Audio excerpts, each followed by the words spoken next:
we live. I said, oh, we live. Oh, we live into his ass. I said, oh, hold on, I ain't got my thing.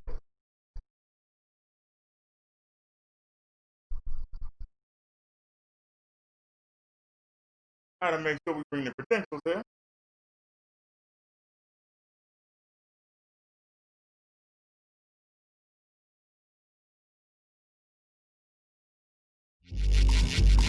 Yeah, this Brodero. So now you know. Coming at you on a real tip. You feel that? Yo, I'm from the little town of Baltimore. Don't venture through here unless you're ready for war. In this city, you gotta watch your back. Cause brothers get capped for flapping their yak. Tensions escalate, so don't flex like Goldberg. Or you'll be next Negroes will snuff out your life because of the way you talk, the way you walk. Look at it wrong and you'll be outlining chalk, prone on the sidewalk. Demorians ain't playing, so bring it, roll on through. You will get hurt without warning. If you're not down, we be swarming like killer bees, looking to test your outsiders, take them down. Keep your stare to the ground, don't make a sound or get bound and gagged. Dragged up and down the street. Here, not even the faggies that tweet. Our jails are full because we take no bull. Rat-a-tat-tat, another sucker just got whacked, jack cat. Because the fool wasn't strapped. That's every day around this way. One hand on a 40, the other grips the trigger, so don't challenge the world grave digger till the morticians get rich. A boy will dig a dish to hide a cold body. B.MOORE is known for his hottie. High price hoes that push a blow, so go with the flow. Act like you know. Yo, this spot stays hot, look, this is all we got. The streets we run, the cops don't come, they don't care. Our elders are scared, our moms are blade, my dad's a tech. We show no respect, not even the army can protect you in this little town called Baltimore. It's the city where the bullets spray. Load the clip before you go off the door, into the war zone. The streets of Baltimore. This ain't the city that reads, it's the city that bleeds. Yeah. This ain't the city that reads, it's the city that bleeds. New York played out, LA went gay. B.MOORE is the city where the bullets spray. Load the clip before you go off the door, into the war zone. The streets of Baltimore. Yo, this ain't the city that reads, it's the city that bleeds. Yeah. This ain't the city that reads, it's the city that bleeds. Don't come to Baltimore talking trash, you just get a foot in your ass, assuming it don't get cut in your chest or your gut. People be flipping straight nut, so don't come on after dark. Don't get caught in the park. We circle roll with no heart like a shark. We be looking, lurking, waiting, celebrating. Making the trap, hoping to pop a hot one. To catch someone, some the real thug stop, hoods ain't picky. High as hell and violent, a real stuff stay silent, and when the attack is posed like a time bomb. So before you approach, remember you only got one life to give, one life to live. You wanna keep it, then don't go creeping. Ain't nothing out here but trouble, so take a double take. Or get break over the codes by the soul taking, bowl breaking, headline making rolls. Why you wanna know about those who terrorize this town? We be holding it down, you gotta go up around this. Brothers be fat on their back, that's for making eye contact. Your bro never roll so low. You lifted up your wallet or watch. B.MOORE stay hot, glass go pop, wannabes drop to the pavement. Brothers got graveyard in their basement. Come on. It's the city that reads, it's the city that bleeds. What is it? Yo, New York played out, LA went gay. B.MOORE is the city where the bullets spray. Load the clip before you go out the door, into the war zone. The streets of Baltimore. This ain't the city that reads, it's the city that bleeds. Yeah. This ain't the city that reads, it's the city that bleeds. You live in Baltimore all my life. The women are fast, the brothers are trite. This ain't the city that reads, it's the city that bleeds. The city that breathes bullets and shellcations. Brothers facing triple life for putting crews on ice. These are those who stuff out the boys in blue. That's how we do. I can't forget those on death row waiting for that showdown in the chamber. 30 seconds and it's over. You can't hold your breath. The gas fills your chest. I know brothers that get in the rest and thinking about all you do injection, get up a final. Probably fantasize about human to us doggers, brothers we pack in. Brothers we stack in, think we act, then we'll bring in crew. So we can do how we do. The corners, tagging your toe. You thought you was G.I. Joe, but your reflexes were G.I. Slow. You caught a quick burst, you get the ride that hurts, so you'll be covered with dirt. Was it worth it? Don't mess with the cement city that shows no pity. You wanna rumble? This is the concrete jungle, the bottomless pit. Around here, the light ain't worse. Shh. This ain't the city that breathes, it's the city that bleeds. Yo, this ain't the city that reads, it's the city that bleeds. New York played out, Yeah, no doubt. LA went gay. Be more is the city where the bullets break. Know the clip before you go off the door into the war zone. The streets of Baltimore. This ain't the city that reads, it's the city that bleeds. Yo, this ain't the city that reads, it's the city that bleeds. We don't play here. Alrighty, y'all, welcome to the show, welcome to the show. Let's get the theme song in here, why not? Give me a second here. Wasn't intending to go live, but we had to, come on. I'll explain in a minute. Let's get this theme song out the way.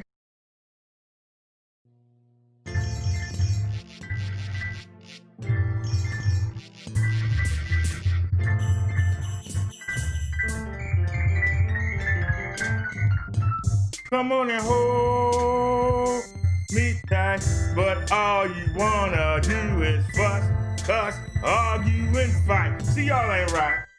All I wanna do is hold you tight, but all you wanna do is fuss, cuss, argue, and fight. See, I can't help you out with that, but check this out. Take it easy and take it slow. Welcome to the BD Show. Take it easy and take it slow, and welcome to my brother Derek now. You other YouTubers, y'all straight greasy. Your whack beef videos sound cheesy. Please, somebody release me.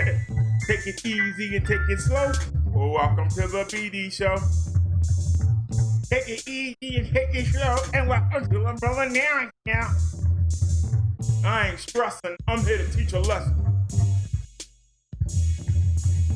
I ain't stressing, I'm here to teach a lesson. I ain't stressing, I'm here to teach a lesson. Keeping you other YouTubers out there guessing. So take it easy and take it slow. Welcome to the BD Show. Take it easy and take it slow. And welcome to a brother now. Put that la in it. You other YouTubers, y'all straight greasy. Your whack beef videos sound cheesy. Please, somebody call Jeezy. Take it easy and take it slow. And welcome to the BD Show. Take it easy and take it slow. And welcome to the brother Darren now.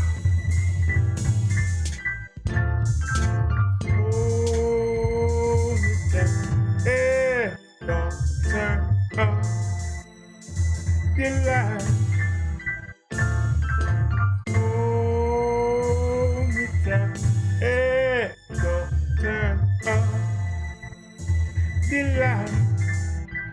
Bring my beat back. Oh, Mr. Hey, don't turn off the light. Don't turn off the light. But take it easy and take it slow. Welcome to the BD Show. Take it easy and take it slow. And welcome to a brother now. You other YouTubers, y'all straight greasy. Your white beef videos sound cheesy. Please, somebody release me. Take it easy and take it slow. And welcome to the BD Show. Take it easy and take it slow. And welcome to the brother now. Oh, Mr. Hey, don't turn off the light.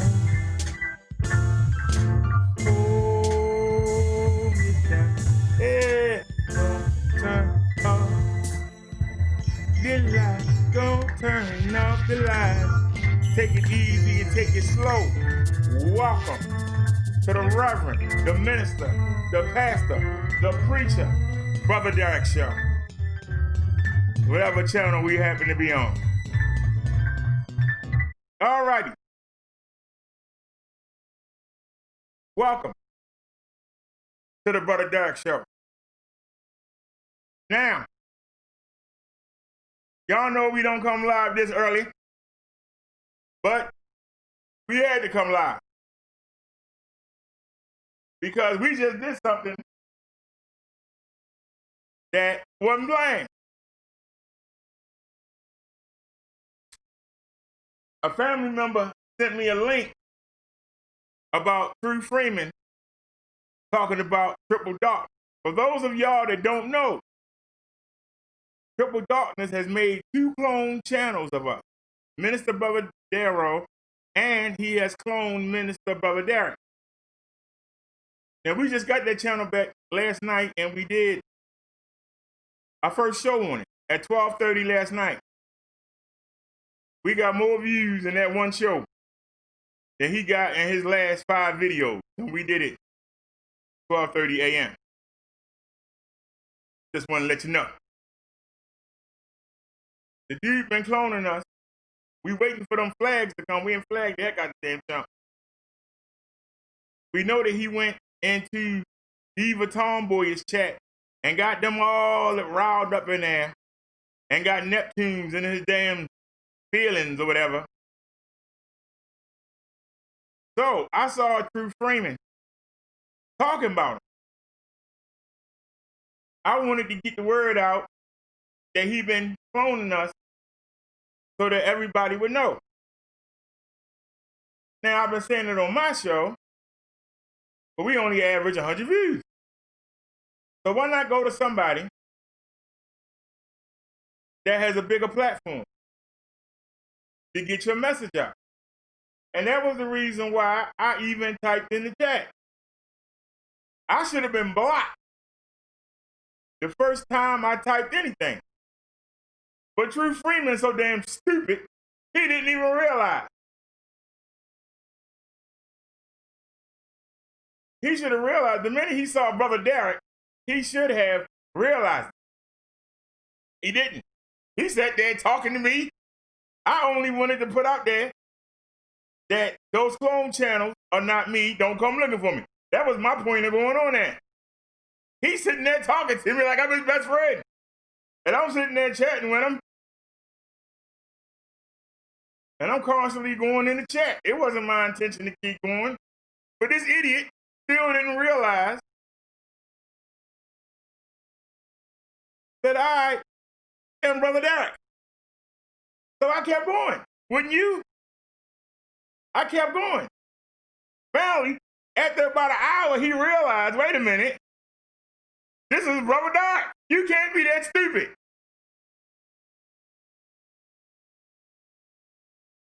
I even told him that Tripple's not going to come see him because that's a longer drive. He won't come 4 hours on 95 to come see me. What make you think he going to go see you when he say he's scared of the middle of the country? He still didn't get it. He's sitting there, Baltimore not the halfway point. It wasn't somebody in the chat said that's Brother Derek. Then he said, oh, Brother Derica. You really that slow, True Freeman? You keep inviting people. You keep inviting people to come see you, but you that slow in the brain. What make you think your brain cells gonna let you get down to that gun? But since you wanted to talk trash, because your feelings still hurt, because we haven't came at you since February of 2018, except when you said that dumb thing about you couldn't have sex in Georgia. That was the only thing we really said about you, sir.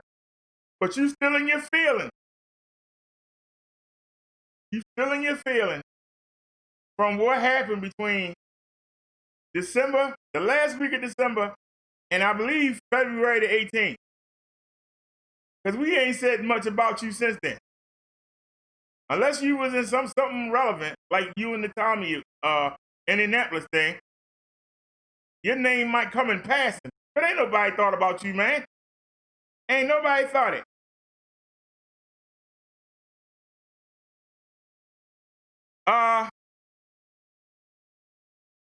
Summer Breeze, stop typing in capital letters.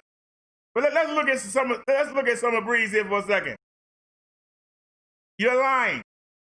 We had proof of what? Because I guarantee you, the Minister Brother Dark channel has 1,100 subs and 700 and something videos, sir. So please tell me what Triple Darkness clone got 700 videos and 1,100 subs. Come talk to me. I'll listen. I will listen.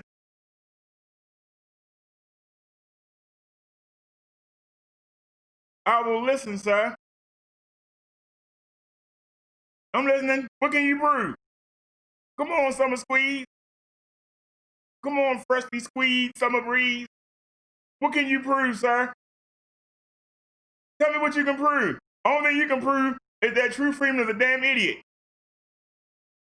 I made one video about him, and Victor Moan showed it on his show, and he got me on his show the next goddamn day.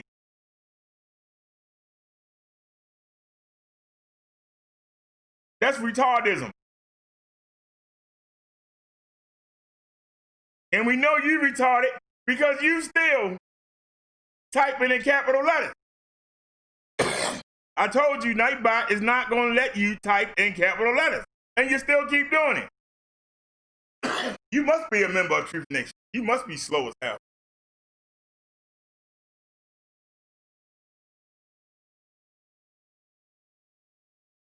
Now, he cloned, well, hold on. Since this guy retarded, maybe we need to show him. Since this guy retarded, maybe we need to show him. Since this guy's retarded, maybe we need to show him. That says Minister Bravadero, 16 videos. That says Minister Bravadero, 16 videos. He made a video with me having my minister hat on before I even did. He had an avatar of me with the minister hat on before I even did. And look, he already, look at this. Minister Brother Dark goes in the True Freeman chat and gets blocked. 18 minutes ago. Every time I make a move, Triple Darkness is on my butt. But okay, this is the real Minister Brother Dark. 1.1K subscribers, 709 videos. Now you prove this channel was in Clyde Diva chat. Let me see it. Give me a link where you can show it to me. Now let's find the other clone channel, because there's a video from it, but let's find another clone channel.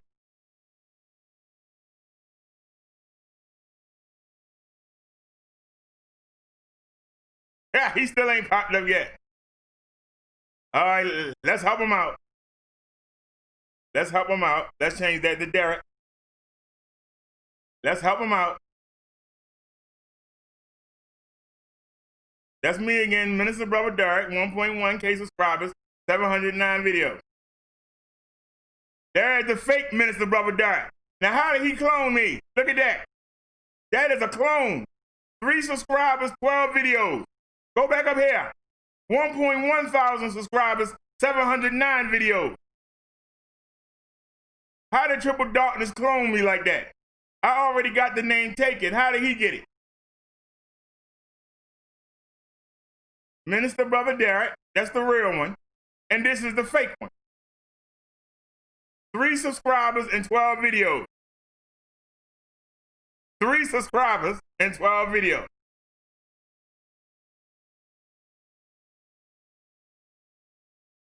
But look how many videos he made on me.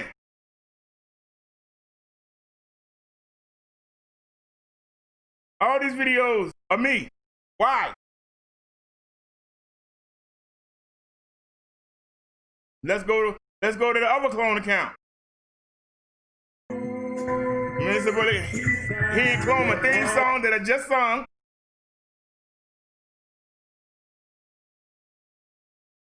And look here. Minister Brother goes in the truth. He gets trolled. Brother Derek playing CNN content. How dumb is Brother Derek? Brother Derek is a fake minister and a snitch. Wipe your mouth, Mr. Nasty Mouth. This dude making all these videos, cloning me and using my own content in the video. Boy, if that's not somebody loving you to death. So, let's pull a chat up. Let's pull a chat up. Let's pull a chat up. Now.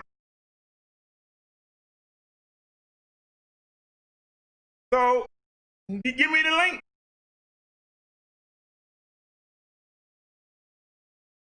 The picture is different on the Minister Darrow channel he has, but he has perfectly cloned Minister Brother Derek, and I just showed it to you. You can't be that fucking retarded. You can't be that retarded, Summer Breeze. We know you ain't got a bit of goddamn sense. You probably triple darkness with another damn channel, but we not gonna let you distract us. Point of the matter is, we went on True Freeman Chat to get the word out that Triple Darkness is cloning me and showing up in people chat. We caught him in Clyde Diva Tomboy's chat. By the time I got there, I don't go in other people's chat. That's the thing. If I go into your chat, I'm going for a reason. You very seldom see me in somebody's chat. That's how I know you don't know me. Because if you did, you would know that, sir. And so, stop trying to provide a smoke screen. I went in the True Freeman's chat because he got a bigger platform than I do. And to spread the word. And I spread the word that Triple Darkness is cloning me. And don't come after me for what he doing. Instead, this guy picks up a conversation with me. It take him forever to realize that I'm Brother Derek, the same Brother Derek that exposed him.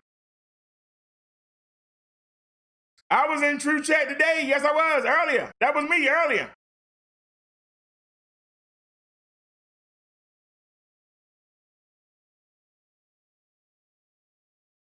And before you start lying, I recorded part of the show. And I can show the chat. You can't get flagged. You can't flag nobody for showing the chat. The chat belongs to YouTube. But I can actually show the chat. Because remember, I asked him, could I use some of the audio that he did? He take his videos down. So if you were going to use the audio, wouldn't you have to record it? I learned that from Candy. Now you said I just lied. Explain, sir. Come on, Summer Breeze. Make you feel fine. Tell me how I lied. I'm listening. Tell me how I lied. See, you come in here and you say stuff, back it up. Back it up. I know I'm not welcome there. That's the point, you idiot. He let me sit there and type all that time and was sitting there talking to me. He didn't know who I was. The name is Reverend Brother Derek. If it was Poop Brother Derek, it's still Brother Derek. Somebody in the chat had to tell him that it was me. So the word Reverend in front of Brother Derek just snowed him. That snowed him. Huh? All you can say is you're an idiot. No, bring the proof.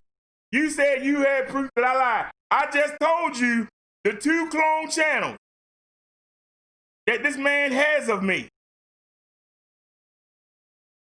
Now, you show your proof. I've shown you the 2 clone channels.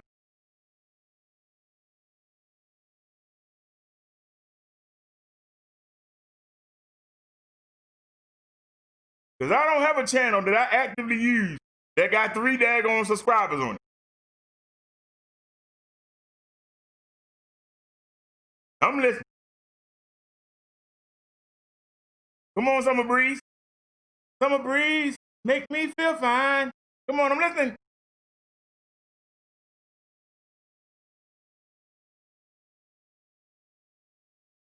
I'm listening, sir. You said you had proof. You said we will post a video proving you lying. Tell me where to go find it at and I'll get it. We're very technical here. Tell me where it is. I'll get it. Tell me the name.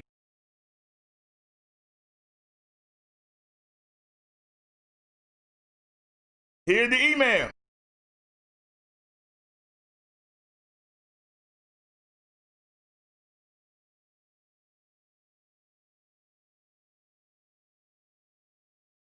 There's the email. You can email it to me. Email me the link.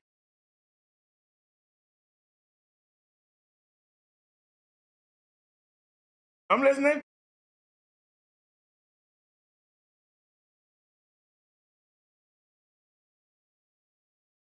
If you want, you can call in and tell me where it is.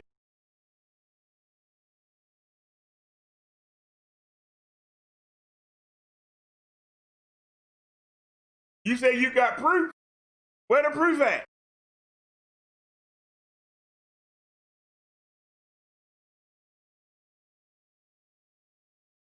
This idiot is so stupid. He just made a video saying that I got blocked in True Freeman chat. He totally missed the point. How did I stay in that chat so long? How did I last in that chat so long? Why was he talking to me like I was his buddy? Then when somebody told him who I was,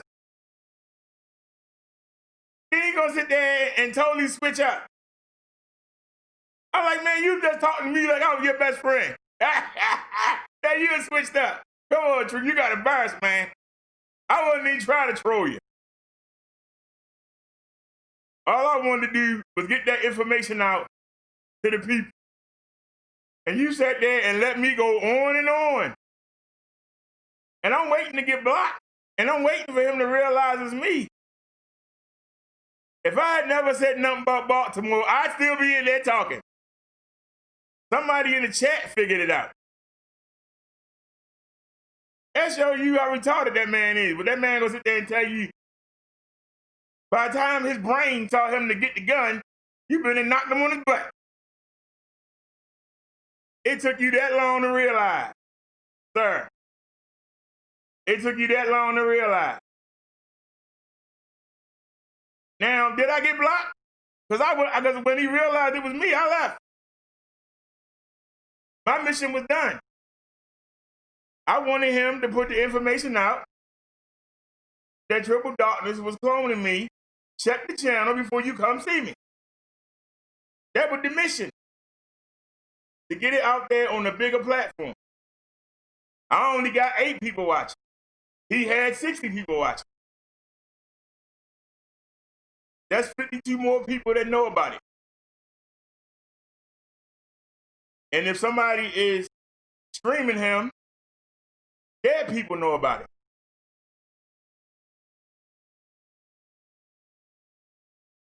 And they'll give them something to talk about.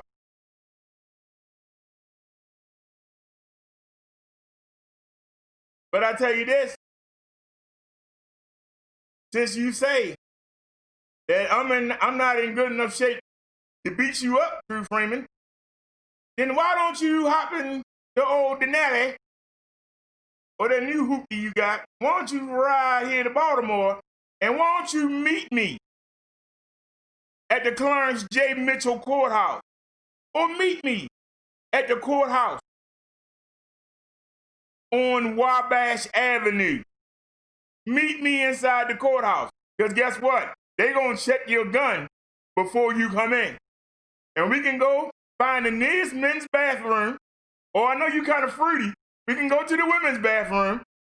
I'll sneak a camera in. Trust me, I'll sneak a camera in and we'll videotape it. And we see who get knocked out. And I make that same challenge to Triple Darkness. You want to meet me at the courthouse? We can do Clarence J. Mitchell downtown. We can do the one on Wabash Avenue.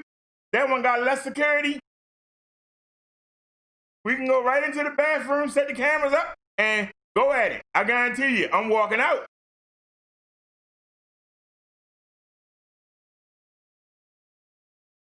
I guarantee you ain't.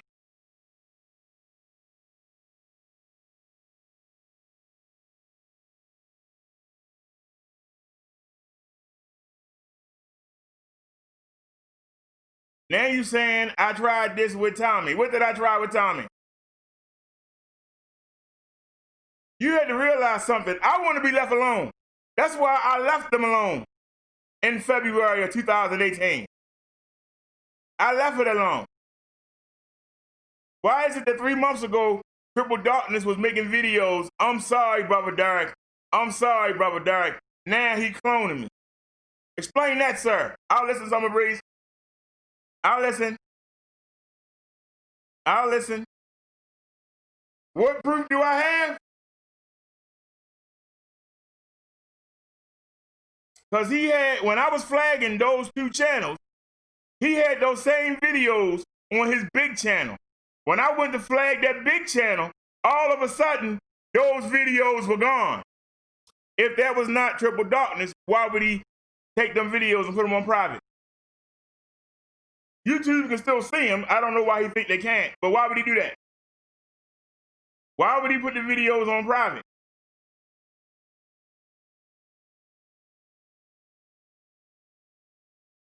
If he wasn't responsible for the two clone channels, and he had the exact same videos on his big channel, why would he take down? Why would he take down the video?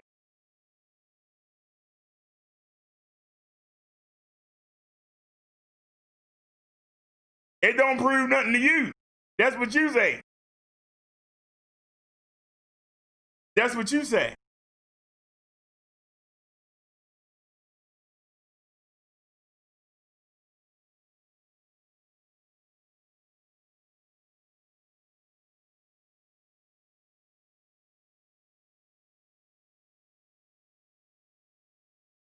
But I noticed he does. Hey Liz, he doesn't go in the Vic chat and do that.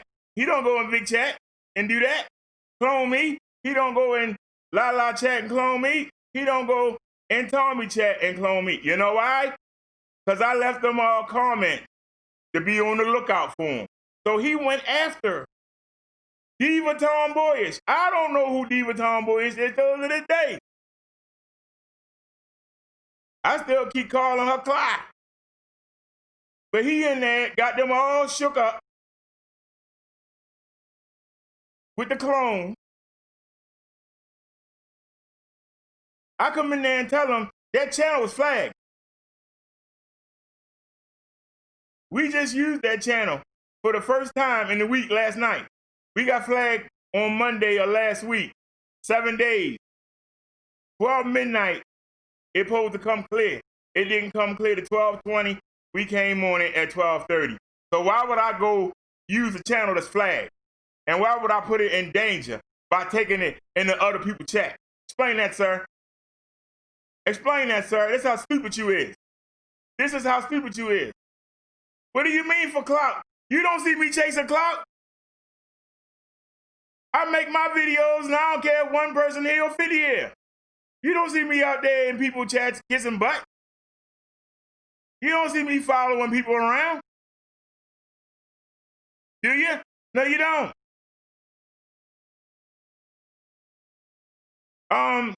Truro Creed, please come with a better argument than that. Because when I did the StreamYard, who was it that came there? I tried the free version of StreamYard. Who came there? RE ain't done a video on me in a while. And why didn't she come on? See, and you trying to throw it around. It's Triple Darkness and you know it.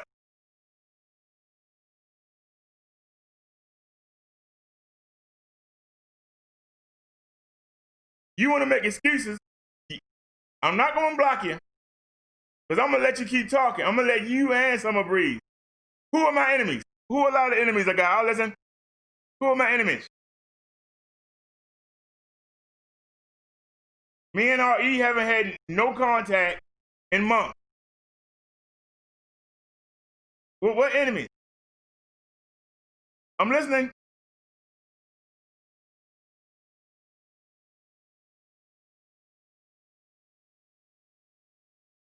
Come on, Summer Breeze, we listening. What enemies?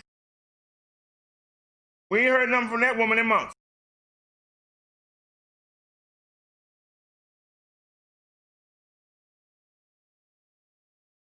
Now, I went into Victor Moan's chat and told him I was being cloned. Why didn't RE block me if she had a problem with me? And if that was her, she surely would have blocked me. I'm listening. See, as you try and come up with more stuff, I'm just shutting it down. Because that's what I do. You said too many to name. Well, name some. I'm listening. I'm listening.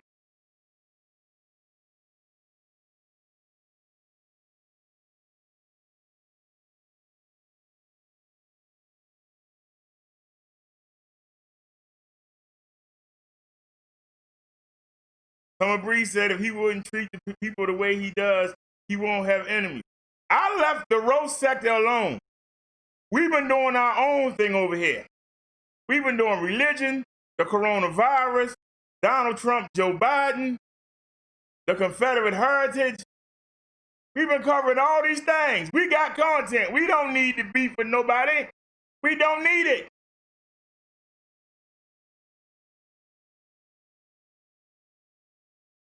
I'm not making clone channels of nobody. I'm over here on my own. Like that song said, on my own. And then here you go again. No minister will treat people the way you do. You know what? Shut up, devil. That's the first thing the devil will say. I get the beat on you, but you can't hit me back because you're a Christian. Take that mess. Take that mess.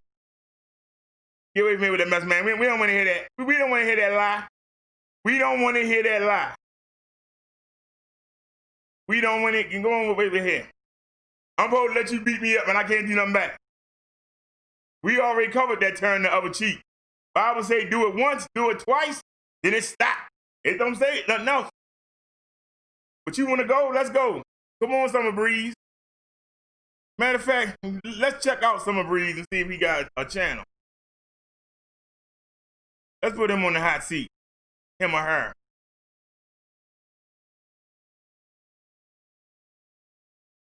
Let's go take a look. I bet you it's a million Summer Breezes. You ain't even got the courage to have your own name.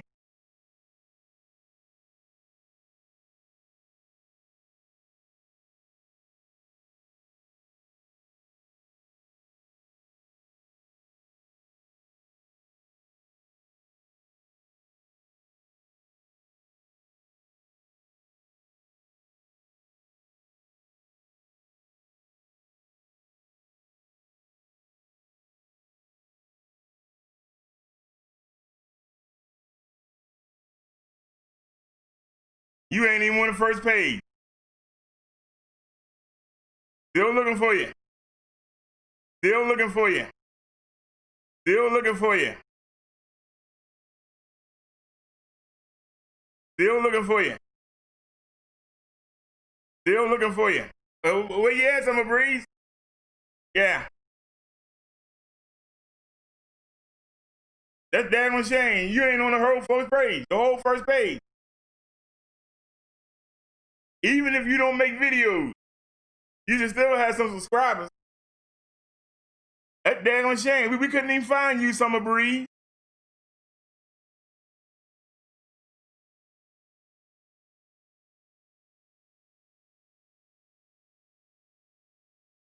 I don't care what RE does. That's different me and you. You worried about what somebody else does.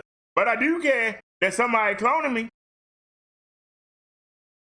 I do care that somebody cloning me. And going in other people's chat. But you talking about somebody else. Now, I'm believing that you RE. Turbo Creed, I'm believing that you RE. because you keep pushing RE. Why? Why do you keep pushing RE? I'm a fake minister, prove it.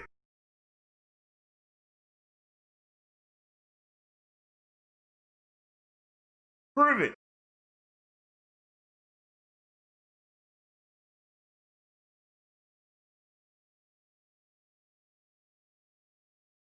Prove it. Because see, you trying to deflect. We talking about the fact that True Freeman was so stupid, he didn't realize he was talking to me. And we talking about the fact that Triple Darkness is cloning me, and you want to get away from that and talk about dumb stuff. My actions do I not perform 2 sermons every week?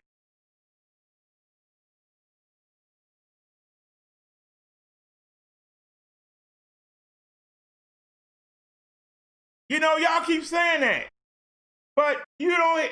We just came from True Freeman chat. Hit the cash app. Hit the cash app. Hit the cash app. Vic got donate all over his damn screen. Comment. Come on, make them mad. Make them mad. Donate. So they not scammers. They ain't trying to get donations. But you don't see me here. Come on, y'all, donate. Come on, y'all, donate. But you keep saying that. That's how I know you whack. You got nothing to stand on. You got nothing to stand on. What does it mean, Pooh? I ain't got to defend myself. I've been to 2 years. I've been to 2 semesters of Bible college. I'm ordained by 4 different organizations. I preach twice a week. I got over 100 sermons on my channel. So, I'm listening. I'm listening, sir. I'm listening. I'm born and judgmental, but you're hearing my chat. You know all about me.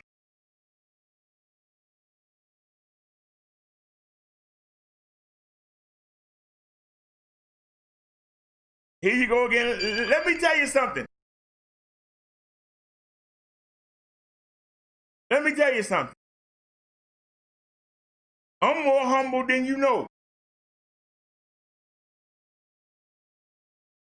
I'm surprised every day I come here that there's people here. Sometimes I watch my shows back and I want to cry. But you can talk about me all you want. Can't nobody say. What do you give to the black people? Well, let me tell you where we start at. What do I give to black people? Where you want me to start at? I got videos up telling you how to unify, telling you how to come together, build your own businesses. I got videos up telling you how to improve your kids' school. I got videos telling you get to know your neighbor, videos on how to get people elected into your damn town. What have you done, sir? What have you done?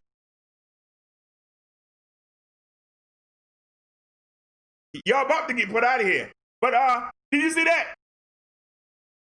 Did you see that logo? Huh? This is an official Minister Cat. This is an official Minister's Cat. You see the logo.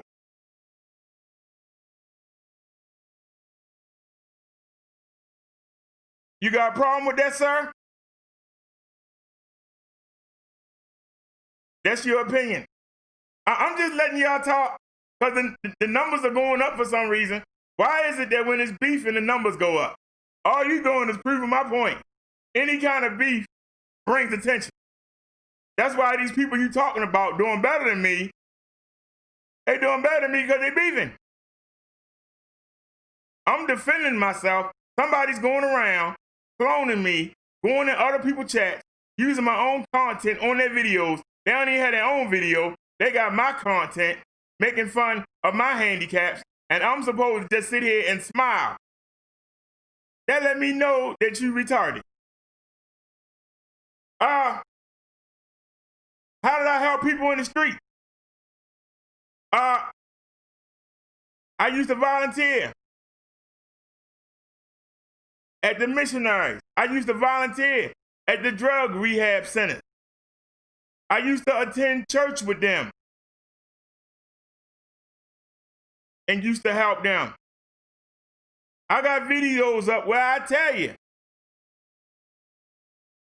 that I thought that I was nothing until I met these people. They were looking up to me. I want to be like you, Brother Derek. I want to have a car like you, Brother Derek.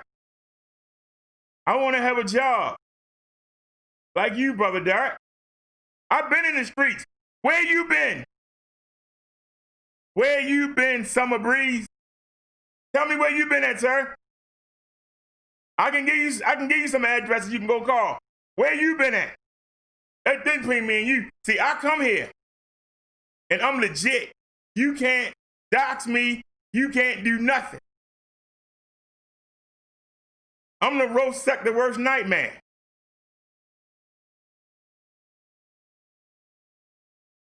But what you doing here and you saying that I wanted to start a beef with True Freeman for views. Since the middle of February of 2018, we in July 2020? We in July 2020.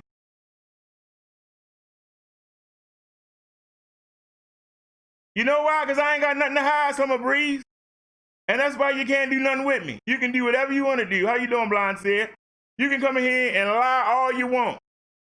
The people that watch me every day know everything I do, know everything I'm about. You're not going to change their minds by coming in here and typing. All you trying to do is get a little bit of attention. So go ahead. Get some attention. That's what y'all want to do. Go ahead. Keep on talking.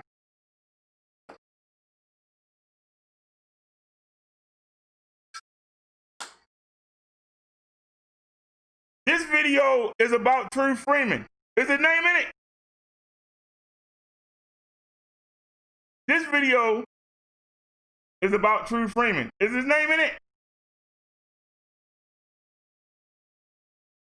Do you see True Freeman here? All I said was, please, True, can I have some more time to make you look stupid, sir? Down here, I said, yes, Mr. Moore. It took you an hour to realize who I was. Really, sir, you look dumber than Triple, laugh out loud. Thanks for the free press, dummy. So I don't have Tyra Moore nowhere. I don't have True Freeman nowhere. What's your answer to that? What is your answer to that? You just said, I gotta have his name in the title. True Freeman name not in the title. You don't see True Freeman. You don't see Tyra Moore. You don't see Straight 8, whatever you calling this stuff now. You don't see that in the title. I just proved you a lie. All I said was true. That's a word. His name is Tyra. His name is True Freeman. You the idiot. All I put in was true. Don't nobody know. I could be talking about True Value. Oh, that's a company if you didn't know it. There's a show called True Lies.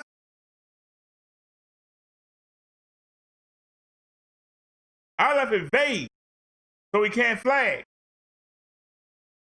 Yeah, I'm a little smarter than you.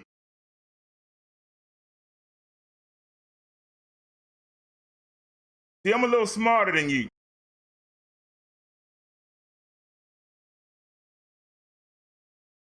Now, y'all keep talking about, I'm so small, I'm this, I'm that, but you can't leave me alone. I'm minding my business. Somebody sent me a link a couple weeks ago where True Freeman was talking about me on his show. It's been over 2 years. I hurt the man that bad. I got in the man's feelings that bad. He still remember. But yet, I'm in his face, and he don't know him now. I'm in his face, and he don't know I'm there. He's sitting there talking to me.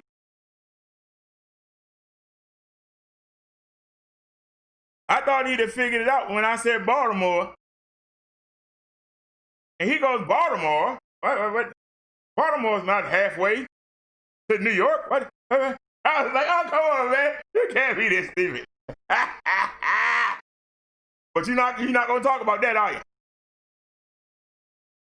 You're not going to talk about that, are you?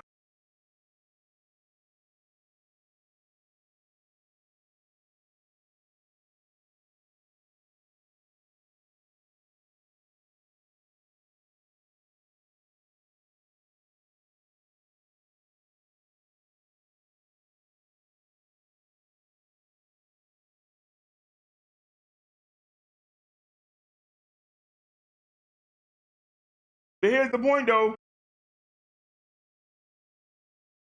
The same way in the hashtag, I use triple. I just said triple. Triple deal, triple delight, triple dose, triple threat. I didn't say triple darkness.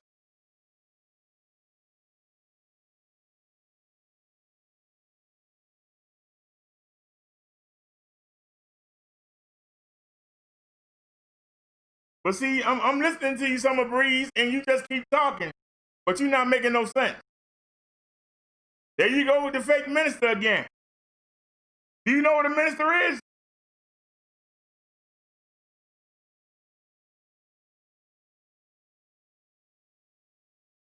Do you know what a minister is? But I'll give you the same example I used last night, sir. All 12 of the disciples, according to Summer Breeze, are fake ministers.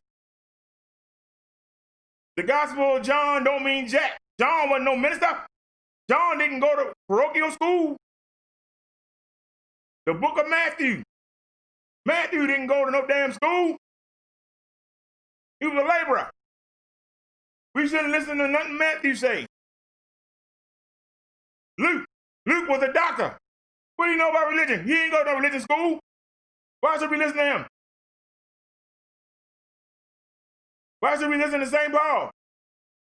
St. Paul didn't go to damn school for religion.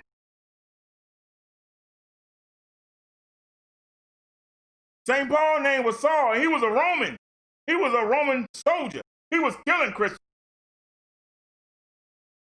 How the heck can we listen to him? He take up most of the New Testament. If we listen.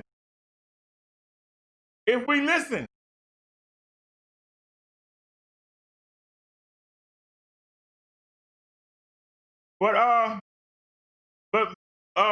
Black Lit Renee, let me ask you this. She over there beefing, and you say she got 5 people in her chat. I'm in here with 2 trolls, and we got 10 people in the chat. Huh? Let that marinate. Let that marinate for a second.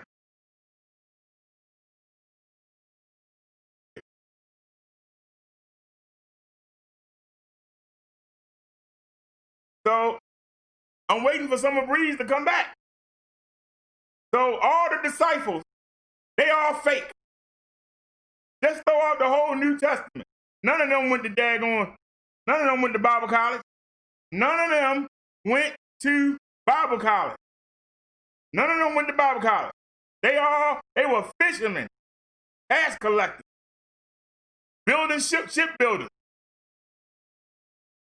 Jesus chose them. He didn't go choose the people out the schools. He didn't want those fake people, them fake self-taught people.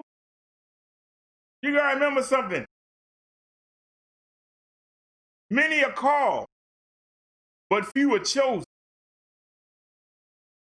Many are called, but few are chosen. Look at the backlash I'm dealing with right now. Do you think they could send a nerd to come in here and deal with y'all? Do you think that they would have to bring a nerd in here to deal with y'all? Would y'all listen to a nerd? No, you wouldn't.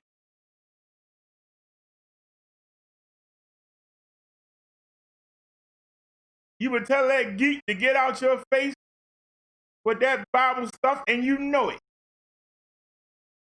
And you know it.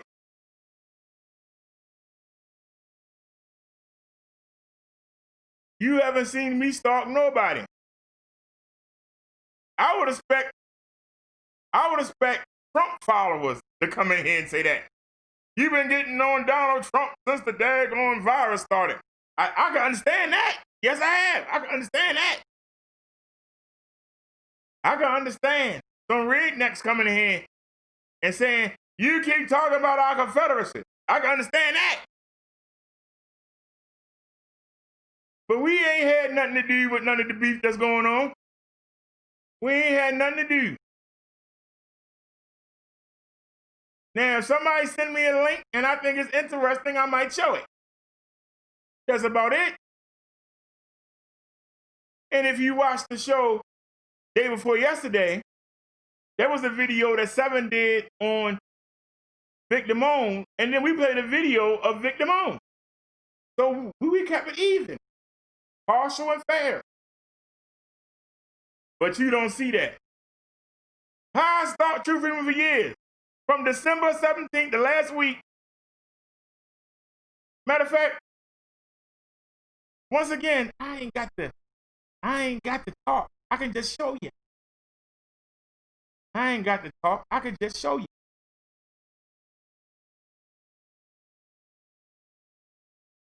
Let's go to the channel.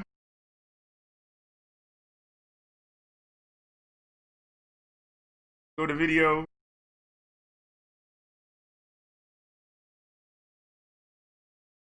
Scroll down. Cover George Floyd. We cover Rashard Lewis.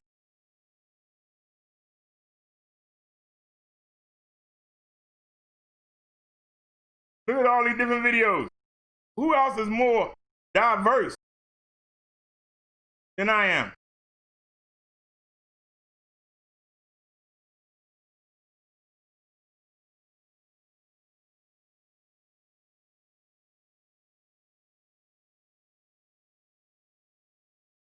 Who is more diverse than I am?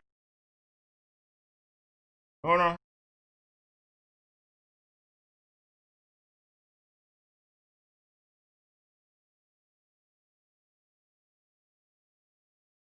Going all the way down to the bottom.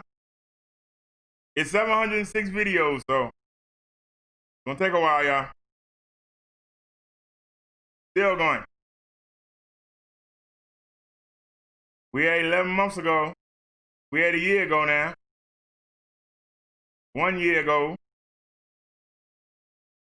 Now we had 2 years ago. Now, look at this. Black women come home. Dr. Umar, True Freeman, and Poppy Hassan. I'm talking about everybody. Celebrities and athletes, please watch. It's not the white man that's killing us. Must watch Black celebrities, True Freeman.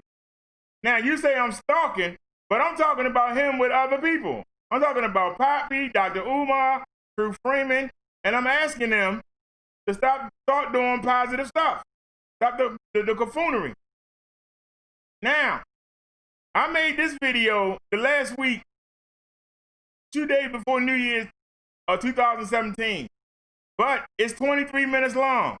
At the time, I could only do 15 minutes on the channel that I made for this, because I called it True Freeman and Sunshine. So it just sat on the laptop. Finally, I put it in between these 3 videos. You see, I got the same shirt on. I stuck this in between these 3 videos. I did the first 2, then put that up there, and then did the last one, right? Now look, why won't black people support each other? 38 views. The steps we black should take to improve our lives. 33 views. You must watch this video now. 61 views. But True Freeman, Sunshine, and others, 1,700 views. Somebody talk to me. But let's keep going. I stuck that video in there, right? Then I went back and did this video, positive video. Then we came back. Tariq Nasheed and Umar Johnson, my thoughts. Donald Trump says blacks are lazier than Hispanics. The Willie Lynch syndrome revisited. Then, True Freeman fan gets either. What?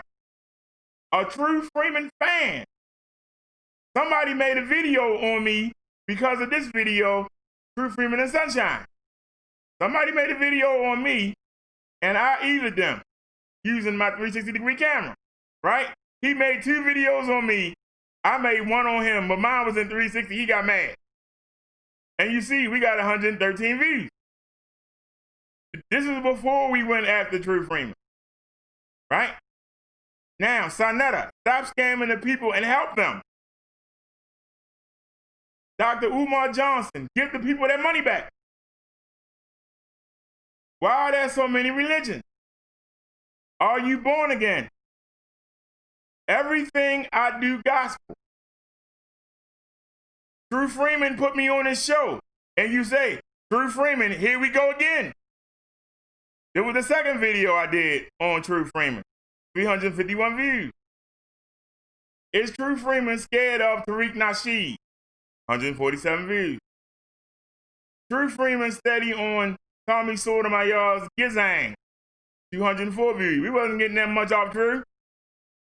True Freeman still waiting for you to say my name, because he called me Brother Buffoon, 171 views. I did a remix. True Freeman still on Tommy's Gizang. We only got 100. True Freeman wants to be Tommy, 122. True Freeman in the nation is using Google as backup, 384. True Freeman, you don't have to say my name, but I think you do, 151. True Freeman flags and family, 96. Donald works at Arby's, really True Freeman, 924. Tommy Sotomayor destroyed True Freeman, 1,100 views. Then look, BD Squad, come over to Bubba Dark 51. BD Squad, we moving up to Bubba Dark 51. Steve, keep my name out your mouth. BD family, go back to our original channel. We got our channel back, family, let's celebrate. Where's True Freeman at? Should child rapists be executed when caught? Tariq and Cynthia G, please stop the self-hate. Relive this great video, family. I got the night off. I took the night off and played the replay. Another mass school shooting, 140. Investigators of school shooting, 111. Malcolm X's birthday, 123. Okay, I'm okay, the PC ain't, 70 views. Should women do dangerous jobs, 125. Baltimore female cop killed, 101. Black NBA star brutalized by police. That was Sterling something, I believe, in Milwaukee, 77 views. Why you trolls always attack me, but never my content, 126. The lawyer and mother of killer speak out, 88. School teacher is a hero, he did what I said, 58. Let's revisit this family, pay attention, 108. Update family, I can't sleep. Memorial Day, we didn't do anything, see why. Let's talk about the state of the family. Roseanne canceled her racist statement. Walk with me again, family. Update on the female police officer case. Waiting for our first PC, family. First PC here. Will it handle OBS? Trifling Tuesday. We got some trifling news. Effing up. Wonky Wednesday. Throwaway Thursday. Phony Friday. Part 2 of Phony Friday. Sizzling Saturday News. Scandalous Sunday. Manic Monday. Ray Caruth release. Part 2, Ray Caruth release. Family Feud. Throwaway Thursday at the supermarket. Throwback Thursday. Breaking news, the mob bomber has been caught. Fantasy Friday. Sizzling Saturday. Terrible Tuesday. Happy Halloween. Blackface. Where do you see True Freeman at? Where do you see True Freeman at, sir? How can you take something from someone? True 2K video. Sizzling Saturday and 2K. Family Feud. Wild Out Wednesday. We in 2K Throwaway Thursday. Family Feud. Monday Mayhem. Family Feud again. Witness Wednesday, Throwaway Thursday, Market Shopping, F'd Up Friday, Survey Set is Family Feud. We got Flag for the 20th time. Let's reggae it out, y'all. Just chill. Think you had a rough day. BD Late Night Special. Part 1, Friday Flight for Front and World Star. Part 2, Friday Fight for Front and World Star. We got 4,400 views off of that. Thanks to everyone. It took only 3 videos to break 1,860 views. Open show today. Congress asked to stop social media. YouTube is a devil. Why is the devil so desperate for our attention? Black people actually like this. Actually live like this. Georgia Peach prays another one. I keep it real. Anyone dare oppose my logic. 2,100 views. We got a little bit of everything. We on the move, family. Sunday sermon, Sinetta TV, Time Me Out. 2,200 views. So we do bust them. It's not every video, but we do bust them. Every once in a while, something bust through. But where you see True Freeman at? Let's pull the chat up. Come back. Where do you see True Freeman at? You said that I've been chasing True Freeman. Where do you see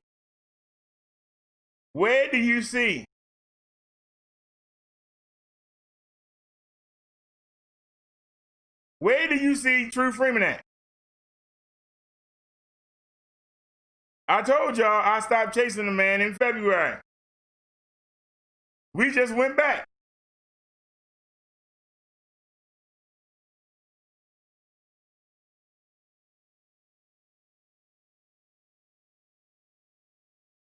I've been using CNN for years.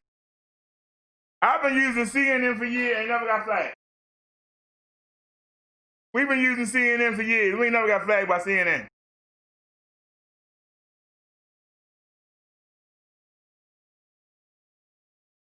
But see, I'm not Tommy. I don't take one video and play it 50 times. That's the difference.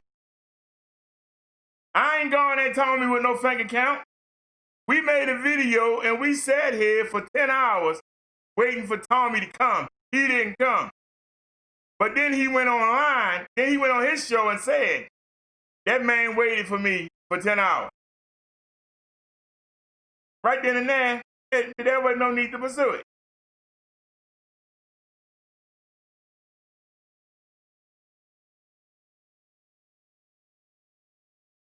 I'm listening.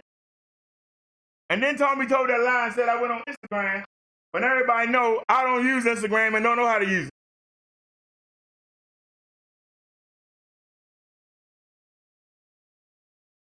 I did what, sir? Show me the video. Show me the video.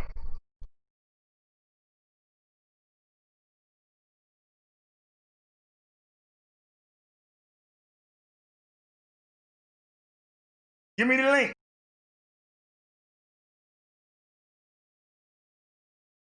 Because I want y'all to understand something that Tommy would say. Let me say what he would say. Let me show you how lame Tommy is. Because when I re-roasted him the other day when we was on that clone channel, and I saw it get played again for the 80th time about him talking about me, I showed how he looked away before he told that lie.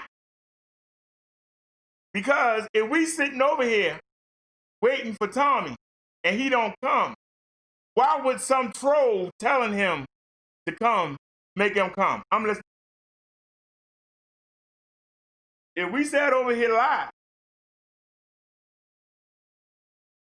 calling him out and he didn't come, why would a troll account on Instagram make him come? Make that make sense. I'm listening. See, I'm listening, but you ain't answering. I'm listening. I'm not Minister Brodero. And you talking about that same thing where Tommy lied. Tommy lied, dummy. That was you know what a lie is? When you don't tell the truth.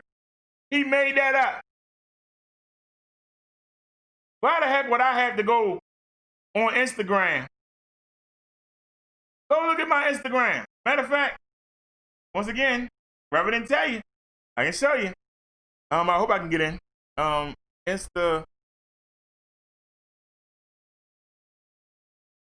Instagram.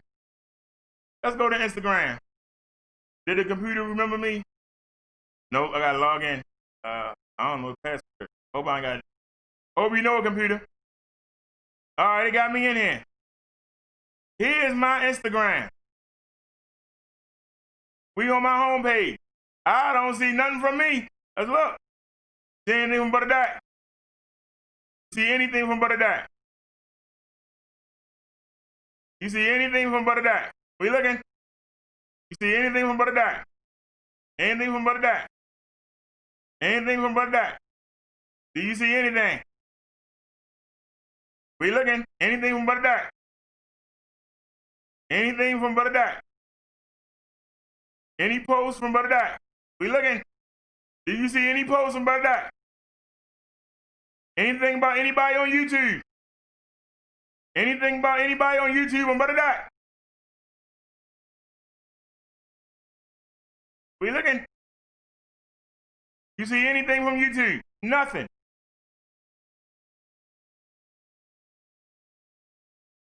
We looking? We looking? I don't see nothing. I don't see nothing. Where you see Brother Derek? Where you see True Freeman? Where you see Tommy Sotomayor? Where you see Vic Damone? Where you see Lady Live? Where you see anybody? You don't see nobody. We still scrolling. You don't see nobody. I don't use this mess. I don't even know how to put something on YouTube. We looking, I don't see nothing.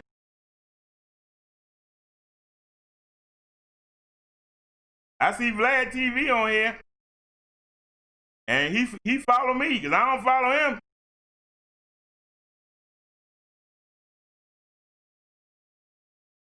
I know he set Tommy up. He ain't gonna set me up. Y'all notice he the only thing on here. Vlad TV. I wouldn't touch Vlad TV with a 10-foot pole.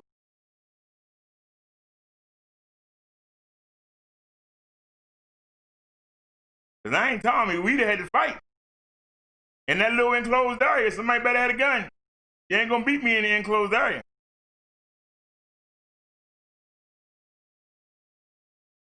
You better be in the field somewhere. You can run around and hope to tire me out. In an enclosed area like that, you going down and quickly. My MMA training gonna take care of that. Still looking, I don't see nothing to say, Brother Derek. I don't see nothing to say nothing from nobody. We still scrolling, I don't see nothing. You see anything? And I don't know none of these people. We still scrolling. Hello? Hello? You see anything on YouTube on here? Anything? Still looking. Still looking. Still looking. Still looking. Anything. Nothing.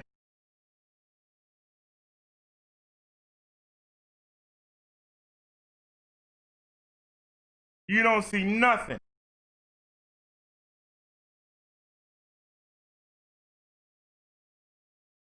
We still looking. There ain't nothing. There ain't no post. No post for YouTube at all.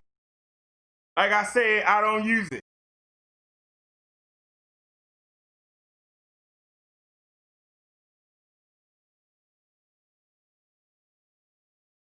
The white stuff around my mouth is the Velo tobacco pouch.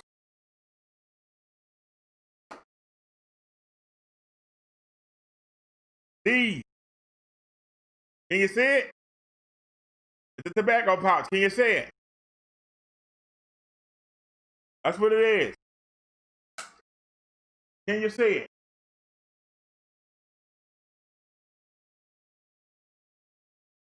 But here's the difference. See, most people try to deflect. They make excuses. Brother Derek just shut you up because he tell you. Nicotine pouch.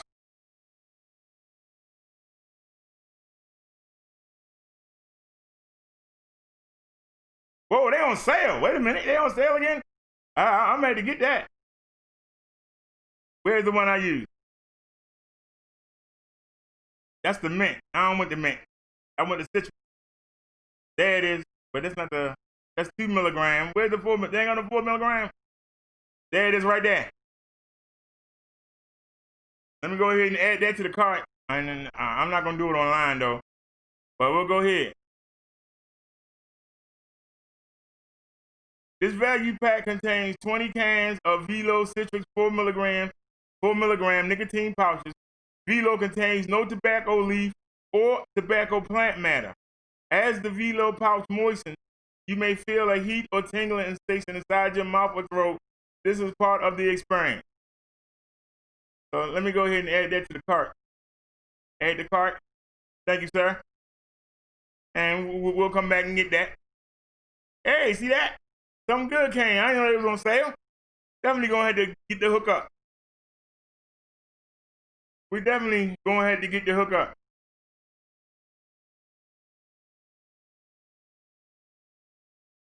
I did just shut you up. Are you talking about what was the white stuff? It's this, the tobacco pouch. And the people said they didn't like me chewing the gum because I was smacking. So we got the pouches, and now I don't smack. But you're trying to make a joke out of it. That shows how desperate, sorry you are. And we just showing the people how desperate and sorry you are. You're reaching for anything. You trying to claim all these things. We just shutting you down. As you keep trying to make up something, we just shut it down. Ooh, that's a strong one. So you keep saying the same thing. Fake minister, keep saying the same thing.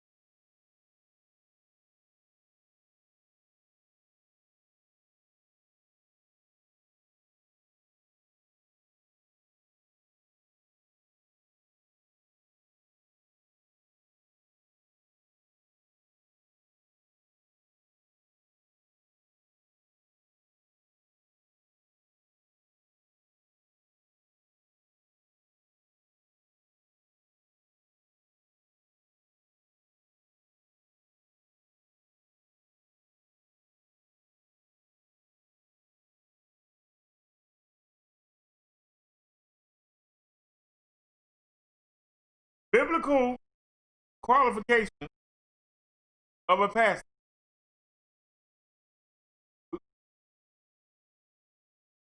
I ain't never seen this before. The Bible specifically speaks about the qualification for those who will lead a congregation of people. These qualifications have been the same for almost 2,000 years. Jesus is the perfect fulfillment of these qualifications as the senior pastor of the church. Hello?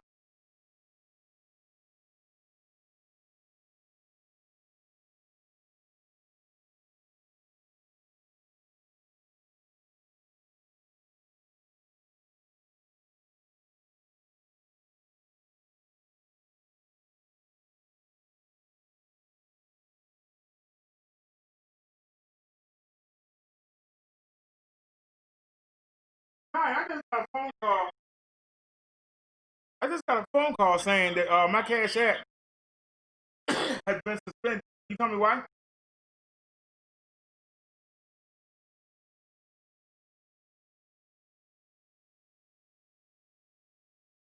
Yeah.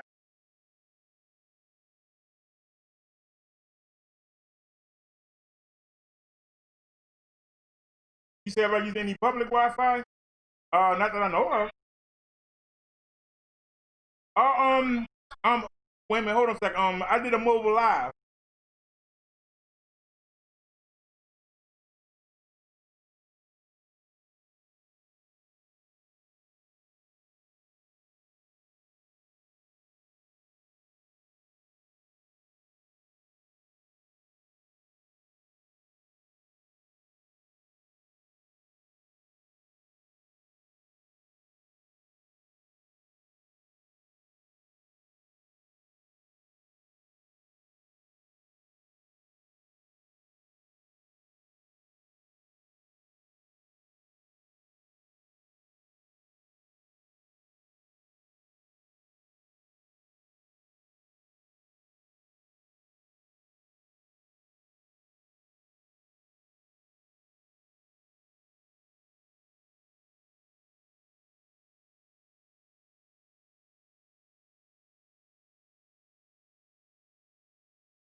Alrighty, y'all.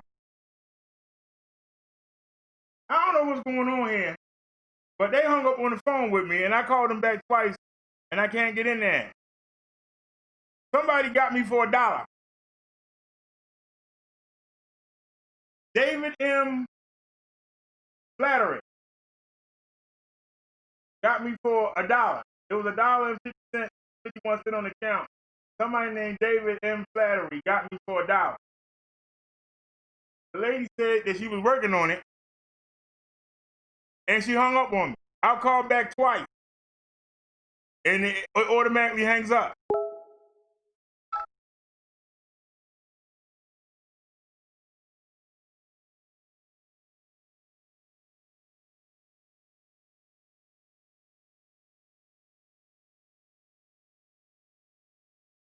So, whoever David M. Flattery is, I opened an investigation. So I hope whatever troll that was, I hope they read it.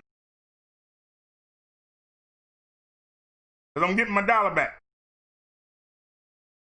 I hope whoever that was, I'm getting my $1 back. You call BS. It's right there. It says it's right there. And I'm not going to answer any more questions. So it sounds like a scam. Well, they got $1 for the minute. But I got them working on it.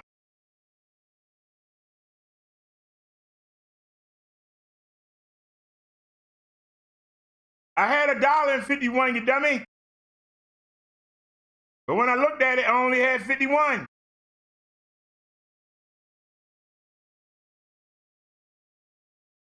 The lady said it was some kind of erroneous activity going on. I don't know who David Hardy is. All right, Summer Breeze, I gave you a chance. Get the fuck out.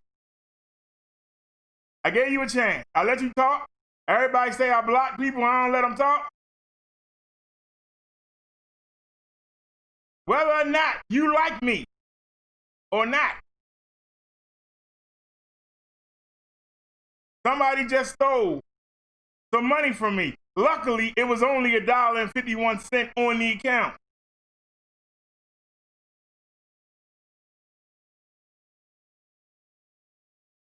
And you're going to sit here and keep making jokes? And then I'm calling the people back? I can call them back live. This is the phone number that came. Ain't nothing showing this. This is the number that came in. I can call it back. It hung up already. Try it again.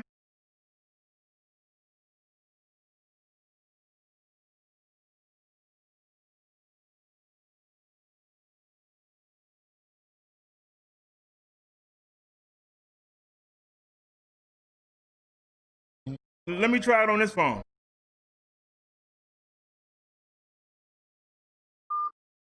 It just hung up. Let me try and dial it on this phone. I mean, it's only $1, but damn, somebody that hard up? What happened when somebody donate some more? Oh, nah.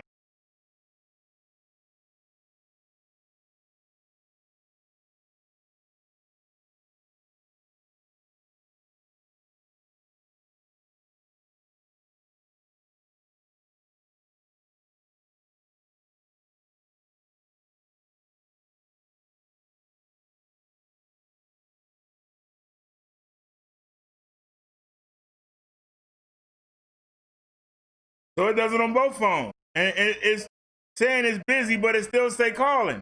How can it be busy? Let me try it on the Google Voice number. Let me try it on the Google Voice number and see if I get through.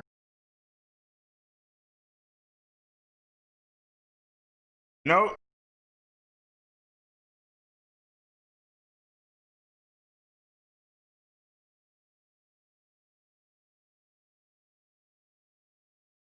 All right, y'all. If anybody gonna donate, use the PayPal. Don't use the Cash App.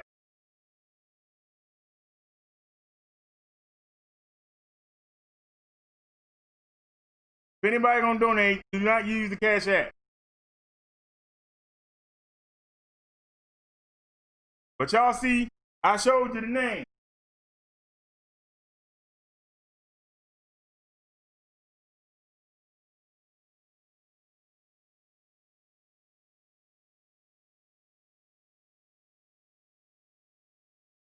And it's right there at 1:20 p.m. 1:20 p.m. You sent $1. I was online with y'all. How could I have sent somebody something? When we were reading. We were reading.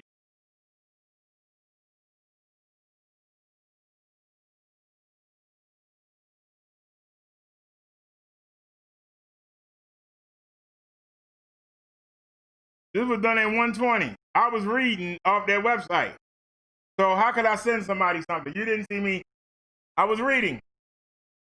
But somebody asked, that's okay. Don't send no money to the cash account. As a matter of fact, I'm gonna take them from out the description.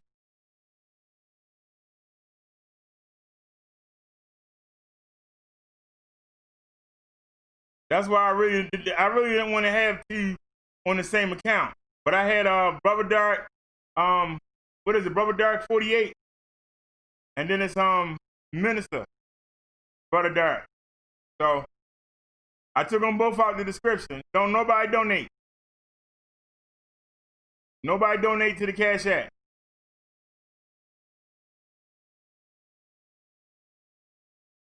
And that's fine. Stop.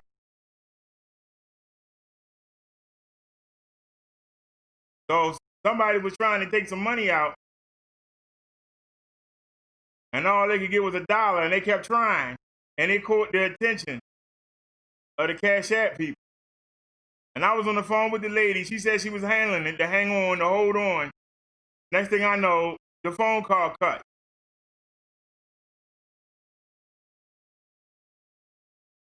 And I told her the last two transactions. One of our, what you call was one, and we made the purchase for the phone service. So I told her I don't even see nothing here. And then after she hung up, then I got that email saying that I sent somebody $1.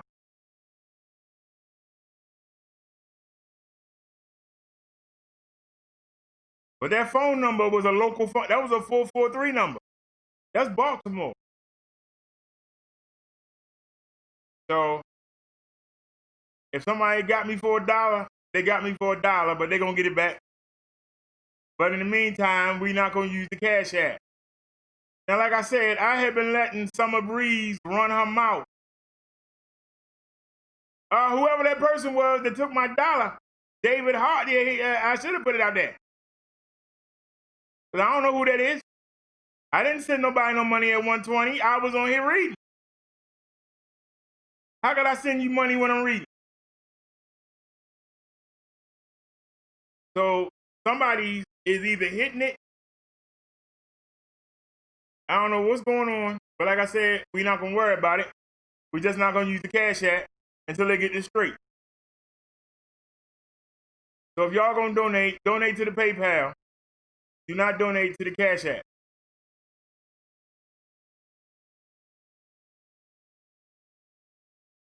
We haven't got, the driver donated on Saturday. And we hadn't got one in a while before that. So that was the Saturday before last. So it ain't like we get donations like that, but dang. I'm glad we don't. Somebody would have got paid. No, I didn't show that. No.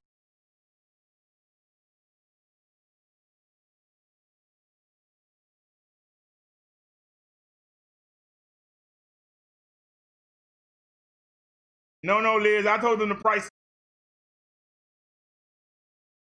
I told them the prices of the last two transactions.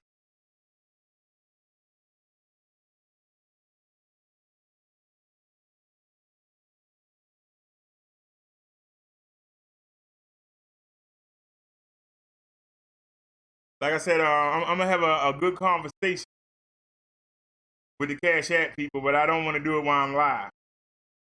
You know what I'm saying? But that's a daggone shame. You know, as we try to stay away from the roast sector, we keep bringing Board back in.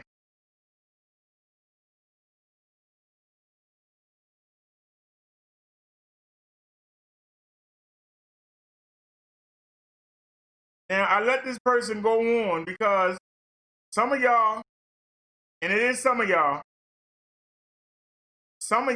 say that we block too quick. So I let the person run on.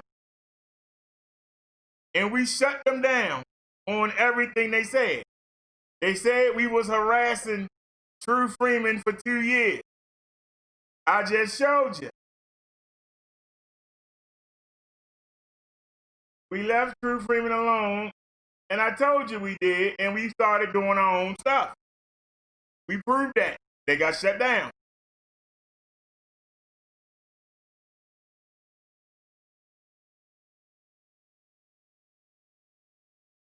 They don't know what a fake minister is. I guess that minister that's up there telling you to throw money on the altar. I guess that minister that's passing around all of my envelopes in the church. That master that's chasing around all the young women in the congregation, all vying to be the first lady. I guess that's what they call a minister. That's not me. Everything is twisted in this devilized world we live in. What's good is now bad. What bad is now good. You hearing about all these ministers getting caught up.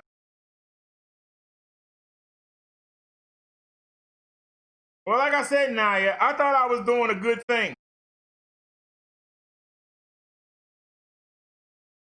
True Freeman was making a video going after Triple Dog. Why not go in there and let everybody know that he's cloning me, that he has 2 clone channels, that he has cloned the Minister Brother Derek channel perfect. I don't know how he did it. I don't think he did. Did he do the banner too?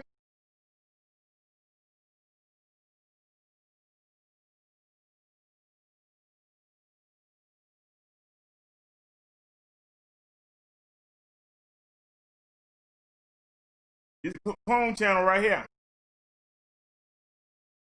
No, see, he can't do the banner.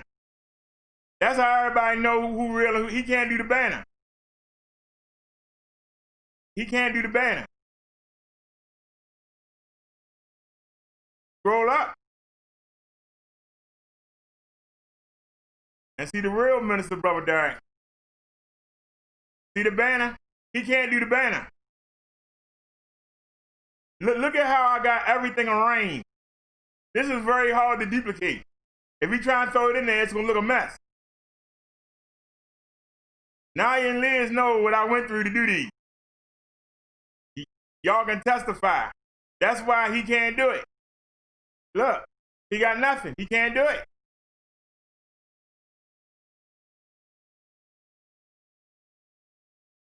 Well, where's the other clone at? This is the other clone right here. Look, he can't do it. He can't do it, y'all. Look.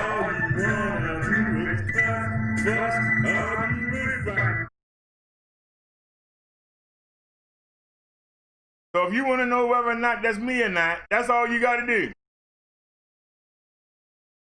He hasn't figured out how to do the banners yet. You know? So anybody that come over here, all you got to ask them to do is check the banner. Y'all know how hard it was for me to do them banners? I spent hours on them. They are very hard to insert. You got to size them up just right. And he don't know how to do it because he don't know how to make the right size and how to get the words to also get in there. It's going to look a mess. I literally had to take a picture upon a picture upon the picture, size it, do it just right. I have to record it, take a screenshot, and then put it up. And then resize it. That's a lot of work. So that's what you gotta do if you're gonna clone the banner. So until he does, all you gotta do is check the banner. If the banner don't look perfect, it look all smeared, it's out of place, the words too blown up, you know it's fake. Now, like I said, we went on True Freeman channel just to put that word out. He had a bigger platform.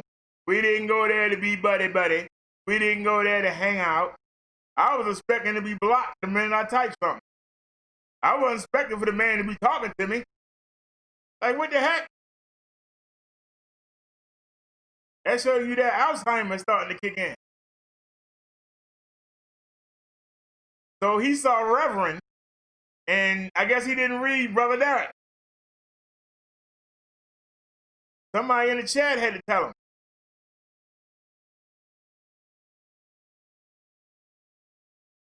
I went in there to type one thing and go.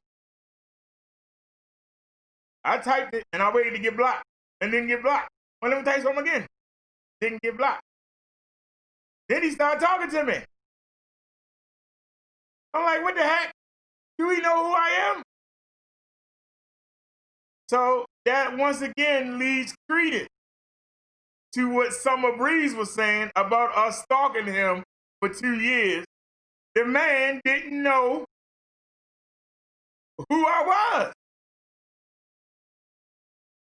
Let that marinate for a second. Somebody had to tell him in the chat, that's Brother Derek. And then he said, what? That's Sister Derica? That's exactly what he said.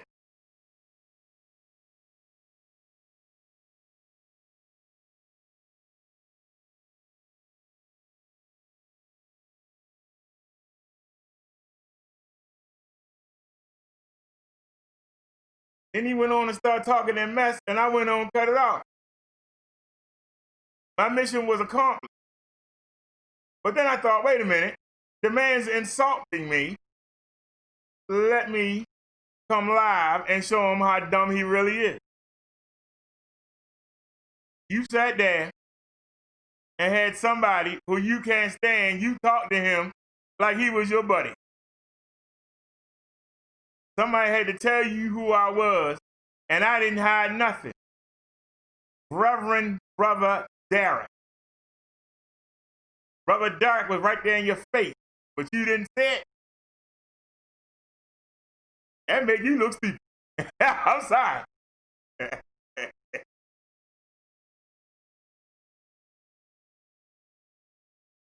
Like I said, we got the word out.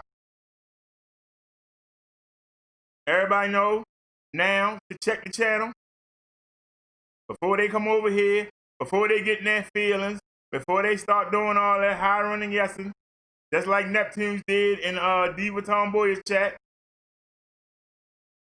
Looking like a total fool, a total jack-off. You notice he ain't made his way over here because he know he was wrong and he feels stupid. He know it.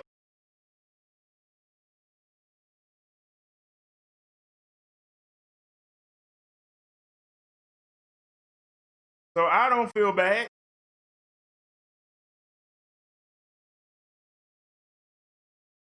That's why I said thanks for the free press. You got the word out. More people watch him than watch me. So more people now know that Triple Darkness is cloning us so that when he come in the chat, they'll be able to look at it and say, hey, that's not the real Brother Derek. Triple Darkness, get out of here before I block you. That was the purpose of going on True Freeman show. It wasn't to get no clout. It wasn't to get no attention. It was to let people know. Because more people, even if they're not watching True Freeman, people stream True Freeman. So those people that's watching that stream are going to know also. Do y'all understand what I'm saying? So we got the word out. Much more that I could do sitting here. If the 5 people that stream him, their audience saw it also.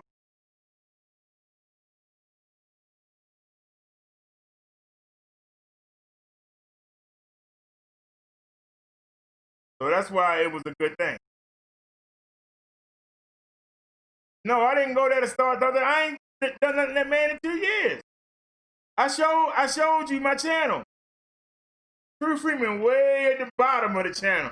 We ain't got 700 videos, man. We got 706 videos. And we probably got about 10 or 12 of them of True Freeman. I got that man feeling with 12 videos that he still remember from 2 years ago. Let that marinate. You see how I got it went on. He was so embarrassed.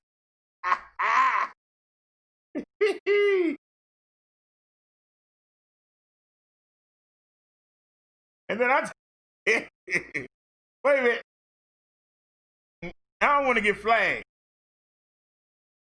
but I got the video. Let me see if I can show it. If I can show the chat. Let me see if I got the technology. Do I got the technology? Do we have the technology? Let's scroll down. And there it is right there. But I want to crop it. I would have to put the desktop audio on. Hold on, give me a second, y'all. Give me 1 second here. Let me see what I can do here. I might can actually show y'all the chat. I recorded some of it. I don't know how much of it, because I went back to the beginning and started recording. I don't know if the chat still stayed current, but I went back to the beginning and started recording the audio. So I can't guarantee you. But let me see what I can do. It don't hurt to try. First thing we're gonna do, we're gonna go to Windows Media, right? And we're gonna go in and we're gonna crop it. But that's a daggone shame though. Somebody that hard up that they went after my Cash App knowing I don't get no donation. That's the sad part to kill me. Y'all keep saying I'm a scammer. Don't nobody donate like that. I'm not Victor Moan or Tommy. I don't get donations like that. I don't understand why they keep doing it. It just make them look retarded. Okay, so let's go to left. Actually, I should be able to put, I shouldn't need this. Hold on. Let me out. I shouldn't need that. But let me bring this down. Let me see. That's Annie Mae, right? All right, let's go to Annie Mae. Let's see if I can pull it up on Annie Mae. And then crop it down. Go down here to Annie Mae. And okay, so this is the video. Oh Lord, he had to show.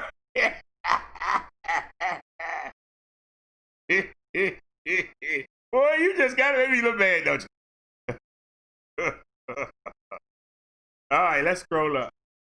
Just gotta make me look bad, don't you? All right. Let's show that for a second. And you still gonna show me. That daggone devil, I tell you. Just hold on a sec. Somebody gonna be showing that next.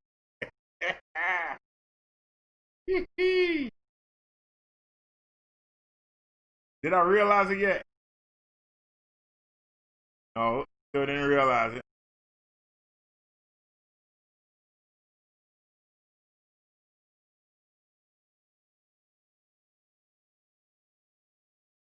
All right.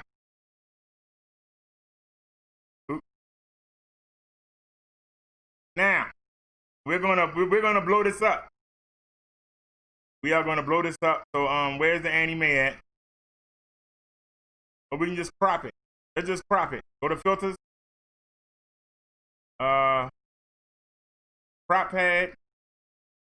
And we're just gonna crop it. Left, give me 300 on the left. Give me 600 on the left. Oh, that's too much. Okay. Give me 600. Still not enough.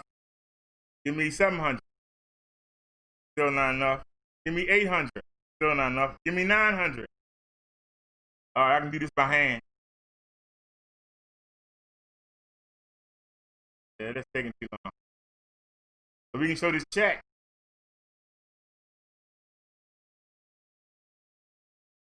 Just done this in the beginning. We done had no problem. All right, now let's go to the right. Give me 300 on the right. Not enough. Give me 400 on the right. And then we got too many numbers. Give me 4. Give me 5. Still not enough. God darn. What about 570? No. 590? No. But what about 600? I should be able to tighten that up. I should be able to tighten that up. Now we don't have no audio. Come on. Anyway, we try and tighten this up.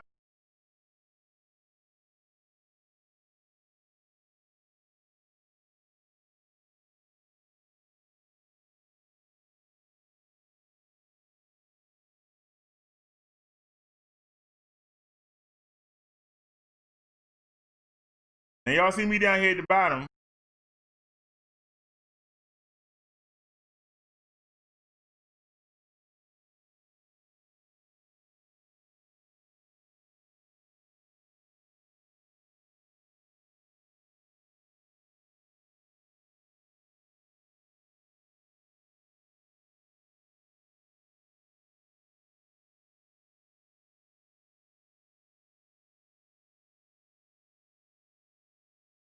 All right, that's taking too long.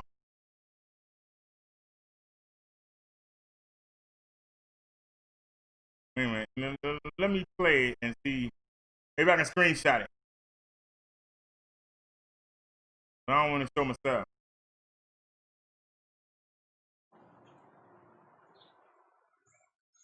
We don't want to play the volume.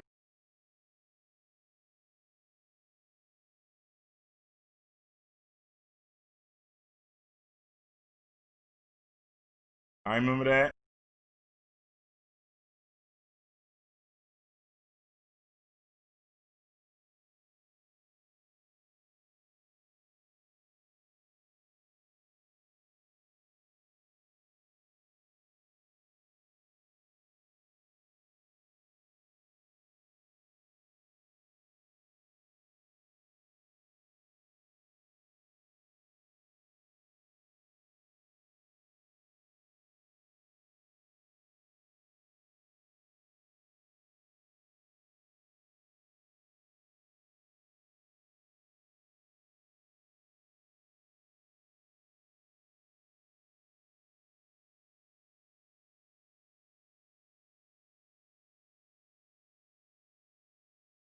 Hold on, y'all. I'm getting this right.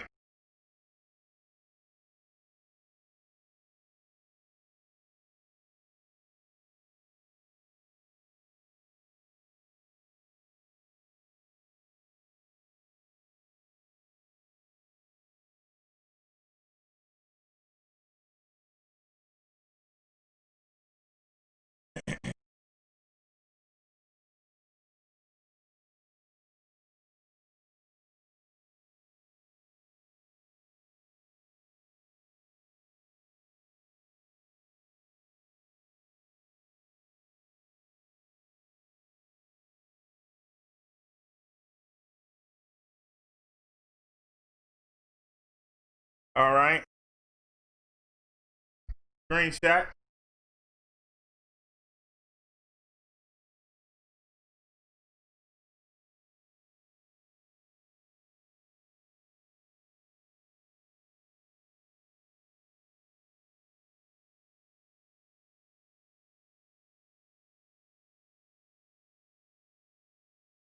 Dang, his chat don't move.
All right.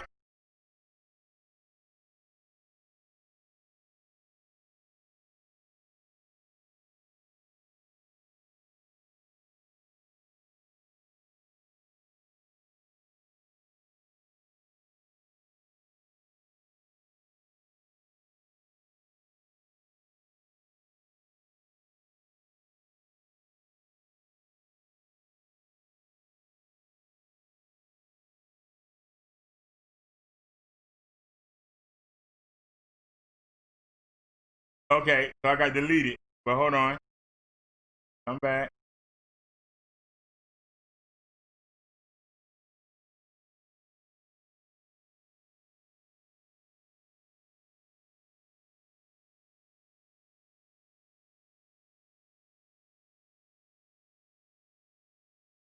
Hold on, y'all. We almost ready here. Right there. All right, and I got blocked. Okay.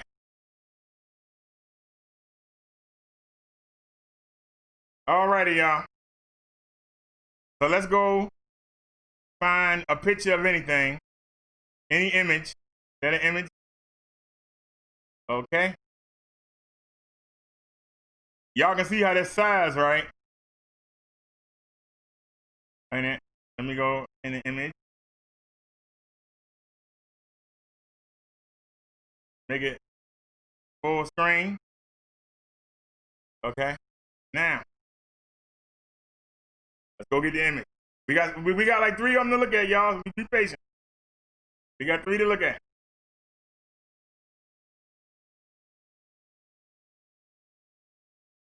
All right, here's the first.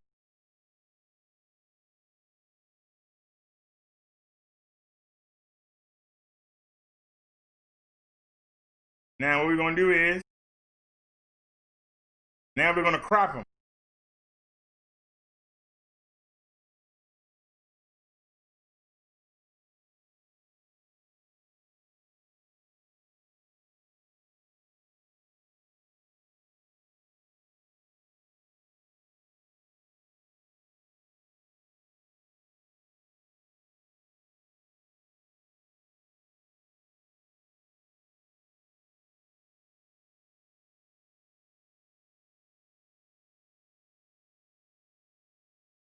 All right, sorry about that, y'all.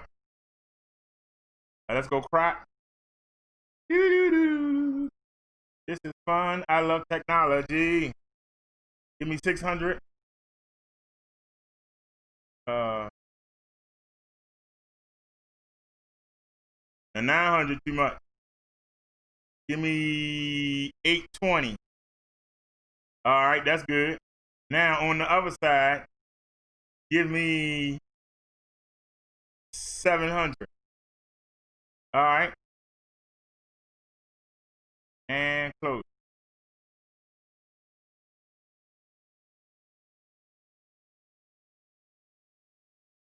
Now I want y'all to be able to see the word. Move this up. and move this down. All right.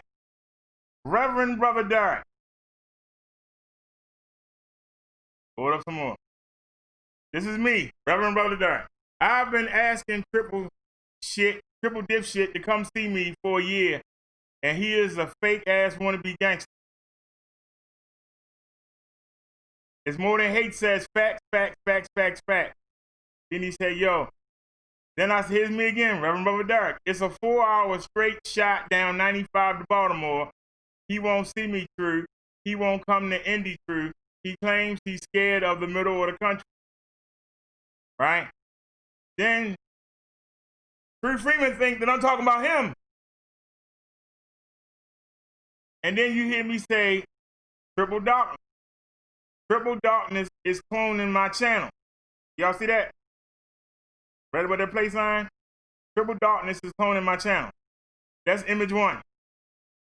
Let's go back and get another image. That was image 1. Go to image 2.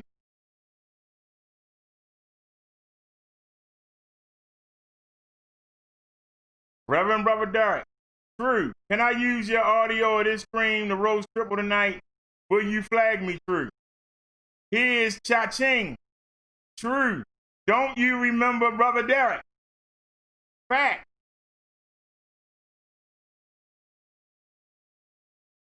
It's more than hate 7 says, just give him the link for 6 hours or something, then lock it. Cha-Ching said, case closed at sidewalk, laugh out loud. Somebody named Logic Forever say, True runs his block connects. I don't know what that means. Then I type in, Triple Darkness likes that DNA fact. It's more than A says, blesses Brother Derek. Got my name wrong, but he says, blesses Brother Derek. Let's go get another link. Hold on, let's go get another screenshot here. I keep saying link. So y'all can see this. You ain't got to wonder, you ain't got to imagine. Go get the next one. You see it again. It's more than hate. 7 Deadly says, blesses Brother Derek. Reverend Brother Derek. Hey, 7 Deadly, what's up?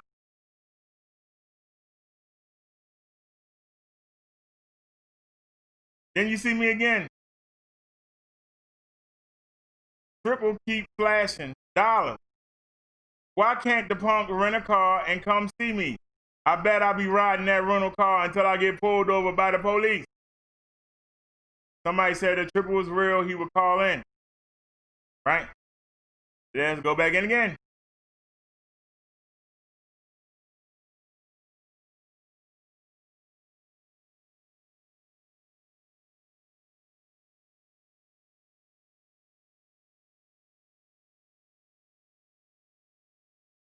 Now you still see it right here. Triple keep flashing dollars. Why can't the punk rent a car and come see me? Right? Then somebody says, is Derek the guy who met Hassan? Somebody named Joe Visaragen says, wonder if Reverend is a real Reverend. True Freeman tells me that I can't use the audio. I really didn't want to. I was just being nice. I don't need his audio. But I told him so. I don't need your audio. I got better content than you acting a fool. And then let me raise this up because it's hard for y'all to see. It's hard for y'all to see. But at this point, I got blocked. And then I said, hey man, I knew you would eventually remember me and flip, you simpleton. And that's when I got blocked.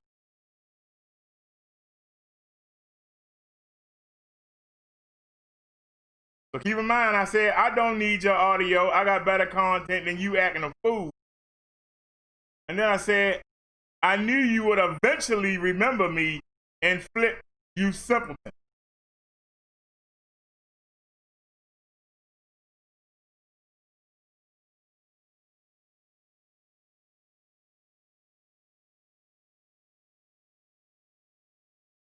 Now, where was the clout chasing at? Where was the kissing butt at? Where was the booty licking at?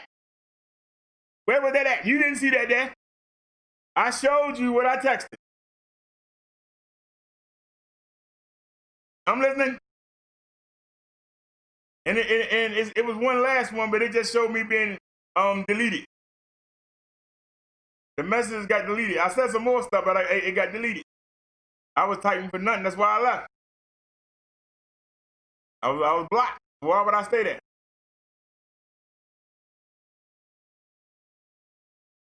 So, the driver.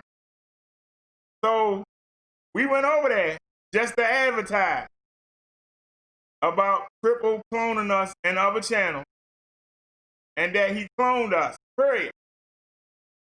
True Freeman got a bigger platform than I do. That's the reason why we went over there. We didn't go over there because we like True Freeman. We didn't go over there because we down with True Freeman.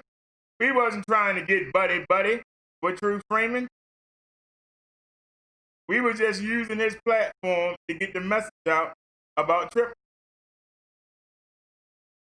Now, the fact that he was embarrassed because somebody in the chat had to tell him.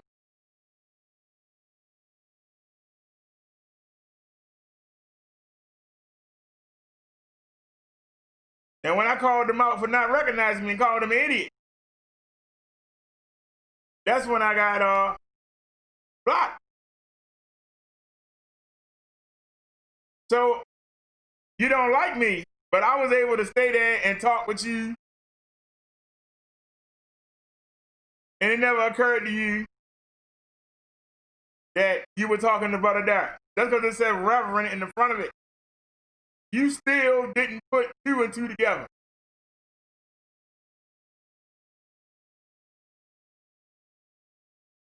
How that make me look bad? I don't hate Triple. Triple just need attention. He gets his best reaction when he come after me. He go up to Tommy, he don't get no reaction. Go after Vic, he don't get no reaction. He go after me, he get a reaction. I don't understand.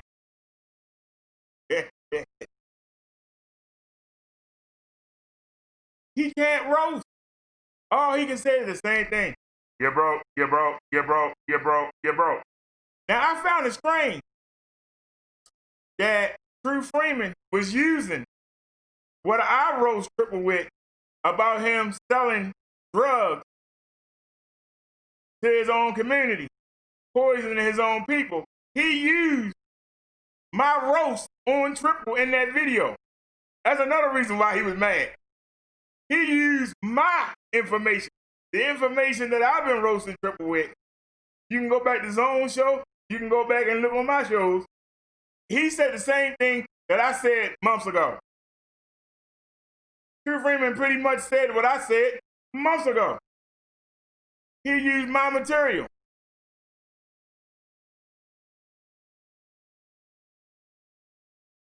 When me and him was on the Hangout, the StreamYard the other day. The same material. True Freeman ain't do nothing but regurgitate what I said. He didn't say nothing new. I think he was embarrassed that he didn't recognize who I was. I think he was embarrassed because he got caught using my information.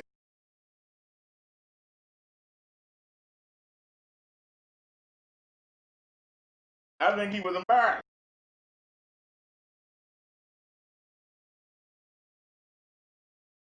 But I don't hate Triple. I don't know why he doing all this. He apologized, and that should have been it. He apologized, and that should have been it. I go my way, he go your way.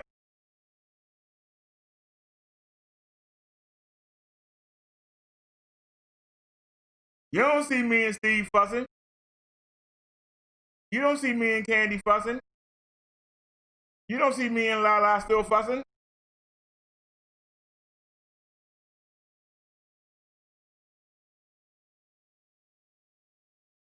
You don't even see me and Sissy Mayo fussing.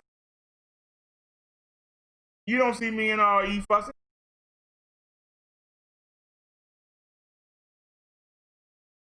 But why this guy won't go away?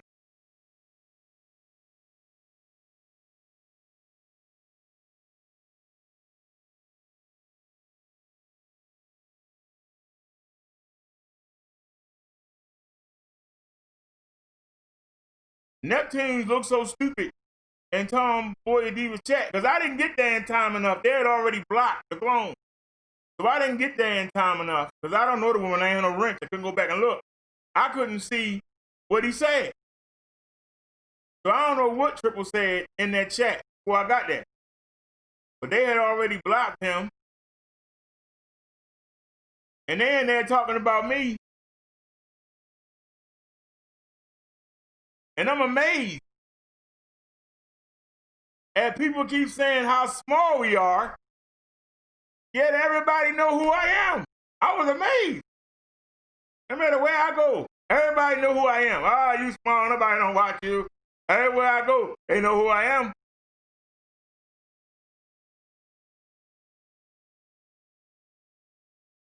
And they never talk about the good shows we do.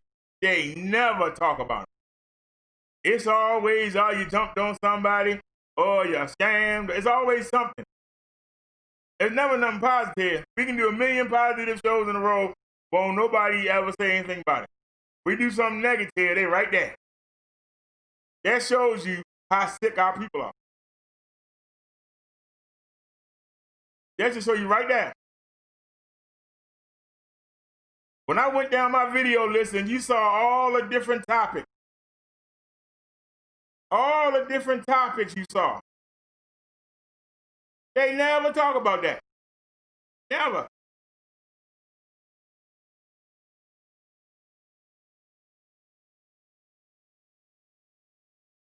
They never talk about that.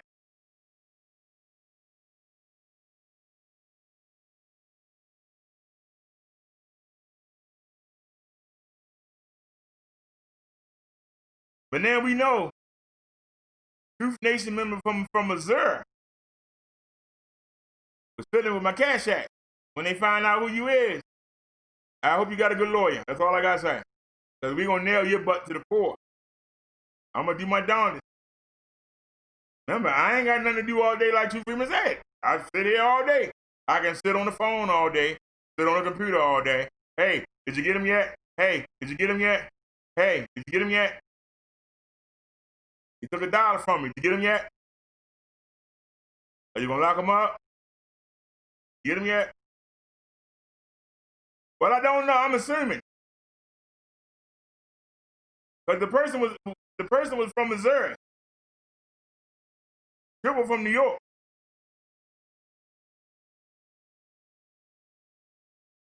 So we'll have to see.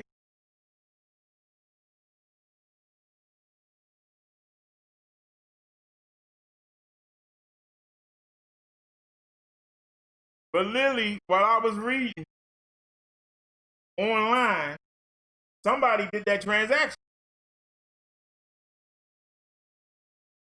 You know? Yeah, it could have been anyone. Give my suspect. Like I said, it's only $1.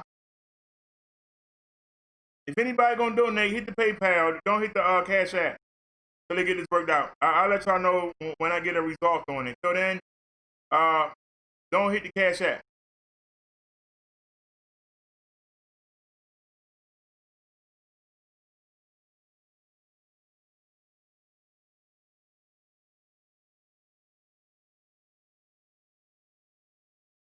But this ain't the first time when we had the problem with our Sungrown, and people from Sungrown chat and him was hitting us up trying to get $500, $900, and it wasn't nothing in the account. They still could try to hit it. So I'm going to discuss it with them. We're going to find out who this person is.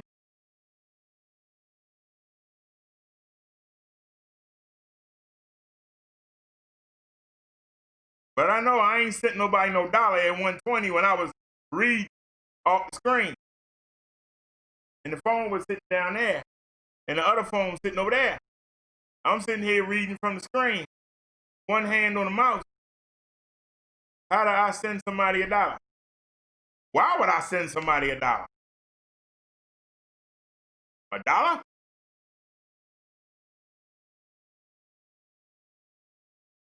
But I'm gonna get my $1 back.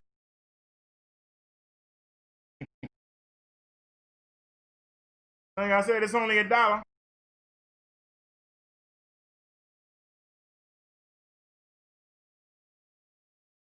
But they said on the phone it was somebody from Missouri.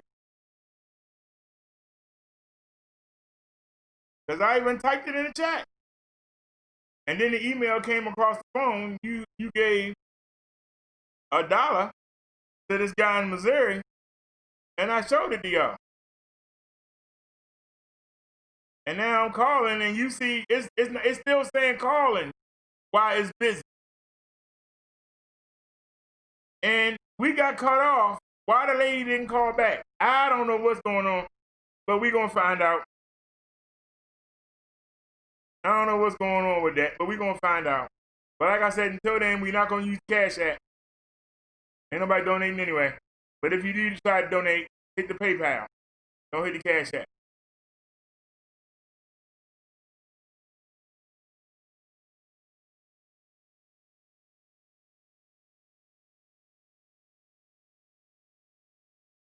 And like I said, I knew I should have left it alone, but I got two. I don't know how, but I got two Cash Apps.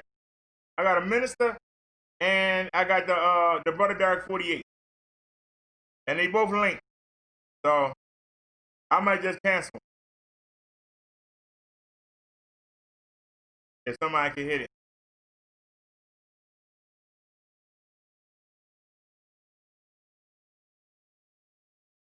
Well, I don't have a bank account, not yet. I'm not getting a bank account until we get near 100. Right now we at 78. We at 78.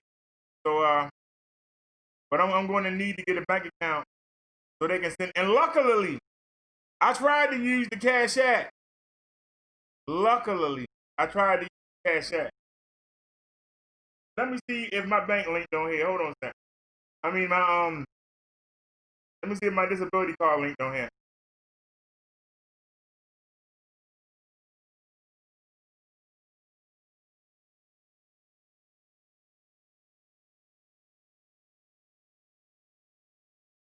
Alright, so that's the card.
Who said that?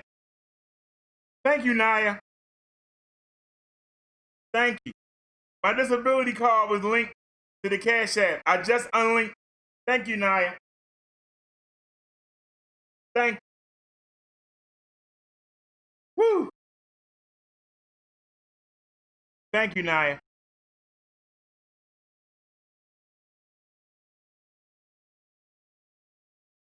Thank you. Yeah, I have a Cash App card. But I didn't know it was linked to my I didn't know it was linked to my disability card. So we got that off of there. So it can't come back to that. Matter of fact, let's make sure they ain't made no purchase.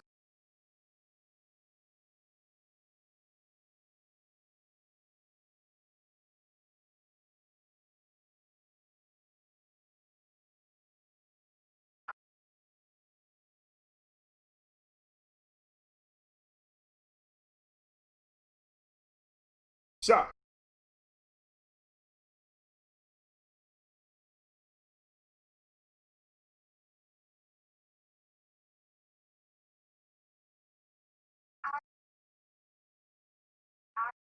Oh Lord, no. You got me. You got me. I hit that one number by mistake. You wouldn't let me off the hook.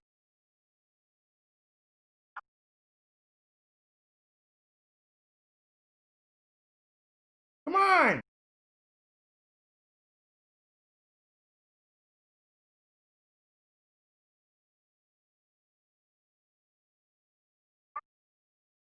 We didn't ask you that.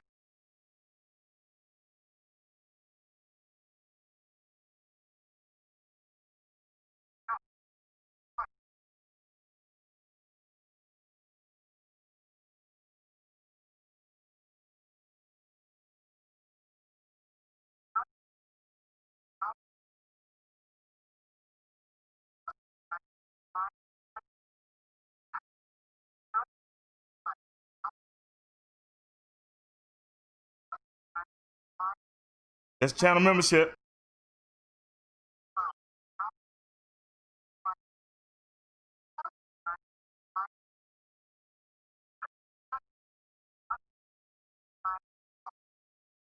$25 back from the phone company.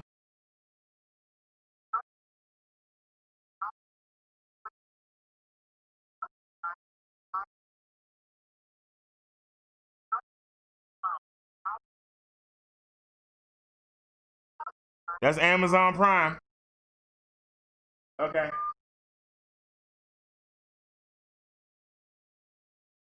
All right, y'all, we good. That $5 was from the market. When I got the new bowls, I got the new bowls and the dish detergent, and everything else looked good. Okay.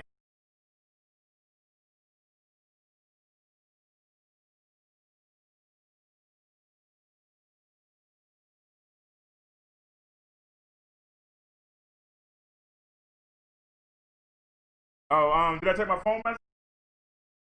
I didn't see any voicemail. Hey man, I think I hit one. I think I hit one. Uh,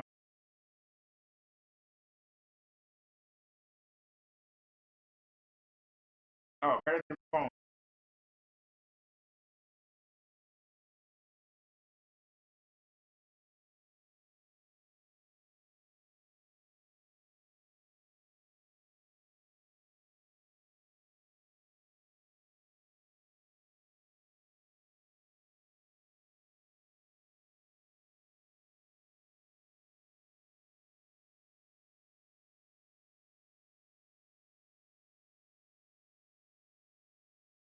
Oh, I can't be this.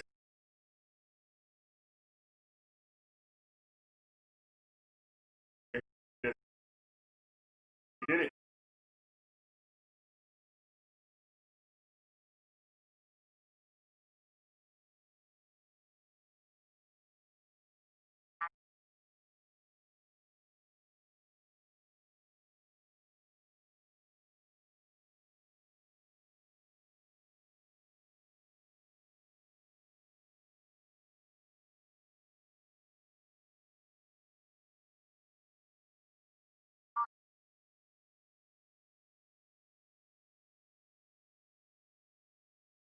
Okay, and we rescheduled that September the 4th. Okay.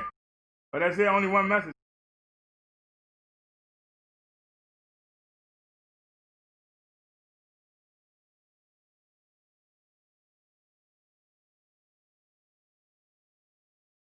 Hey, let me see something real quick.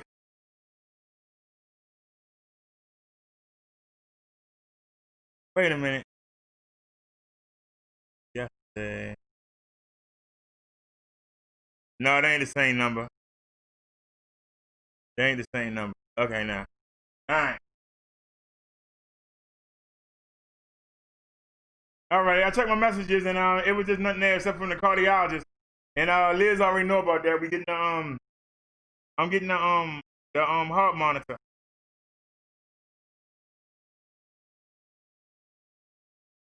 But I tell you one thing. People don't listen. Yes, I do have a pacemaker. But I got about 30 seconds of offense that I can put out. The average fight lasts 6 seconds. If that. If they dancing around doing the Muhammad Ali stuff, it might go 30 seconds. But the average fight, many fights we watch, the average fight goes about 6 seconds. I got about 30 seconds of offense before I gas out. I don't know if y'all ever been in the boxing ring. 30 seconds is a long time when somebody beating on you. I'm sorry. I got 30 seconds of offense, but I know enough wrestling and MMA to tie you up in the knot while I catch my breath, and then I got another 30 seconds of offense. And if you still moving, I can tie you up again. And guess what? I got another 30 seconds of offense after I take my little break while I'm squeezing the heck out you. Whether it be a bad hug, whether it be a choke, whether it be an arm lock, whether it be a leg lock. Don't think that because I got a pacemaker that I'm defenseless. Don't think that. Don't think I won't jump off that scooter and beat the crap out you. It only takes seconds. People start saying things and they don't realize it don't take long. The majority of the clips that we watch, they don't take long.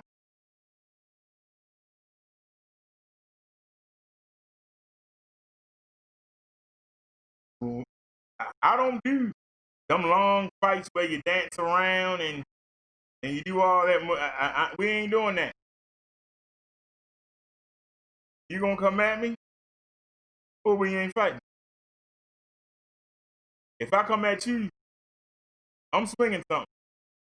It ain't gonna be 30 seconds.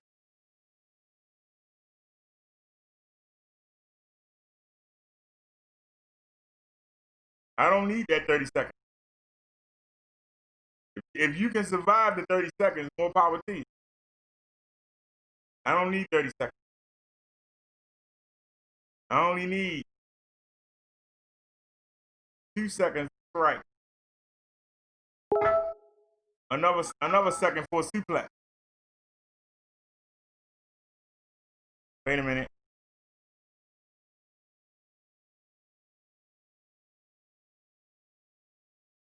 No, I didn't. No, I didn't give no information.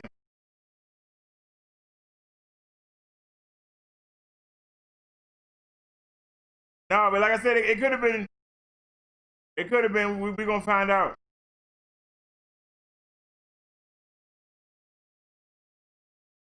Like I said, I'm gonna spend all day tomorrow on the phone with him. But I don't have a bank right now. There's no worry about that.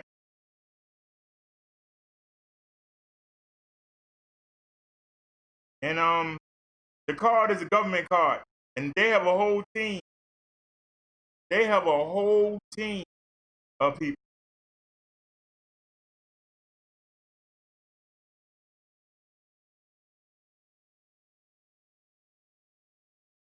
We got a whole team of people to handle that. So, go try that card they want. You messing with the government? Go ahead. But I took it off. I disassociated it with the card. So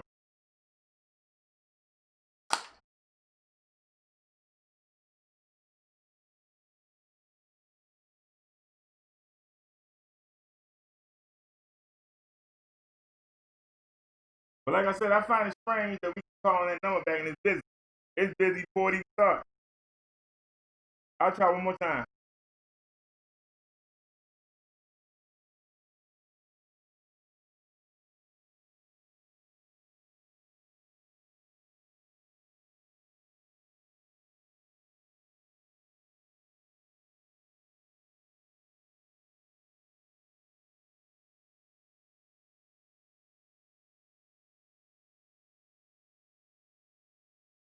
See, it's still saying calling, and yet it's already busy. So I'm gonna get in contact with the real people and let them do an investigation. And we're not gonna worry about it. But right now, don't send no money to the Cash App.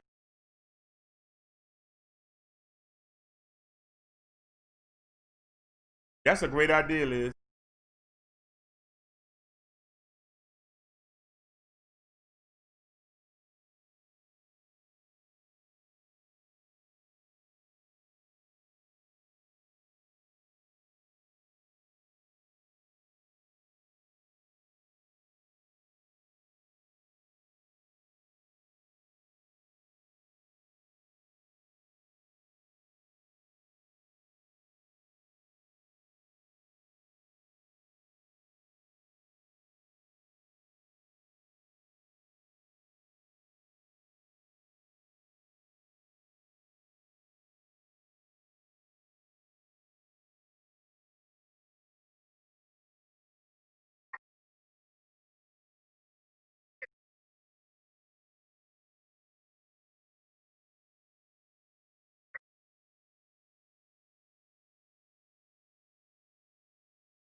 That ain't no help at all.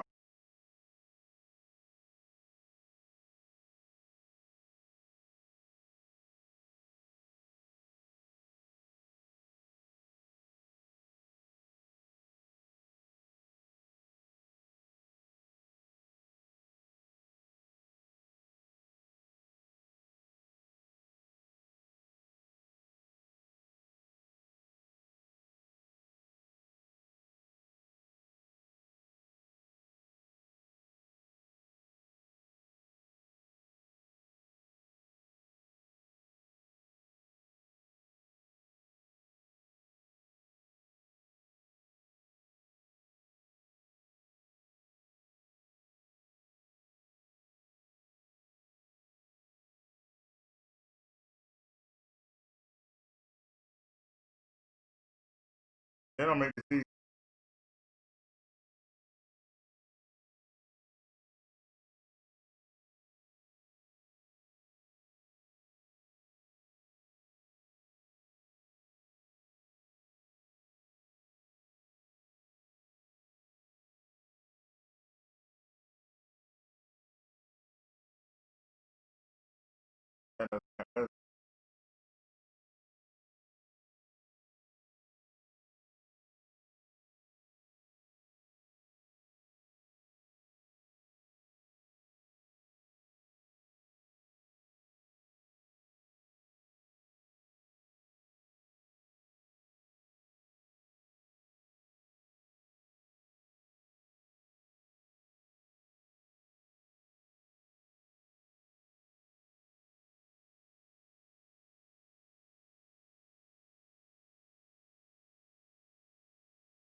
they're not helping at all.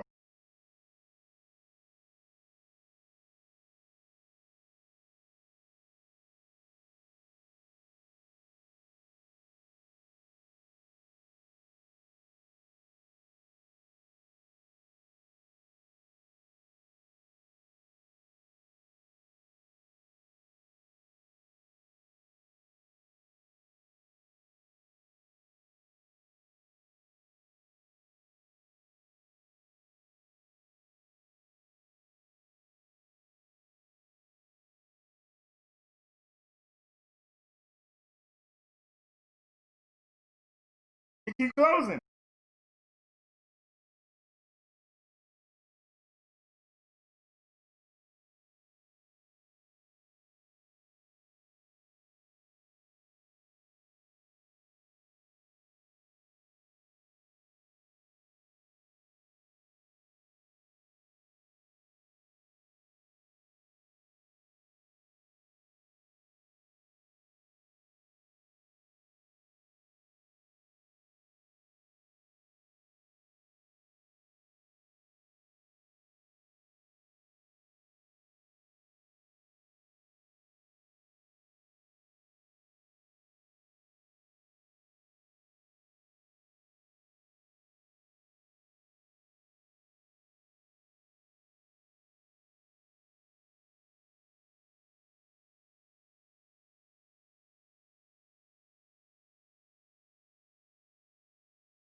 All right, y'all.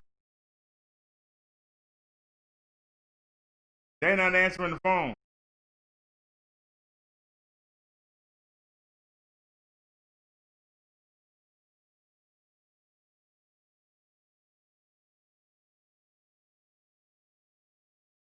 Yeah, Liz, the number's totally different. I really do believe I was scammed. But I was trying to find how to close the account.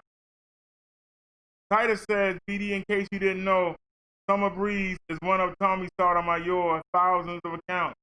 He's mad because you roasted him last week. Did he just have the balls to come in here and say something? If he had a problem with something I said, he should have came in here and said it. Why he got to come under somebody else? See, he accused me of going on Instagram when I just showed you that there is nothing on Instagram about me on my Instagram page. There ain't nothing about any other YouTuber at all. We went down the whole page, there was nothing.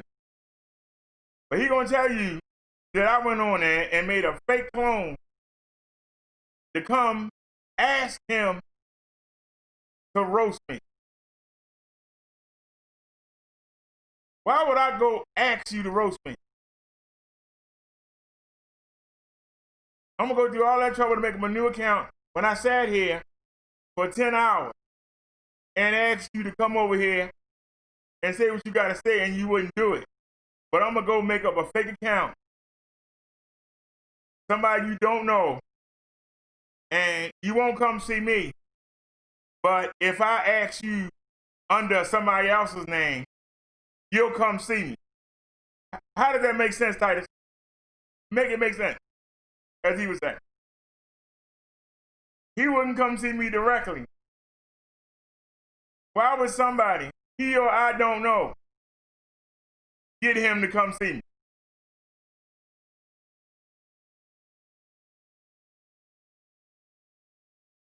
I do have a name in the sector.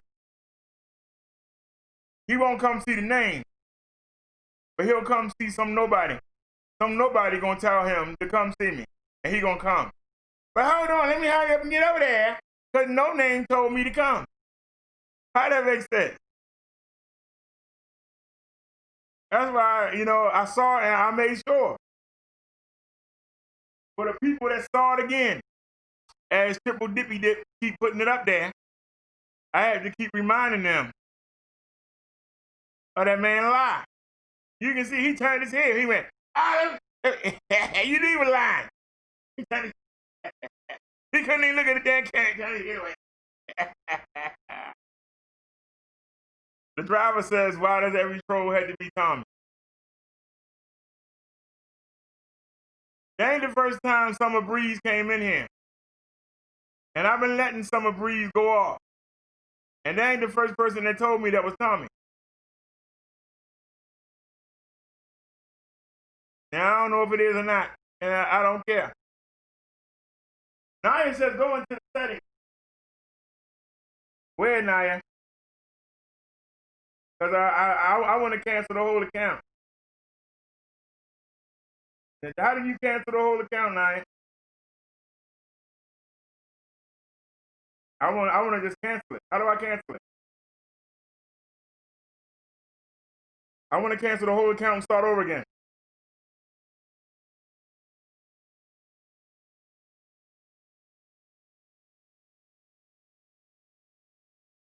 Let me Google it.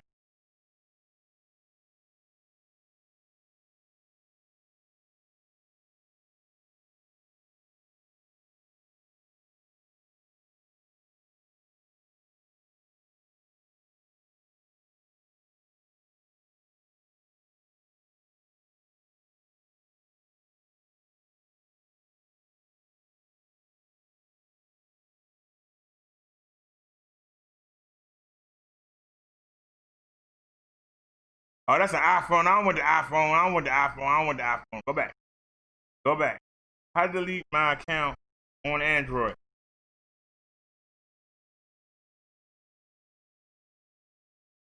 That was iPhone. How to do it on Android?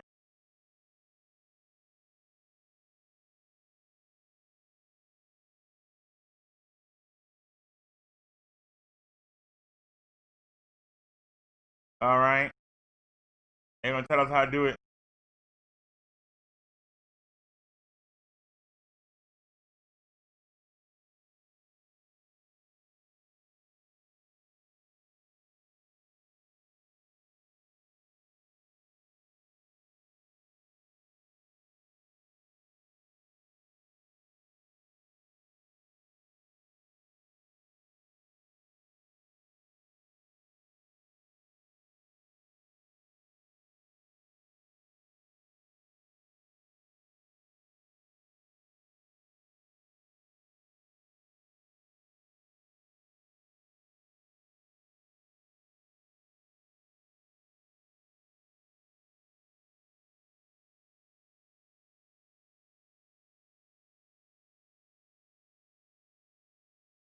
Hold on.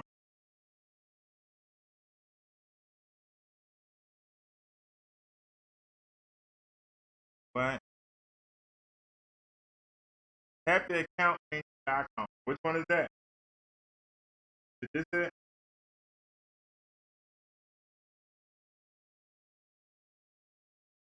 No, that's not it.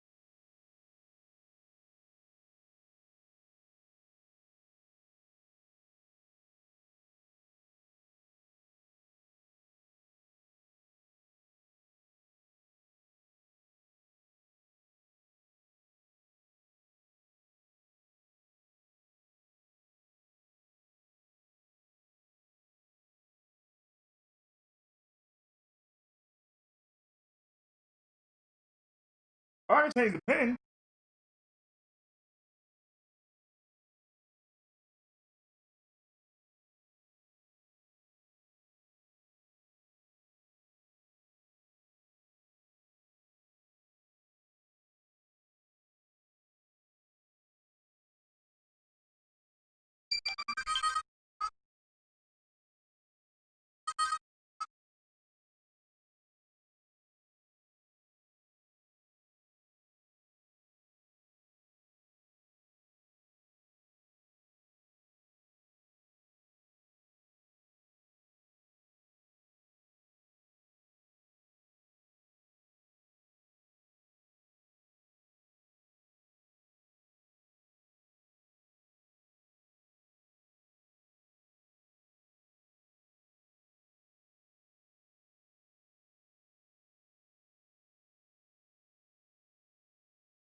Gonna help.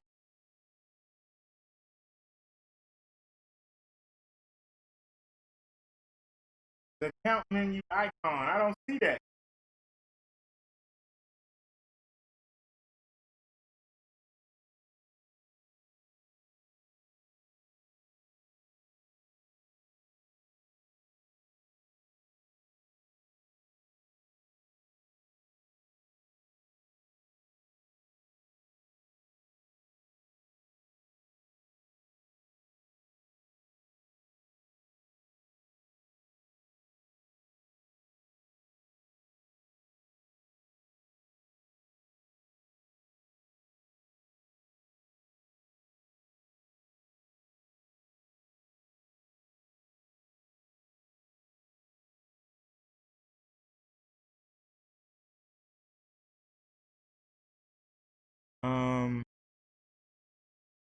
I can't remember my new phone number.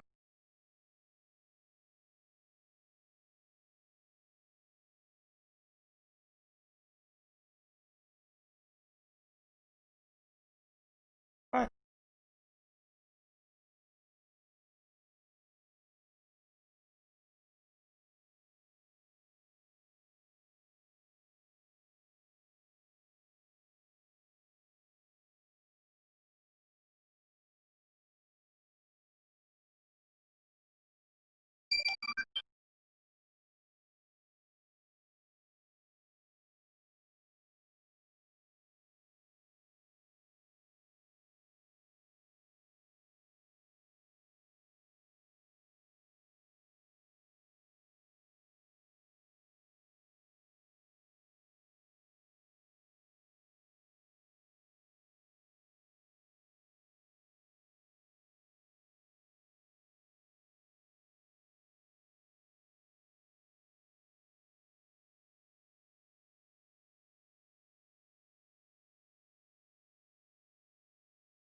Wait a minute.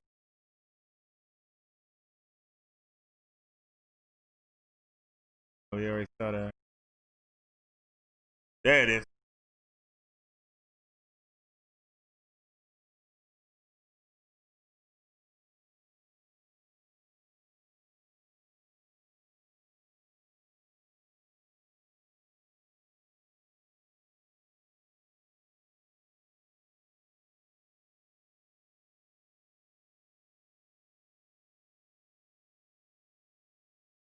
All right. I still ain't see. I don't see nothing here that help me. But to the chat real quick. I changed the password. I changed the phone number. And I changed the email. Is that enough, or should I still get rid of the whole account? I need somebody to let me know. We changed the phone number. We changed the password. We don't have no cards linked to it. And we changed the email.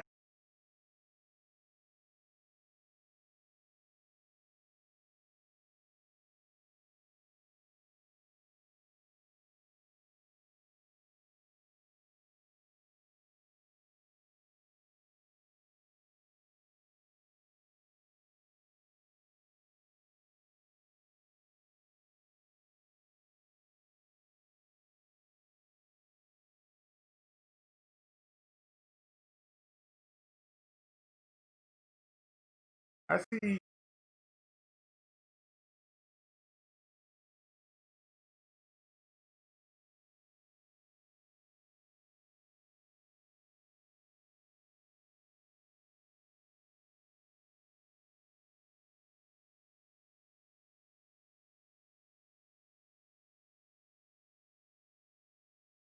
There you go. I think I found it.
If I want to cash out, I had to put the card back in.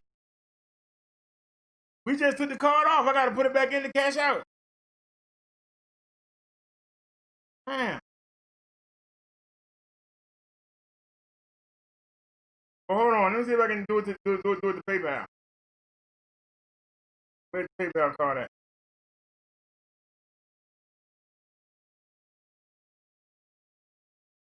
Hey, man, I don't see the PayPal card.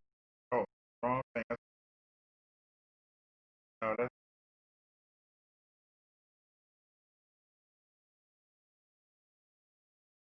I ain't used PayPal card in so long, I can't even find it.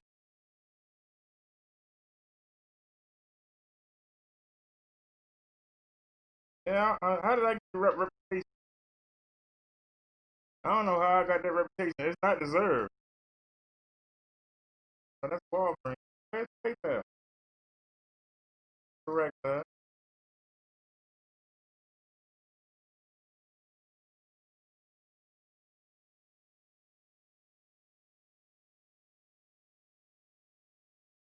Oh, that's my. What happened to PayPal?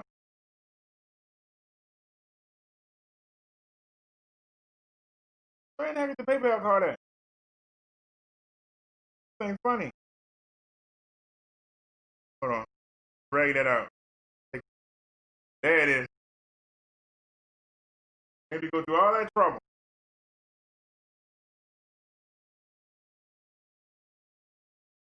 Y'all see I got them aluminum foils in there. We ain't playing. Oh, now they won't go back. They'll go back when I put the card in.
All right. Hold on, y'all. We doing it here. Now.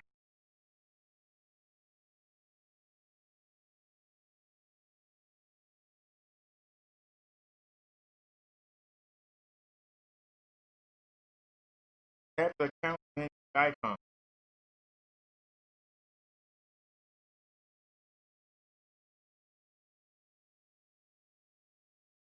Tap report.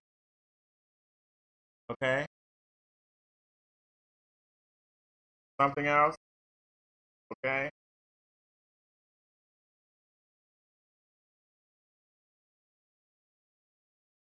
Yeah. Okay.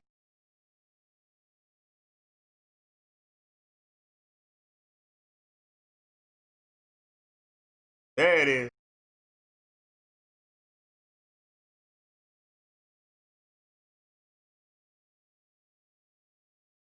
Firm.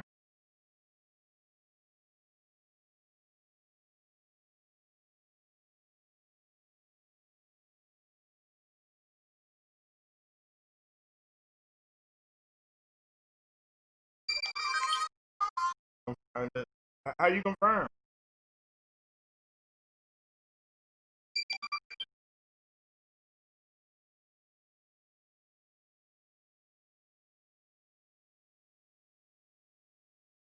Alrighty. The account is now closed. So I'll just make up a new one.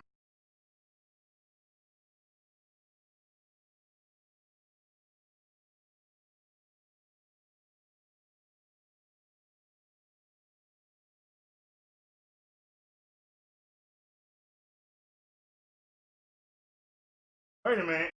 I'm supposed to do a confirmation code? Oh, go back.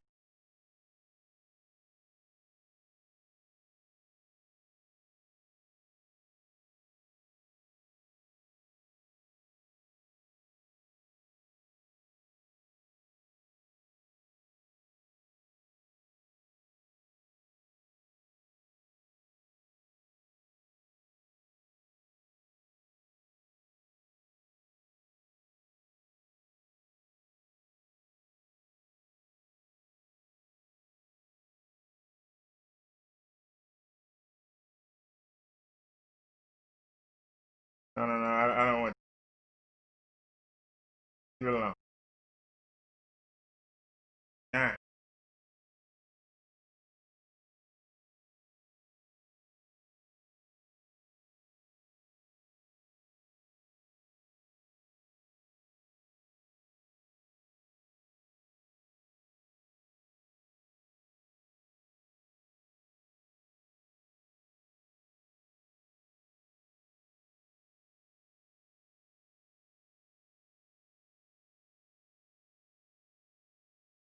All right, y'all. I closed the account.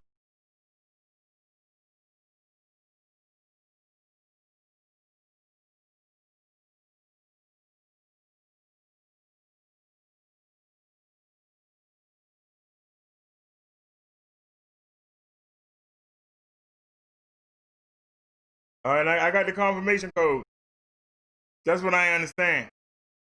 That's just your confirmation code in case you ever want to come back. I want something all new. All right, let's get back to the show. All right, y'all. Sorry about that. All right, y'all. It's gone.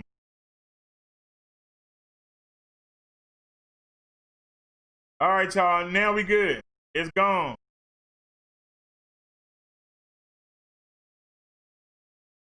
All right. Now I'm going to set up a new one. I'm going to set up a new account later on. And it's going to be Reverend. So let me go in here and let me take these out because I don't want to use them by mistake. Let me take out all the Cash App. Delete. Delete. Delete. All right. I just deleted the Cash App link. So we ain't got to worry about it no more. Now, I see we start talking about the beefing and we back down to our regular number. So if we beef, we can go as high as 13. And if we don't, we drop back down to 4 or 5. That's what I see.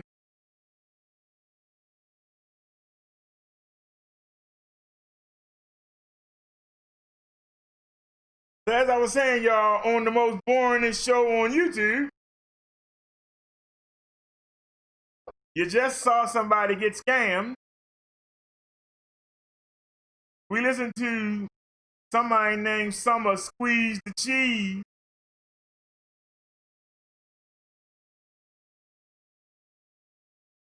I'm sure that breeze from that cheese ain't that sweet. We listen to them come up with every excuse in the book, and we shut them down. Every excuse in the book. That's why the trolls don't bother us like they do other channels, because they can't get nowhere. You don't get me in my feelings. You don't get me all upset.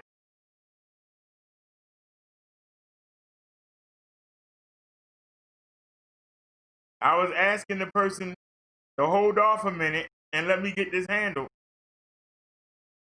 And they couldn't control themselves and still had to keep saying ignorant stuff out their mouth. If somebody is messing with your account, why do you think you should be agitating, talking about scamming and all this? It was $1.51 on the account, man. Seriously.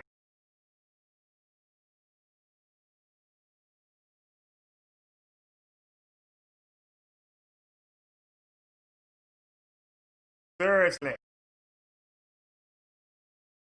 Somebody got me for $1. Will they get it back? I don't know. But it's $1. Why they ain't take the 51 cents? I don't know. But Cash App took half of the 51 cents. They took a quarter of it and gave me 26 cents and put that on the PayPal. So I didn't use my disability card. I put the PayPal card on it and took the money back. So, and then we canceled. So now there's no more account. When I come back, it's going to either be pastor, preacher, or reverend, Brother Derek, and that'll be the new Cash App. It'll be one of the three. I ain't decided yet. It'll either be reverend, pastor, or preacher. So hackers, go ahead and start getting ready. Go ahead and start getting ready. But you don't know what number I'm going to use. It can be anywhere from 45 to 71.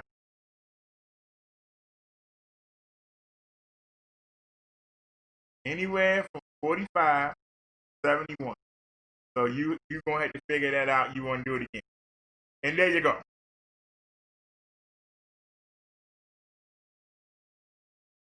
You're going to have to figure it out.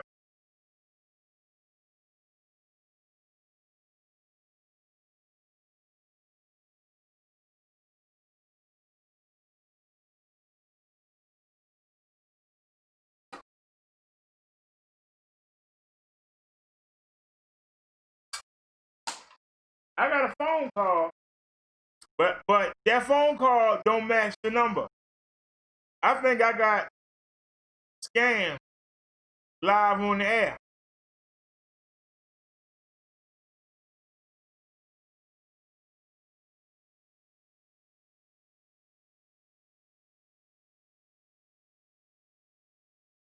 So I canceled the whole Cash App. And I'm going to set up another one.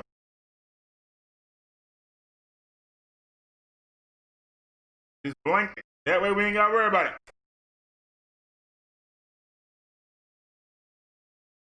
Thankfully, they didn't get your donation. I took it off of them. Thank you. They didn't get that.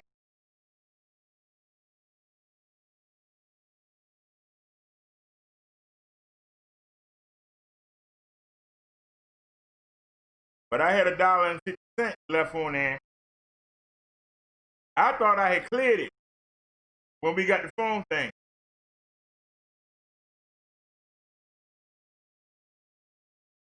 But it was still $1.51 on that.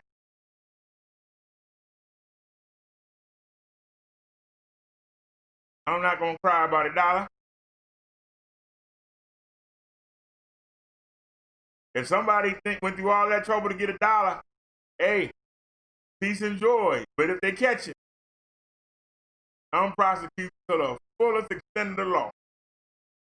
Mr. David, I'm prosecuted to the full extent of the law, baby. So we're gonna make up a whole new account. We're gonna put a new email on there. We got so many emails. You know, we got like 20 of them. Put a new email on there. An email that the computer don't even use. So there's no way for it to get that.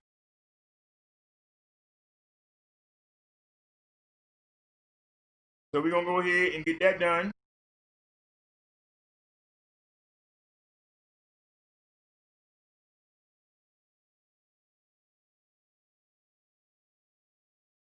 Now they can go for it again, but I'm not gonna have my card on it.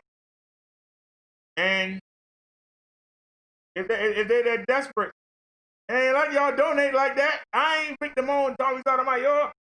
Y'all don't donate like that.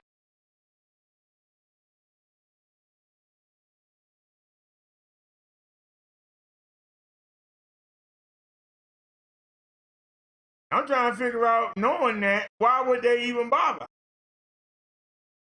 That's what I can't figure out. But I know one thing. The minute y'all donate, I'm going to transfer the money right out. If anybody donate on a new cash card, the minute you donate, I'm going to cash it out and keep it blank. And that way we ain't got to worry about it. It'll always be blank. I'll just cash it out. So I won't even need a new card. I'll just keep cashing it out.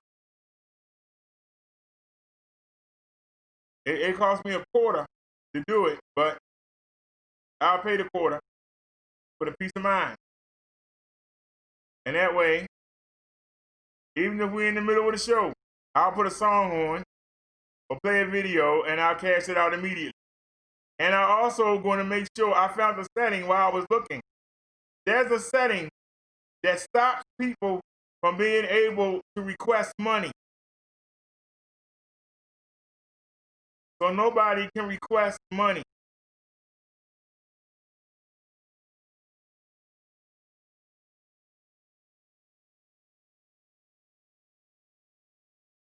But that's the only reason it's for now, for donations. And if we not getting, I didn't insult nobody, so don't start. I was making the point that we don't get donations like that. Why bother? That was the point. Somebody got $1. You imagine if they hit Victim on chat, hit his cash app. You imagine if they hit Tommy Sotomayor cash app. That man sitting there getting $800 a show, they would get some money. Why in the world are they coming after my dollar? That's all I'm saying. That's all I'm saying. Why would somebody come after my dollar? You had to really be petty. Really be petty to come after my dollar. He called me broke, but you came and stole $1. How that sound? Yeah, you broke, but I'm gonna come take your $1. That's rough right there. Liz says she will not use PayPal, but I'm gonna get the cash app. I'm gonna get it back up. It don't take long to set the cash app up.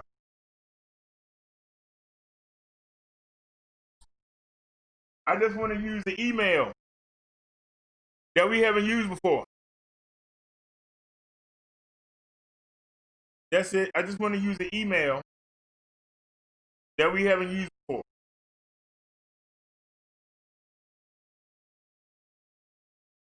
But don't get it wrong. I appreciate when y'all donate.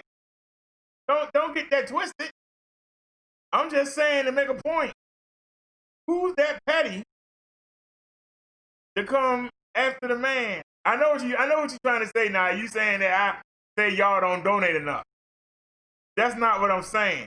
What I'm saying is we don't get enough donations for somebody to take the time to figure all that out.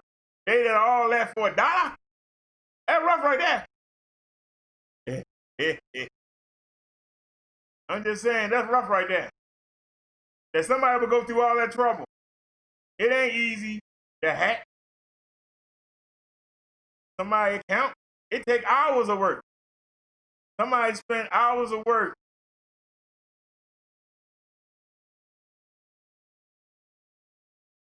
But they can't find out nothing now because the account gone.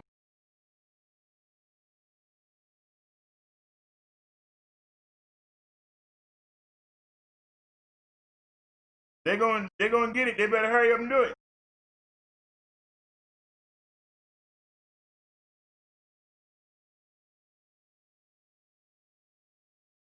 And we changed the email. We changed the password. Before we got rid of it, took the card off there.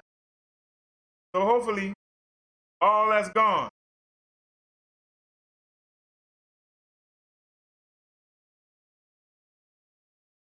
So all they can do is wait, try and do it again. But I'm just saying, it's just sad. You know, our sector is that bad that you can't even have a daggone account. Let's not overlook that. People that petty.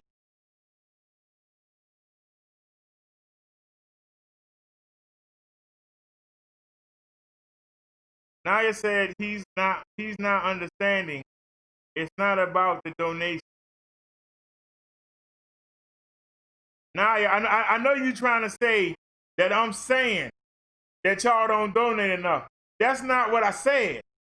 What I said was we don't get enough donations to even bother. Why would you spend hours trying to figure out how to hack somebody? Why would you risk going to jail when you know a person don't get donations like that? That's all I was saying. Don't take it personal. I wasn't saying that y'all don't donate. I'm just saying, why would somebody go through that much trouble just to be able to make a video and say that, you know, Bubba Derek Cash App got hit? You would go through all that hours of work, risking going to jail, just to be able to make a little 30-second video saying Bubba Derek Cash App got hit. That's just petty. That's sorry. That's just scrubbish. I can't justify it. Yeah, he supposed to be selling drugs all day. How he got time to do all this stuff, man? That's what I want to know. Yeah. He got time to do this all. How he got time? Maybe while he on the corner, he on the phone. Got time to put up video. Soon as we do something, the video up 10 minutes later. Like, God darn. Must have me on all day and all night. Let me wait and see if he do something. He gonna do something I can make a video about. Just wait. Just wait. He gone 4 hours. He ain't done nothing yet. Wait a minute. Just wait. Just wait. I can't live like that.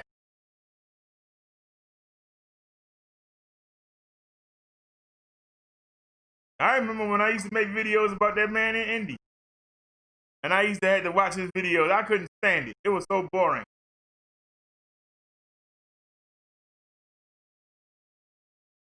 And then I just started waiting for somebody to just send me something with a timestamp. Then I can go look it up. But now I'm not saying I appreciate what y'all do. I don't want you to think that that's what I was saying. That's not what I was saying. I was just making a point that why go through all that trouble? Now, if I was like other YouTubers and flashing money and had the number up on the screen. Come on, we got 826. Can we hit 1,000? You know, come on, make them dice roll. If I was like that, I could understand. Somebody would think I got some money. You know?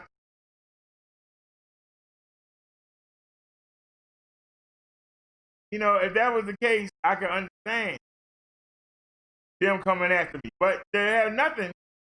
The same way when sun-grown people was hitting us up, they were trying to get $500, $600, $800. It was $2 on there that sun-grown had donated. That was the only thing on the daggone thing, I think. They were trying to get $500 back, $600, $800. Like, you think I'm balling like that?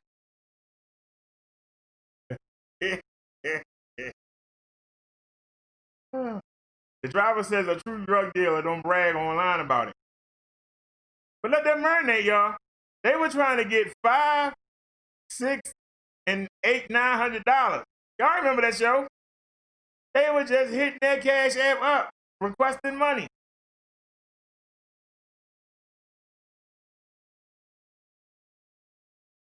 And I'm just sitting there like, what? And I'm just denying the request, and they come back with 10 more. I'm just denying them. They come back with 10 more. That's why I said, like I said, I don't mind setting up a new account, and I don't mind having a new name. We'll go ahead and call it the Reverend. We'll call it the Reverend Brother Derek. Call it the Red. I like that. We'll call it the Red.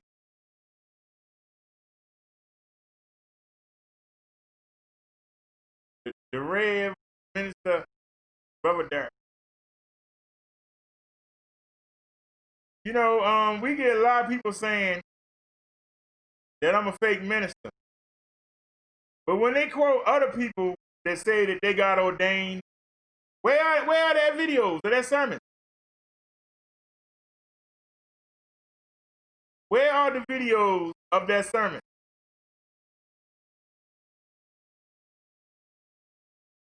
Why don't they ever attack the content of what I tell you to do?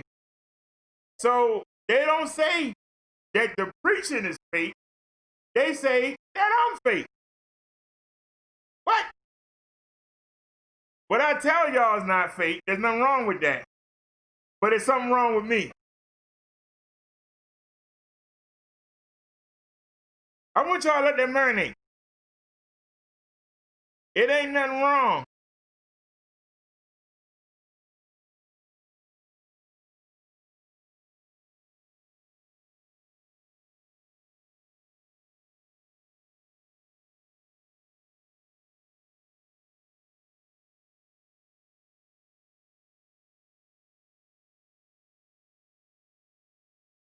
Liz said she didn't get a Cash App for YouTube. I got a Cash App for YouTube because somebody told me you should get a Cash App. The PayPal, Sammy R suggested back in May of 2018. The lady that made our banners, like the one going behind my head, she suggested, if I'm correct, that I should get the PayPal.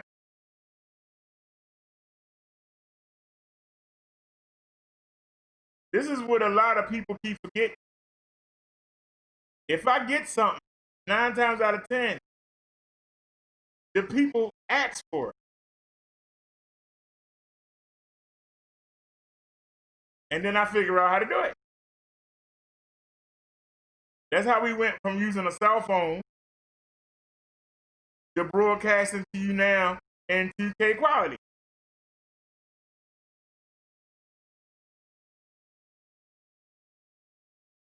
Somebody gave me an idea and I jumped on it. And I work hard Do it.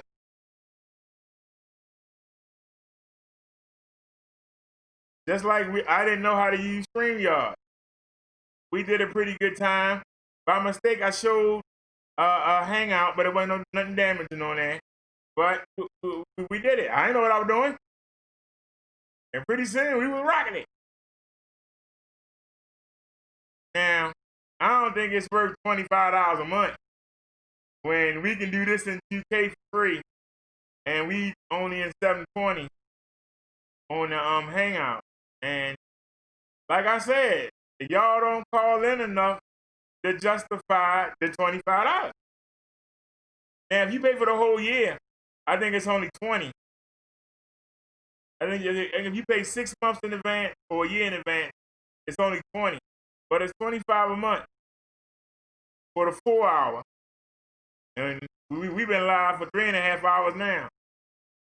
But it's 4 hours for 25, and it's 40 for wait a minute, that's if you get the thing. If you do 6 months or a year, I think it's 40. But I think it's 45. I have to go look again. Every month. Why I pay that? I can do something else with that money.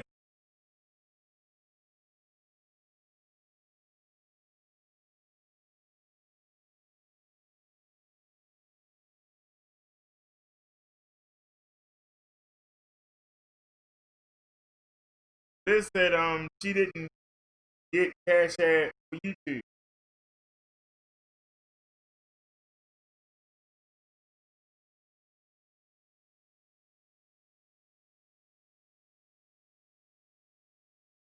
I got this American Express card back in 2017.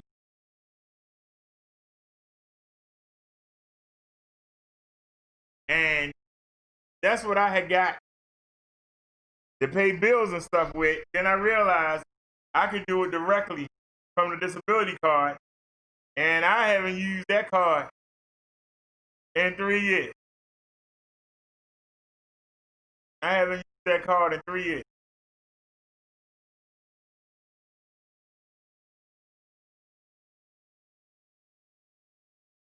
But it's an American Express. That's why I keep it. Ain't no money on it, but God darn it, it's American Express. Yeah. Because I can say I got an American Express card. I mean, you can say that. I got an American Express card. You might have Visa or MasterCard. I got American Express. And like I say, hopefully won't nothing come of this.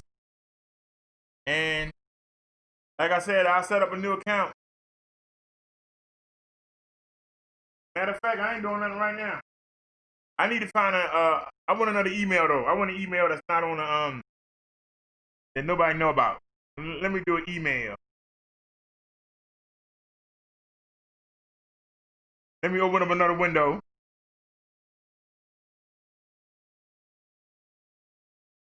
Hold on, let me play a song or something. I'll go ahead and set it up right now.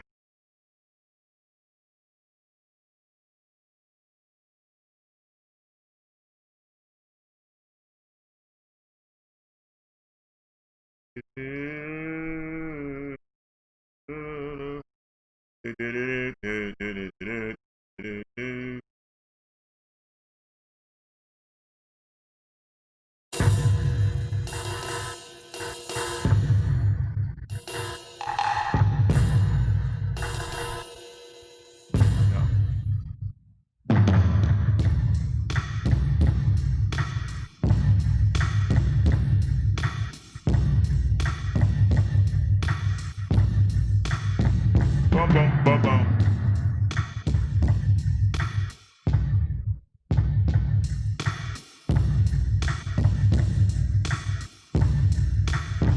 Bum, bum, bum, bum. Got my new email already.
right there. Y'all can hear it.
Are you serious?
What are you doing?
Get down.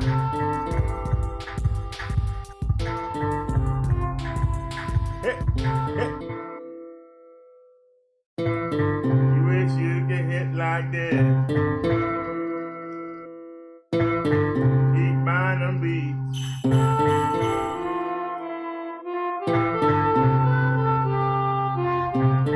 I'm the one that make you move your feet.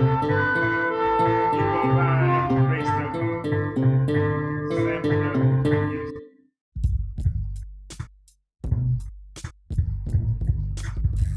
Where is it? I just found the car and lost it. Where was the car?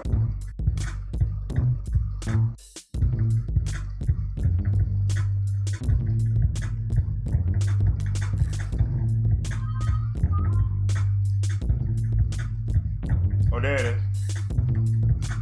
Found it.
Stop, look, and listen. Stop resisting.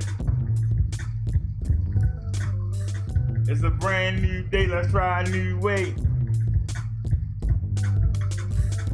Listen to this track that I composed. When Jesus come back, only God knows. Are you ready, or are you sin heavy?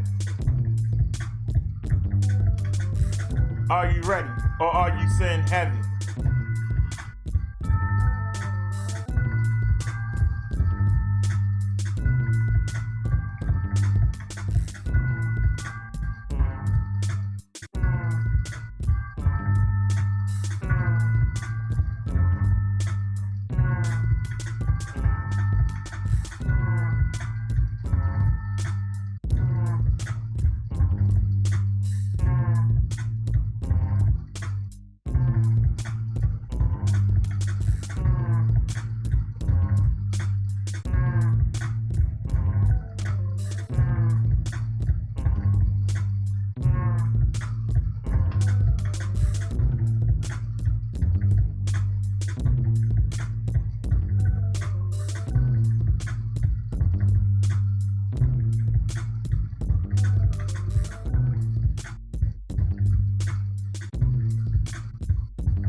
Oh, oh, oh.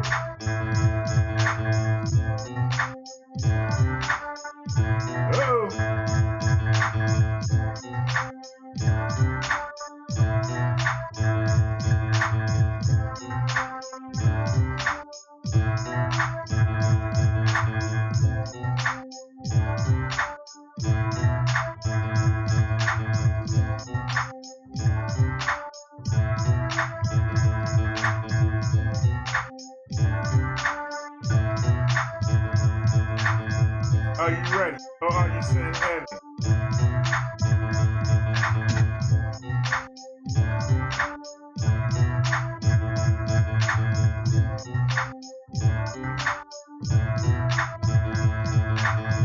Are you ready, or are you saying heavy? Are you ready, or are you saying heavy? Stop, look, and listen. Stop resisting. It's a new day, let's try a new way. Are you ready, or are you saying heavy?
Welcome to the Sunday sermon, everyone. This is Brother Darryl, Minister Brother Darryl. And, I want to come to you. And I want to tell you things that you can use and things that get you to have a connection with Jesus and God. So I wrote this. So I hope y'all enjoy it. So let's get to it. St. John wrote that Satan accuses us believers before God day and night. The Lord depends on us to do what is right. But our flesh is not tough enough to stand alone. We need Jesus so that we're all home. See, if you're slack, you're vulnerable to attack. In many ways, men today are slaves to the greed of his flesh. Money, women, and cars. Sports, pornography, and bombs. But these are things that God hates. So he separates and chastises us to change our ways, humble ourselves and pray. Remember, that house on the hill, you can't take it with you yet. That caddy with the grill, you can't take it with you yet. Those stocking dollar bills, you can't take it with you yet. Only your heart and your thoughts and your attitude will prove your place in heaven or the fires of hell. I wish you be. Man, I wish you well.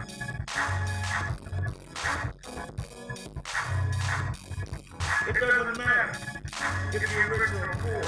Your feet are rich by believing in Jesus will all go to the same place. And that's good to know that God loves us all, black and white, short or tall. He only asks us to be more like him. Then you won't want the same. Let God into your heart and make a fresh start. You have a clean slate. Jesus' blood makes you pure and God out. So stay vigilant and keep the evil and his word at a distance. Ignore the devil's resistance. Keep hoping that you slip. He chips away at your faith and strip away from God's grace. So only Jesus will mediate on your behalf. The devil has many demons on his staff. Scouting, shouting things in your ear. Chipping away at your self-esteem while you daydream. So be alert. Step up to the Father and tell Satan in his arms, man, don't even bother. But I say this. Hey, that house on the hill, you can't take it with you. Hey, that caddy with the grill, you can't take it with you. Those stocking dollar bills, you can't take it with you. Only your heart, your thoughts, and your attitude will prove your place in heaven or the fires of hell. I wish you peace. I wish you well. It doesn't matter if you rich or poor. You're free to race by believing in Jesus. We're all to the same place. People are talking about struggles saying life is hard, rough, you got to be tough. But there's nothing hard than standing up to God. Evil is rampant. Even in our nation today, morality is wrong. That's why our society says no right or wrong. Fulfill your wants. Go along with the crowd and feel the wrath of that wrong. This country's going to hell in a basket, no a casket. And if you speak, you're late with a fanatic, a Bible is holy, triple quoting do-gooder, who's living in a fantasy world, waiting for a heaven that never comes. But God's will be done. You can't stop it. You're on the wrong side. Swallow your pride and humble yourself. Ignore the traps of this world. Study the word and let the knowledge unfurl. Because I'm telling you, that house on the hill, you can't take it with you. That caddy with the grill, you can't take it with you. Those stocking dollar bills, you can't take it with you. Only your heart and your thoughts and your attitude will prove your place in heaven or the fires of hell. I wish you peace and I wish you well. This is Minister Bubba Jack, and this is the new theme song for the Sunday sermon. All right, y'all. One last thing.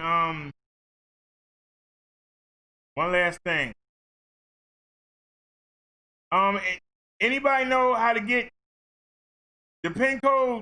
You know the what do you call it? Anybody know how to get the hashtag?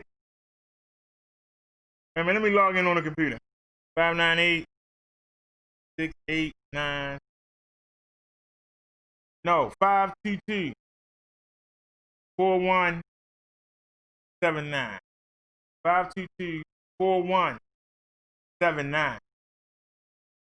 Okay, and request a sign-in code, please.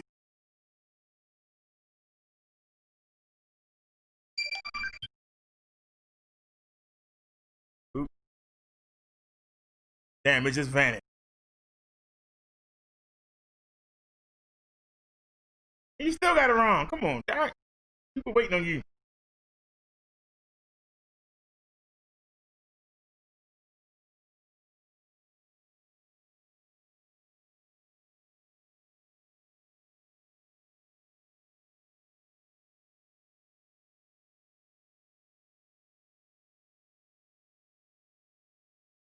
Ah.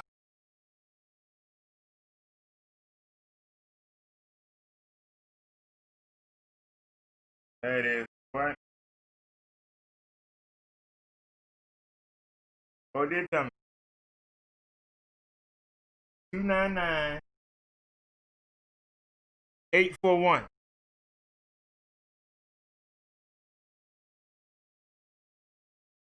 What? I'm looking right at it. I'm looking right at it, sir.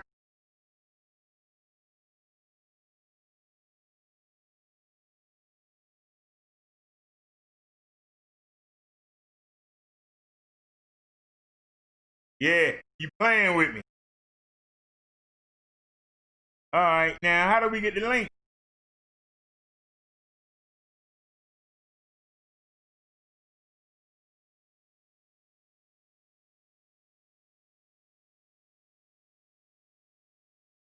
I think this is it right here. Copy.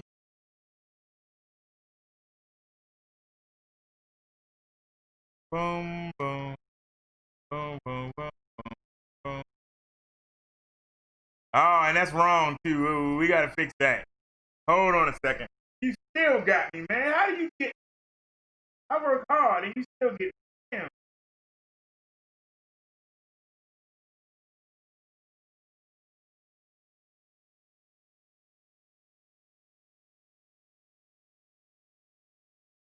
Can I just make a reference?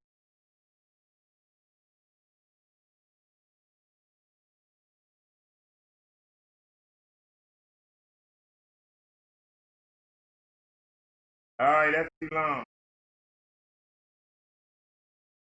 Sorry, just do the red.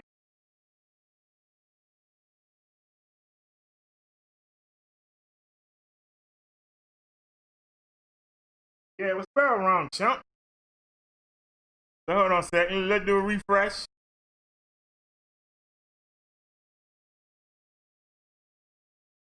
But that's good right there. Give me that. And copy. And let's paste it along with the other stuff. We almost done, y'all. Hold on. No, it's boring. Just give me a second. And paste. Now let's go in. And we'll find it. You know what it look like.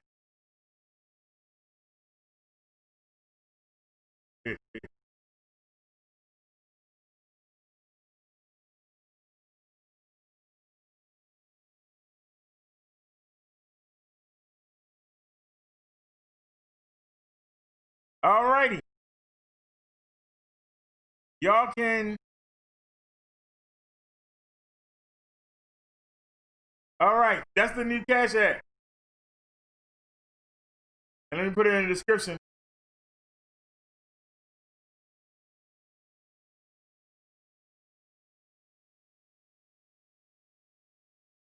Paste. Now, you know you're wrong for that. I ain't gonna say nothing, but you know you're wrong for that. And see, I don't like that because I don't know where it stopped. I mean, don't get mad. Look in the chat. It's in the chat.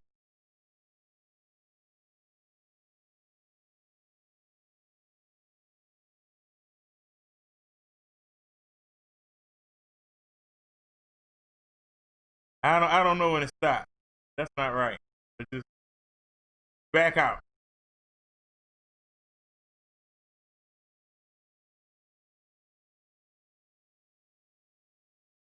You know what? We're gonna take them both out. I don't know which one is which. So take them both out. You just can't let me do my job, man. Always gotta have a hangout. Some kind of hang up. Always. It's sad. Now, go up here and get the PayPal. Put the PayPal back in. Always gotta be something to hold me up. Copy. Paste.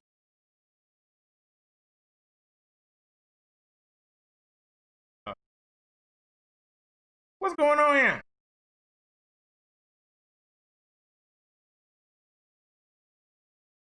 Hey man, well, why are you bothering that, sir? Let's do it. Let me do this the way I know how to do it. I ain't gonna do it your way. We're gonna do it the Bro Derek way. This is how I know how to do it. Now you go to the end, and then you hit paste. There you go. Now you go to the end again. Right? And then you come up here and you grab the link.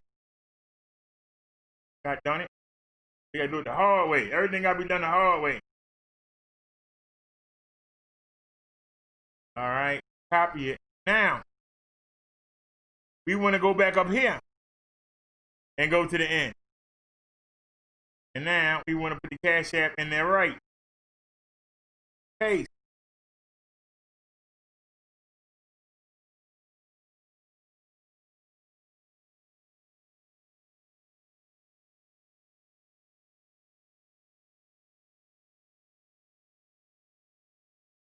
I still don't want you right there, man. What don't you understand?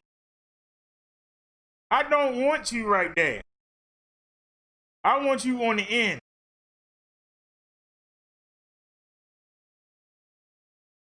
So where is the link? Always gotta cheat.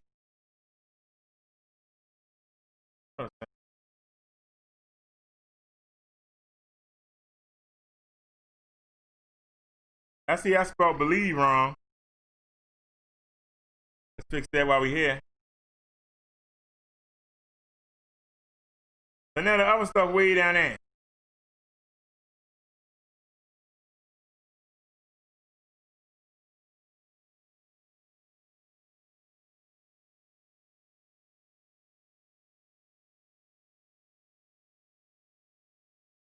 All right, a little bit more. Good enough right there. All right, I'm good. All right. Man. Boy, the stuff I go through. But you know what? You want to do this, you gotta deal with it. You can't cry about it. You just deal with it. All right, I'm back. All right, y'all. That's the new link right there. Brand new program, different cards. Everything on here is different. Nothing is the same. Everything on here is different. Okay? All brand new.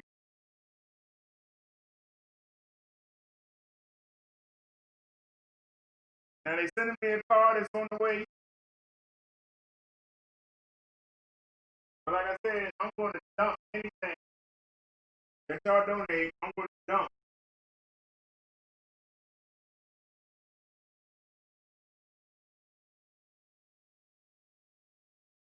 Anything y'all donate, I'm going to dump into the PayPal anyway.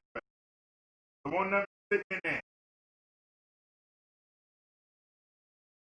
It'll be a way to receive it, and then I'll dump it.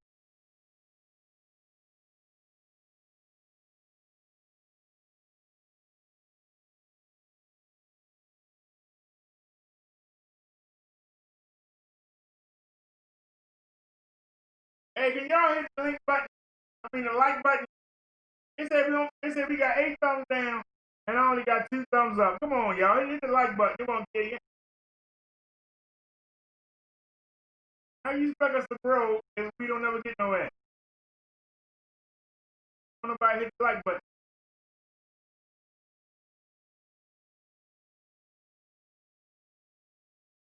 We play all these videos every day, and y'all hear the YouTuber say, subscribe and hit the like button and share the video. How can I get y'all to do that?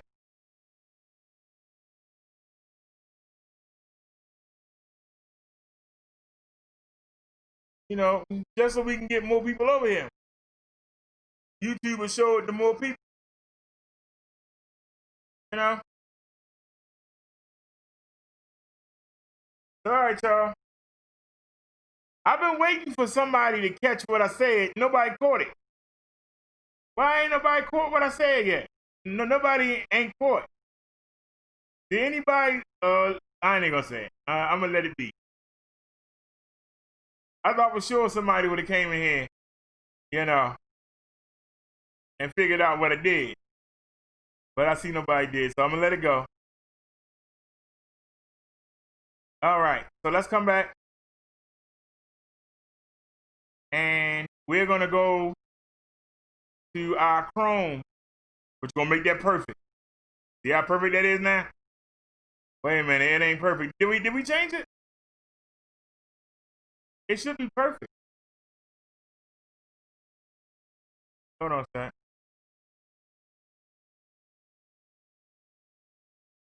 Hold on a sec. I made that's my fault, y'all. It ain't y'all. Hold on, I made the mistake. Wait a minute. Let's back out. Go back to the dashboard. I made a mistake. Let's open up a new window. New window. Okay. Now let's go find something to get into. That was my mistake.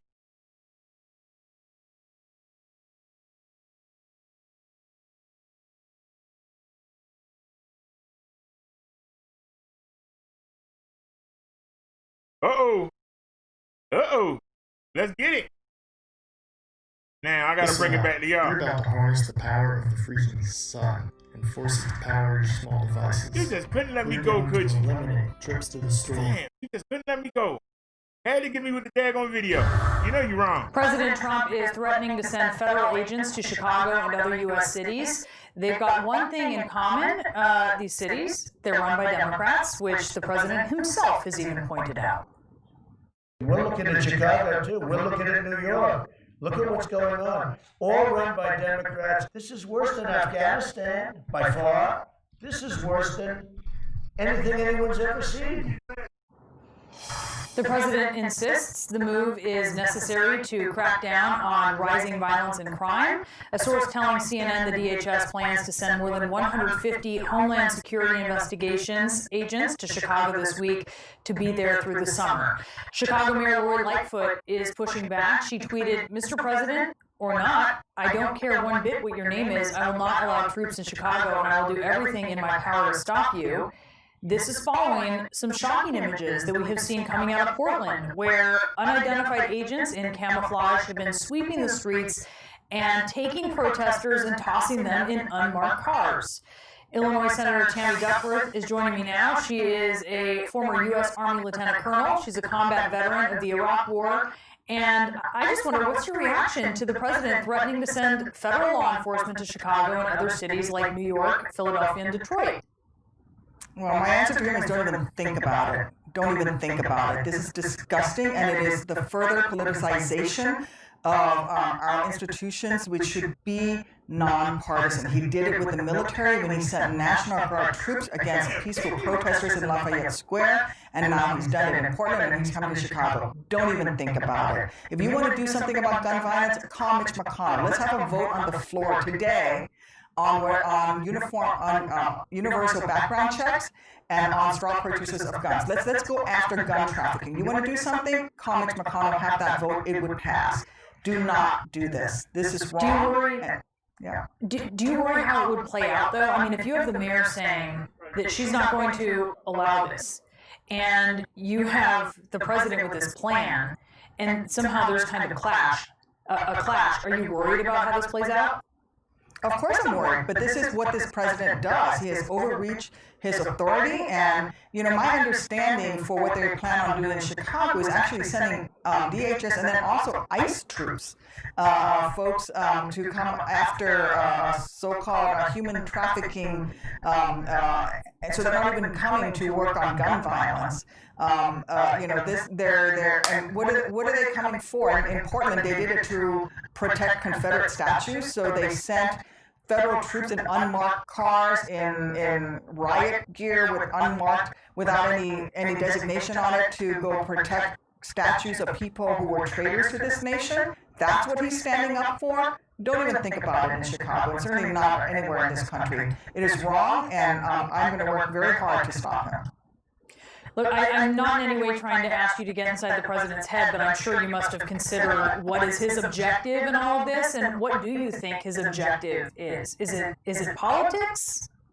It is politics. He's trying to politicize federal agencies. This is what he's done. Anyone that would stand up to him, he has fired.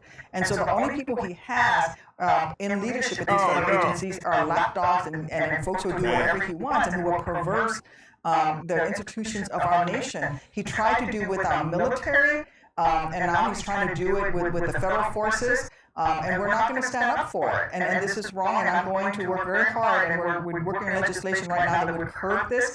But if you want to do something, Mr. President, about gun violence, call Mitch McConnell today. Call him today, and let's have a vote on common sense gun control legislation that 95% of Americans support, like universal background checks. That would reduce the number of guns in Chicago, and that would reduce the gun violence in the city.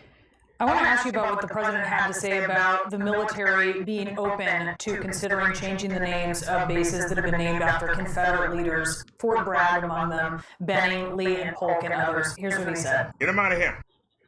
The military says they're for it. Excuse me. I don't care what the military says. I'm supposed to make the decision. What's your reaction to that?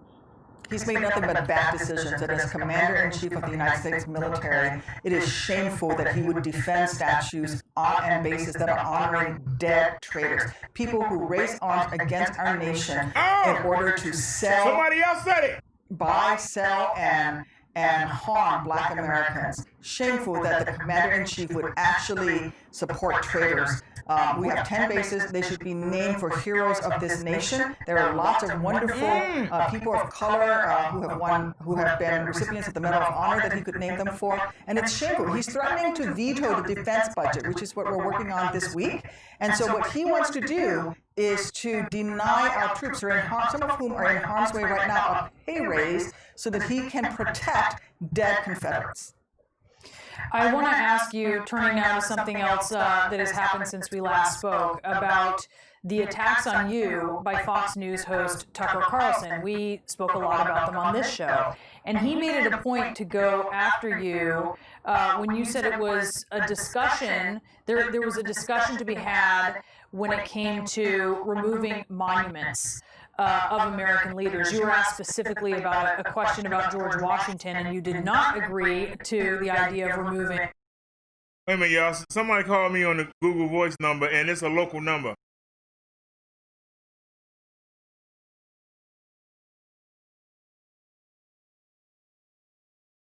Something real quick. Go to the phone in. It's called, no, it ain't the same number. Double check that. Okay, it ain't the same number. Okay. So let's call it back.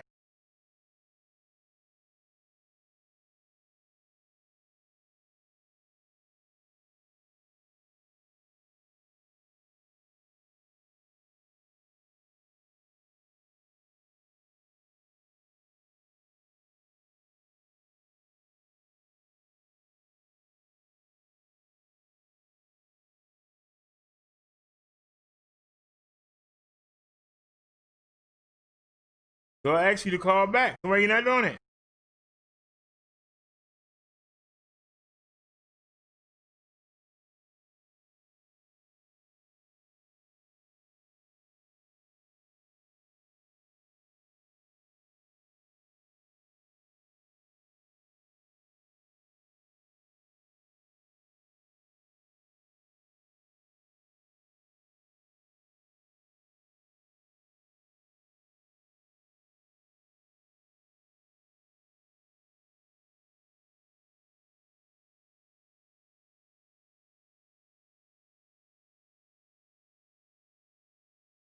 So what number is calling from?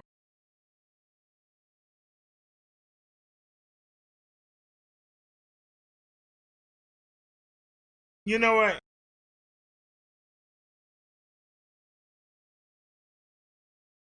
I'm really getting tired of playing phone tag. And you supposed to call that number, why you didn't call it?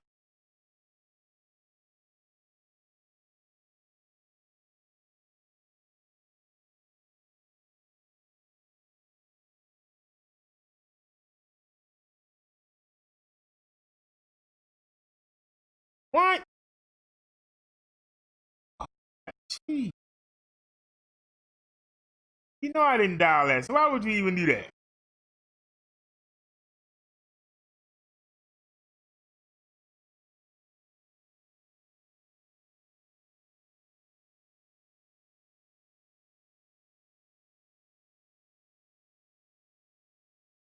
You Google it.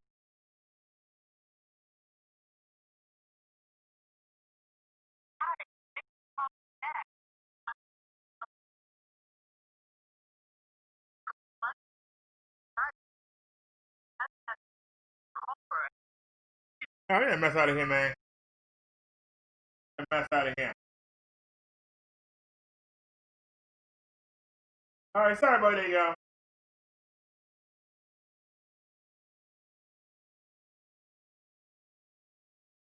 A monument, but you said there is a national discussion.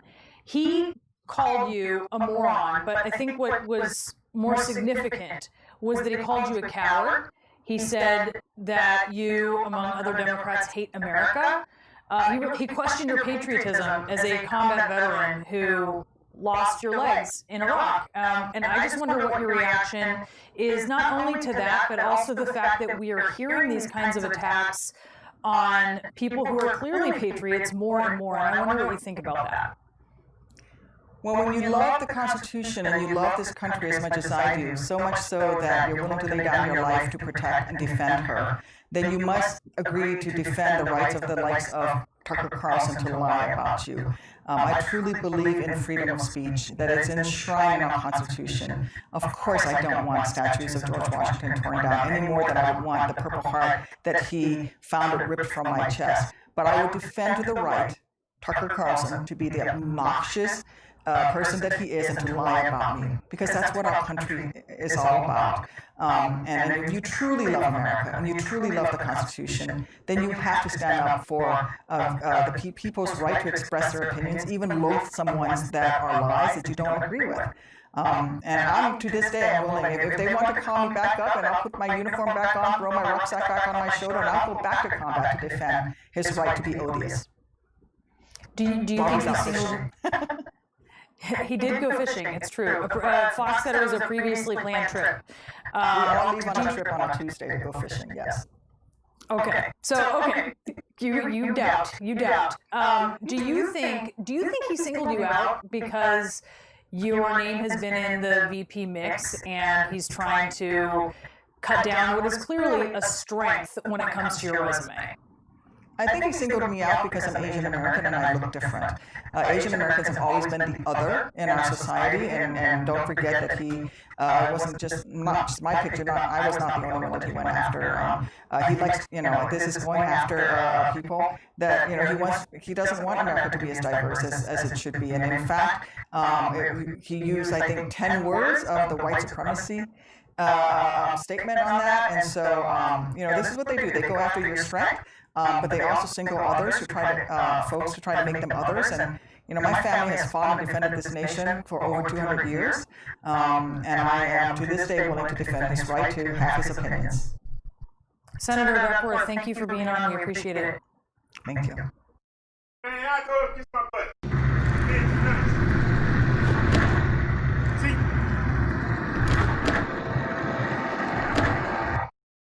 See? She being too nice. Where y'all women at? That woman lost her leg serving our country. And they talking about that woman. What is it with the Trump administration, these Republicans and women of other countries? This woman lost her leg defending this country. And she said what I said. But y'all tell me I'm racist.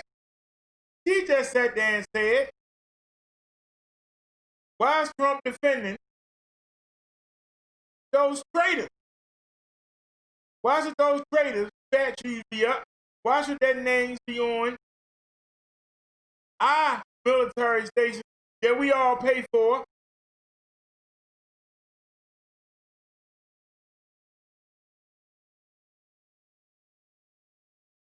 Why? But when I say something, y'all saying racist.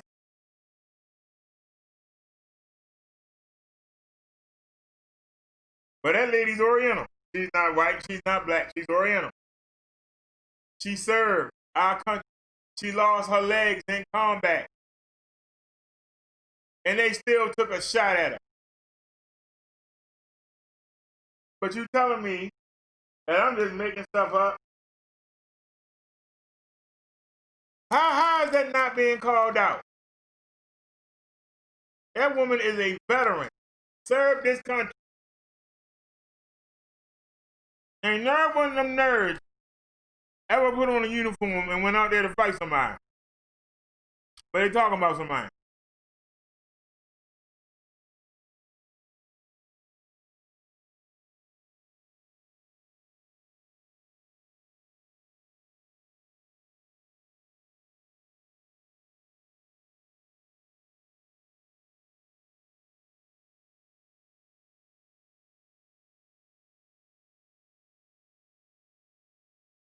Uh-oh.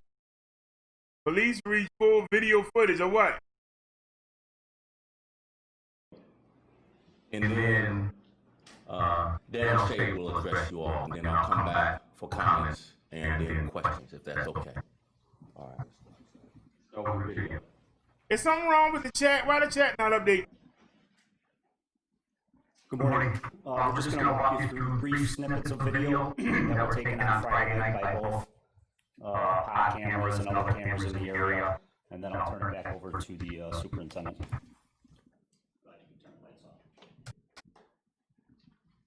So prior to this video starting, we had about a 1-hour rally at Buckingham Fountain with people exercising their First Amendment rights with no issues. The video is going to kick in as they start marching southbound on Columbus Drive.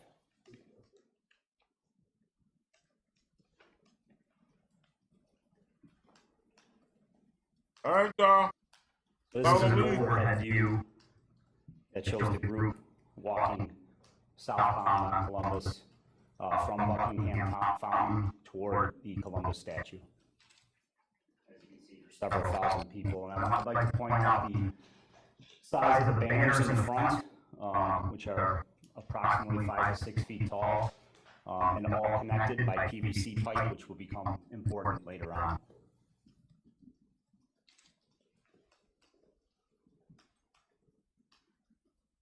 So here you can see minimal police presence at this location with police cars in the rear to protect the rear from any vehicles that may come up behind First Amendment protesters that walk down the streets, and they have been doing that throughout the last month and a half. This is where you see the crowd start to march into Grant Park behind the Columbus statue, so they would be just north of the Columbus statue heading into the park.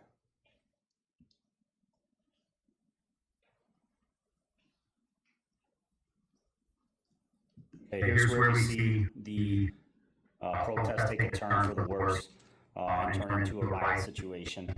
A lot of these individuals put up umbrellas and hid behind those banners among the foliage down the hill, so are shielded from our officers' sight who are on the ground. And as you can see where the arrow is pointing out, this is just showing an individual changing from his clothing into all black clothing. And then you'll see, as the video progresses, how they form up and march toward the statue. So here, again, a lot of the protesters are moving in front to shield this group, who are all changing clothes and preparing weapons to be thrown at the officers who are standing at the statue, which is approximately half a block away. And now, again, you see the protesters moving in a platoon-like fashion with the banner that is all connected by PVC pipe towards the statue. And here's where they start marching south in Grant Park towards the statue. The PVC pipe is then taken apart from the banners. And a lot of that PVC pipe was sharpened on the ends to a point, which was being jabbed at the officers up when they get closer to the statue. And you'll see a video of that.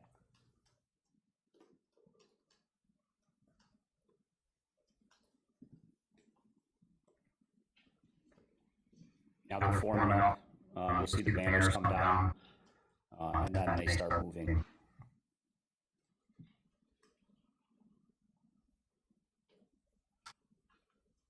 What you don't see from this video on the back end is a lot of bicycles. They're forming a wall around the bicycle line. So here's the gentleman dumping out weapons to be thrown at the police, and then immediately they start multiple felonies of throwing objects at the police who were standing on the statue. We've seen frozen water bottles, frozen cans of different types of substances, rocks, explosive devices, and then obviously here comes the PVC with the banner that was broken apart and then jabbed at the officers. I want to point out that we've had multiple protests at the statue prior to this event that were all peaceful. It was on sale for $1 Right to protest peacefully. Pull out bag. But this was not what you're seeing here. Was obviously an ambush on police officers.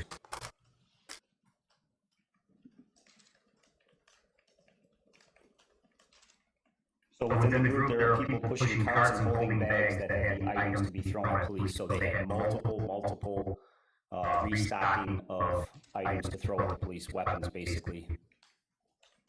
And here's another look from the statue looking out southbound. And you can just see the volume that the officers were under, the volume of attack. We had multiple officers injured, multiple officers concussed.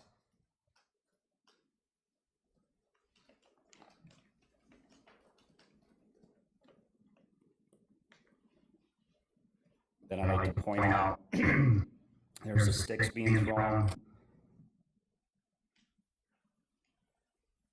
The officers, at one point, you'll see one of the officers move over, and an incendiary device or an explosive device blows up near his eye, and you can see him walk away holding his eye.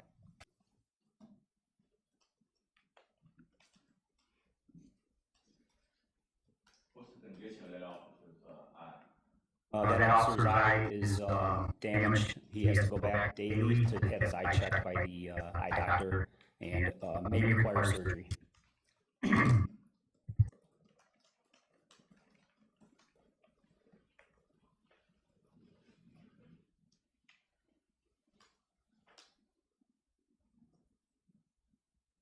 Going to happen here shortly. You'll see the officer in the white shirt, the sergeant,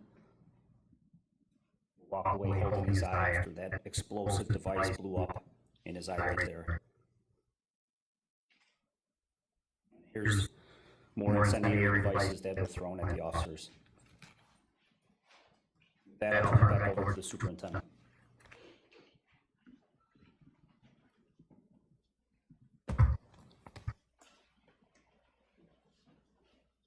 So over the last several weeks, including last weekend, the Chicago Police Department has faced organized action to provoke violent responses from our officers.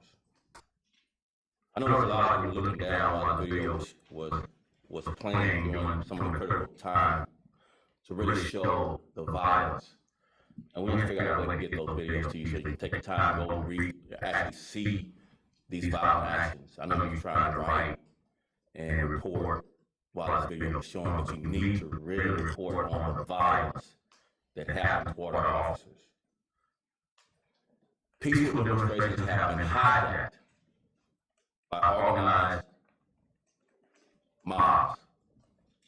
Yet, in the face of this action to provoke a violent response, the vast majority of our officers have been professional and have exhibited great restraint and have upheld their oath to protect lives, rights, and property of our residents.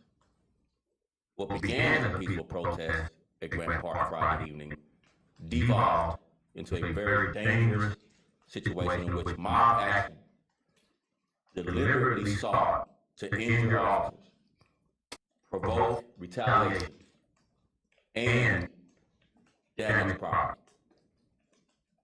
49 Chicago police officers were injured. 49. 18 of whom were sent to area hospitals for their injuries. And as we mentioned, this includes a sergeant sustaining a broken eye socket due to a thrown projectile, as well as a broken kneecap. 12 individuals were arrested for mob action, battery to a police officer, and criminal damage to property. Criminal agitators pelted fireworks, frozen water bottles, and other projectiles at our officers and attempted to topple a statue in Grant Park. Man, I'm not gonna listen to you whine. You should let them put the statue down. You work for them. Listen now. You work for them people. Them people wanted you to get out the way and let them take down that statue that they paid for. You stood in the way. Why would we feel sorry for you?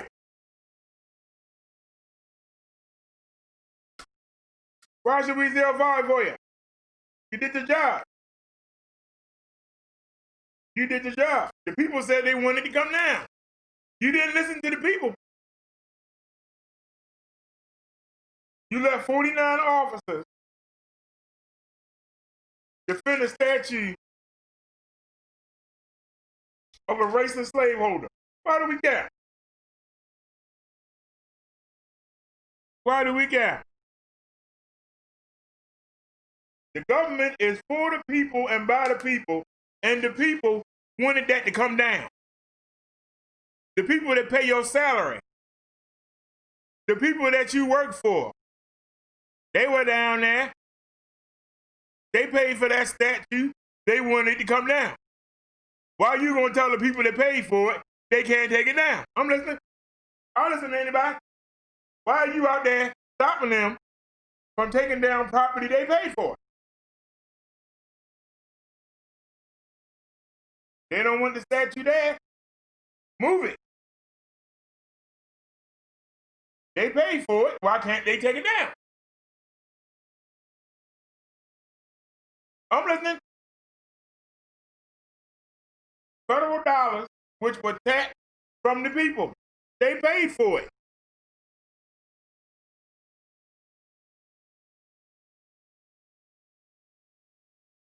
Police shouldn't be there defending that statue. The people that wanted to stay up should have been down there defending that statue. The people that wanted that statue to stay up, they have the right to go down there and go against the people that wanted to come down. Because they paid for it too. But they didn't come down there. They sent the police.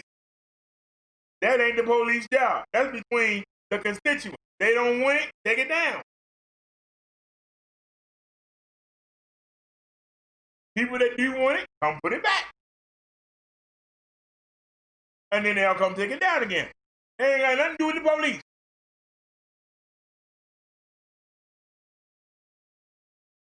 Federal property is people property. It ain't Trump property. It ain't the Senate property. It ain't the House property. It's the people property. And if the people say they want that statue to come down, who are you to tell them no? The only people that can tell them no is the people that want it up.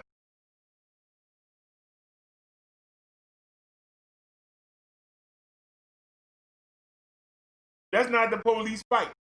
Their job is to protect and serve the public. This is a personal matter, not public. These people want the statue down. The people that want it up should be down there defending it. The people spoke and they don't want it there. The people that want it there need to come count on it. They weren't there. You're so worried about it, but you're not there.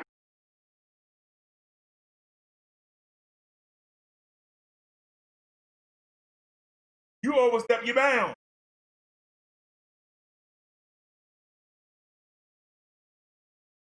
We talking about a statue. You let 49 cops get injured over a statue. You know how dumb that sounds?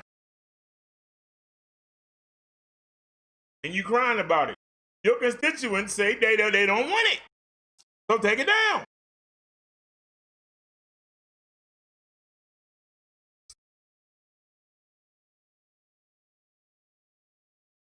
They have a right to say we don't want it. And you insist on defending it when the people told you they didn't want it.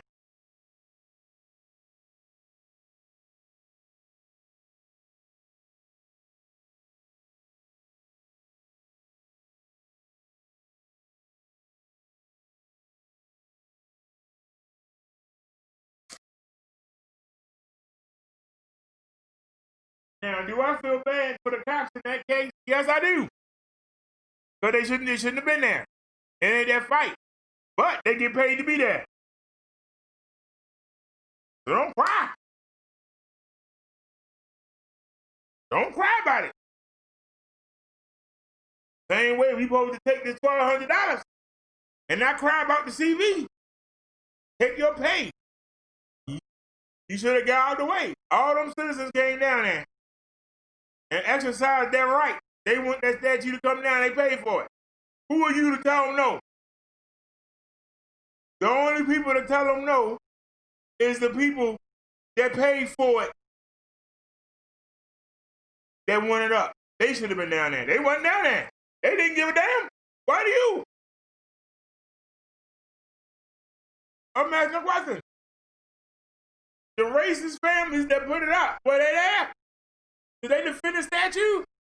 Why are the police doing it?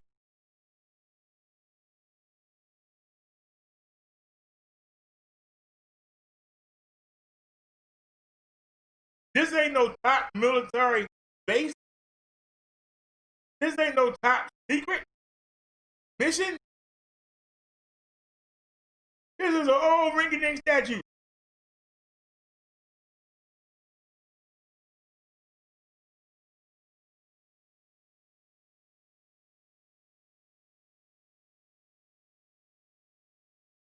And there was a lot of white people out there. I'm saying it was just black folk. There was a lot of white folk out there. They don't want it there neither. But you want to look over that. Now, it don't matter. See, those white folk don't know what they're doing. Only us white folk know what we're doing. And you gonna send the police down there.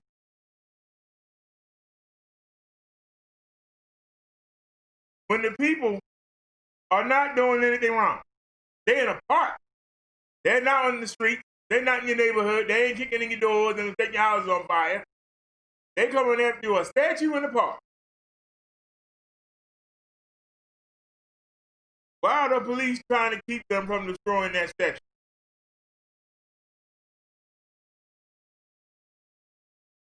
We talking about some plaster. You got the police out there knowing that they not really committing a criminal act, so they can't do nothing to them. The tax money paid for that statue. Public money paid for that statue.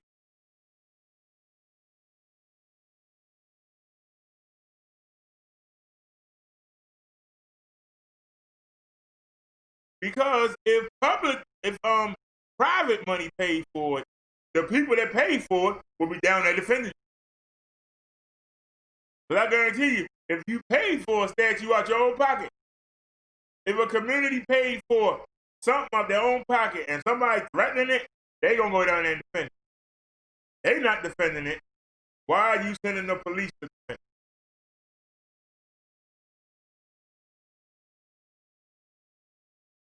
it? If I'm wrong, somebody tell me I'm wrong.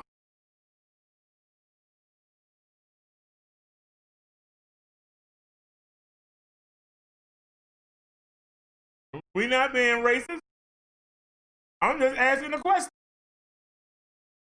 If the people don't want that statue standing there and they paid for it, why can't they take it down?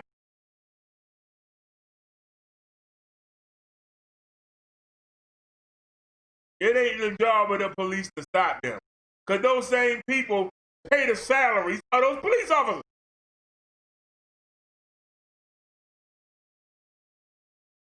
So the people that want it up, the police work for, and the people that want it down, the police work for. So why do you have the police there? How are they supposed to mediate?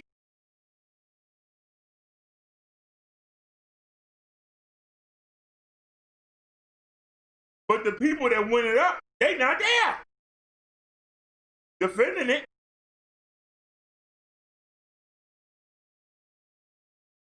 They there by themselves, taking on these thousands of people who want this statue to come down.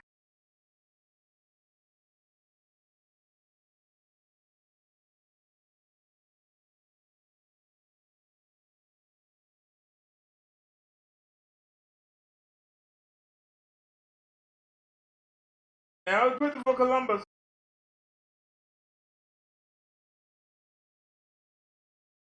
The Indians would have more of a problem with Columbus than black folk would.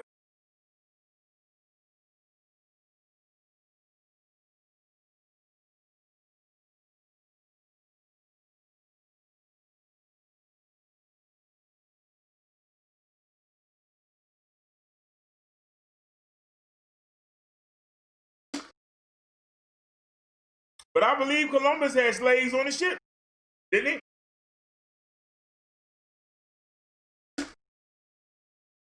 I remember watching Good Time, and Michael told James, his father,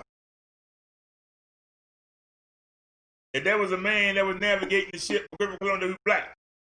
Y'all remember that? Because James said, what? Columbus had a spook with him? Y'all remember that? Remember that from Good Time?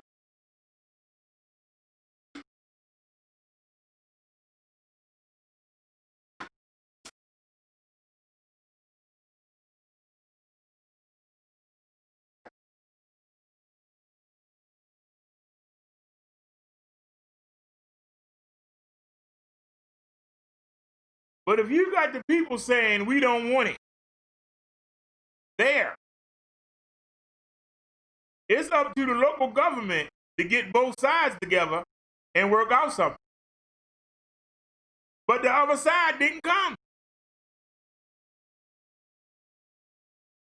They saw on the TV them people was heading for that daggone statue. I didn't see nobody run down there and jump in the crowd. No. I didn't see that.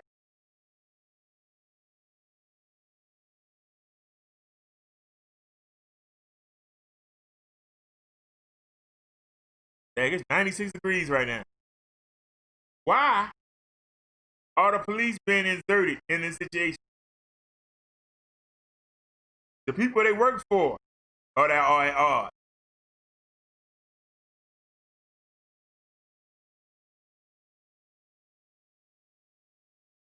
That statue is not some top secret mission. It's not no security leak for that statue to get knocked down. But you're defending it as if it's Fort Knox. Somebody talk to me. I'll listen. Anybody? Anybody got the cojones? Tell me why the police, who are public servants, they work for those people that's telling them to get out the way and throwing stuff at them. They work for them. But where's the people that want that statue to stay up? Why they not down there? It ain't the police fight.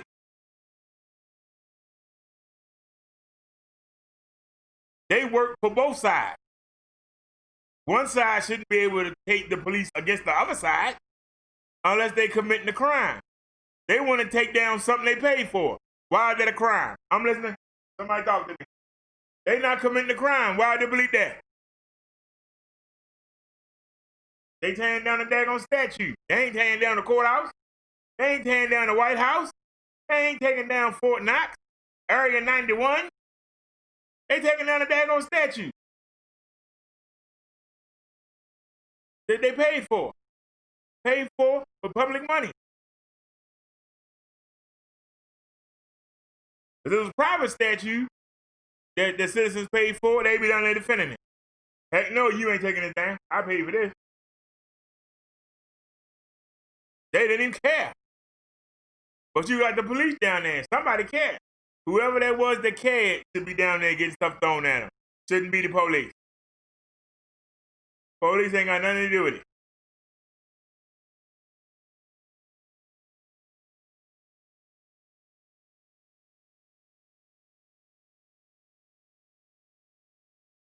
Just asking. I'm not being smart. I'm just asking the question. All I'm doing is asking the question.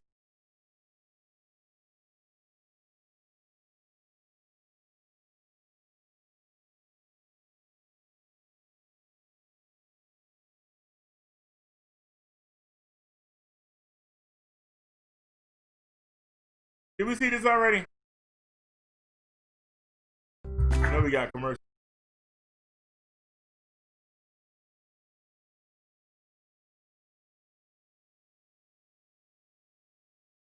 Y'all see that? This wouldn't have been here if that thing wasn't there. This is nearing 4 million confirmed cases in the United States, and that's growing. Almost 141,000 lives have been lost. That number is also sadly growing. And the lack of national leadership that has been apparent since the beginning of this crisis is only seeming to get worse, with the mayor of Washington, D.C. today calling for the federal government to step up, particularly when it comes to an aggressive national campaign to test Americans with quick results and then conduct immediate contact tracing so as to contain the spread of the virus. We can't have our national leadership throwing up their hands. This may be a time to recenter and reset. Today, President Trump announced that he is bringing back the White House Coronavirus Task Force briefing, saying he'll now, quote, get involved due to the surges of the virus in Texas and Florida. But we have already seen months of examples of what the president does at these briefings. He often downplays the threat of the virus, and he frequently lies about what is really happening. Here's the president 4 months ago today at one of these briefings, March 20th, when more than 200 Americans had already died. My message to the American people is that there is a very low incidence of death. You understand that. And we're going to come through this stronger than ever before. There are labs across the country that don't have the testing supplies they need. What specific actions is the administration taking? I tell you what. That's right. 4 months ago, the president said testing was going very well. It was not. And labs continue to lag in being able to test people who need tests, who want tests, and to turn around quick results. Now, 3 months ago to this day, on April 20th, with more than 40,000 Americans dead, President Trump continued to try to paint a rosy picture of this tragedy, saying that the administration had tremendous testing capability. This capacity is sufficient to allow states to conduct diagnostic testing to treat patients, as well as contact tracing to contain outbreaks. Contain what outbreaks? What outbreaks were being contained? Which ones? It was not sufficient then, and health experts say it is not sufficient today. In some parts of the country, any serious contact tracing campaign is non-existent. Now, just minutes ago, President Trump tweeted this image saying, quote, "Many people say that it is patriotic to wear a face mask when you can't socially distance. There is nobody more patriotic than me, your favorite president," unquote. This image comes after months of President Trump openly mocking people who wear masks and refusing to set an example by wearing one publicly. 2 months ago today, on May 20th, the death toll had surpassed 92,000, and Michigan's Attorney General was publicly pleading for President Trump to wear a mask when he visited a Ford factory. And the next day, the president visited that Ford factory and did not wear the mask for the public portion of the tour. He said he didn't want to, quote, "give press the pleasure of seeing him wearing a mask." Mask wearing, according to health experts, is a critical tool to containing the coronavirus. And the message the president has sent has been clear. His supporters across the country, as well as others, are constantly pushing back on health requests, pleas. Every American wear a mask when in public. The horrible example that the president said may have actually peaked 1 month ago today, June 20th. With nearly 120,000 Americans dead, President Trump held an indoor rally. No masks were required. The Washington Post obtained video of his staffers removing stickers from chairs. These stickers encouraged social distancing. The president at this rally used a racist term for the virus, and he claimed inexplicably that he wanted his administration to slow down the testing. You know, testing is a double-edged sword. When you do testing to that extent, you're going to find more people, you're going to find more cases. So I said to my people, slow the testing down, please.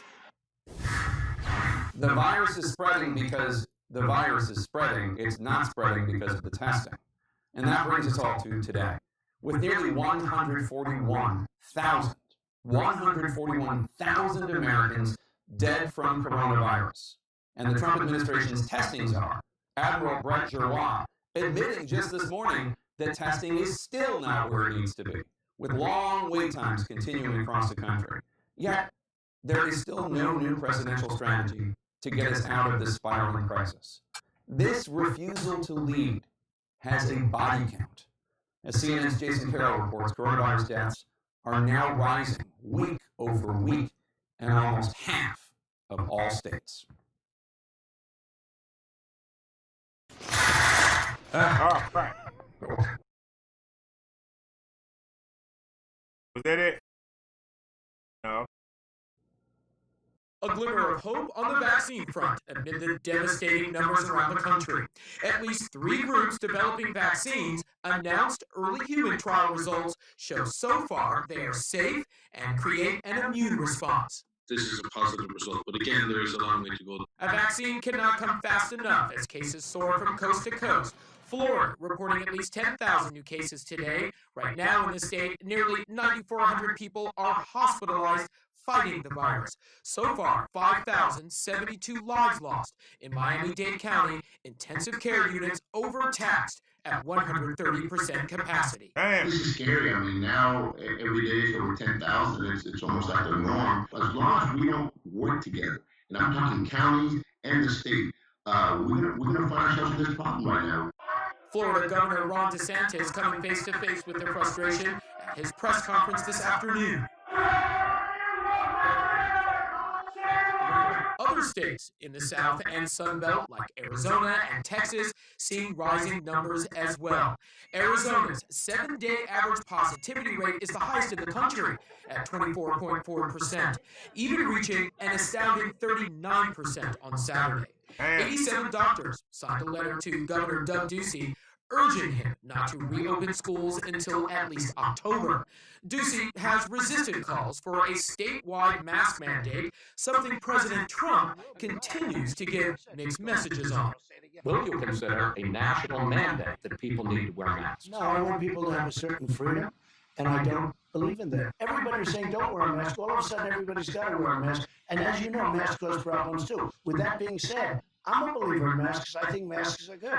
Nationwide, the CDC is now forecasting the total U.S. death toll from the virus will be more than 150,000 Americans by August 8th. And in places like Louisiana, where the virus was raging in the spring and then under control with stay-at-home orders, the virus is back and worse than before. All of this while some are still waiting 7 days or longer for test results. We're all working to decrease the turnaround times, but let me put this into context. One state was at 5 days average. 7 states were between 4 and 5 days. 18 states were between 2 and 3 days, and the rest were between 3 and 4 days. That is not optimum. We want to reduce that. It will be reduced. Optimum. So again, Jake, the president tweeting out that picture of himself wearing a mask, something that health officials have been asking him to do now for months. Again, the president calling it a patriotic thing to do.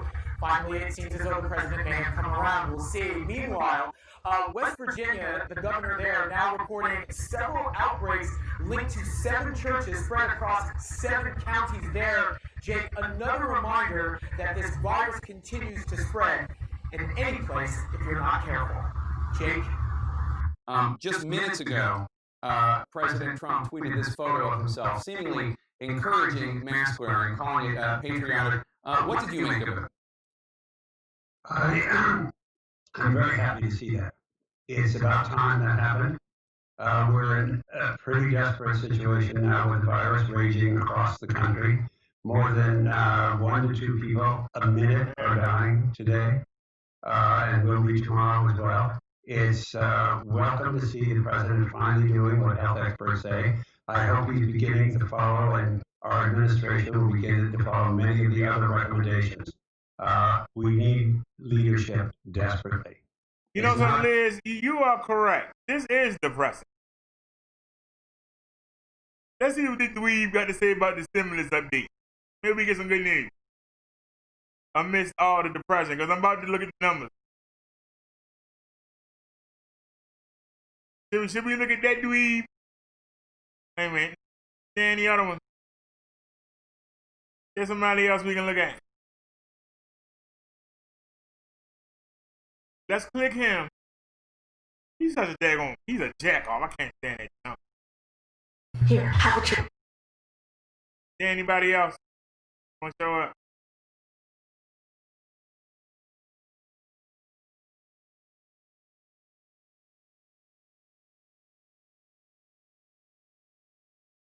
Oh, wait a minute. Ho. Where it go?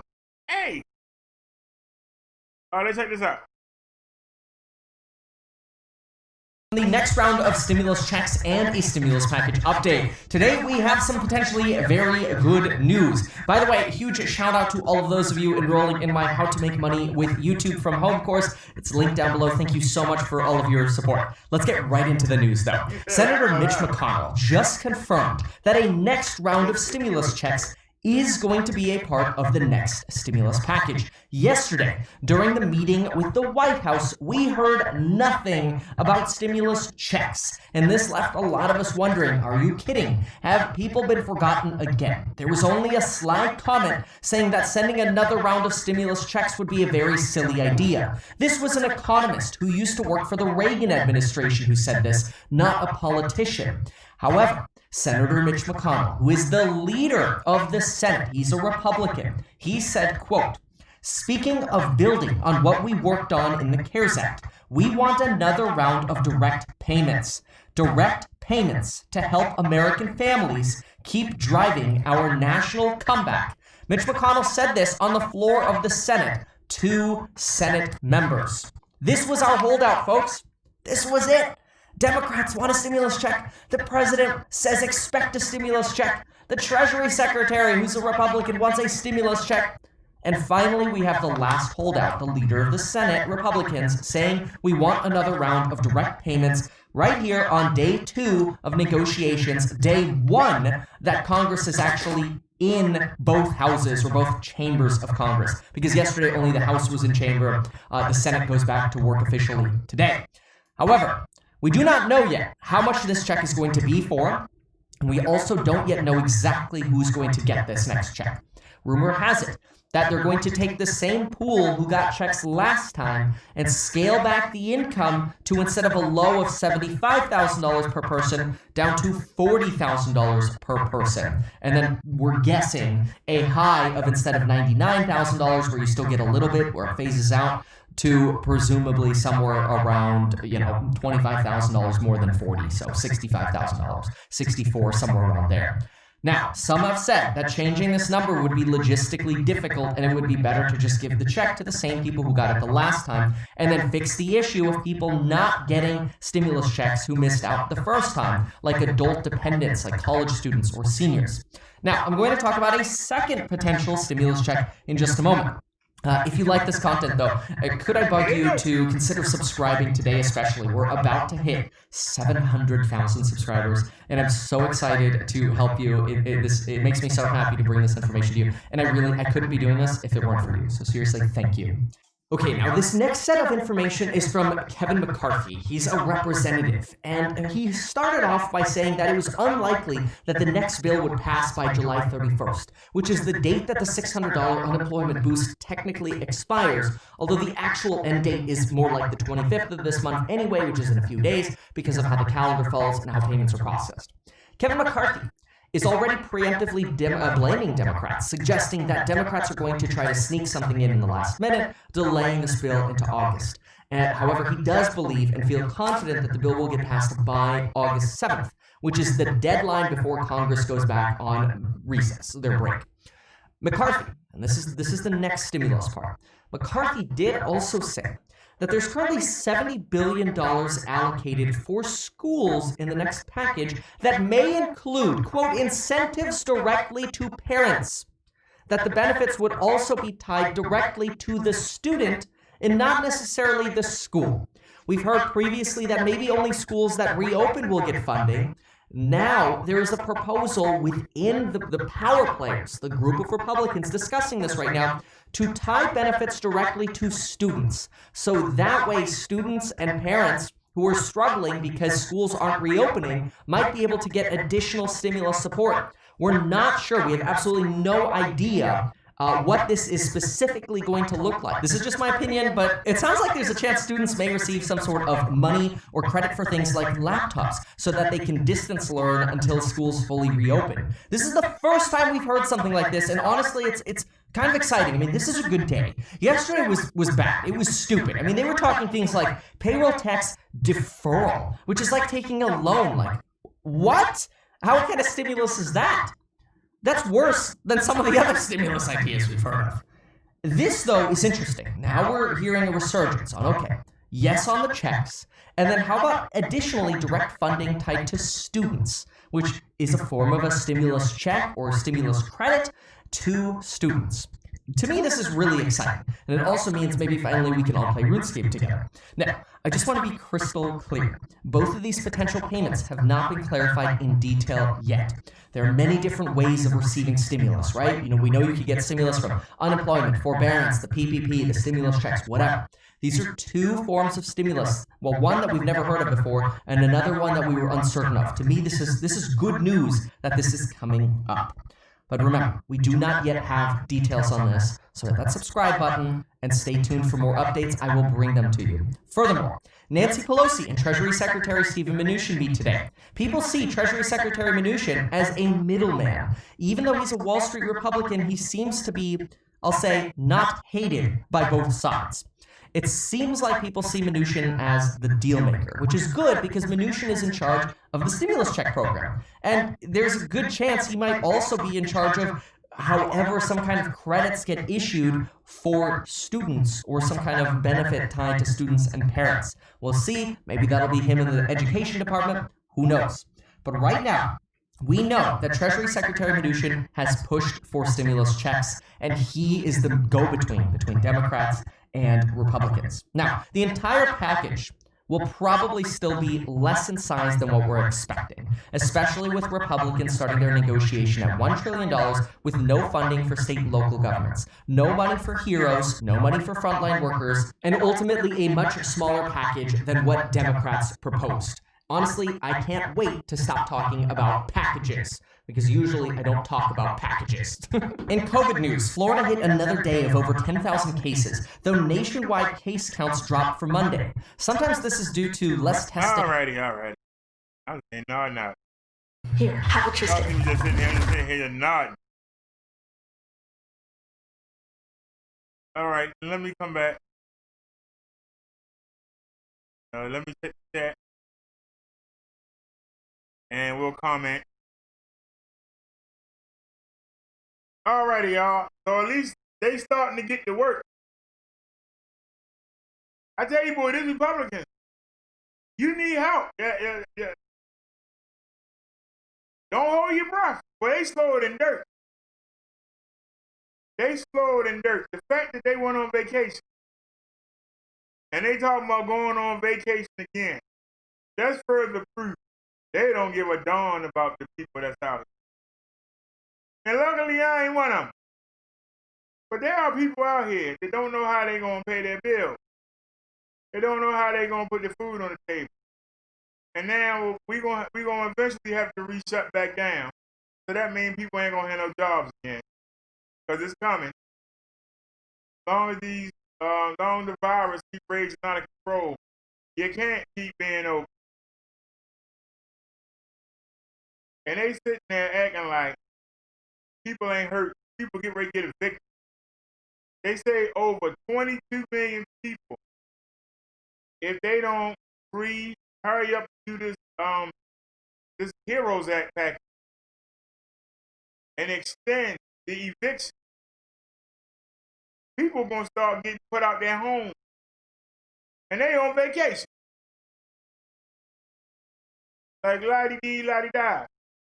People unemployment benefits is get ready to run out. On my birthday, the 29th, right? Is it the 29th or the 31st? I think it's my birthday, the 29th. People gonna be running out of stuff. The unemployment benefits are gonna run out. What they gonna do then?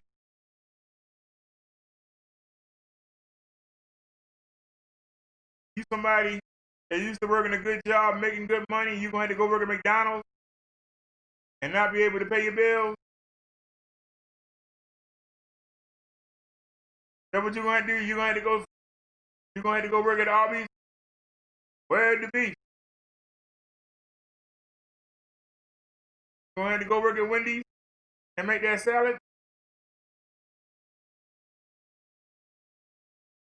You ain't gonna make enough money to put food on the table, but you can sneak food home from the restaurant. Your family gonna be eating Wendy this and Wendy that. They're gonna be eating Mickey D this and Mickey D that.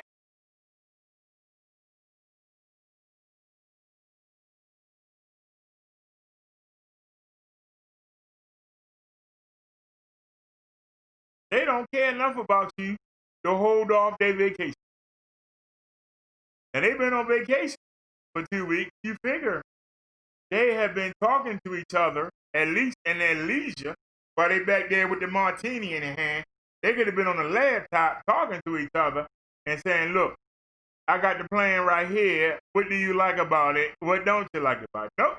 They coming in brand new. They coming in brand new. So what's going to happen to the people that's about to be evicted? What's going to happen to all the mortgage loans that's going to default? What's that going to do to the daggone economy? When the banks don't get their money back and they have to sell these homes at reduced prices, what's that going to do for the economy? I'm listening. But they taking their time, as long as we get done before the 4th, when we go on vacation again, hey, put on them. I'm not worried about them Americans. Put on them. I don't care if you get thrown out. I'm going on vacation. I don't care if your child ain't got nothing to eat. I'm going on vacation. Y'all better find a homeless shelter.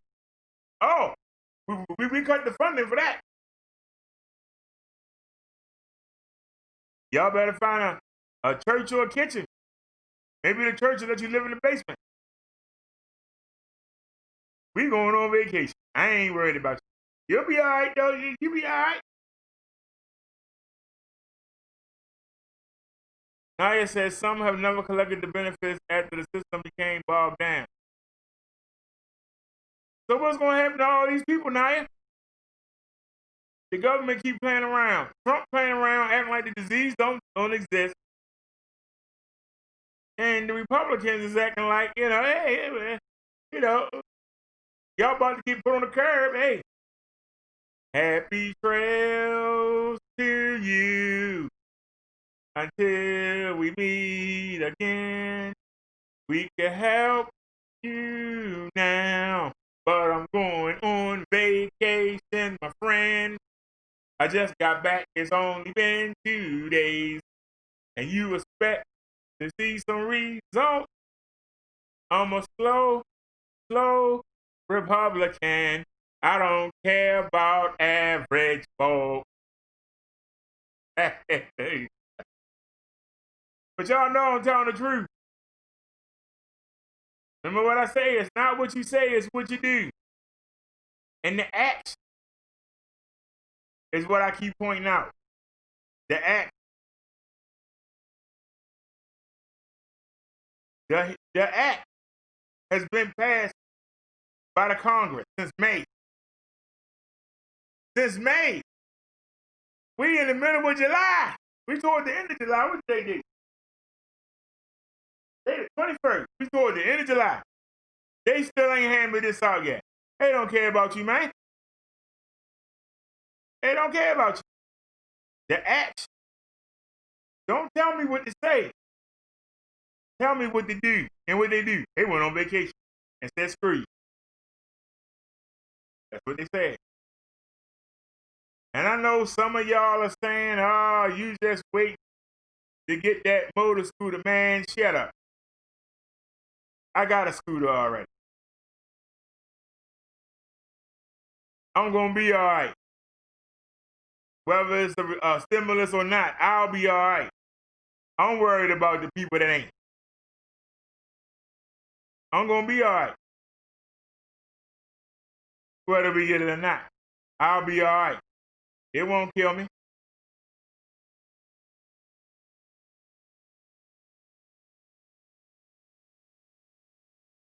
It's $150 to get the extended battery from Golden Technology, the company that made nice.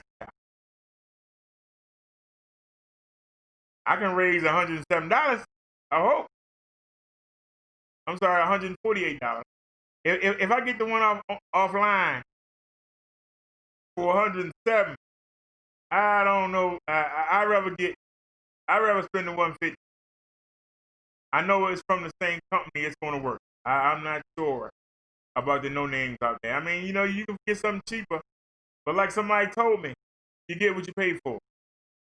So I rather try. I could just raise the 158 and get it done. Even if I had to set aside, $20 a month, I could set the money aside if we don't get a stimulus, and at least we can get around. We can get instead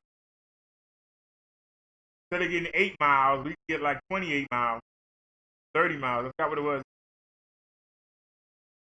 I think it's 30 miles.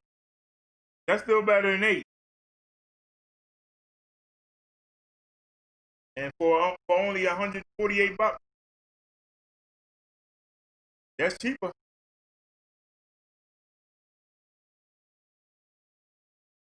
But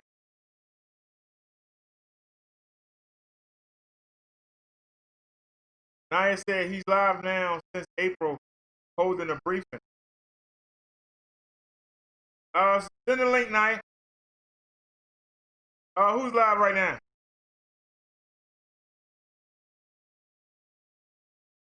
Send us a link, Naya, there. Because you always gonna have haters, and they're gonna say the only reason you care about a stimulus is so you can get that daggone student. If I don't get it, I'm fine. If I get it, great.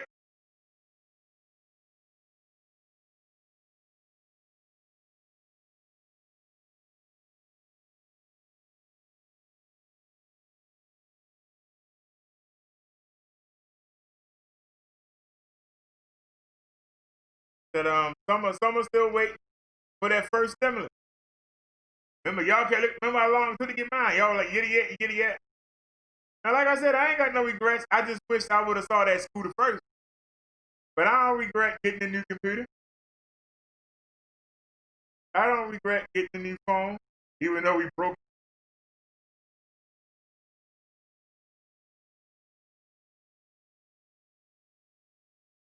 I don't regret putting 800 of it on the BG&E, and they still got their hands stuck out. I don't regret it.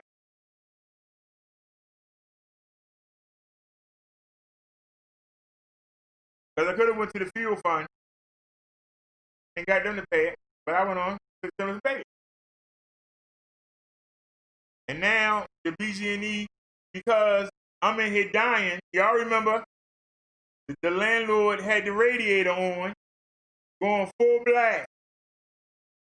We got air conditioner over top of it, putting out air and getting killed by the radiator under it. I almost died of heat exhaustion in here. It was to the point I couldn't even breathe. And some of y'all know. Some of y'all know. I wonder how much the bill is going to be now. Because for 3 days, that radiator raged full blast. And I'm doing everything to help this air conditioner out. And I'm sitting here and was sitting here at 98 degrees. And I've shown people the thermostat. I almost died in this sucker. So how much gas was burnt up? Because that's what we're running. How much gas was burnt up in 3 days? I don't know. It ain't going to be cheap.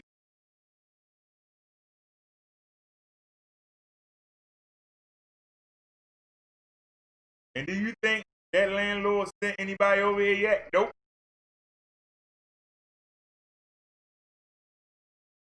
Still ain't sent nobody over here. But I got the switch off. And when they get cold, I'll switch it back on. Because if he forget about that, I'm going to take it down and put it in the closet. And cover it up.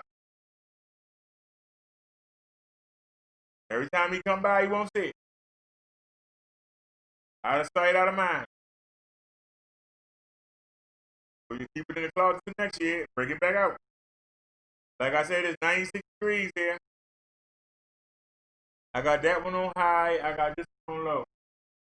I was thinking about letting that one turn off and turning that one on high, but I'll wait till the sun go down.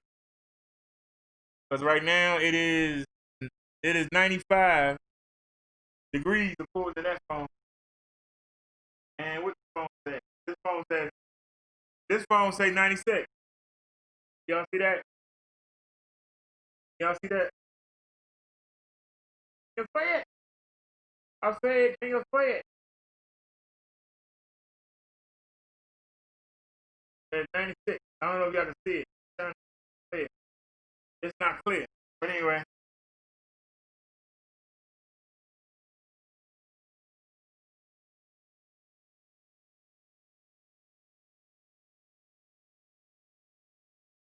We've been talking about that, the driver.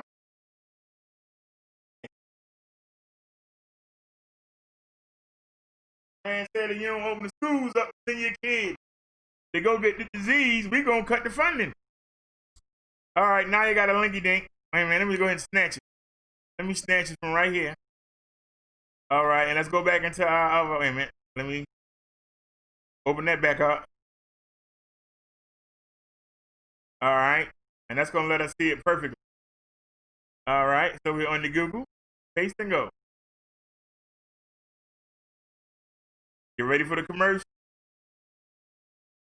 Get ready for the commercial. Oh, he live. With governors and provide recommendations to the various leaders of the state, including hospital administrators, etc. My administration currently has 0 unfulfilled requests for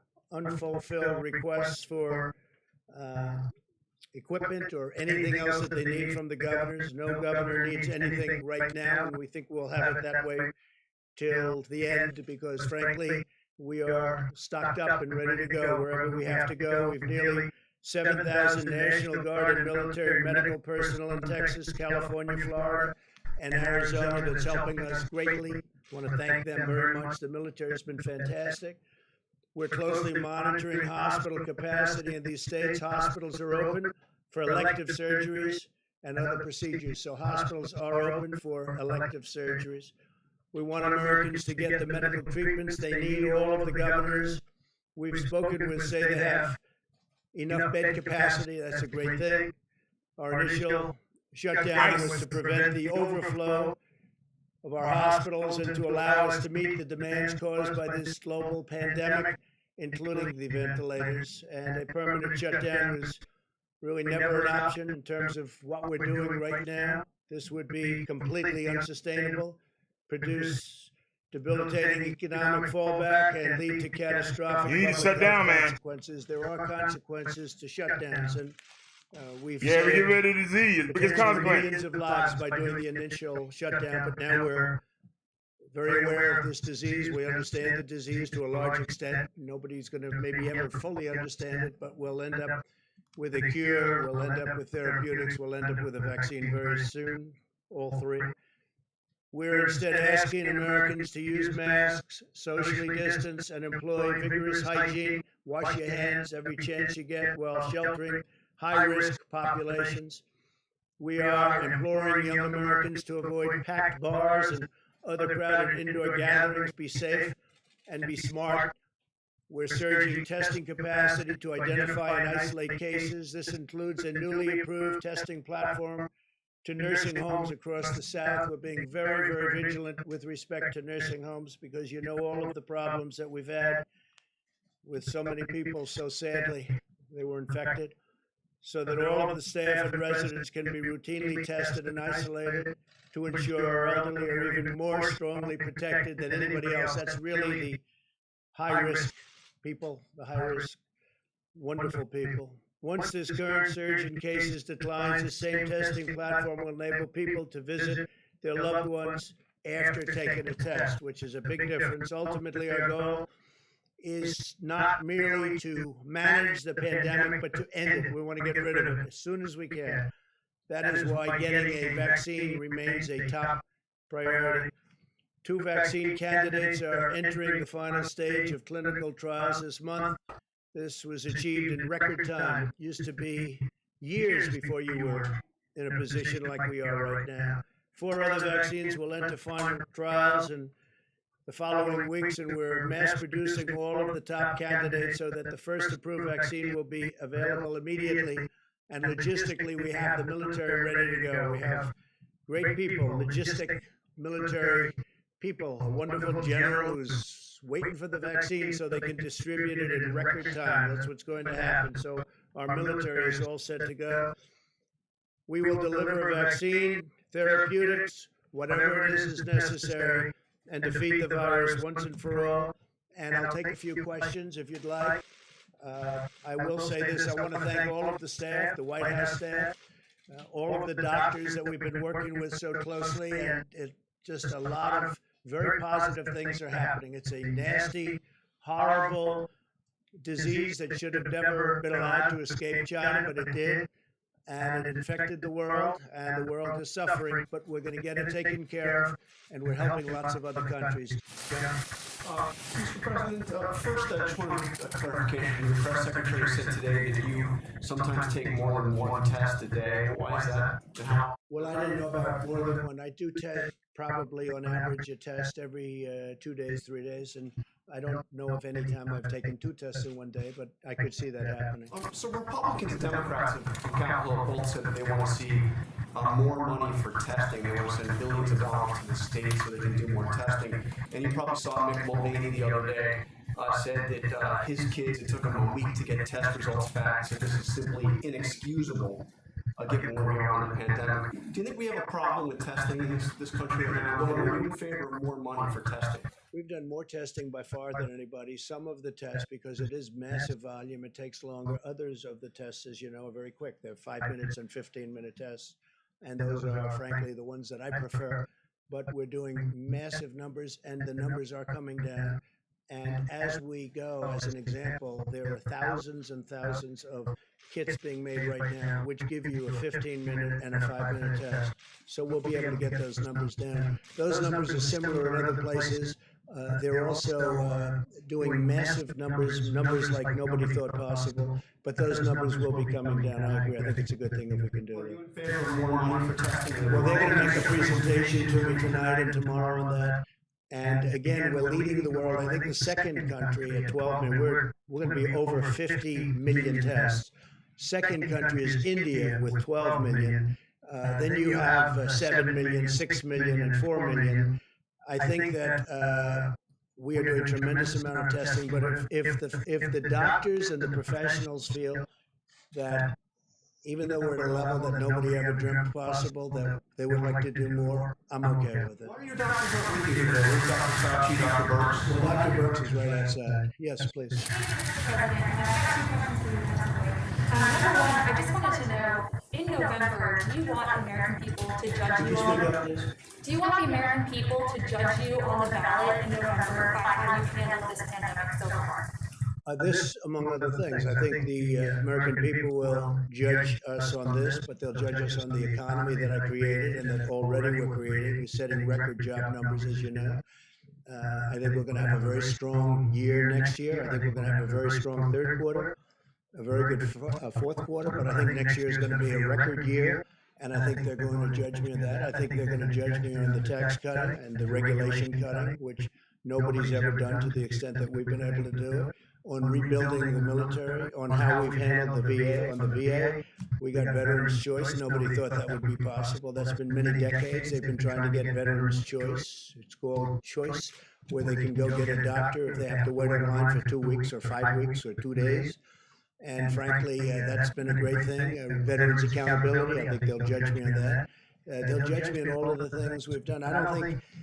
And I think we can say this for sure, and it's never been any challenge in 3.5 years, the first 3.5 years, the first years of a presidency. I don't think any administration, any president has accomplished so much as we've accomplished, from energy to health to so many other things. And then this came in, and the plague, I call it the plague came in, terrible thing, should have been stopped, wasn't stopped. It came in, we had to shut things down to save potentially millions of lives. We did that. And now we've started them up, and I think we've really started it up very successfully. Thank you, Mr. President. You've been saying for months the virus would simply disappear, and now you're saying that it's likely to get worse before it gets better. If it does keep getting worse, if Americans keep dying, are you responsible for that? Well, the virus will disappear. It will disappear. I think that I always like to say, as you know, either way, when you look at it, the governors are working with me. I'm working with the governor. We're working hand in hand. I think we're all responsible. I view it as a team. Very good relationships with the governors. Very, very good relationships. I could say I'm fully responsible, but you know, one day we had a virus come in, and I closed the borders, did a lot of things that were very good. In fact, Dr. Fauci said we saved tens of thousands of lives when I closed the border. Nobody wanted to do it. I wanted to do it. We closed the border to China. We put on the ban. We didn't want people coming in from heavily infected China.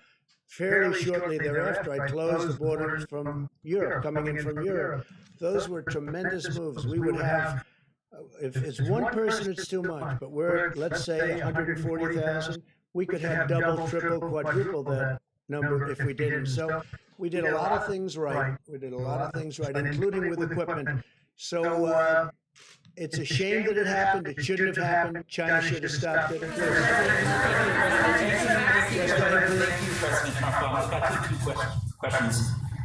My first question is, we have a very quick testing platform here at the White House. Yes. It's great. You get tested, very quickly.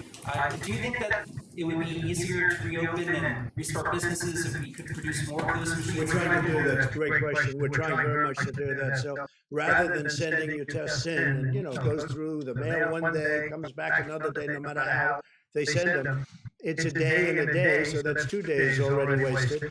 And then if it spends, by the time you get it back, it's 3 or 4 days if they do an efficient job. We're trying to get the testing on site. Thank you. I like it the best. And my follow-up, my second question, it's a little bit a different topic, but it's one that a lot of people are talking about. Ghislaine Maxwell is in prison, and so a lot of people want to know if she's going to turn in power for people. And I know you talked in the past about Prince Andrew and criticized Bill Clinton's behavior. I'm wondering, do you feel that she's going to turn in power for men? How do you see that working out? I don't know. I haven't really been following it too much. I just wish her well, frankly. I've met her numerous times over the years, especially since I lived in Palm Beach, and I guess they lived in Palm Beach. But I wish her well, whatever it is. I don't know the situation with Prince Andrew. Just don't know. Not aware of it. Thank you, sir. On unemployment insurance, how much below $600 are you willing to go? And you said that the economy is bouncing back strong, so why do we need to even cut it at all? Well, the economy is getting stronger, and I think we have a chance to have a very strong economy, especially if some of the things that I just spoke about were. We want to have people go back and want to go back to work, as opposed to be sort of forced into a position where they're making more money than they expected to make, and the employers are having a hard time getting them back to work. So that was a decision that was made. I was against that original decision, but they did that. It still worked out well because it gave people a lifeline, a real lifeline. Now we're doing it again. They're thinking about doing 70% of the amount. The amount would be the same, but doing it in a little bit smaller initial amounts so that people are going to want to go back to work, as opposed to making so much money that they really don't have to. But we were very generous with them. I think that it's been a tremendously successful program. The whole thing has been successful if you look. I mean, we're in a pandemic, and yet we're producing tremendous number of jobs. That was something that nobody thought possible. Okay? Mr. President, thank you very much. Yesterday you said that wearing a mask was an act of patriotism. If that is the case, why don't you do it more frequently? Well, I do actually do it when I need. I mean, I carry the mask when I have to go. I went into Walter Reed Hospital the other day. I have the mask right here, and I carry it, and I will use it gladly. No problem with it. And I've said that, and I say, if you can, use the mask. When you can, use the mask. If you're close to each other, if you're in a group, I would put it on when I'm in a group. If I'm in an elevator and there are other people with me, including like security people, it's not their fault. They have to be in the elevator. I want to protect them also. I put on a mask. I have no problem with the masks. I view it this way.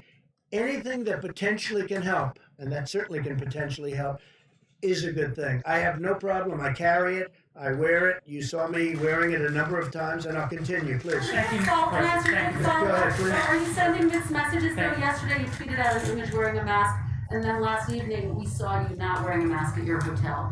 Well, I don't know the hotel. I was pretty far away from people, but I would say this. I've explained it, I think, very well. If you're close together, I would put on the mask, and if you're not, I would say that if you're, for instance, I'll see, like here, you've been all tested, I've been tested. Oftentimes, I'll be with people that are fully tested, I've been tested. In theory, you don't need the mask. I'm getting used to the mask, and the reason is, think about patriotism. Maybe it is, it helps. It helps. Now, we have experts that have said in the recent past that masks aren't necessarily good to wear. You know that. But now they've changed their mind. If they change their mind, that's good enough for me. So I wear it when appropriate. Please. Thank you, Mr. President. Thank you, sir. A lot of Americans are maybe surprised at your change of tone over all of this, a more perhaps realistic tone. Some would look at it that way. The sudden embrace of masks, social distancing, Well, I've always agreed with that. I mean, I've never fought either one, but certainly social distancing. I want to. That's common sense. 6 feet to me is common sense. I'd like to say maybe make it a little bit further. the idea that things will get worse perhaps before they get better here, and perhaps the realization that this resurgence, if you will, is for real when you used to talk about it in terms of little fires being put out here and there. Would you We have them respond? too. No, we have embers and fires, and we have big fires, and unfortunately now Florida is in a little tough or in a big tough position. You have a great governor there. You have a great governor in Texas. You have people that are very, very skilled people, and I think they're going to handle it very well.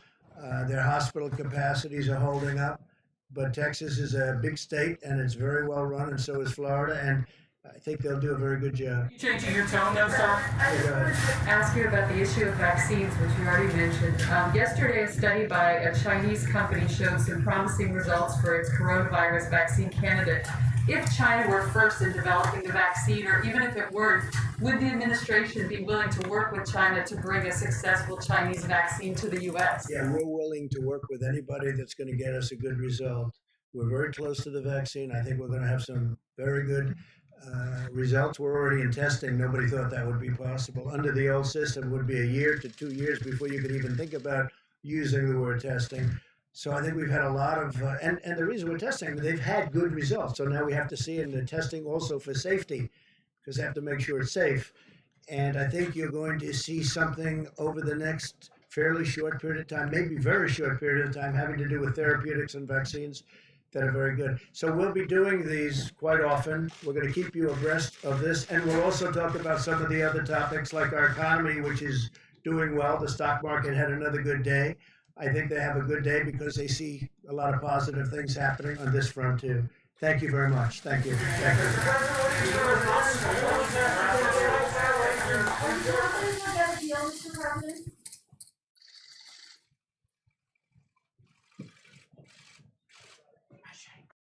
All righty. That was President Donald Trump. Really didn't say anything worth talking about other than what we already talked about. That there is a vaccine trial going on, and maybe it'll be ready by December. I don't know. Maybe December, early January, but didn't say nothing about the people that's going to die before. Will it be 190? Will we break 2,000 deaths? Will we hit 250,000 deaths? Don't know. But we didn't get much out of the president. He's still blaming everybody else. He said he shut the borders. You did? Shut the borders. You did? Didn't do no good. You shut out Europe and China. Other people had it.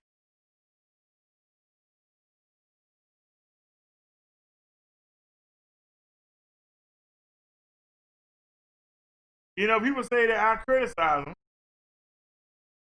And I'm going to keep criticizing. As long as he keep letting all these people die. Keep talking about the daggone economy. Screw the economy. Screw the dollar. Dollar ain't going nowhere. Business ain't going nowhere. It's going to be there. Shut down for 17 days. Let's get the disease out of this country. And then when somebody bring it in, we can spot it.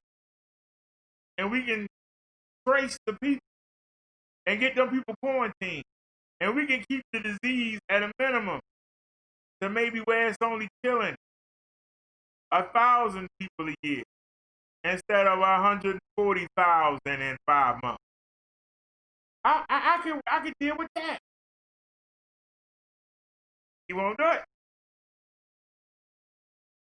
Instead of BSing around about all these loans and all this stuff in the plan, give everybody $4,000 or $5,000. Stay in the house. I don't care who you is. Got done it. $5,000. Stay your butt in the house. Get what you got to get. Get everything you need. Stay in the house for 17 days. I guarantee you, everybody would do it. There's going to be a few knuckleheads that's going to try and sneak out. That's why you had the military go up and down the streets of America. If you catch anybody out, they get quarantined for 17 days. Even if it's the 16th day and the next day you pull that everybody free, you got to do 17 more. That's going to keep everybody in the house. We ain't going to find you. We going to quarantine. Since you don't have the self-control and the discipline to do it yourself, we going to quarantine. You're going to lock you up and make you sit in the daggone cell or sit in the room for 17 days. And guess what? We ain't going to have no more TV. That's all you got to do. And all them lies, it could have only been 2,000 dead if he would have did it when I said it. But no, he let all them people die. He bragging about getting X-rators and all this PPE equipment and all this other dumb stuff. Wouldn't need it. Just shut down for 17 days.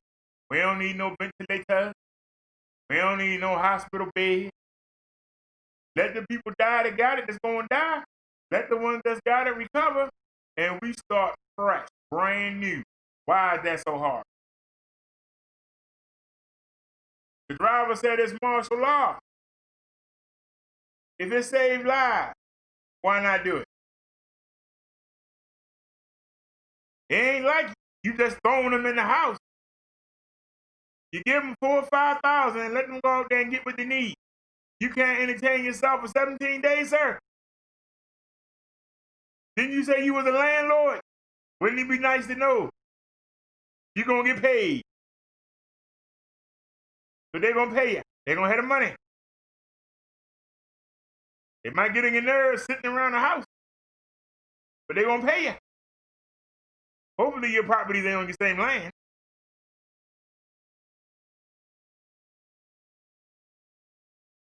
So what's the problem? Why is it a problem?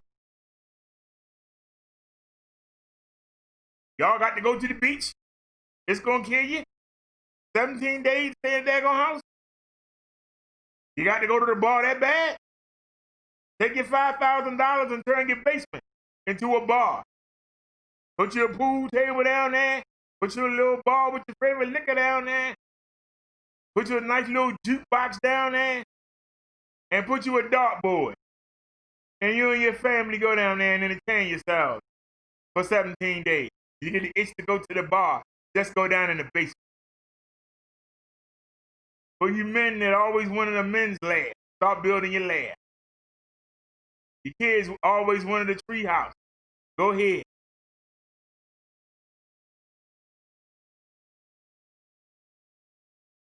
Just go ahead and do that.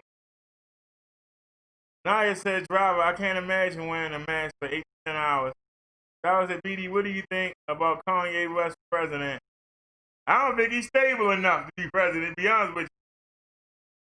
Naya said, driver, he's not really. This ain't I said, Naya. Naya said he's not mentally stable enough to handle the duty. Driver said, I agree, Naya. Driver said, BD, how will you make someone stay home? I just told you. Give them $5,000 to stay in the house. That's a picture to get rid of the disease. And after that 17 days, You can come out there and be at the beach and go hug on each other on the dance floor and go do whatever you want to do. And you won't have to wear a mask. And you won't have to social distance. Isn't that wonderful? You know, doesn't that make you want to get up and do the two-step? Doesn't it make you want to get up and do the Y2-step? Just think.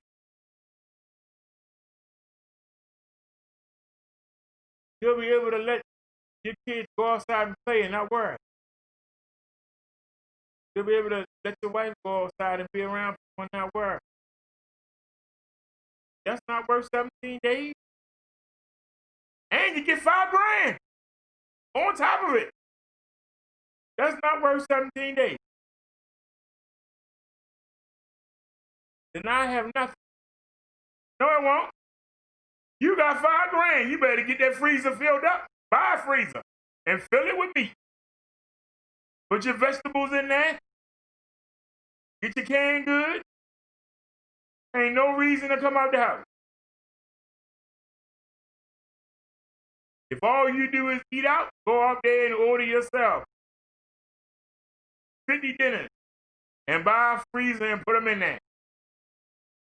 And just thaw it in the microwave or put it in the oven and do your meal. You too sorry to cook. You don't need to go to the market. Stay your butt out. Get everything you need. There are people who hold grocery bill. It's $5,000 a year. You can't go 17 days? Come on now. You can't go 17 days? I'm listening. I said 17 days. I ain't say 17 months. 17 days. Days. You be looking out your window. Just looking out of the window. Watching the asphalt grow.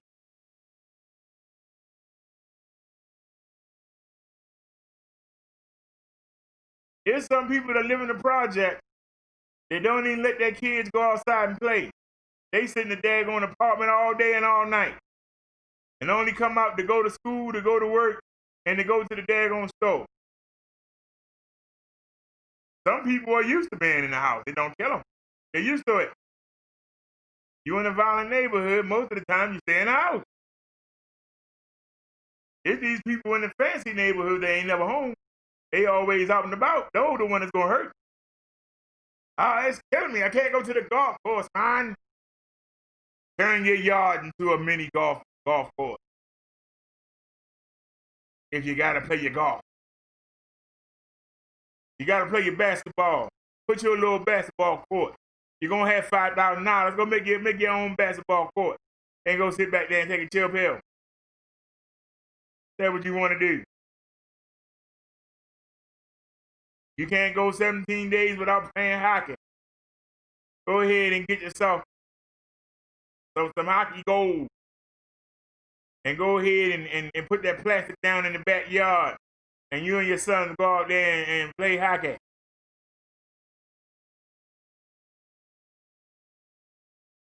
You say that 5,000 in the bankrupt the government. How you figure that? They gave us 1,200, didn't bankrupt the government. Why can't they make it 5? And they still have money for all them other programs. We ain't gonna need them programs. We ain't gonna need them business subsidies. We ain't gonna need all that. That money that they spent on them businesses and that money gone, they get to spend it on that and then everything will reopen. And the government will get their money back in tax. Actually, it's our money, but they'll get it back in tax. But when we finally get free, everybody's gonna be out there at the bar. I don't know where you live at, but there's a tax on our liquor. I know the liquor bill. People gonna be getting high, drunk as a kite at the bar.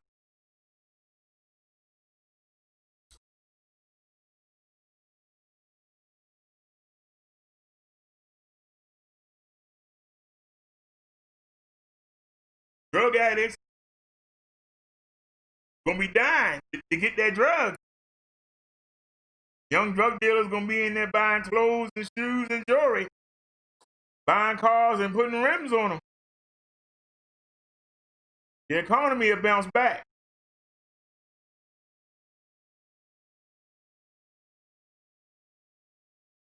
And I said, if he would have done what I said and started investing and making everything electric, the cars, the trains, the buses, that's new job for people coming off that 17 day.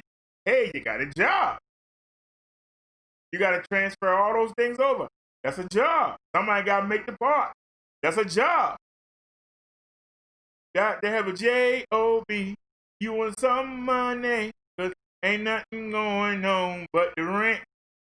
But you're going to be evicted following this dumb president. You got to have a J-O-B.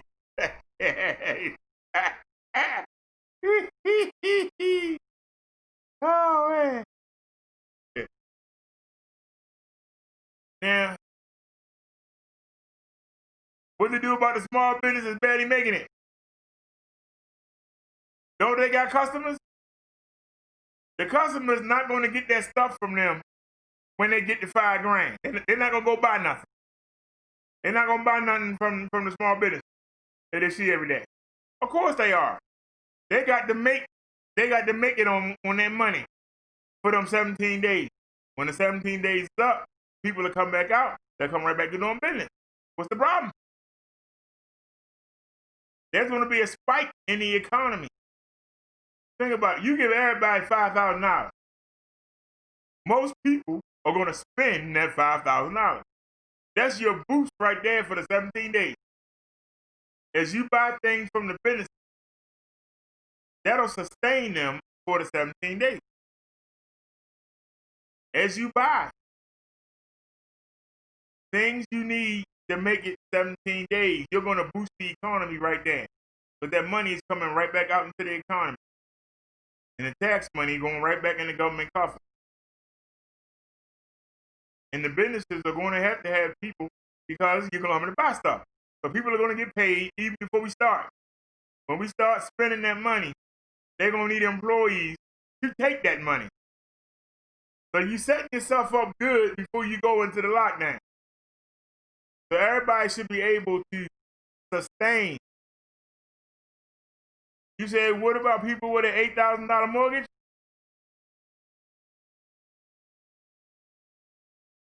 If I'm the mortgage company, and I say, hey, give me 3, take the other 2, get what you need. And then when we reopen, you can catch back up. But I know I got something in my hand right now.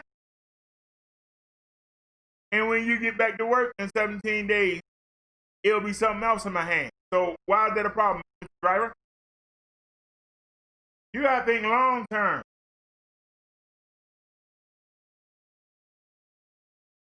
People scared to go to the bar right now. People scared to go on vacation right now. People scared to really have fun right now. Because when they do, the virus pick up. You imagine when there ain't no virus to worry about. Could you just imagine that day when you come outside and take a deep breath and then got to look around and see if anybody there before you take it? You imagine being able to get on a train or subway and somebody sit next to you and you don't go, oh no. Isn't that worth it? I'm just asking, isn't that worth it? Is that not worth it?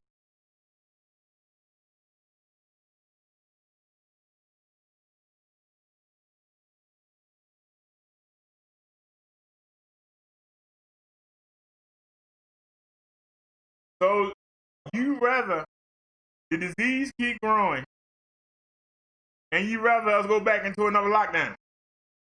But that was going to happen. We're going to go back into another lockdown. Then what? More people out of work. People that just got back to work going to be out of work.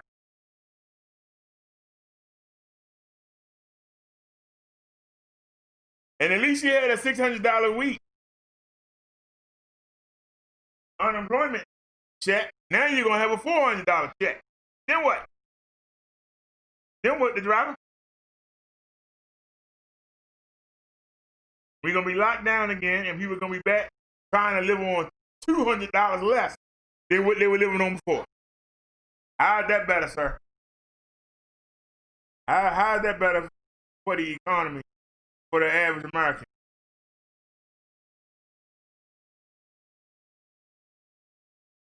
Hold on, somebody send us this link.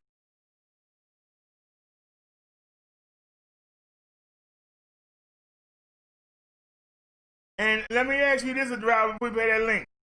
Let me ask you this, a driver. President Trump is talking about, this is why I say this man needs to be in a home somewhere. He's talking about doing a payroll tax cut.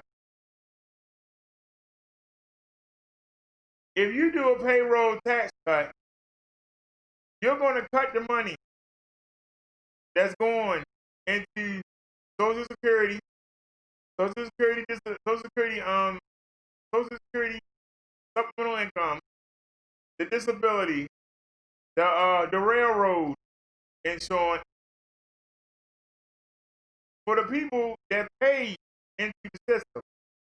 Now the people working today are paying into the system. The same way I pay for the old folk that's old now. Now it's time for the young folk to invest in it so I can get my money back. You do the payroll tax cut, that's less money that's going to be going into these programs. And then you put these programs and making them have a daggone shortfall. I think President Trump is the dumbest idiot I've seen in my life. And you can talk to day or die. Everything he touched, it ain't like a lead that turned to gold. Everything he touched just fall apart. It's some of the dumbest stuff I ever heard.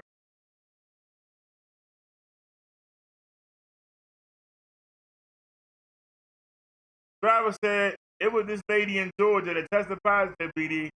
She went to work and spread the virus to 30 people. But her reason was her bills was behind. That's why I say give everybody $5,000. You should be able to hold your creditors off for 17 days.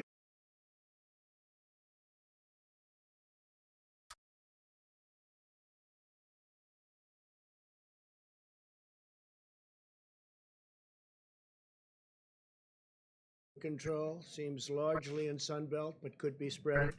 My team is also working night and day with Capitol Hill to advance the next economic relief package. We're working very hard on it. We're making a lot of progress. I also know that both sides want to get it done.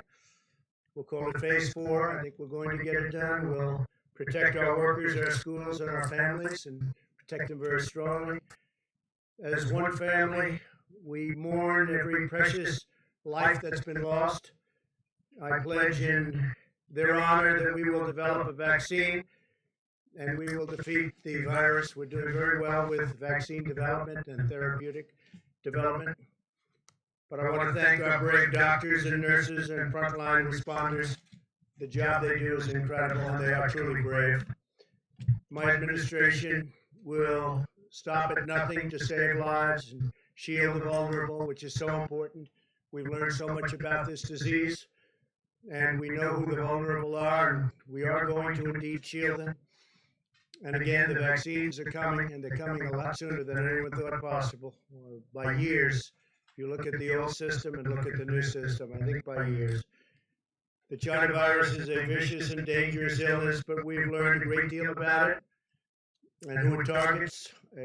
We are in the process of developing a strategy that's going to be very, very powerful. We've developed them as we go along. Some areas of our country are doing very well, others are doing less well. It will probably, unfortunately, get worse before it gets better. Something I don't like saying about things, but that's the way it is. It's what we have. You look over the world, it's all over the world. And it tends to do that. The governors are working very, very hard. And we are supporting them 100%. Everything they need, they get. And we are taking good care. We have tremendous supplies and a great supply chain, whether it's ventilators or gowns or just about anything they need. So that's a big difference from inheriting very, very empty cupboards. The median age of those who succumb to the China virus is 78 years old. Roughly half of all deaths have been individuals in nursing homes or long-term care. In one study, 90% of those hospitalized had underlying medical conditions, whether it's heart or diabetes, but usually it's some kind of condition. It seems that people have that, and if they do, it's a problem, no question about it. Young adults may often have mild or even no symptoms. They won't even know they're sick. They won't have any idea that they have a virus. They won't have any idea at all. America's youth will act responsibly, and we're asking everybody that when you are not able to socially distance, wear a mask, get a mask. Whether you like the mask or not, they have an impact, they'll have an effect, and we need everything we can get. Data shows children have the lowest fatality risk. 99.96% of all virus fatalities are in adults. Think of that. So that's much, much, much less than 1% for children, young people. By understanding these risk profiles and learning how to treat the disease, we've been able to greatly reduce mortality in the United States. In fact, we'll show you a chart and how well we do compared to the rest of the world. We have several treatments already available that significantly reduce the severity and duration of the disease, including remdesivir, which has been very successful in a widely available steroid treatment. And we have many more happening and coming out. We've learned best practices for treatment of the virus at every stage, and have shared these findings with medical providers, and we've shared them all over the world. The relationship with other countries has been very strong. We're all working together. This includes ensuring all hospitals are aware of the importance of different approaches to oxygen treatment, including high-flow oxygen, the importance of steroid treatment for those on ventilators. And when you're on a ventilator, we've learned a tremendous about the use of the ventilator. And at the beginning, people never had an experience like this, where we needed so many ventilators so fast, and even the use of the ventilators. But the doctors have become incredibly, and nurses and helpers have become incredibly good at the use of a ventilator, which is actually a very complicated procedure. And allocating remdesivir to hospitals based on new admissions, since it works best early in hospitalization. And that's something that they've really started. They're using it much earlier. Fatalities nationwide have fallen 75% since mid-April. That's a great number. As cases and fatalities rise in certain hard-hit states, which you're looking at right now, we're surging personnel, supplies, and therapeutics. We again have tremendous amounts of supplies. We are in very good shape, and we can move them quickly. Our case fatality rate has continued to decline and is lower than the European Union and almost everywhere else in the world. If you watch American television, you'd think that the United States was the only country involved with and suffering from the China virus. Well, the world is suffering very badly. But the fact is that many countries are suffering very, very, very badly. And they've been suffering from this virus for a long time. We've done much better than most, and with the fatality rate at a lower rate than most, it's something that we can talk about, but we're working again with them because we're helping a lot of countries that people don't know about. I get calls all the time asking for help, especially as it pertains to the ventilators. They need help with ventilators. They have to get them. They're very hard to get. We're making thousands now a month, thousands of ventilators a month. It's been quite amazing. We keep doing a good job, and things will get better and better. We'll be putting up charts behind me showing different statistics and different rates of success, and I guess you could say also things that we can do better on. But you'll see them. They'll be put up as we go. In April, the average age of individuals who tested positive for the virus was over 50 years old. Today, the average age is significantly younger. Hospital lengths of stay are almost half of what they were in April. So the stays are about half. The rate of cases requiring hospitalization has been reduced, and mortality among those admitted to the hospital is nearly one half of what it was in April. We've learned a lot. We've learned a lot about this disease, how to handle it. The doctors have learned a lot, not only in the use of the ventilators, but in many other things. And things are happening too, like the remdesivir and other elements, steroids, etc. But these trends could change without our continued and relentless focus. And that's what we have. We have a relentless focus, and it's been that way from the beginning. But we've learned so much. As you know, in recent weeks, we've seen a concerning rise in the cases in many parts of our south. You look at south, southwest, and west. This growth in cases first began to appear in mid-June, primarily among 18 to 35-year-olds, many of whom were asymptomatic. We're also facing the challenge of a significant spike in virus cases across the rest of the Western Hemisphere, including Mexico. Mexico's been hit very, very, very hard. As you know, the president, a great gentleman, was here 2 weeks ago. They have really been hit hard. Because we've achieved a nearly four-fold increase in testing capacity in 2 months, we're successfully identifying more asymptomatic and mild cases. Some cases so mild that you really don't even treat them. Some cases with children where they don't even know that they're ill. And I guess they're not very ill because they recover almost immediately. Per capita, the U.S. is conducting 50% more tests than Europe. And we've conducted nearly 3 times as many tests as all of the other countries in the Western Hemisphere combined. Be over 50 million tests. This allows us to isolate those who are infected, even those without symptoms, so we know exactly where it's going and when it's going to be there.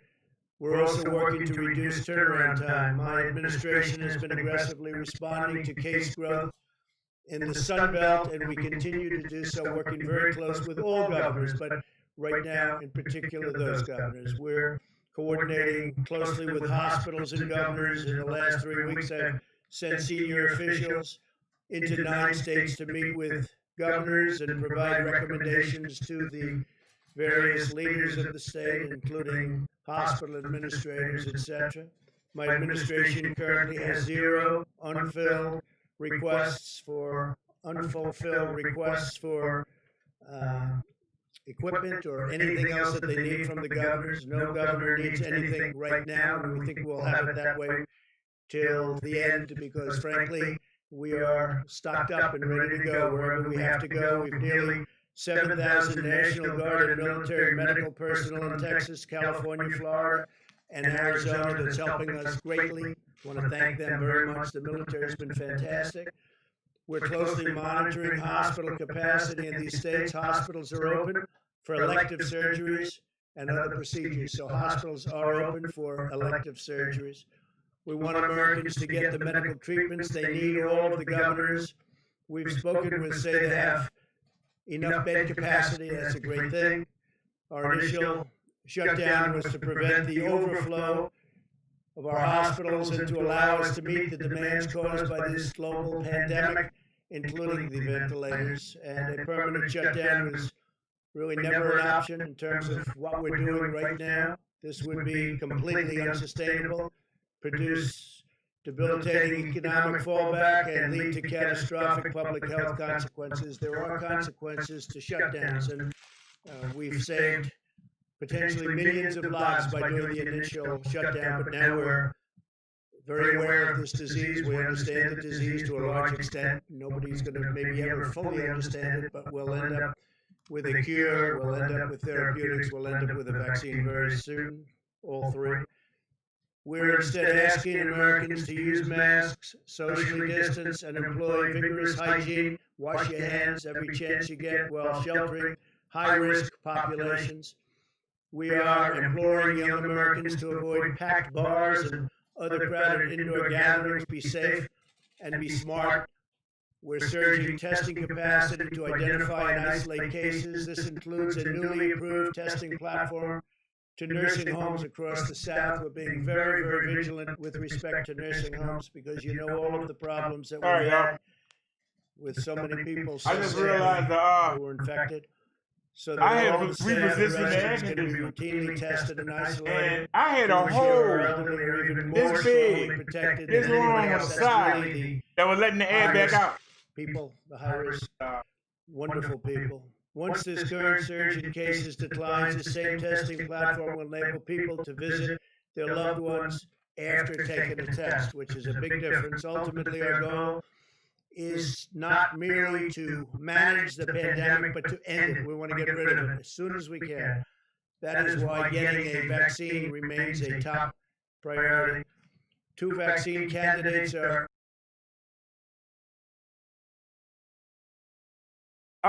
ready for play. We got another person in the chat.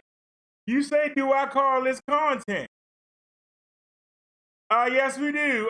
We're looking at the news, and then we comment on it. News that affects us. What Drew Freeman doing right now don't affect you. What Tommy talking about right now don't affect you. What Victor Moan and DX talking about don't affect your life. Has no effect at all. What we showing right now has an effect on your life. Now, would you like to debate it? Would you like to debate it? Because somebody gave me that link and I played it. And while it was playing, I was working on one of my air conditioners. Do you got a problem with that, sir? But since you here, why don't you give me, sir, I've been live for, how long we been live? Because see, you got retards that come in here. And I said retards. We've been live for 6 hours. We've been live for 6 hours and 31 minutes, sir. And I've been doing something for 5 minutes while something was playing. But since you here, let's ask. So we just had a conversation. Let's get your opinion on it, Mr. Ready for Play. I've been saying since March 3rd that we need to lock the country down. March 3rd, videos are up. Go take a look. I've been calling for Trump to close down the borders, give everybody a stimulus check to get what they need to get and stay in the house and quarantine themselves for 16 to 17 days. I've been calling for this since March 3rd. Give people enough money that they can stay in the house for 2 weeks. They had us locked down from April to June. Why the heck can't we really lock down? Not lock down part of the day, after 7, after 8 o'clock. Lock down totally. Shut everything down. Don't let nothing in. Don't let nothing out. Give everybody enough money so they can get what they need so that we can stay on our property for 17 days. The people that got the TV, they're going to die or they're going to recover. After the 16, 17 days, everybody can come out and we go back to business as usual. Go back to your job, go back to the beach, whatever you want to do. Go to the bar, whatever you want to do. We could have done this back in March. There wouldn't be no TV, and we'd only have about 4,000 deaths. Now we got 144,000 deaths. What's your idea? We never officially closed down. We need to close down. I mean, people need to stay in their house for 16, 17 days. They say 14, but I say 16 to 17 to be sure. Have the National Guard and the military walk up and down the street and make sure everybody stay in the house. The only people that should be coming out is people that go to the hospital to work on the people. Those should be the only people.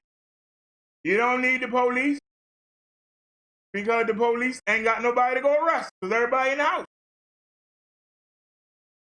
But if somebody is out there, lock them up and quarantine them. They can't quarantine themselves. They retarded. If they're retarded, we had to lock them down ourselves. You keep saying martial law, but it worked. You keep saying martial law, but it worked. It wasn't martial law when they made people stay in the house. Here in my state, we had to be in the house by 8 o'clock every day. That wasn't martial law. If you got caught out on the street, you got ticketed to the arrested. That's not martial law. Why can't we do it the whole day? We can do it half the day. Why can't we do it the whole day?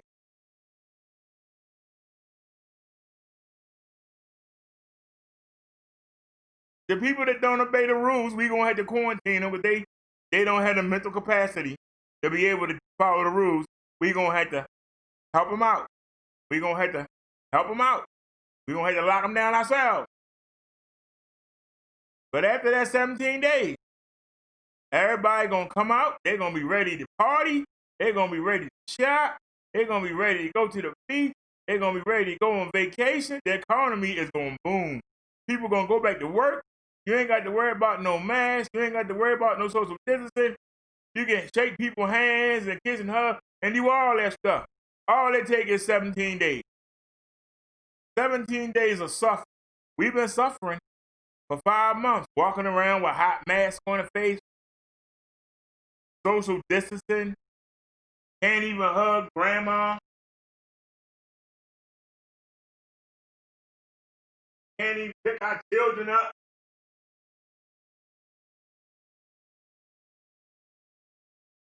So you want to tell me it's not worth it?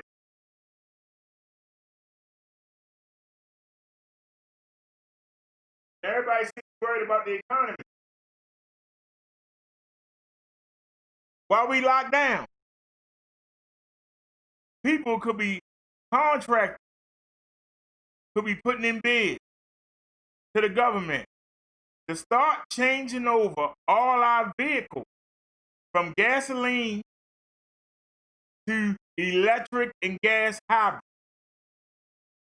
When the people come off the 7-day quarantine, they're going to need people to be trained so that they can start changing over each vehicle that we have in the United States. I don't care what state you're in. Your fire truck, your airplane, everything got to be changed over. We need somebody to draw up plans during that 17 days of what's the best thing to use, and then we need to make everything electric. Now we don't need the air, so don't have to let the oil in. We got enough oil in the United States for just engine oil. We don't need gasoline.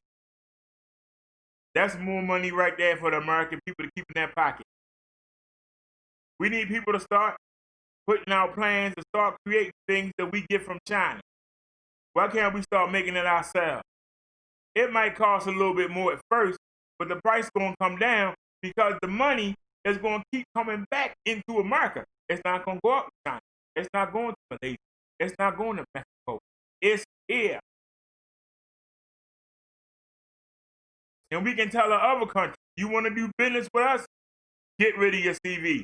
We got rid of ours. Get rid of yours. So then, we don't know you. We don't want to talk to you. We don't want to buy your product. We don't want to do business with you until you get your CV done. When you can prove you ain't got no CV, we'll deal with you. That's how you do it, sir. I mean, he could have done that back in March, and we wouldn't have CV right now. And you saying it would never happen, but it can happen. But you got to have the courage, the initiative, and you got to be able to look far down the road. Because what you're doing now is that you hope that people will do the right thing. And judging by what's going on right now, they're not doing the right thing. People in California not doing the right thing. People in Mississippi not doing the right thing. Louisiana, Texas, Florida, Alabama, Arizona, Nevada, North Carolina, South Carolina, spiking in Washington State. Colorado is spiked up. Ohio is spiked up. They're not doing the right thing. So you want to keep making excuses as to why the people won't do the right thing. When I'm telling you, you got to make them do the right thing. You make them wear seatbelt. You make them have driver license. Why you can't make them stay in the house?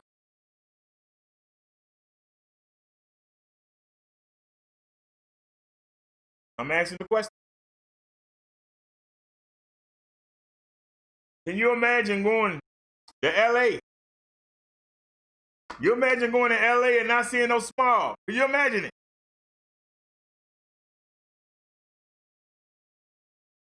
You imagine what the air quality will be like without no vehicle emission.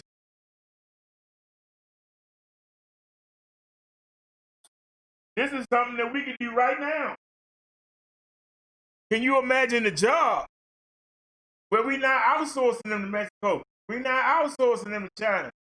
We're not outsourcing them. We got them right here. Businesses are going to be taking the bum from under the bridge and saying, here's a razor, shave, take a shower, and get in here. I need you to make these parts for these cars. I need you to get in here. We need people to make toothbrushes. We need people to make combs. We need people to make hats. We need people to make clothes and shoes. We need people to make dish detergent. People to make cologne, deodorant. We can do it. And it can be American. And all the money stay right here instead of it going out. But the 3% of the company, the 3% of the country that got the wealth, they don't want to share it with you. That's why they'll keep doing oil. Because guess what? You can't do it. That's why they keep doing it. That's why they like the oil. Because us by ourselves, we can't do oil. But if you change all the cars over, the same people that make the electric bikes, that make the scooters, they can start making cars. And these cars will be more trouble-free. All you gotta do is get brakes on them. Put a battery in it every once in a while. Maybe a shock might wear out. Maybe an axle might get bent. But you won't have to worry about an alternator. They're gonna have a little itty bitty alternator. There ain't gonna be no price. Oh, it costs $300 to get an alternator. You'll be able to get an alternator for $50. Out the door. We go electric. Why don't we start investing in tires that are foam filled instead of making air tires? Why not start making foam filled tires? Why can't we get somebody to come up with better shock so we don't need air filled tire? We get the same smoothness and I had to worry about a tire going flat or a tire being shot out. You imagine car accident, but you ain't got to worry about the car exploding because the electric car won't explode. It won't even catch on fire.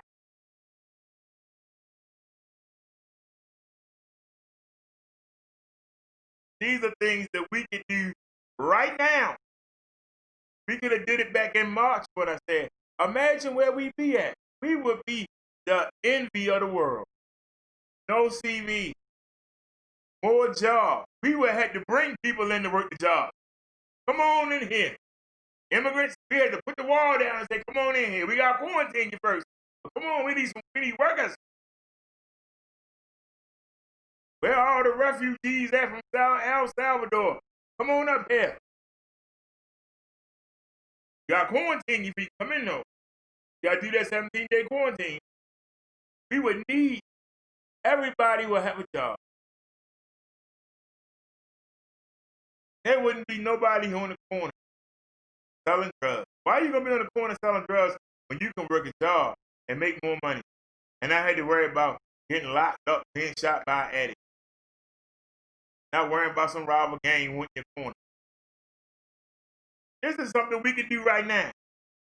You say I'm a dreamer, but I'm telling you what can be done. Now all we need is experts to come in and tweak what I said and make it a reality.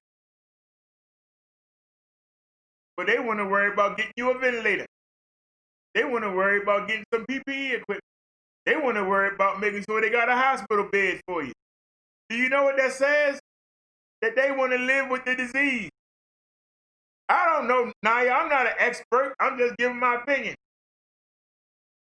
I know they have tires that are resistant to puncture because the president got them and the mayors got them. They do make puncture resistant tires. Why can't we start doing that?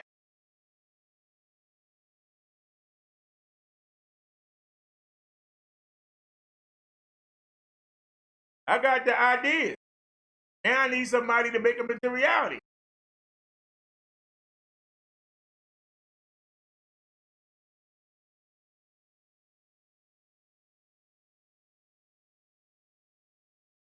I ain't got all the answers, but I got some good ones.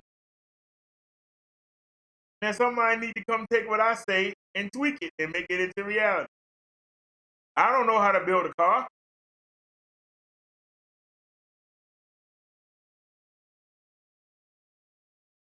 But I've seen electric cars, they run pretty good.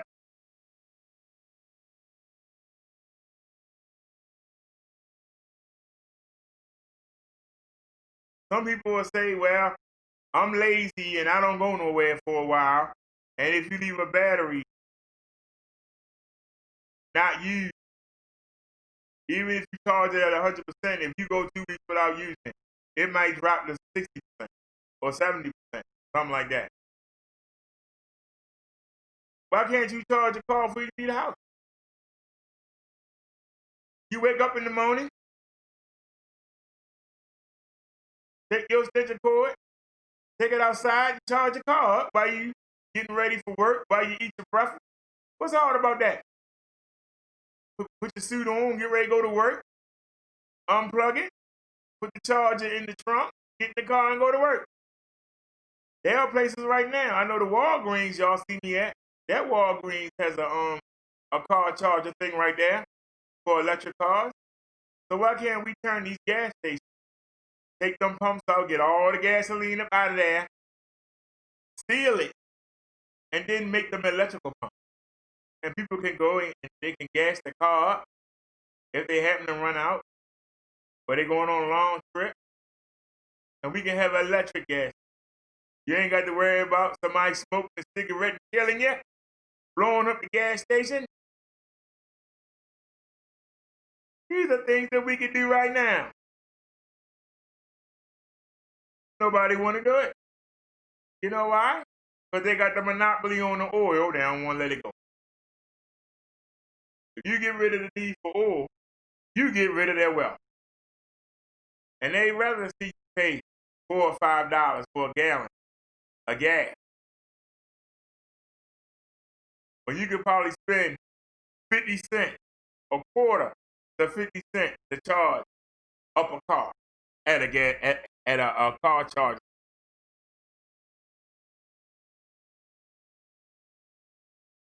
I'm just saying. You say we don't talk about nothing. People crying about wearing a mask. You watch my show, I tell you what kind of mask to get. I tell you what kind of filter to get. I showed you how to put it on.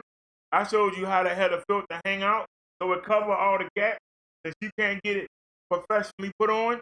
Some of y'all can, some of you can't. But having a mask on that's not professionally fit could be just as bad as having a cheap. I tell you about the different kinds. Don't get the cheap cloth. If you do, get a vacuum filter and line the inside of it and let it hang out. This is a cheap mask. What makes it acceptable? What's on the inside. I pulled it all the way through, doggone it. But anyway, see how I got the overhang? I got the overhang so that when I use it, it covers. This keeps, because it's not professionally put on, this keeps anything from getting in. This right here is better than a 3M95 mask. This is 97.7% a PM95 is just 95%. This right here is better than that. I'd rather you put some loops on this and put this on your face tight than walk around with them daggone fashion masks on. So do you have any ideas? How can you help the people, sir?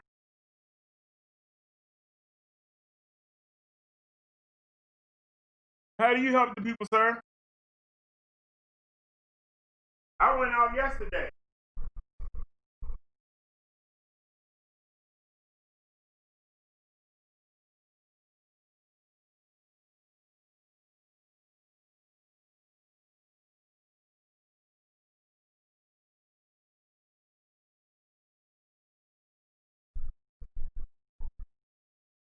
I paid $2 for this mask on Wish.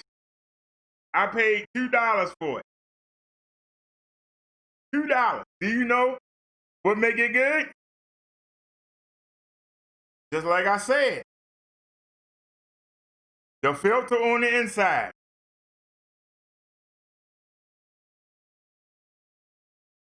And look how it extends on both sides.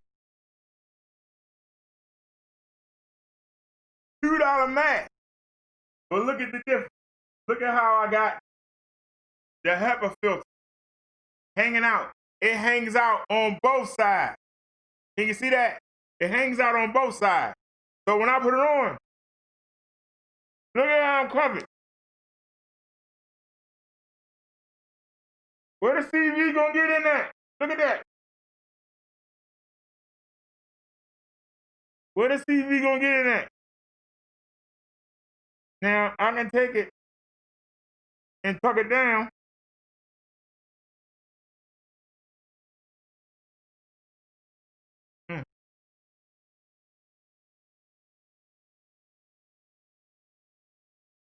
And you would never know. But I'm covered. 97.7%. I'm covered. A little bit hanging out right there. Covered. Ain't no CV getting in here. And I can breathe. And when you breathe, take a deep breath and blow it out. Deep breath. Blow it out. If you're going to talk, breathe. And then talk. Breathe.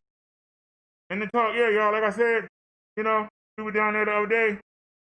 And I was just trying to do what I had to do, you know. And everybody was just chilling. We was all cool and everything. And, you know, I just wanted to handle my business and just do everything. This is how you do. This is the kind of content that we bring. Who else is showing you this? Nobody.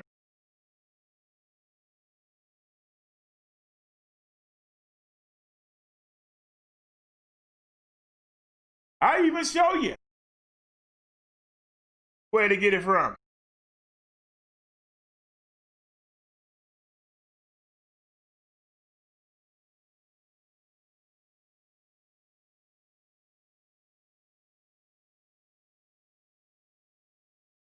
Where's the mouse at? I don't see it.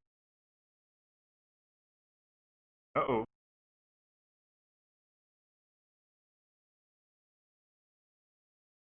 There it is. Come on, mouse.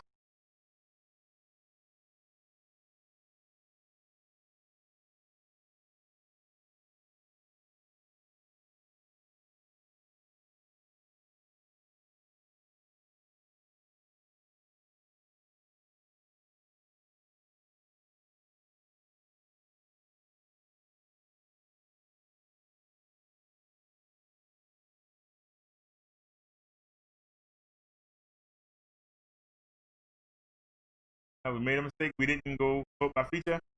Price low to high. Amazon Prime.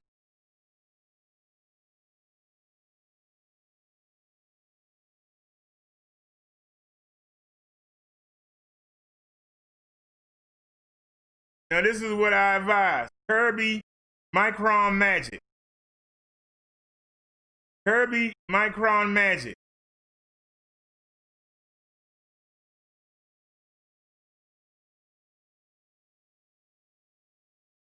Now, it's only 2 bags in that one. Let me show you the one I use.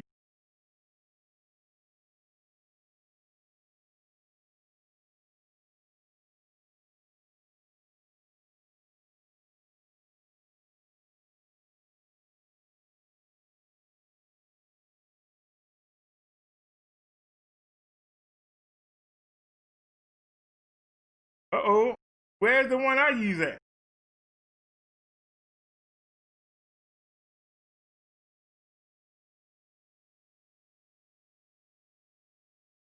Oh, so you want to be smart. That's all right, though. I got something for you, though.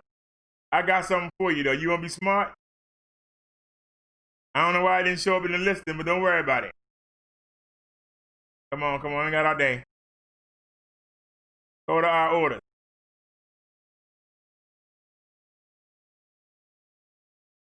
Just past. I dropped this mouse on the floor. It's acting real stupid. Here we go. This is what I have right now.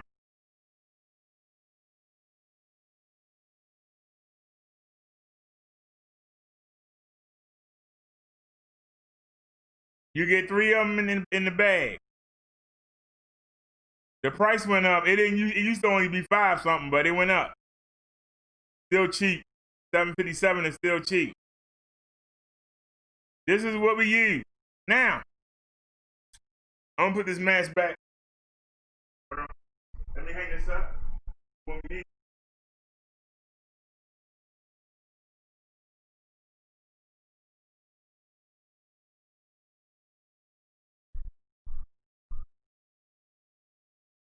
Now this is the end of the bag. I cut off. But you can look in there and you can see the filter. Can you see that? Can you see the filter? You cut them towards your mask and then you put them inside the filter. Now I like to use 2 layers, but 1 layer will work.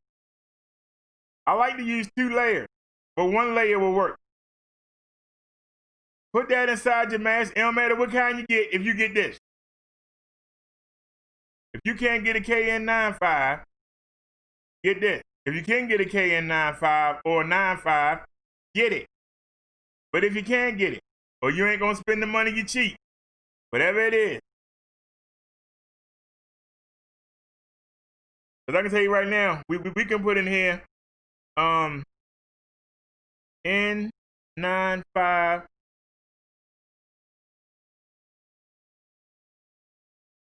N95 mask for virus protection. Look at what they're giving you. Now, this is an N95 mask. They're supposed to be the equivalent. But I would say these work.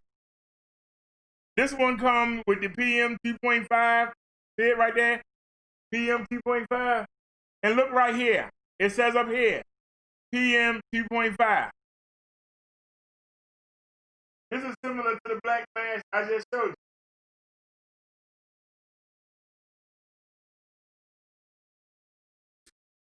It came with 2 of these. Wait a minute, slide it down so y'all can see it. Slide it down, man. Do you see that? PM 2.5. That's what's on that screen right there.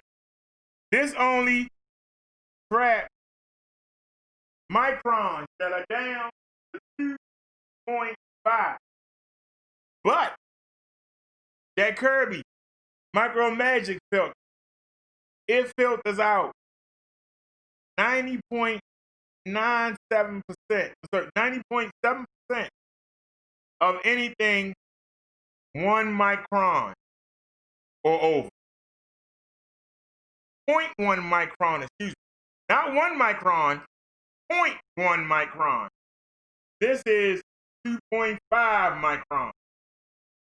So I would put a Kirby in one of these and you're good to go. If you ladies want to look cute, They want $40 for that mask. That's too much for a KN95. If you wanted to get one of these, same thing. Now, they got these little filters. That's not going to help you when the virus is coming through. Yeah. The virus is coming through the face. They give you these little filters. What about what comes through the rest of the mask? It don't say that it's KN95. Now this one says KN95. Even if you only get the cheap, you get this surgical mask crack. Put the filter in it. You get this. Put the filter in it. This is a KN95. They want $150 for it. You ain't got to spend all that money. Get something like this and put you a filter in it. Make sure it covers you up along the top, and then you can tuck it in and make sure you cover it on the side. See the opening right here? And have it go all the way through, and you're good to go. And you got 2 openings. Make sure your openings are covered by the filter. You're good to go. I actually like that. I might have to see if I can find it. What is it called? I actually like that mask. Look at this one. It's only $2. $4 shipping, so it's 6. That's still cheap. Probably get it cheaper on eBay. Any one of these masks, you put the filter in there. But don't use these cheap 2.5. Don't do it. Don't do it. Don't do it. Don't put yourself at risk. They only 64%. I wouldn't get it. If that's all you can get.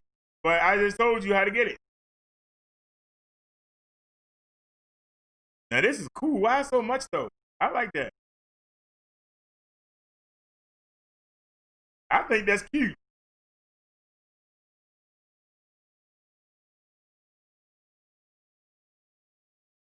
I think that's cute, but why so much? That's my problem with it. If it wasn't so much money, I would get it.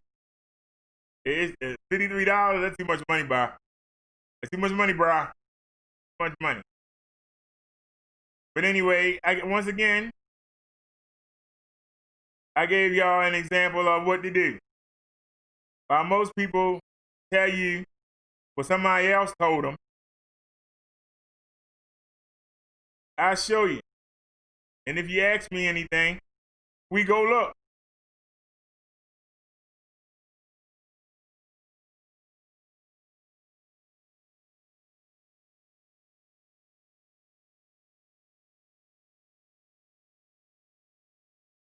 You say the members requested him to play certain stories in order. Oh, now you said that. Ray Play said, I wish he would go full Brodero mode. See, that's what you want. Y'all want to see Brodero. That's what you want.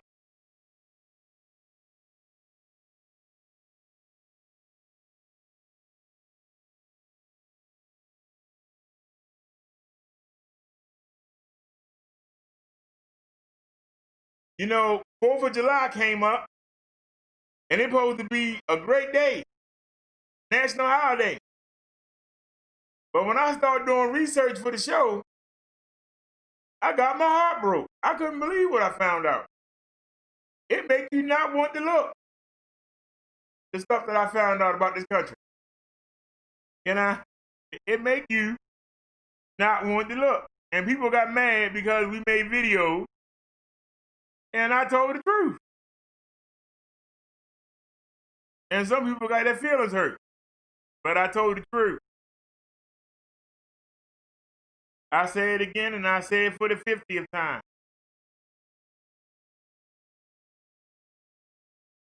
You didn't want to pay the British their tea tax.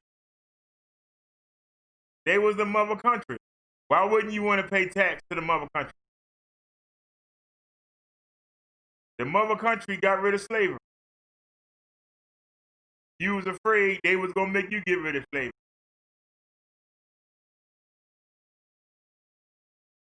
So you turned traitor on your own country. The British got smart and said, hey, we freed our slaves, let's tell that slave, if you come join us, they free in our country. And if the English would have won the Revolutionary War, there wouldn't have been no slavery in the United States anymore. So they went and joined. Why not? And the colonists should have said, well, if you stay and help us fight, we'll make you free. They ain't had no intention of making us free. They wanted to be free from the king, but we can't be free from them. They got mad because half the slaves went and joined the British. You want to be free from the British? Why can't we be free from you? Never went in their brain. 100 years later, the North got rid of slavery, like the British did. The South said, oh, heck no. We're not getting rid of our slaves. And we tired of them running across the Mason-Dixon line, and then we got to go drag them back. We want to be separate. Now they, together, 100 years earlier, turned on the British. Now the South turned on the North.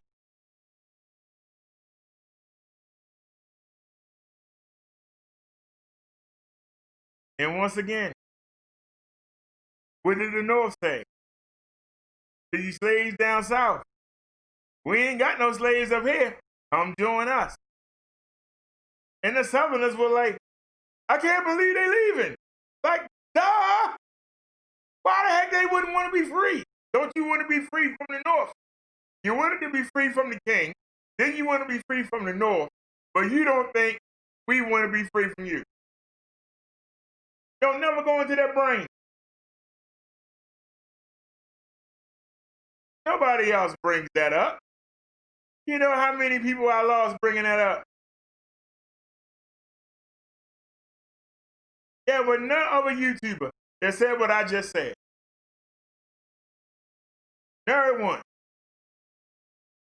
Not a Sarnetta, not a young Pharaoh, not nobody would dare say what I, Tommy Sissy Bayo wouldn't dare say what I just said. He'd lose half his donators right on the spot. They don't have the courage to say what I got to say.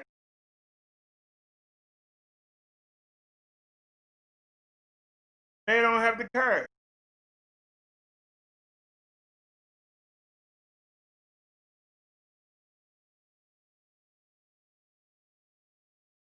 A follower told me, and this was a while ago, we had done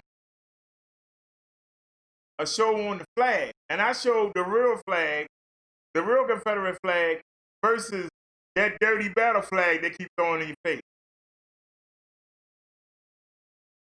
And how it was brought up to intimidate and to excuse terroristic behavior that rivals Bin Laden, that rivals Al-Qaeda, that rivals ISIS. When they say heritage, that's what they mean.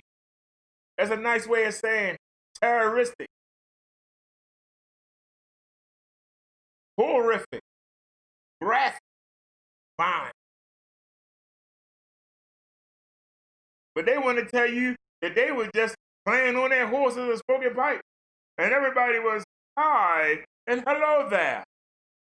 They were rabid dogs. And when you see them statues, and you see them celebrating, they celebrate the mauling of black people. They celebrate, and they throw it in your face. They put the statues up, so you gotta see it.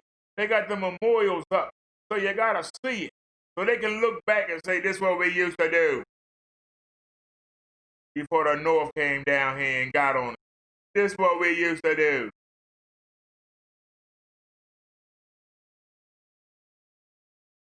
We don't care what the North say. You're still a porch monkey. You're a jiggaboo. You ain't nothing. And they still do it today. And they don't want you living with them. They don't even want you on that street. They send the police to come hunt you down. If I see another young black male pulled up, walking walking mind his own business. Police come mess with him. You're driving in a certain neighborhood. They come mess with you. Those are hired dogs on the prowl. And they protecting a certain segment of society. You can talk to me, keep doing it. And you see them. This is a gated community while you're still here. Why you here? You don't live here. You don't belong here. I pay money, so I ain't gotta look at none of you. Why you here? Somebody call the police. Call the police. But everybody want to pretend it don't happen. How you can sit there and look at Rashad Evans get executed in his back. 2 shots in his back. Instead of the man calling for backup, or instead of Officer Wolf doing his job and tackling that man. He shot him in his back like a coward. And you gonna make excuses.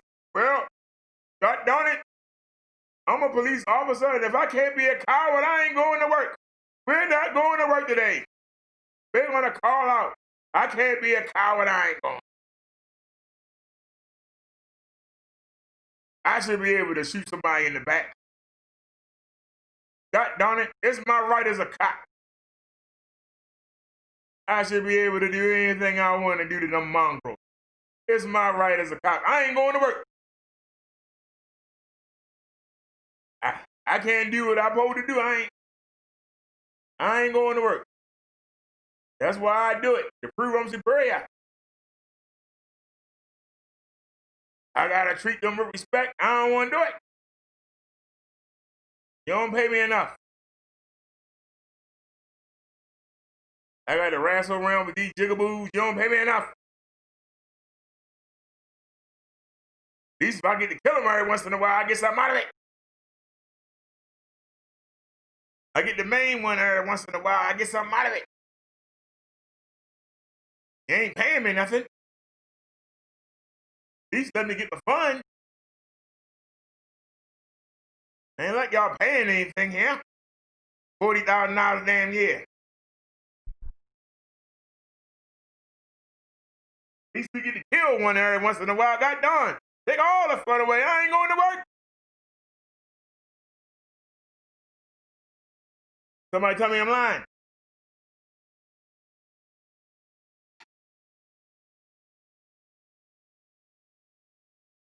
The fact that they wouldn't let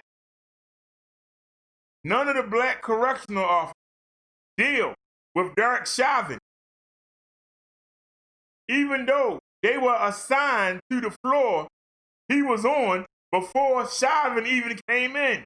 They made all the black folk get off the 5th floor. All of them. Females too. But they ain't no good old boy network. The rioters couldn't get to Derek Chauvin house.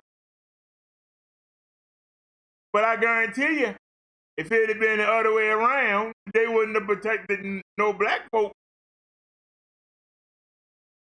They sat there and protected that house like a fort. A daggone murderer and a criminal. But they ain't no good old boy network. I sat here and told you that their coroner was going to blame George Floyd for the death and try to say he was on drugs or something. You did? The independent coroner said the police killed him.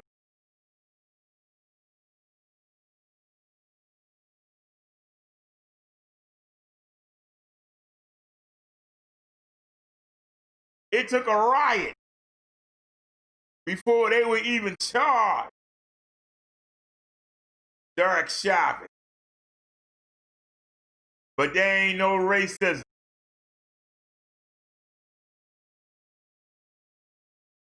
And then it took 2 more days of rioting and burning 4 blocks before they would lock up the other 3. But you gonna tell me there ain't no good old boy network? We need to dismantle all the police forces and start from scratch. Get these old racist farts out of there. Put them on retirement. Just get them out the way. Go ahead and give them that pension and send them to the bench.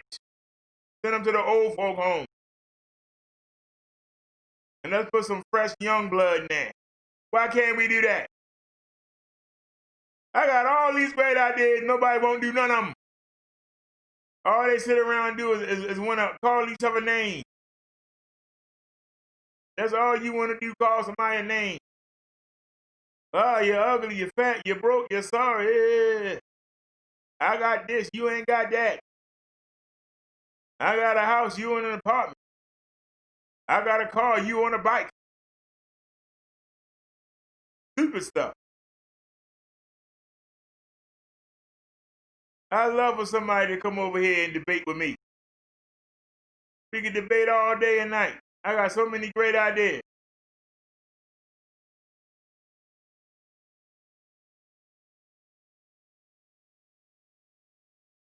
Somebody gonna come in here and tell me that come tell me I spent the past 2 years chasing truth screaming.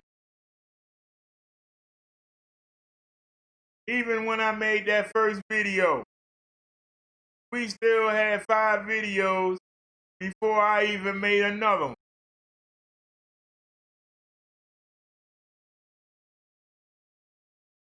Because he put me on his show.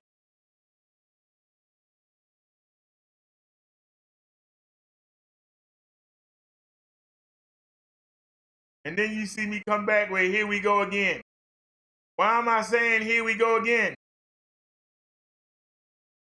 Because I had moved on. I made that one video, I was done. I didn't come here to roast nobody. That's just something that we did growing up.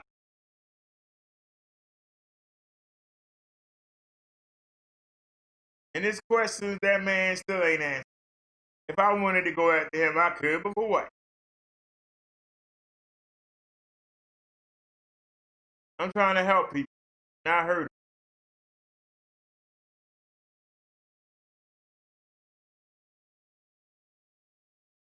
I can tell you things that people can do right now.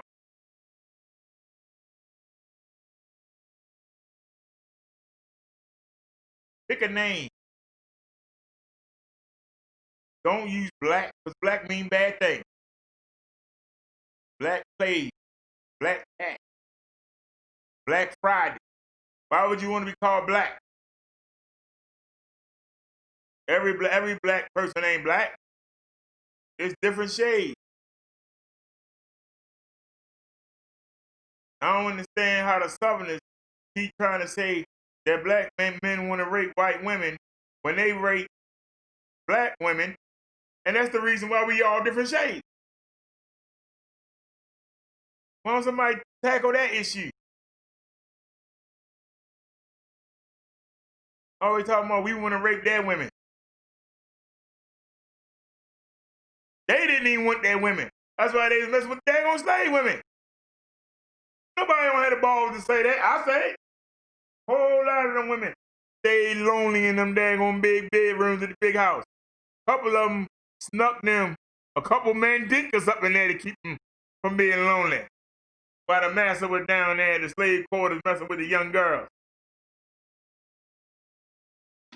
So nobody got the balls to say that. I said it. Somebody want to challenge me? Come on in here. Come on in here and get worked on. We should call ourselves melanated Americans. Since the pro-black so proud of the melanin in their skin, since we different shades, why not melanated American? What are you? I'm a melanated American.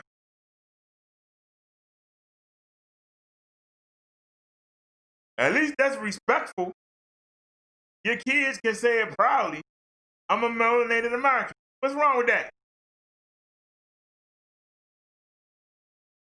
Why can't we pick one religion?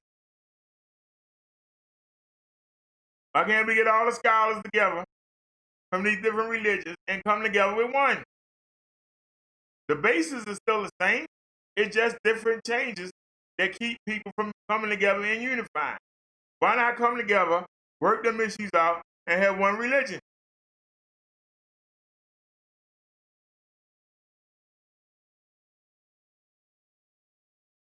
I didn't see nowhere in the gospel where Jesus said you had to kneel at a certain time of the day and pray to God. Let's see if we can read that out.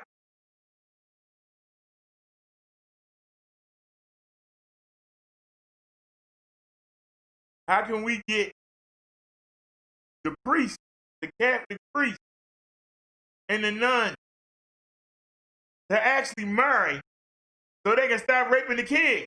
Why can't we do that? God don't need no wife. What idiot came up with that idea? What make you think that God want a daggone human being to be his wife?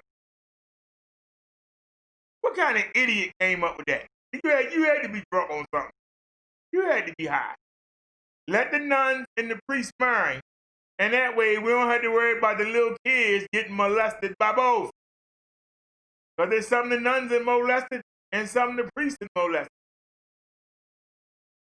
Go ahead and let them marry. And there you go. But that takes too much sense, right?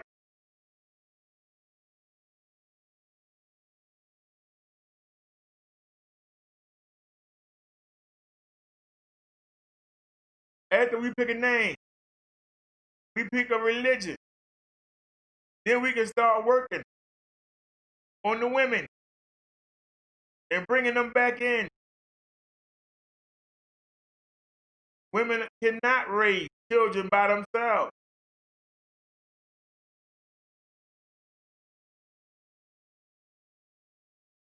Teach our women to keep the legs closed.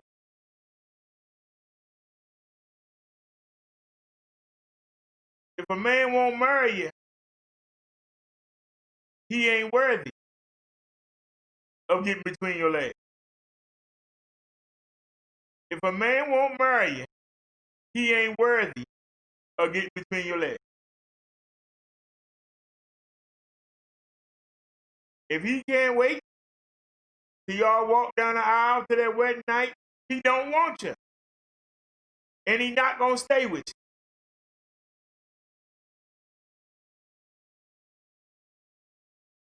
Teach these young men to worry about their education instead of worrying about chasing after these young floozies. Have them in the church, or at least have them in some kind of religious group where they can come and talk about things and have somebody to talk to, and then they ain't got to worry about being up there trying to knock up some teenage girl.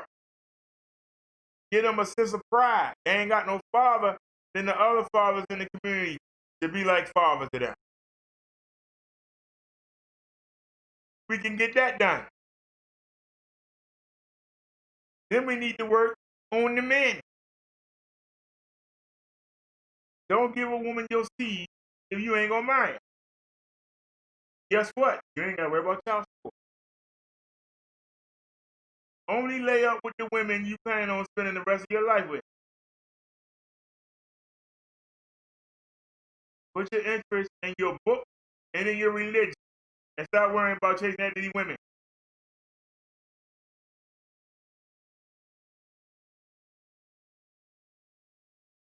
Be there for your kids and be in the home. So you got a mother and a father there. The mother is the kid's first teacher. The father is the kid's first disciplinarian.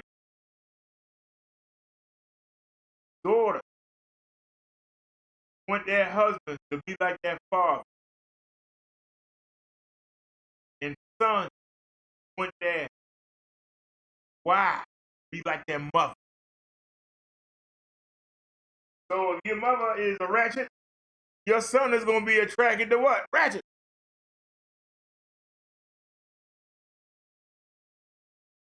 If your papa a Rolling Stone, your daughter going to be looking for what? A Rolling Stone.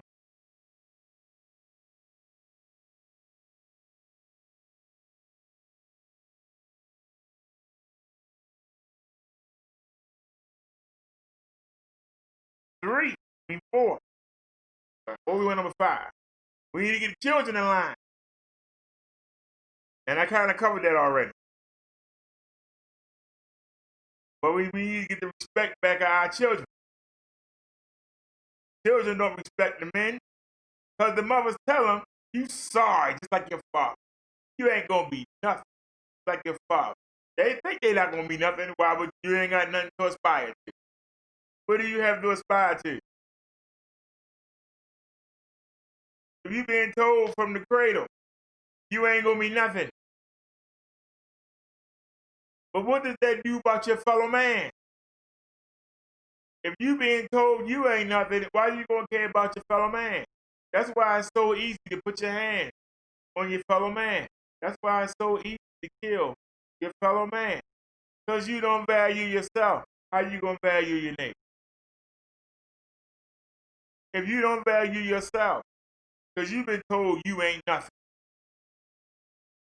what are you going to think about your neighbor? You less than nothing, because I'm nothing. You got to be less than nothing. But then we wonder why there's a violence.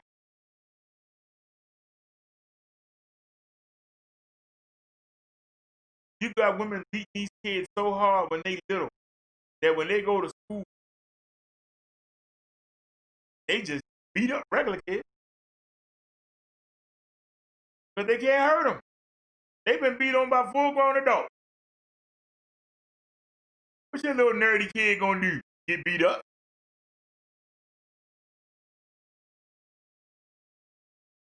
Let's get our kids in line. After we get our kids in line, let's get our neighborhoods in line. Every day, try to meet one of your neighbors.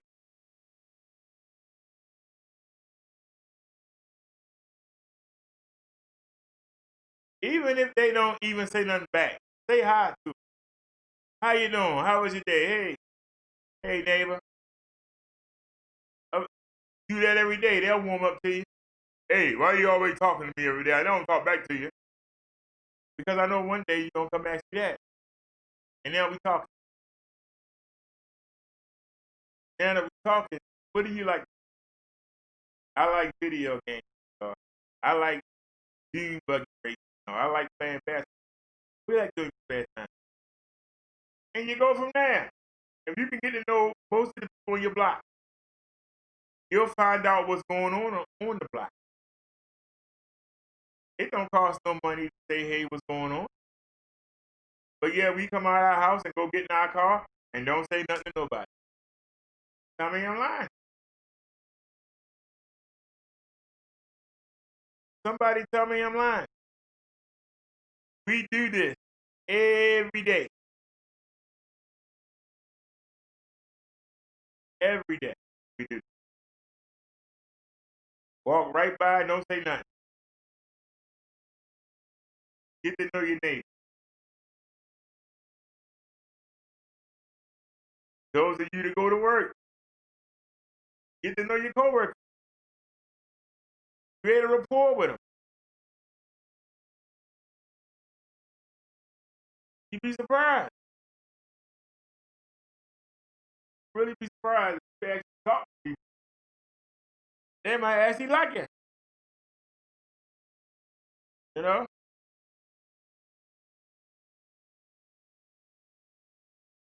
If you see people and you work with them all day and keep right on going,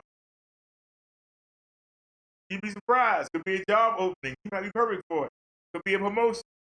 You might be the right person, but you don't talk to nobody. Nobody don't know you. They won't suggest you. These are things you can do to improve your life. Go down to the school and go in there and sit for half a day. Watch the curriculum they being taught. Watch how the other kids respond to the teacher. Is she good? Is he or she good? Look at the textbooks. Are they outdated? Are they raggedy? If they have computers there, are the computers updated? Or are they old 1990 ancient? Are they the old Apple little 8-inch monitor? Go in the cafeteria and see what kind of food your children are being served. These are things that you can do, don't cost nothing. Go to your PTA meeting. And if the other parents ain't there, the ones that do show up, y'all need to find out the address of the other parent. And before the next one, y'all need to show up at their houses and say, bring your butt to the PTA meeting. Or we gonna have to come here and we gonna have it here. But you need to know what Lil Johnny doing. Lil Johnny is making sure everybody can't behave. Nobody not learning nothing because Johnny throwing spitballs and beating up the girls and giving the nerds wedges and playing a radio in the classroom. You need to get here and find out what your son doing. But we don't do it. We just sit there and let Lil Johnny terrorize the daggone class and don't nobody learn nothing. And our kids wind up behind. Do you go to your city council meeting? Do you know who your city council members are? Do you know who the head of it is? Do you know who the mayor is? Do you know who your representative is for your district? Do you know anything about your governor?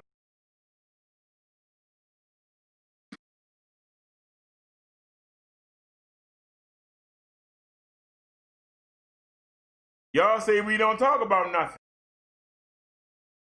I just gave you a whole month worth of content to do. Something you can walk out the door right now. It's 7 o'clock. Go knock on your neighbor's door. That's something you can do right now.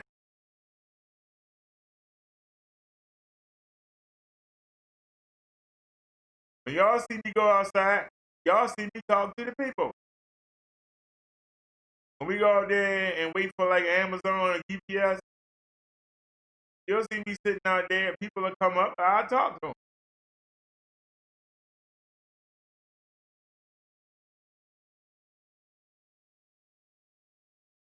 That's why if I had got that apartment, I already know 4 co-hosts that I would have had come in on a regular basis. I already know.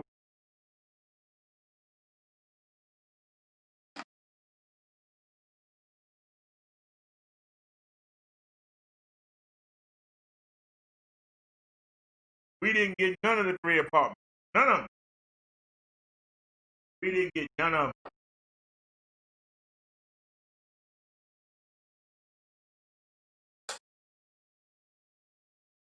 I need to get this off my computer. Tony talked me out of it yesterday.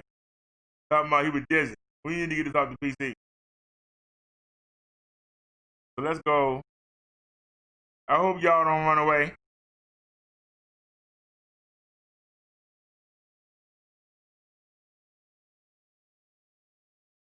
But I did something crazy. I went out.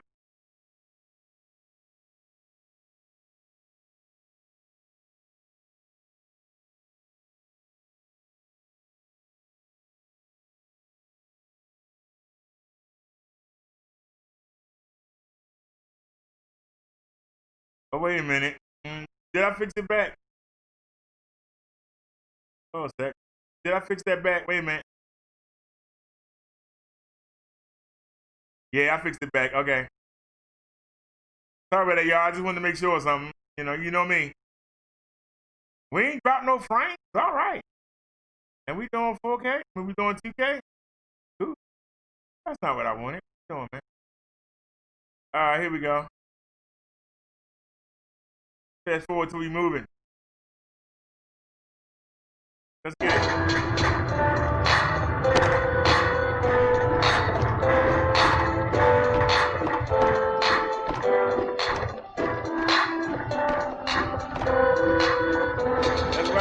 All right, so we in motion with the person. I'm a little later than that, but I'm always late.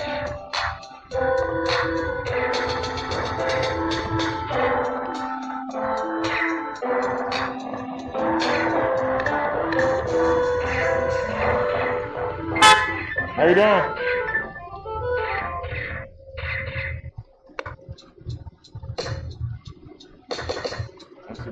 relax. I need to raise these up. They got the things on them. They don't have them. They don't have the thingamajigs. That's all right. Always just maintain. Sit back and relax. Let's go for the ride.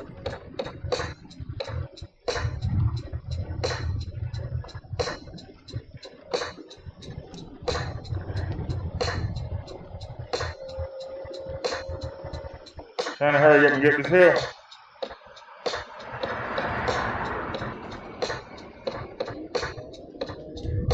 Somebody coming already. Yeah, but you can't get a break.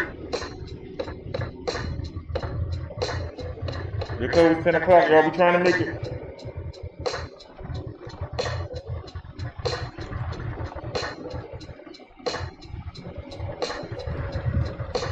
Yep, you did coming right down here.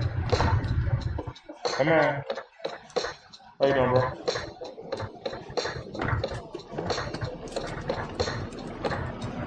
Now, get out the way. Moving on. Alright, so we're trying to hit this market.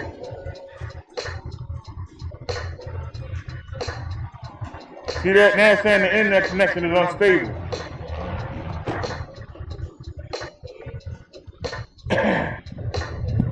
Look how steep the hill is, y'all. Y'all think y'all want that?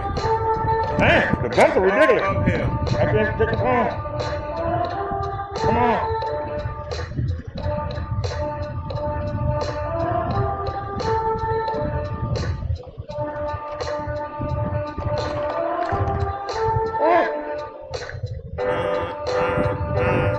Here we go with the chicken.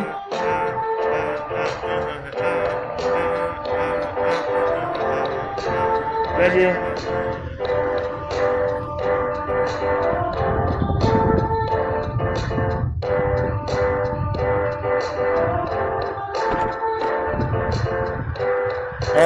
Something cheap.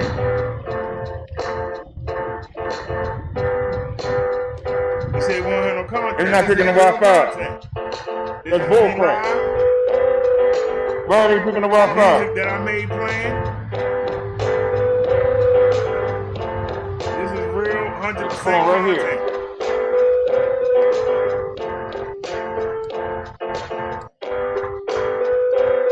Of course, you over the wrong one. You were let it hum at you.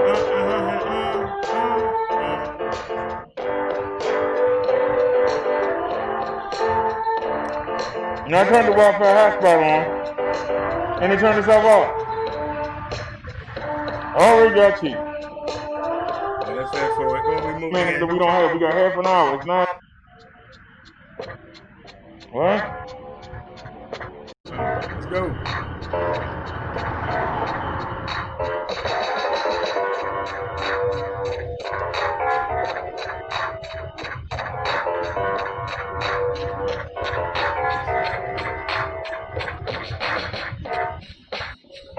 We gonna wind up going to 7-Eleven, what? I don't think we gonna make it. This thing keep gas slow. We trying though, y'all.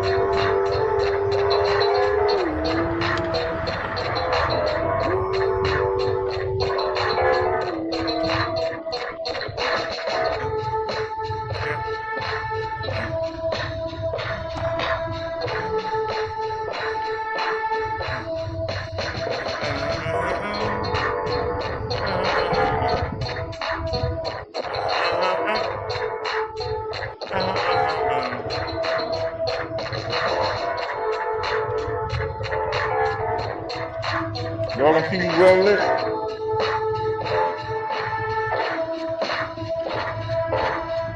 gonna have to put it in there.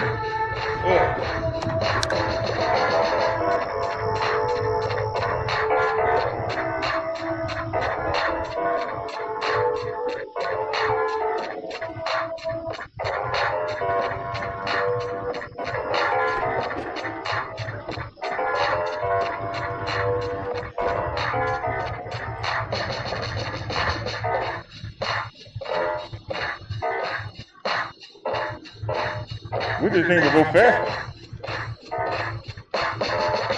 Trump need to come on with that stimulus package. So we can get a faster scooter. You ain't gonna do nothing but the CV. At least hurry up the Senate. We can get some speed going on here.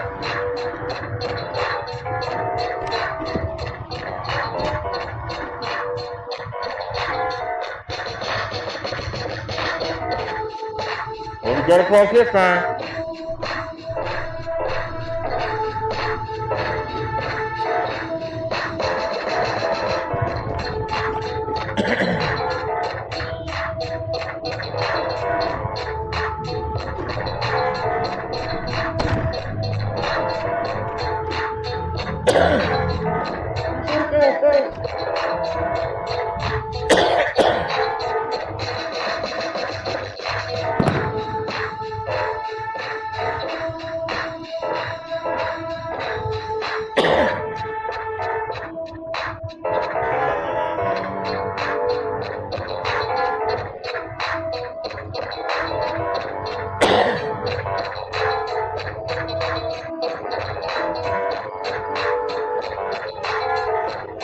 Somebody shooting off fireworks.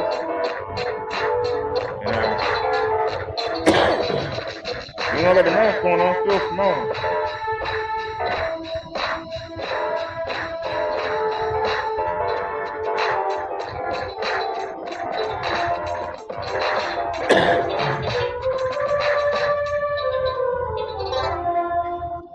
Going on, bro? Pretty good.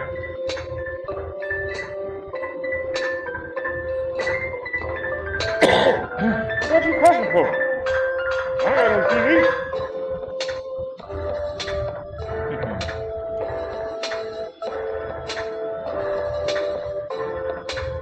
Run that stuff. Run that stuff. I need you down. I need you high. Don't act wild. I like to hit you. What beats that sound? That's what I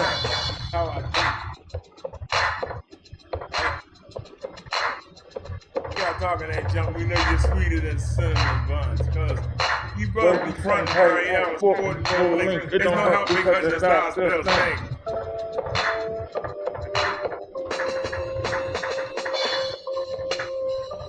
What time is it now? Is it 9:36 or 9:26? 9:30, we ain't gonna make it. We got 24 minutes. And we still got another hill to get up. At least we ain't being contested. Yeah, I should just order something. That was a mistake I made. I wanted to save some money. What's going on, Dave?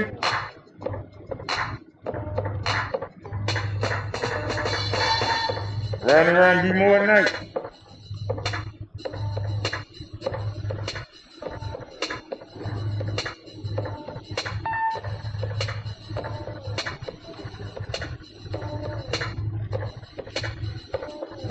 Trying to hurry up and make the market. I don't think I'm gonna make it. It's fireworks. Y'all hear they shooting firecrackers out here. That's how you see them. 4th of July been passed, but you know, we're gonna keep doing it. All right, so we got the last hill. Yeah, we might just make it.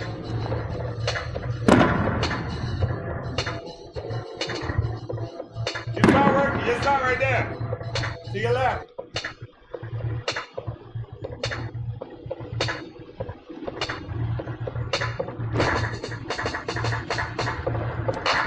That is right there over there.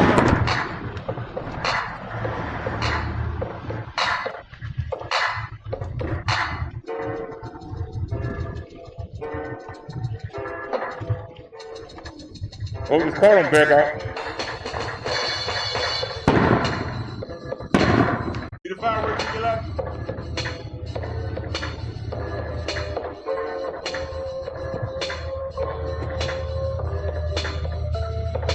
Behind you, dude. I'm back out. Behind you. How you doing? We good.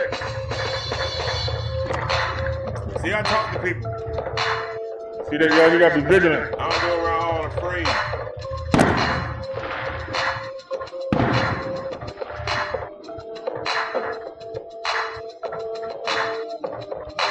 Yeah, she crying trying to get to here. Oh, come on, girl, you got that. She crying trying to get to here. This here steep as I don't know what. Y'all can see that.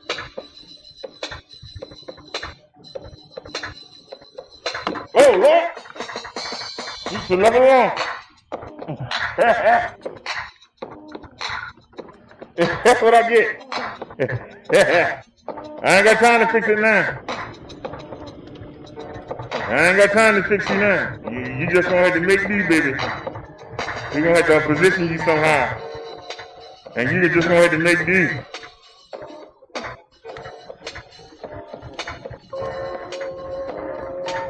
It popped off. I ain't got time to fix it. Should I just hold it? But I'm gonna fix it because I'm an idiot. I ain't got time to fix it. Still working on it. But I'm doing it. Yeah, crazy ass still working on it. Sit down now. Now where'd you go? Song, it's in my folder. Never had no chance now. That was smoke up some shit. I'm like a pit. Yo, if you want me to walk from the back seat, please, still I working on have to get so I get what I need. 5 minutes, 20 seconds after it. Polio. You just don't go back in there with you. Polio, see? Get on that. 6 minutes. Put it. Anybody upset. But the fact that you would let this. I don't like the boat. One day my beats will run. I'll sit here and fight with this all night. You go to 7-Eleven. The heartbreaker. This is my force. 7-17. I'm quick till I fix it. I don't care. I can get knocked down. Above like that, we'll go outside. 8:37. All you can do. Above like that, we'll go outside your head. I can't see what I'm doing. That's the problem. Above like that, and it still came back off. Oh. I'm not gonna quit though. Still working on it. You still gonna ride up there. Can't make it. We got knocked out. Oh, we finally got it out? That's a bad part there. But it's okay.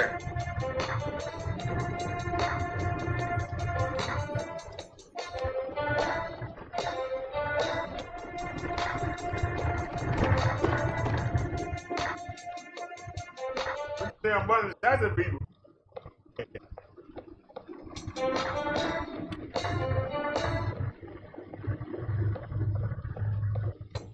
Yeah, y'all, I made a mistake. Look how quiet the store is. Y'all get ready to close. And I'm man enough to say it. I made a mistake.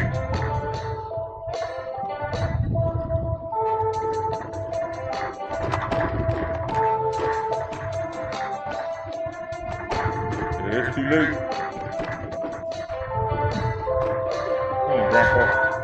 Good, you can drive customers and associates. Time is now 9:50 and you're driving Waverly closer than 10 minutes at 10 p.m. Please bring all final collections forward to self-checkout as the remainder of our list is at close this evening. For your shopping convenience, the store will reopen tomorrow at 6 a.m. And as always, we thank you for shopping at Waverly Drive.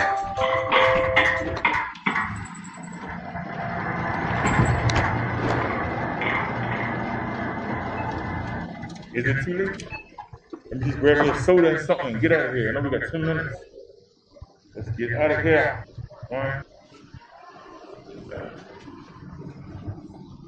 Come on, brother. Turn these lights off. Yeah, we don't need none. Come on. Grab something you can get out of here. It's the fastest you go, girl. Let's go. I should have got some lake trout. I can't believe I made it. I ain't think we were gonna make it. It moves so damn slow. But I still got chicken. We already passed the aisle I wanted, but it's okay. Come on, hurry up. Let's just grab something real quick.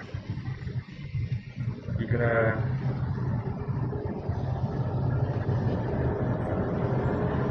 I don't know why. It seems like on smooth ground, it goes fast.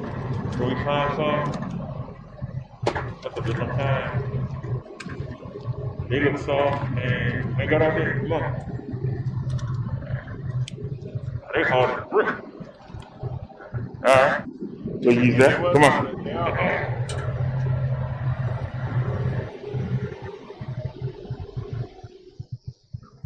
Come on, girl, fly. I believe I can fly. Take your scooter and touch the sky. That's right. Look, on no bound. We ain't got time to picture. Come on, let's grab some. Come on. But they closed the door.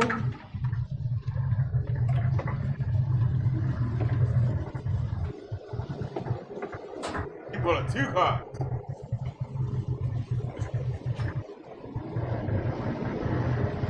Whee!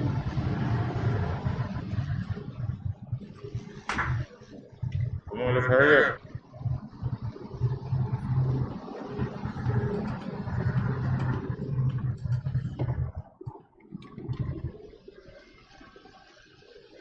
I bet you they ain't got none, but I'm gonna get some anyway. Do they have? Here we go. This is wild one. Come on, hurry up. We just need a bowl. Let's move this out. They closing up. I wanna go home. If you have a voter's card, I don't want to show my card. Come on. Come on. Now what? move your chair. Man, I don't know why I'm rushing. I can't get out of here. I didn't think we was gonna make it. Turn the music on. What's going on, buddy? That's nice. Y'all have a great night. You too, man. Good. Oh man, I left that light on. Oops, my bad, y'all. Well, let me turn the other ones on, shit.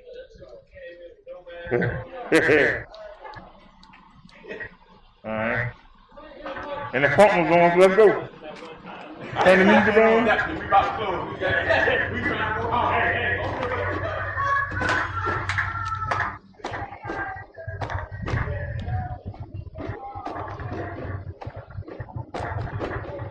Alright, y'all, let's rock and roll.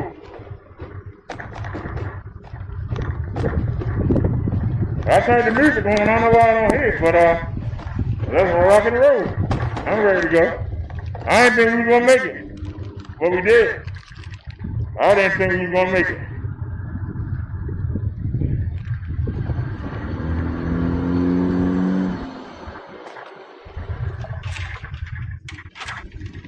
At least not gonna come across that hurt, get across the street. Now I need to bring this light over here.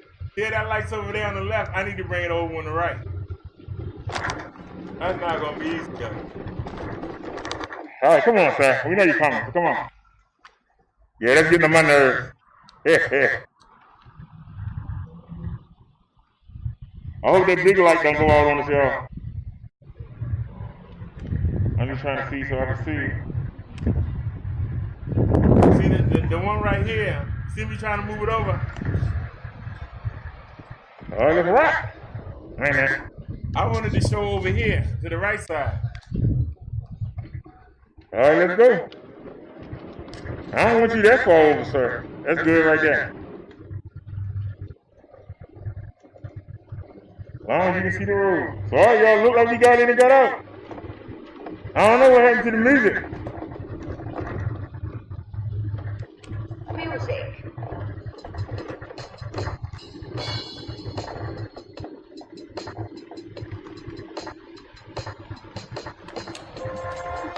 Ain't got no lights on. He ain't got his lights on. I'm glad I heard him. Like that man said, he got a guy in the back in the middle of the street. Guy on the street in the middle of the street. Like I died. Help me out. And y'all know the rule. You ain't supposed to say nothing. Cause there could be a gang initiation. You do that and get somebody to say something to you, and then you nail them. So that's why I ain't say nothing.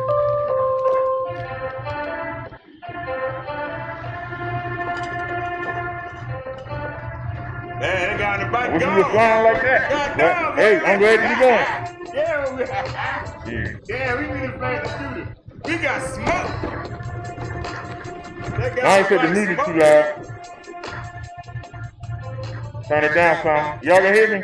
We got smoke. Yeah,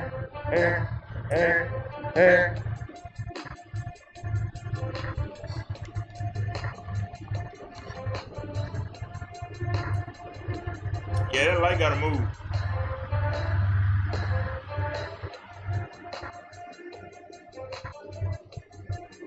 You can't see nothing on the right hand side. We need that light over there. I may have to put on the side hand.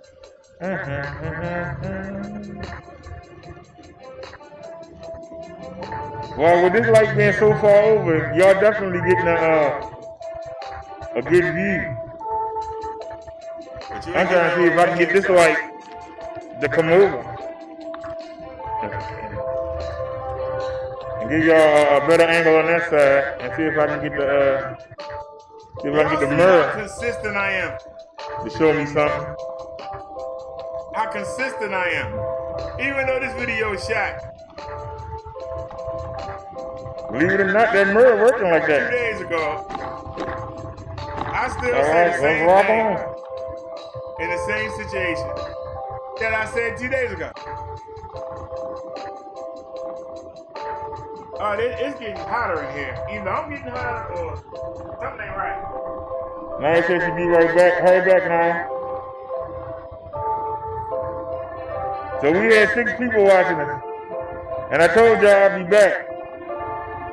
And only 3 of y'all came back.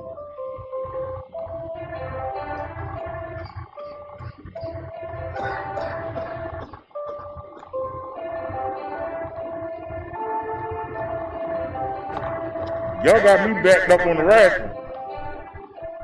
I still ain't watched AEW Dark from last week, and it's about to come on again tomorrow. I haven't watched the pay-per-view from last night. I saw the New Day lose the championship, and I didn't get to see what happened between Rey Mysterio lost, and Cody had his eyeball pulled out. We're gonna turn you back on high. And I saw Sasha Banks going against the champion from Japan, Osaka. And I fell asleep, so I ain't even see the start of the match. I fell asleep. And then I woke up and restarted it and fell asleep again. So I still got 2.5 hours of the pay-per-view to watch last night. 3 hours of Monday Night Raw tonight. And AEW Dark. So we got a lot of wrestling to watch.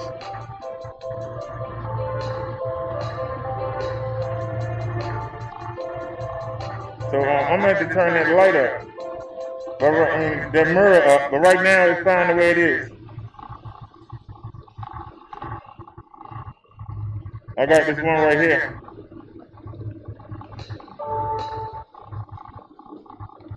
And I keep turning it up, and it keeps turning right back.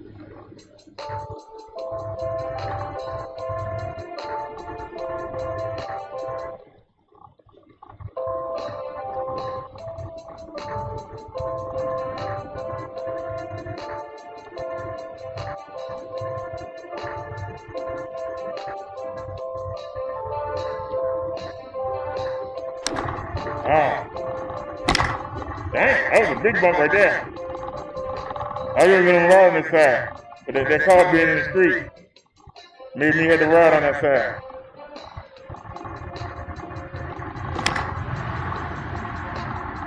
I'm waiting to get across the street. Sorry, y'all. We've been talking about a lot of things today.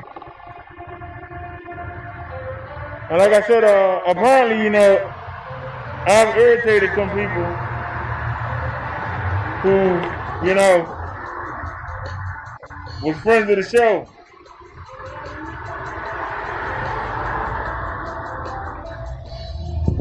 But they had to go left. Couldn't go straight, couldn't go right. Thank you. But they had to go right now way, but it's all good. But hey, they paying car insurance. They gotta register their vehicle. I ain't gonna say nothing. Right now, I'm nothing compared to them. I'm gonna shut up and know my role, know my place. I'll be respectful. Cause I ain't paying no car insurance, and I ain't gotta register that. And I'm out here on the road, and they gotta do all that. So I show respect and love.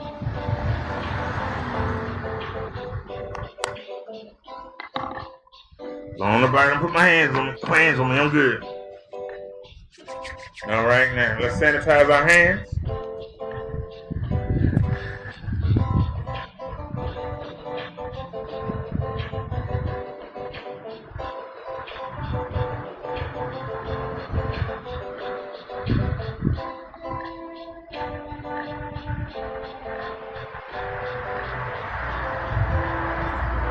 Put it back down there.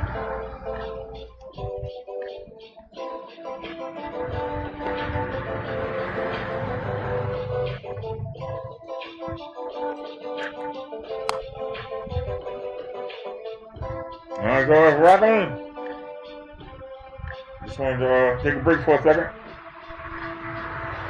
All right, let's get it.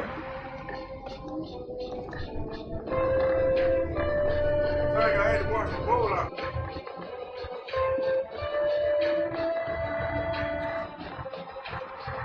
We are cruising.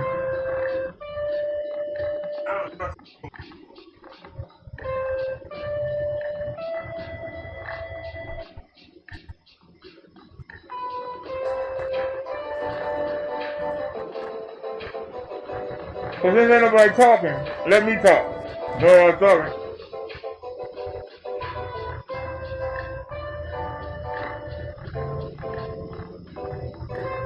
You know, like I said, a lot of people say stuff out their mouth and don't know what they're talking about. They say a lot of stuff because they think that they sound intelligent, because they've been around somebody and they heard something. Or they heard something in a TV show. And they open their mouth up and think they're expert because they saw somebody else talk about something. But they don't look for themselves. And when you don't look for yourself, things go down. Things that you don't want to go down.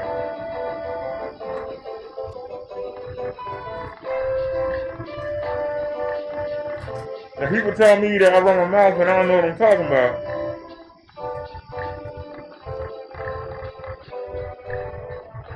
But then they won't challenge me. Somebody also said that y'all are blocking too many of the people that disagree with me. But I give them a chance before you block them to talk to me. And all they want to do is throw insults. So why should I allow them to keep being in the chat if all they want to do is throw insults? What kind of dumb thinking is that? I'm just asking, what idiotic thinking is that? I'm supposed to be so desperate for somebody to be in my chat that I'm supposed to sit there and let them constantly insult me. Who the hell came up with that idea? Go over to other people that are so desperate about a view that they'll let you insult them. Why you gotta come harass me? That's all I'm asking. Why you gotta come bug me? You know? I didn't ask you to come through here. You came on your own.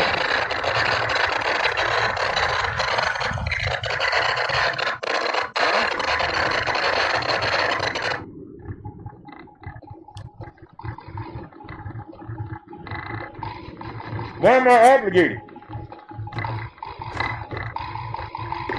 If somebody got a question to ask, I answer it. If they got an issue, I say let's address it. And then when they try that little talking point that they heard somewhere else, and they find out it don't hold no water, then they want to insult people.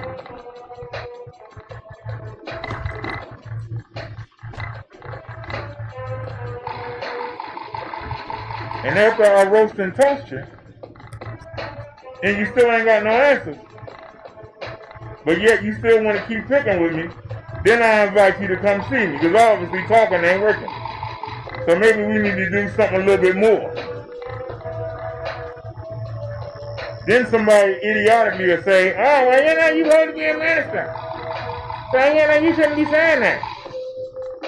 Well, you want me to let people keep insulting me. You don't want me to block them. You want me to let them keep running off at the mouth. I get tired of hearing that mouth. I'm at the point, you man enough or woman enough, come see me.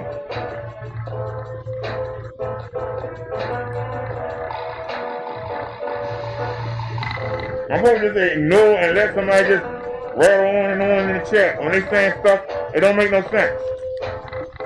How can you respect somebody that would let somebody do that? If You that desperate for a view? I'm not. If you watch, you watch. If you don't watch, you don't watch. Let's get on my neck. I appreciate you watching. But the show won't go on with or without you. I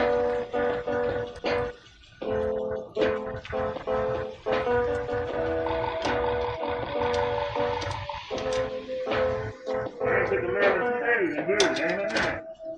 Well, I did.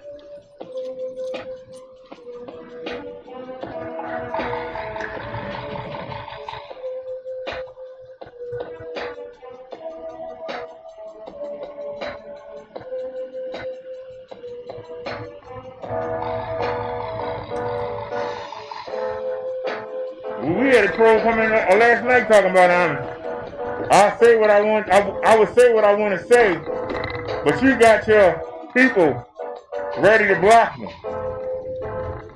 If you come in here and say what you got to say, why should they block you? If you come in here to talk smack, then you ain't to block you. Why the hell should we put up with you talking smack?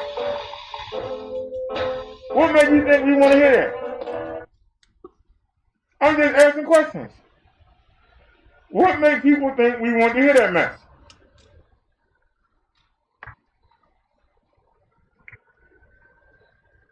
Somebody explain to me.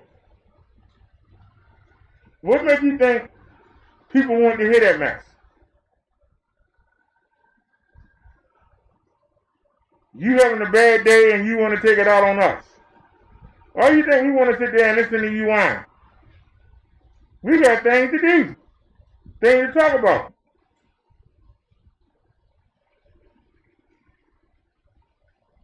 So, one of our people keep telling me to unblock the unblock list.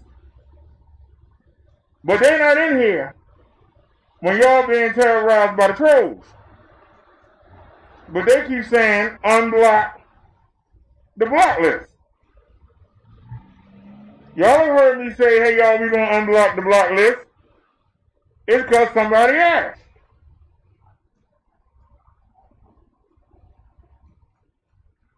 Person keeps saying they don't want no drama, but then they keep saying unblock the people who bring the drama. How does that make sense? How does that make sense? Keep unblocking the people that ain't got nothing but nasty things to say out their mouth. We going to keep letting them in the chat. So that must entertain somebody. Somebody must really enjoy it. Because they keep asking us to let them in.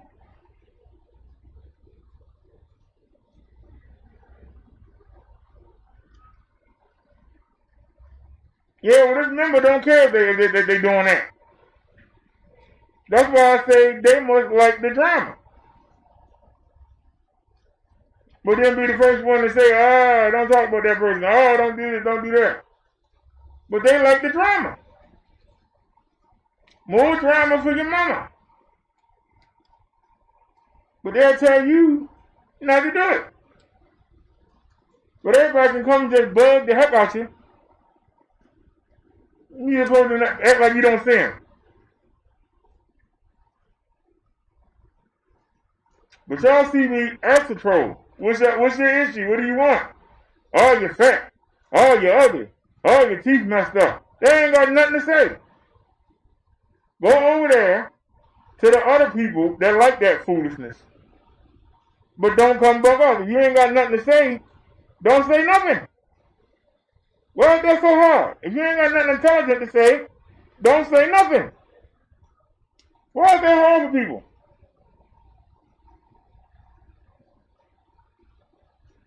You can't come in and say, hey, how you doing?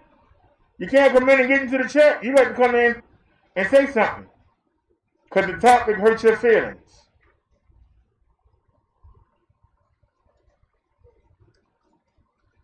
Why do we care the topic hurt your feelings? Then tell us why.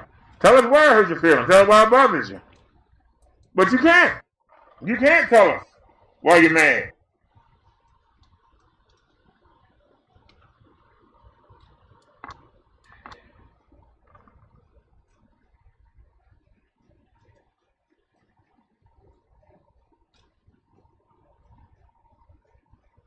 Now, do I wish we had a bigger check? Yes, I do.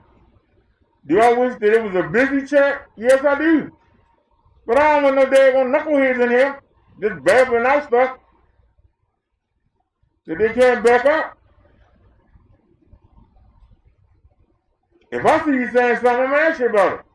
Especially if it's stupid, I'm going to pull you up. Hey, that don't make sense. Oh, you can't tell me it don't make sense. This is why I don't come here. Well, don't come. We're not going to miss you. Can't speak for nobody else.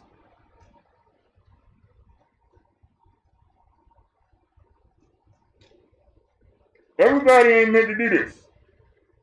And there are a lot of people who try. And some are successful and some ain't. But if you just can't come on here and have people watch you gotta have a bunch of foolishness. And you gotta have 1 million people, you gotta have 1 million people up on your panel, keeping your audience entertained, then this ain't for you. The daggone light went out on me. Now we got our own light.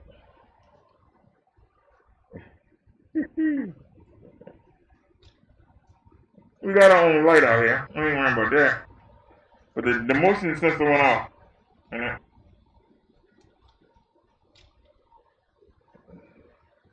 You know what? That light ain't that bright.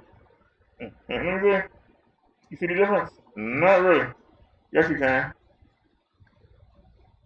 You got a lot of people that won't show that face, that won't take you around their people, but they expect you to come on here and give out all your information, give out all your secrets. They won't show you nothing.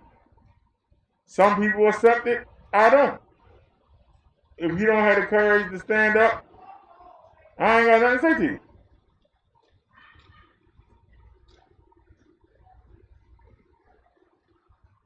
Now I said sound like they were planning to say something disruptive, yes, a bit strange. We are aware what will happen. Well, like I said, we cover a lot of stuff on this show, and sometimes it's hurtful, but it's truthful. Now I said you're giving them several chances. Now, I'm trying to figure out why this man who cloned me with 2 different channels, who putting up my content, making fun of me, who was begging a couple months ago to come back, was begging, I'm fine. And y'all said, no, don't let him back in. So his answer to that is to clone me and make fun of me. If I go someplace and they don't want me because I've done something wrong, how am I going to get mad at the people for not wanting me to be around? I didn't care about that when I was doing what I was doing. I will go about my business. You don't want me here? Okay, I'll go someplace else. I don't need to be here. I will move on. This ain't the place for me. But see, they see us rolling on without them, and then they go, we gotta go over there and mess with them. We gotta go over there and make it exciting. So us having a good conversation and learning stuff is not exciting, but calling people names is exciting. That sounds like something you find in the schoolyard. Kids in the schoolyard. Alright. So alright, y'all, let me get this stuff in the house and put this scooter back. What time is it? It's 10:29.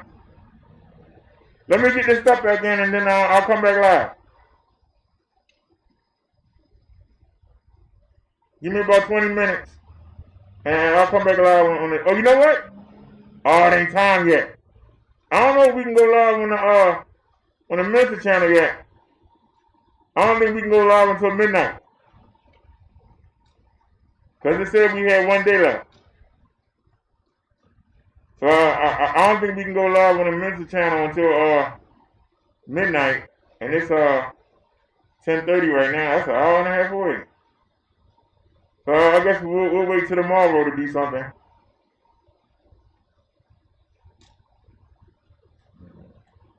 Steve, subscribe to the channel. Thank you, Steve. A lot of people have been subscribing to the Reverend channel. All right, we had got phone calls. Who was calling us?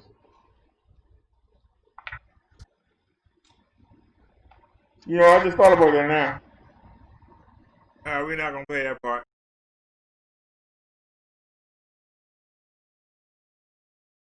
Alrighty, y'all.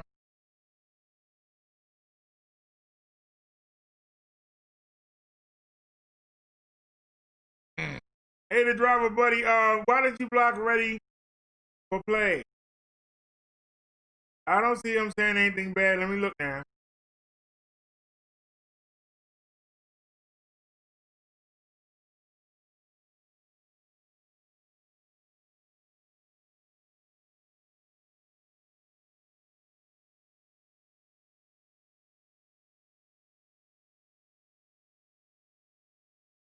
All right, y'all, we're gonna look at the CV numbers. Let's go back. We're gonna look at the CV.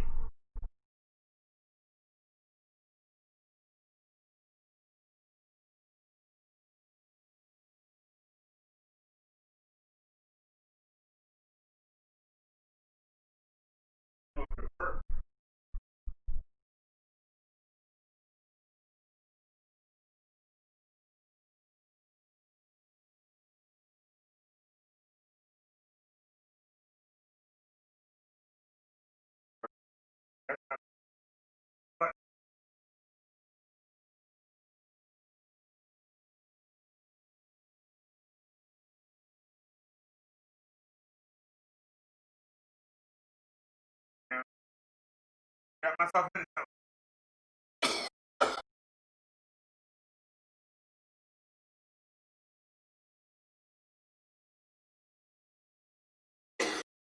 Why you don't say?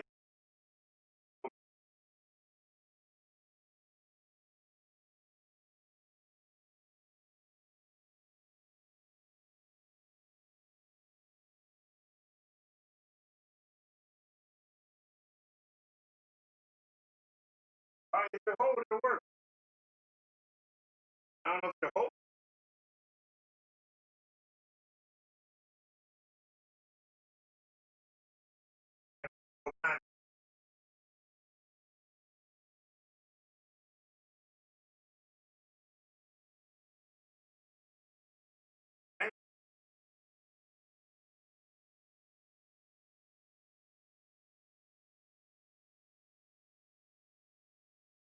All right, hopefully they'll hold. All right, I'm back, y'all. I'm sorry.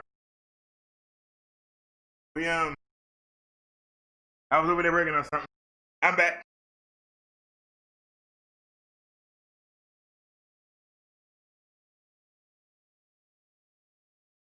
I unhid ready for play. I'm waiting for the driver to tell me why he blocked him. I didn't see anything he said that was bad.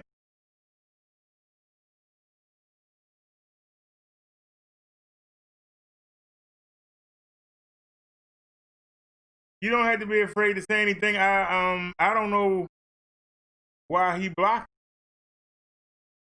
I'm waiting for him to give me a reason.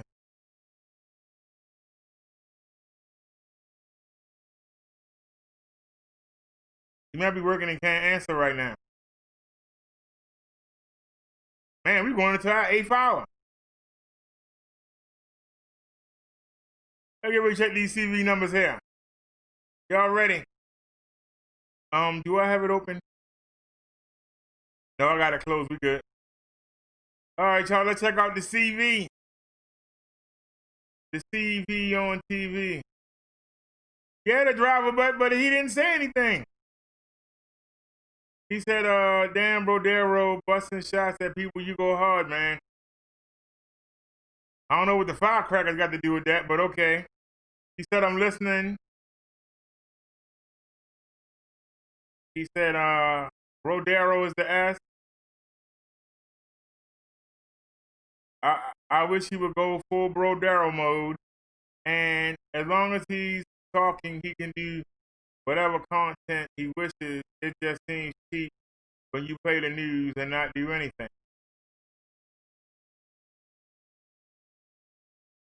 Okay. He didn't say nothing that bad.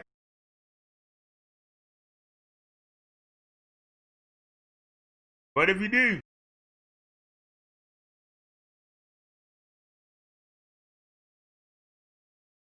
but I didn't see anything that bad. Wait until they say something crazy, then block them. That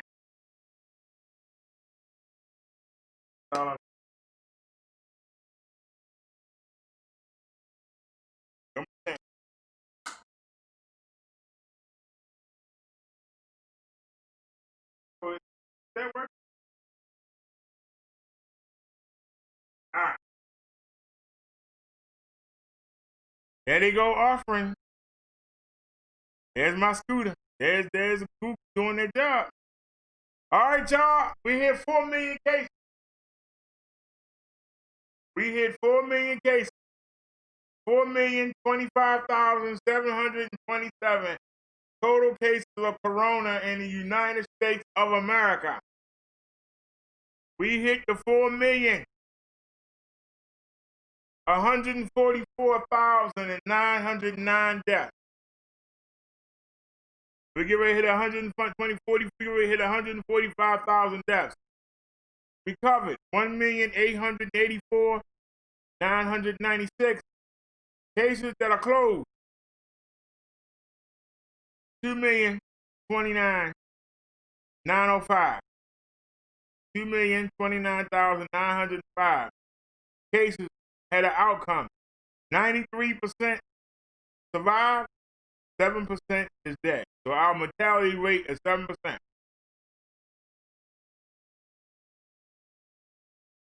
Let's get it. Uh-oh. I told y'all. Y'all don't listen to me. Y'all do not listen to Brother Derek. I told you. I told y'all, and I told y'all.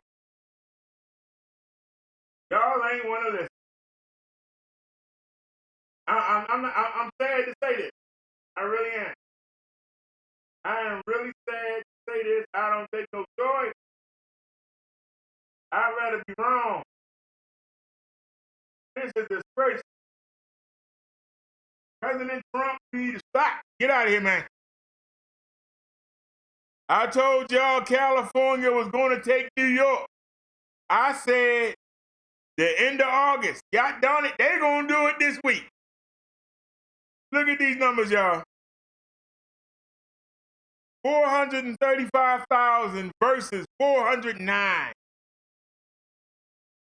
God. Come on, y'all. Oh, man, it's rough right here. Y'all see this on y'all screen?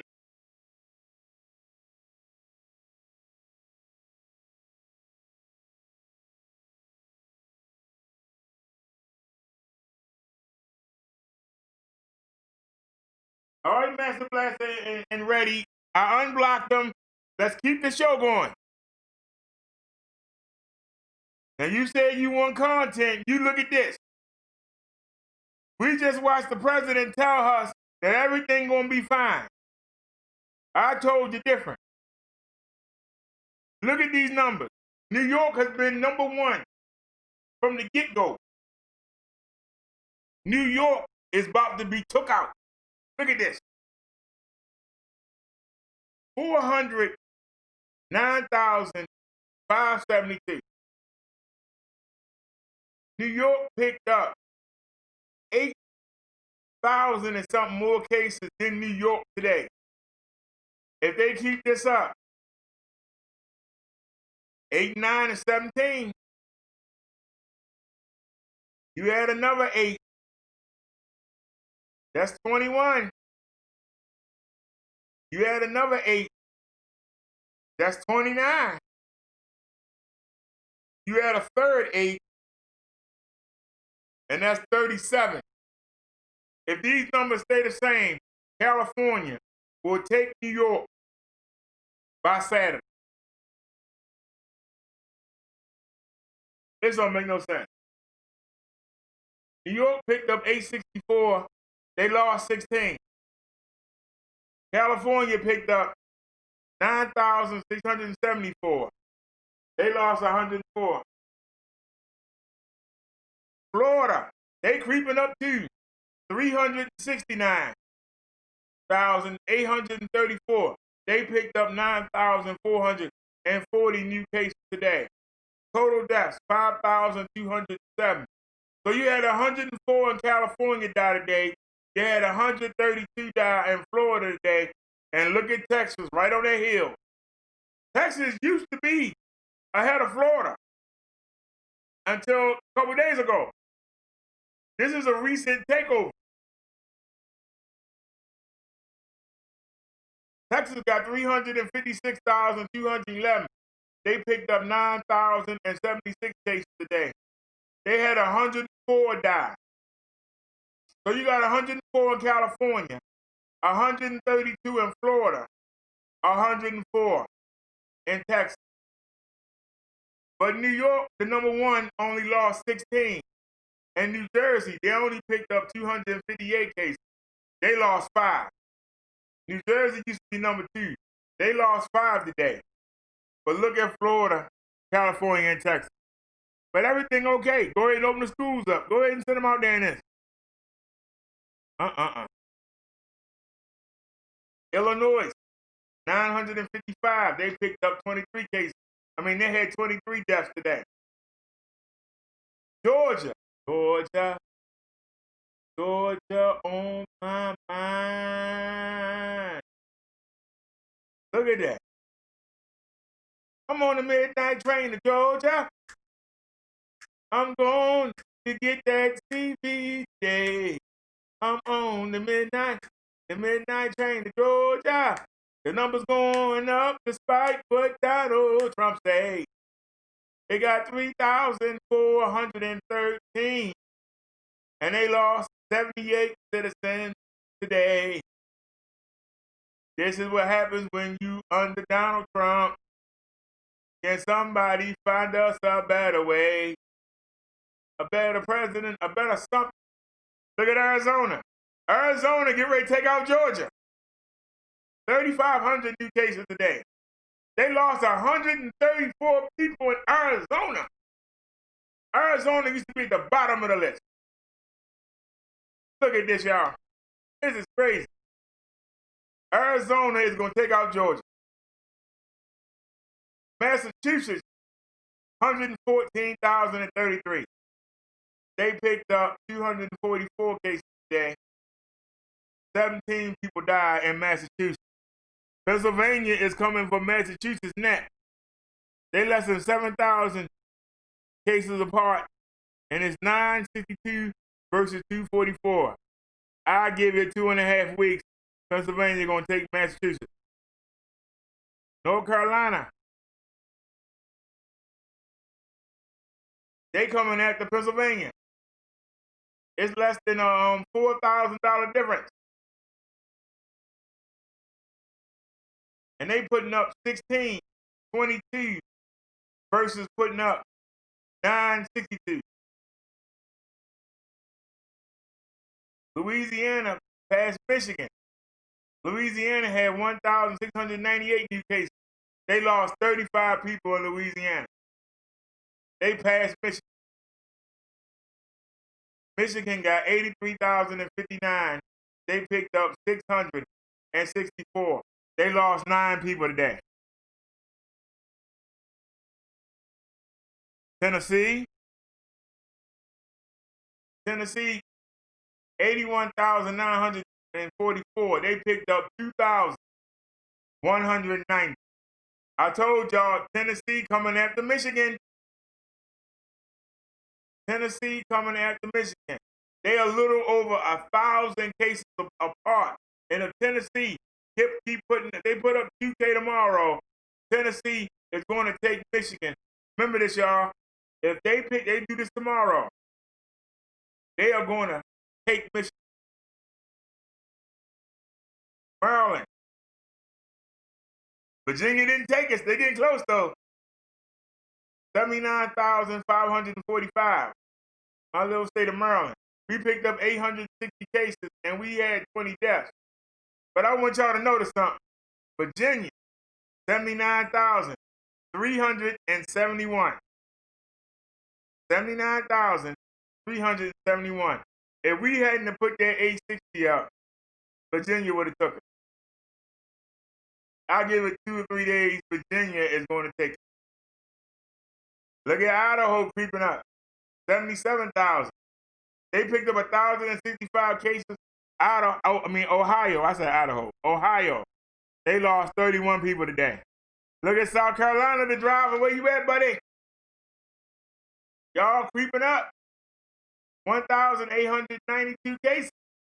Y'all lost 57 people today. And Alabama on your tail. They picked up 70,358. That's their cases. They picked up 1,467. 12 people died in Alabama. Indiana. They picked up 710 cases.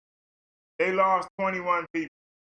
Washington State. They picked up 566. They lost 4. Connecticut. Yeah, Connecticut is dropped. Connecticut. They picked up 41. No deaths. Minnesota picked up 353 deaths. Mississippi, M-I, a crooked letter, I, crooked letter, I, humpback, I. They picked up 1,635. They lost 31 people today in Mississippi. And Mississippi is coming after Arizona. Give it 3 days. These numbers stay like this. Mississippi is going to take out Minnesota. But check this out, Wisconsin, right behind Mississippi. Less than 1,000 different. They picked up 1,117 cases. They had 13 die. What's going on here, y'all? Colorado and dropped down. They got 41,059. They picked up 493. They lost 5. Iowa is on Colorado's tail. Who the hell is in Iowa? But they picked up 223 cases. They had 5 die. These places used to be at the bottom of the list.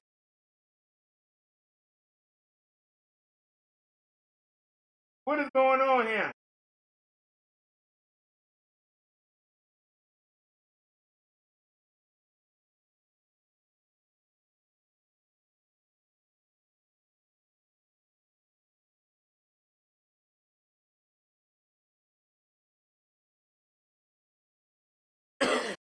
You want us to get infected?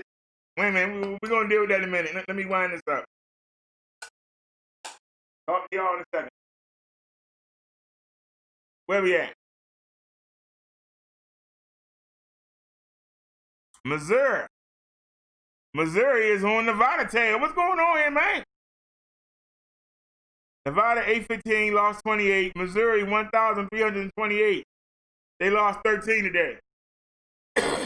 Utah 486. They lost 4. Arkansas is coming for Utah next. 728. Arkansas is going to take Utah tomorrow. Arkansas is going to take Utah tomorrow.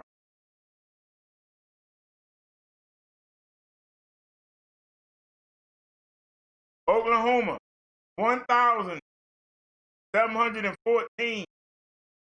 They had 9 people. Oh, Arkansas lost 11, if I didn't tell you. Kentucky, 646. They lost 3. Kansas. Oh my goodness, Kansas is like, what, 500 different? No, that would be 1,000. Wait a minute. 0, 9,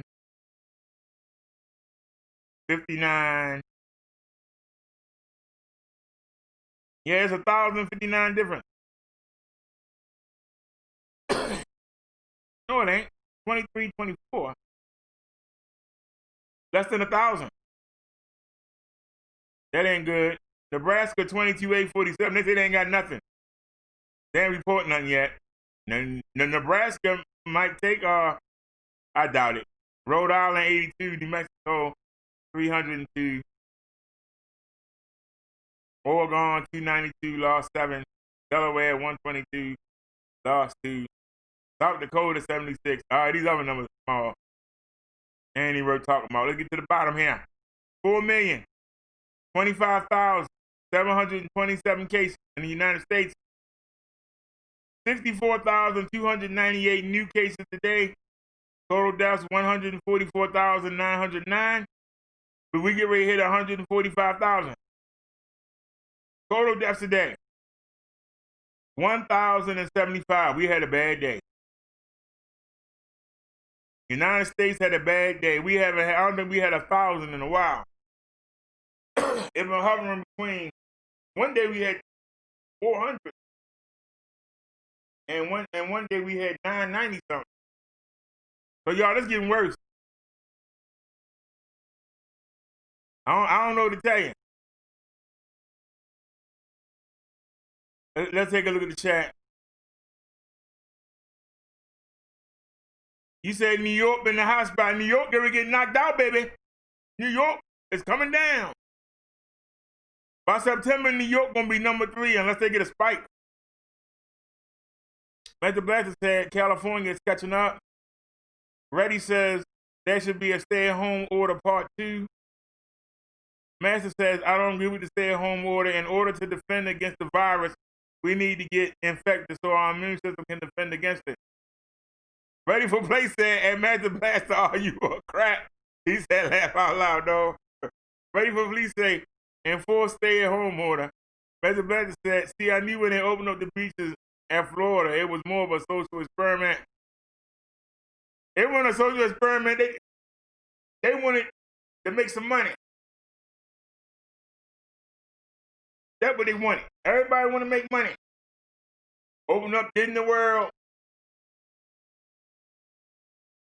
That's daggone shame. I tell you one thing, in a couple days, but Governor Cuomo gonna be dancing. For the first time, he ain't gonna be number 1. He gonna be doing the John Travolta. Talk about dancing, dancing.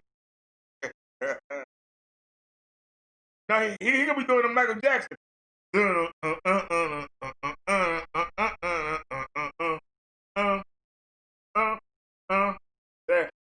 Billie Jean is not my lover, and I'm not number 1. Tell Trump to kiss my butt.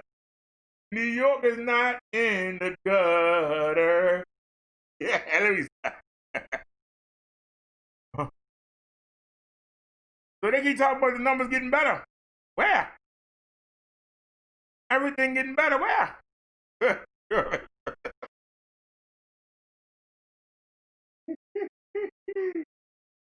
I'm just saying. Come on, man. Governor Cuomo gonna come over there grinning. He gonna be like this.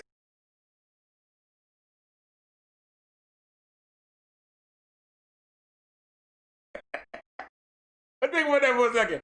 His state been number 1 the whole time. Since March.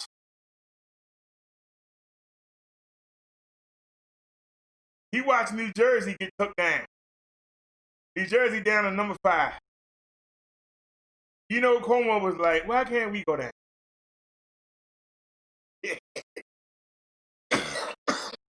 You know. Cuomo is like, man, I can't get a break. He gonna get a break today. Maybe tomorrow. Oh, you say don't do that because you're going to get Triple D some new. Ah, man, nobody watches videos. It'd be different. At least people watch Truth Framing.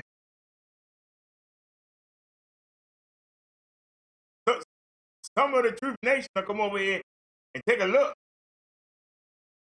Maybe some of them will sub to see if I say something about them. But Don, you can't do nothing. Man got 3 subs on one channel and 10 on the other. How come I do that? We don't get no boost. Dude. That's what I'm saying. I mean, you know, get something out of it.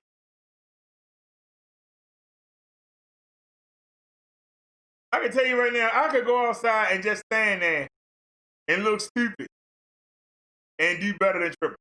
And just stand there, you know, just stand there, just big faces. Those big faces do better than that. Oh, that's that guy that's cloning me.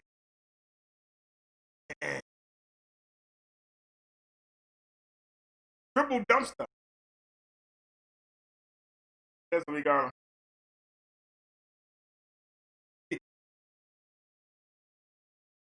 That's a daggone shame. Ain't no in the world I be in everybody's chat, kissing everybody's butt, and can't get nobody to watch my video. That's just sad. That's just sad. You sitting there kissing everybody's butt, and can't get nobody to come watch the video. You gotta clone somebody else to get somebody to watch your video. And they still don't watch.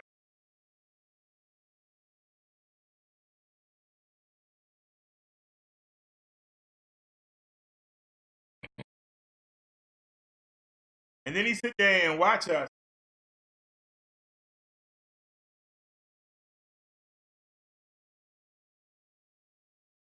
And here's the part he don't get. He made a video talking about, I got blocked in True Freeman chat. But not realizing the fact I should have been blocked on site. The fact that I was in there and the man was talking to me while I was chatting to him and didn't even realize that I was Brother Derek. When the name says Reverend Brother Derek, he never put two and two together. How you didn't get on that? That's what I would know. That's why I can't lie. I said, wait a minute, nobody gonna get on this.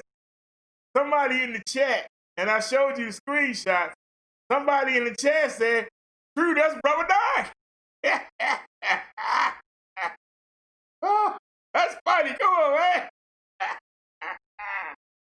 He's sitting there talking to me like I'm his best friend. And don't even realize that I should have been blocked on site. The things that I've said about him, I should have been blocked on site. Even though it's been since February 2018, I still should have been blocked on site.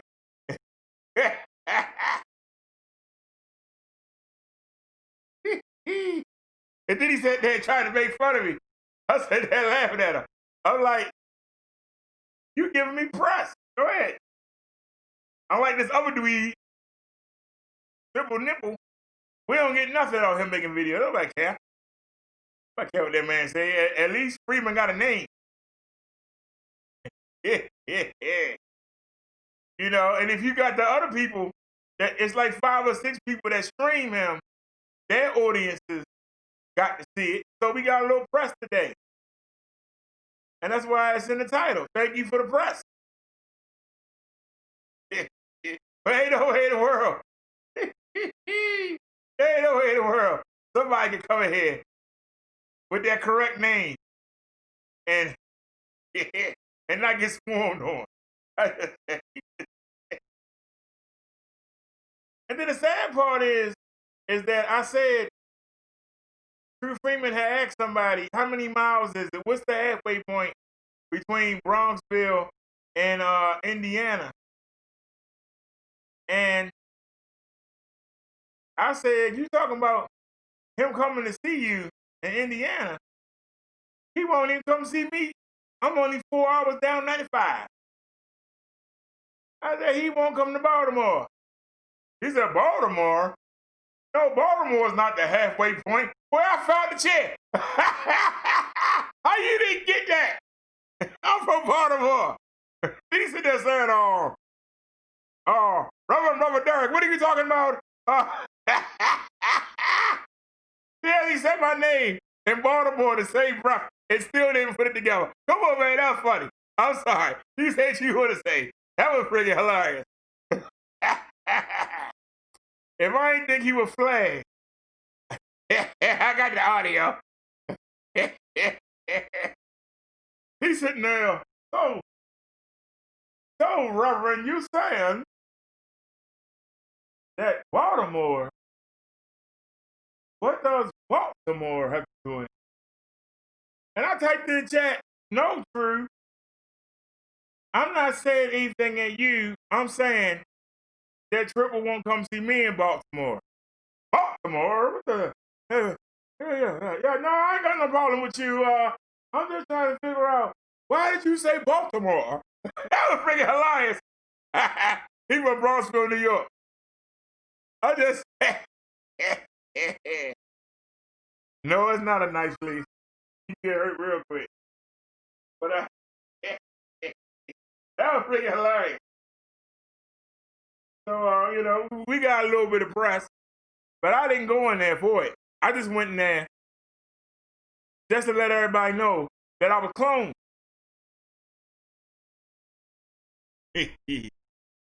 No, it ain't nice either.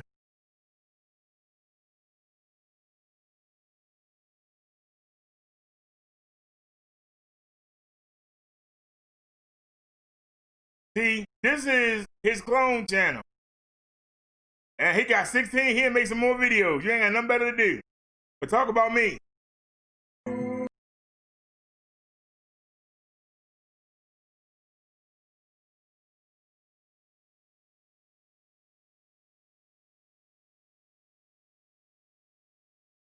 Minister Brother Dark is not a minister, and here's why. Let's see what the liar say. Come on, let's see what the liar say.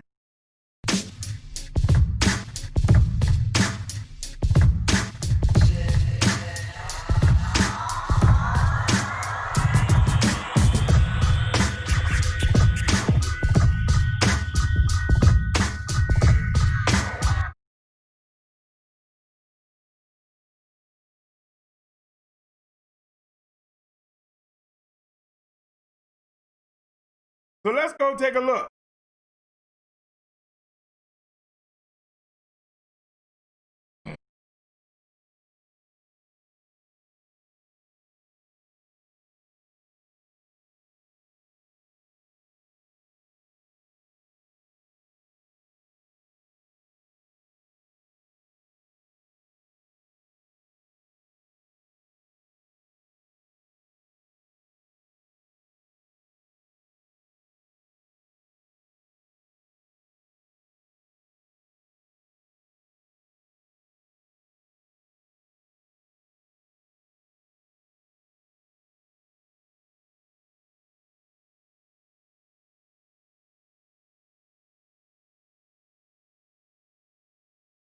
So let's how to get ordained online. 5 easy steps to ordination. Have you always wanted to officiate a wedding but didn't know how to get ordained? Or is getting ordained on your bucket list? It's actually simple if you know how to get ordained online. There's something quite beautiful about formalizing the union of two people in love in front of family and friends. And if you would like to be the minister at a wedding of your loved ones, you can do it. Millions of people have done it, especially since many of those getting married prefer the officiant to be a friend or family member. You can also get ordained if it has been on your wish list for some time. If you follow all the requirements, getting a certificate as an ordained minister from sites such as Universal Life Church. Oh, isn't that strange? Look at that. Universal Life Church. But okay. It's usually a quick process. Getting it ticked off from your bucket list of things to do. Here are 5 easy steps to get learning how to officiate a wedding and get ordained online.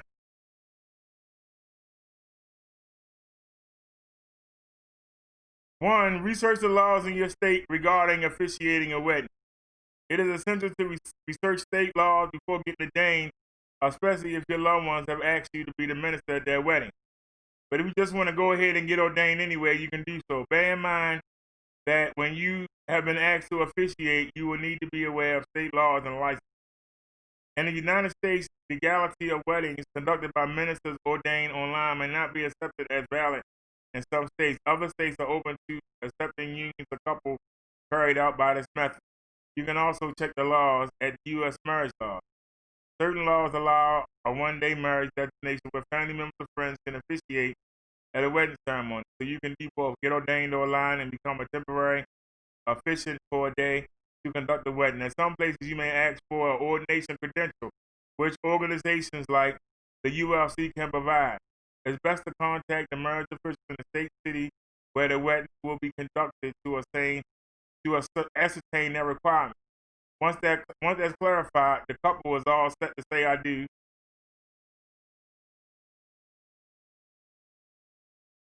Just do a web search on how to get ordained online, and you will find a few sites.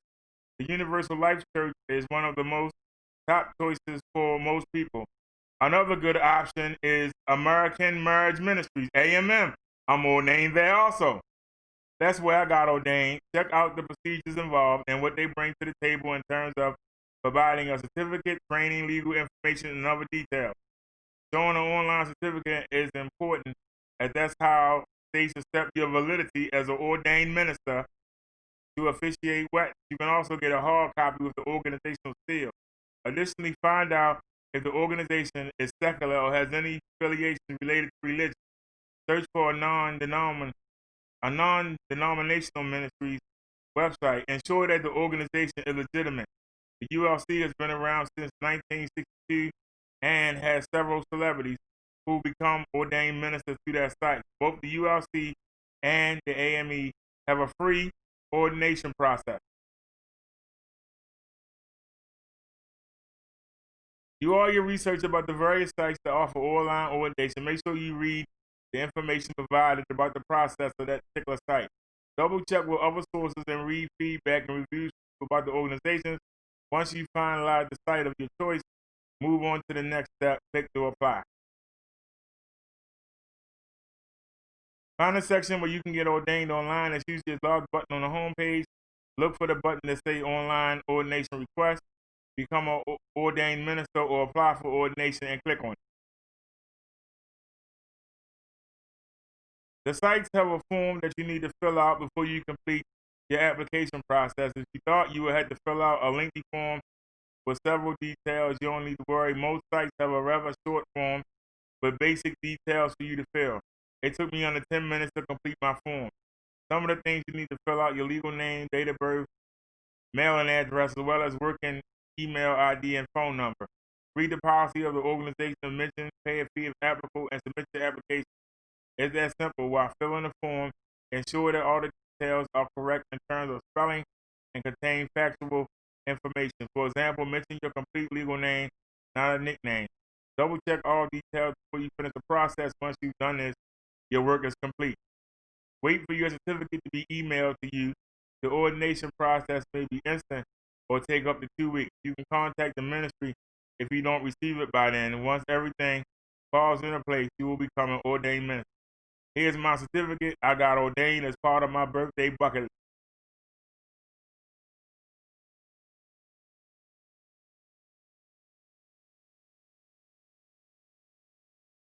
So,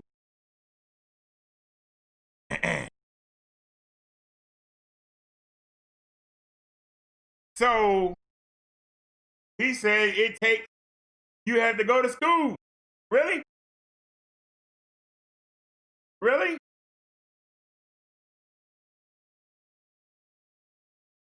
Really? I said it again. I said, really?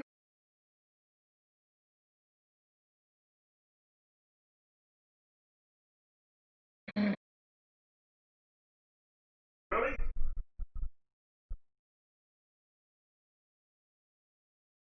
Now, they mentioned 2 groups.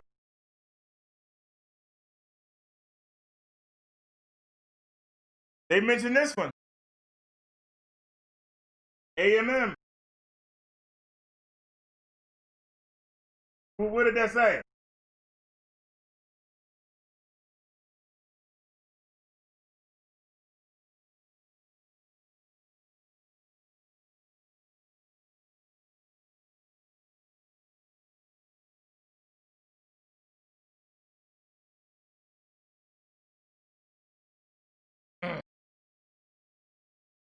That's ULC.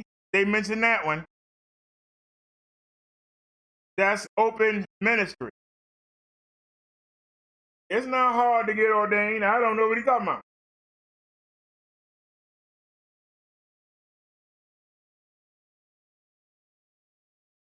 Now, I can deliver a sermon. I can marry people. I can do a baptismal. I can minister to people at prison, provide comfort to people in the church chapel, and perform a wedding.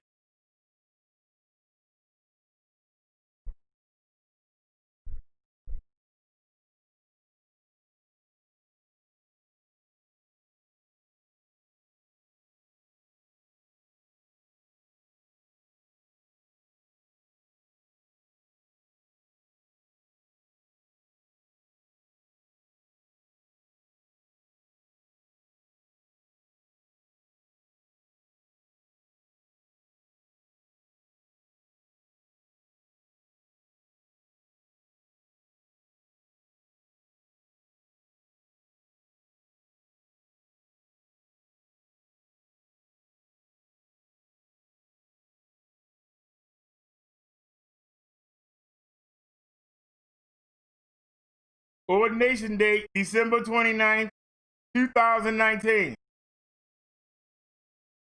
December 29th, 2019.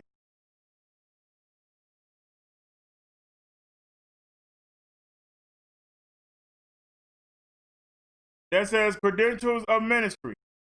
This is the certified. That me. So, what more do I have to do? What more do I have to do?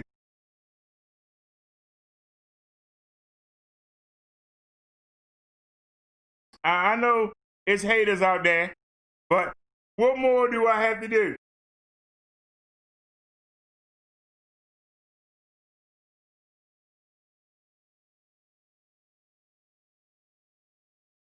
I do have a church.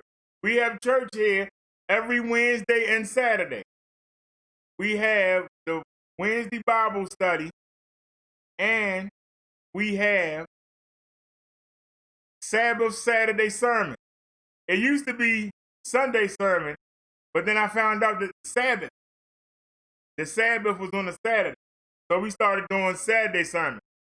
And we have church here every Wednesday and Saturday.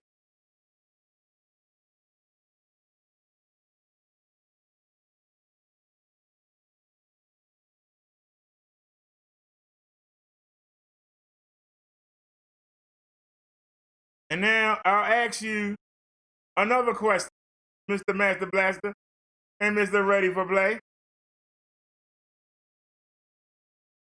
Did Jesus' 12 disciples, did they go to school?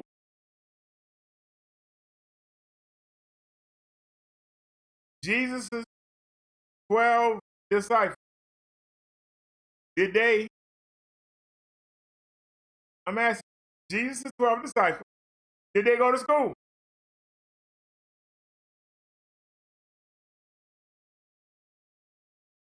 We refer to the Gospels all the time. Did Matthew, Mark, Luke, or John, did they go to school? Were they in the seminary? I asked the same question.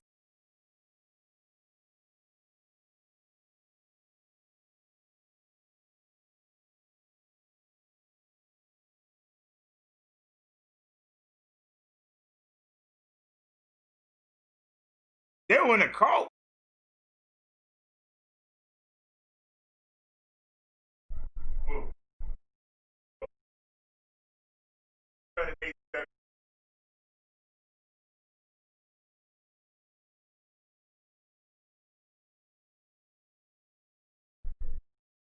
You do realize that 4 of the 12 disciples were fishermen.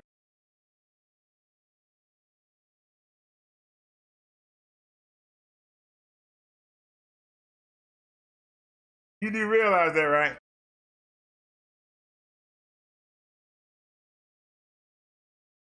Some of them built ships. They built boats. Some of them were tax collectors. Luke was a doctor. Ain't never one of those trades got anything to do with going and learning scripture.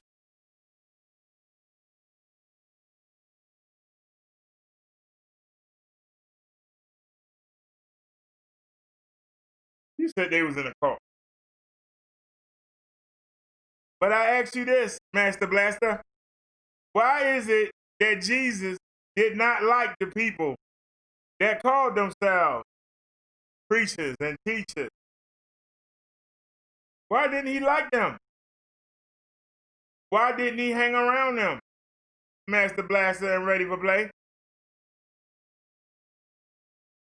They even ask, how come he always go off with regular people? Why he don't hang with us?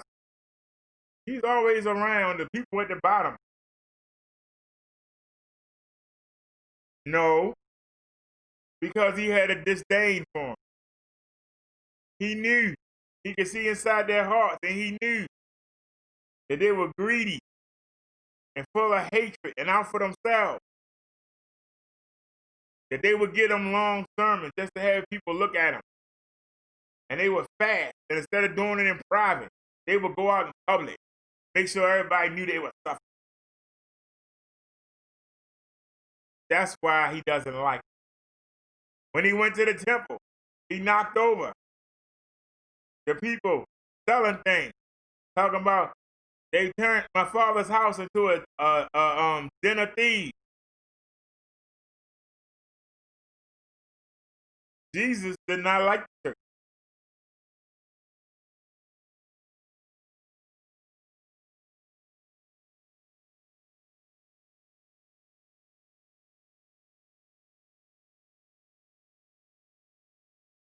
All right, Ready for Play. You're going too far now.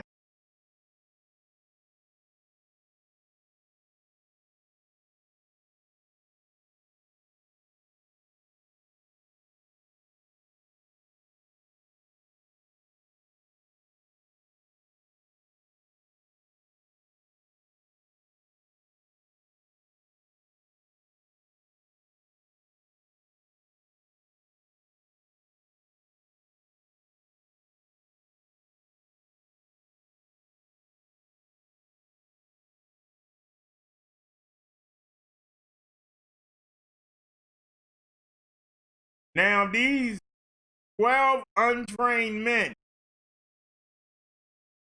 Jesus called his 12 disciples to him and gave them the authority to drive out impure spirits and to heal every disease and sickness. These are the names of the 12 apostles. Simon, who is called Peter, and his brother Andrew, James, son of Zebedee, and his brother John, Philip and Bartholomew, Thomas and Matthew, the tax collector, James, son of Alphaeus, and Thaddeus, Simon the Zealot, and Judas Iscariot, who betrayed him. These 12 Jesus sent with the following instructions. Do not go among the Gentiles or enter any town of the Samaritans. Go rather to the lost sheep of Israel. As you go, proclaim this message. The kingdom of heaven has come near.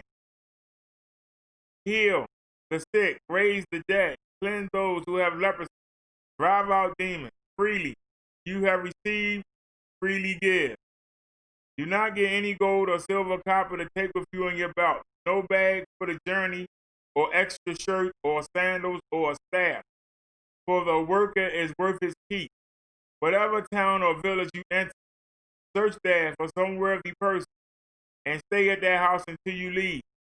As you enter the home, give it your greeting. If the home is deserving, let your peace rest on it. If it is not, let your peace return to you. If anyone will not welcome you or listen to your words, leave that home or town and shake the dust off your feet. Truly I tell you, it'll be more bearable for Sodom and Gomorrah on the day of judgment than for that town. I am sending you out like sheep among wolves. Therefore be as shrewd as snakes and as innocent as doves. Be on your guard. You will be handed over to the local councils and be flogged in the synagogue. On my account, you will be brought before governors and kings as witnesses to them and to the Gentiles. But when they arrest you, do not worry about what to say or how to say it. At that time, you will be given what to say, for it will not be you speaking, but the Spirit of your Father speaking through you. Brother will betray brother to death, and a father his child. Children will rebel against their parents and have them put to death. You will be hated by everyone because of me, but the one who stands firm to the end will be saved. When you are persecuted in one place, flee to another. Truly I tell you, you will not finish going through the towns of Israel before the Son of Man comes. The student is not above the teacher, nor a servant above his master. It is enough for students to be like their teachers, and servants like their master. If the head of the house has been called Beelzebub, how much more the members of his household? So do not be afraid of them, for there is nothing concealed that will not be disclosed, or hidden that will not be made known. What I tell you in the dark, speak in the light. What is whispered in your ear, proclaim from the roof. Do not be afraid of those who kill a body, but cannot kill a soul. Rather, be afraid of the one who can destroy both soul and body in hell. Are not 2 sparrows sold for a penny? Yet not one of them will fall to the ground outside your Father's care. And even the very hairs of your head are all numbered. So don't be afraid. You are worth more than many sparrows. Whoever acknowledges me before others, I will also acknowledge before my Father in heaven. But whoever disowns me before others, I will disown before my Father in heaven. Do not suppose that I have come to bring peace to the earth. I did not come to bring peace, but a sword. For I have come to turn a man against his father, a daughter against her mother, a daughter-in-law against her mother-in-law. A man's enemies will be the members of his own household. Anyone who loves their father or mother more than me is not worthy of me. Anyone who loves their son or daughter more than me is not worthy of me. Whoever does not take up their cross and follow me is not worthy of me. Whoever finds their life will lose it, and whoever loses their life for my sake will find it. Anyone who welcomes you welcomes me, and anyone who welcomes me welcomes the one who sent me. Whoever welcomes a prophet as a prophet will receive a prophet's reward, and whoever welcomes a righteous person as a righteous person will receive a righteous person's reward. And if anyone gives even a cup of cold water to one of these little ones who is my disciple, truly I tell you, that person will certainly not lose their reward. All right, let's pull the chat up.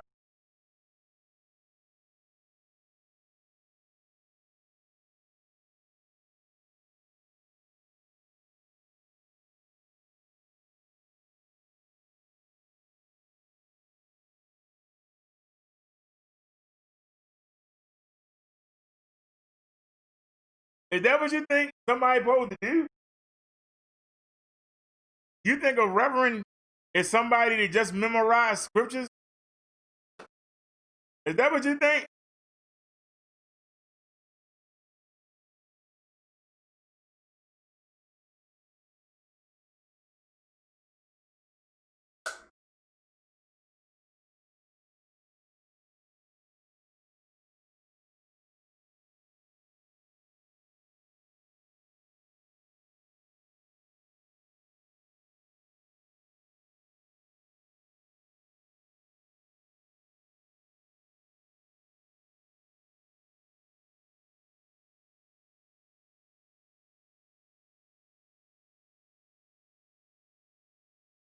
You said you're supposed to be a reverend, but why are you reading these scriptures instead of reciting it out of your head? I'm just being a real reverend does not read a scripture. He would not only memorize it, but he would decipher every part of the scripture. Okay. Give me a scripture to decipher.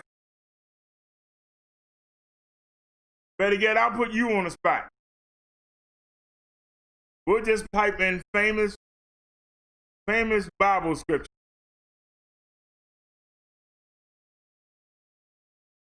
and pick something at random. 13 popular verses.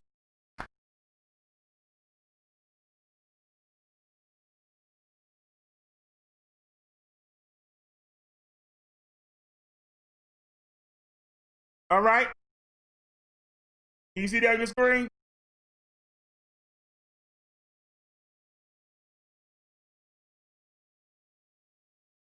Decipher the scripture. I'm waiting for you. Come on.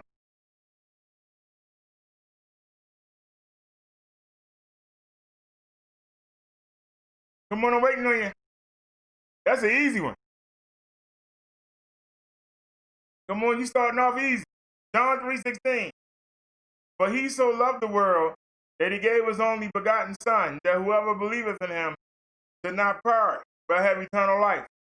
John 3:16. Go ahead and break it down.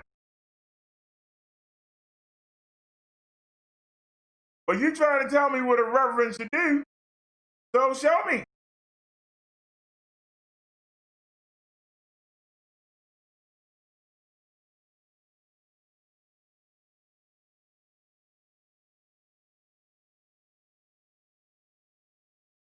I'm not deflecting, I'm challenging you. You challenge me, I'm challenging you back. It's 13 here. We're going to go back and forth. We'll go to the next one. This is the easy one. This is a baby one here. For God so loved the world that he gave his only begotten Son, that whoever shall believeth in him shall not perish, but have eternal life. Break it down.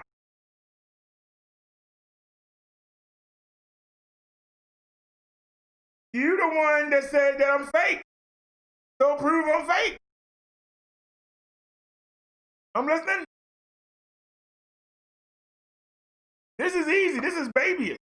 This is almost as babyish as the one you put in the chat.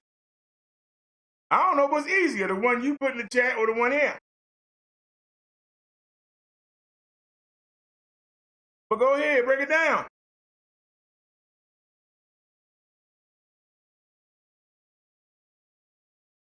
I'm listening, come on.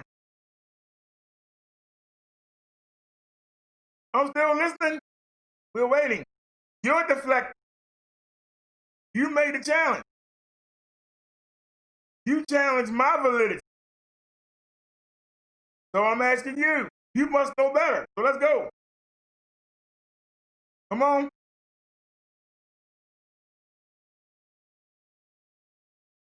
I got the Holy Spirit. I don't need to memorize it. I can see it and break it down. Any scripture, I can see and break down. This is babyish. There ain't much to say here, but you can't even do that one?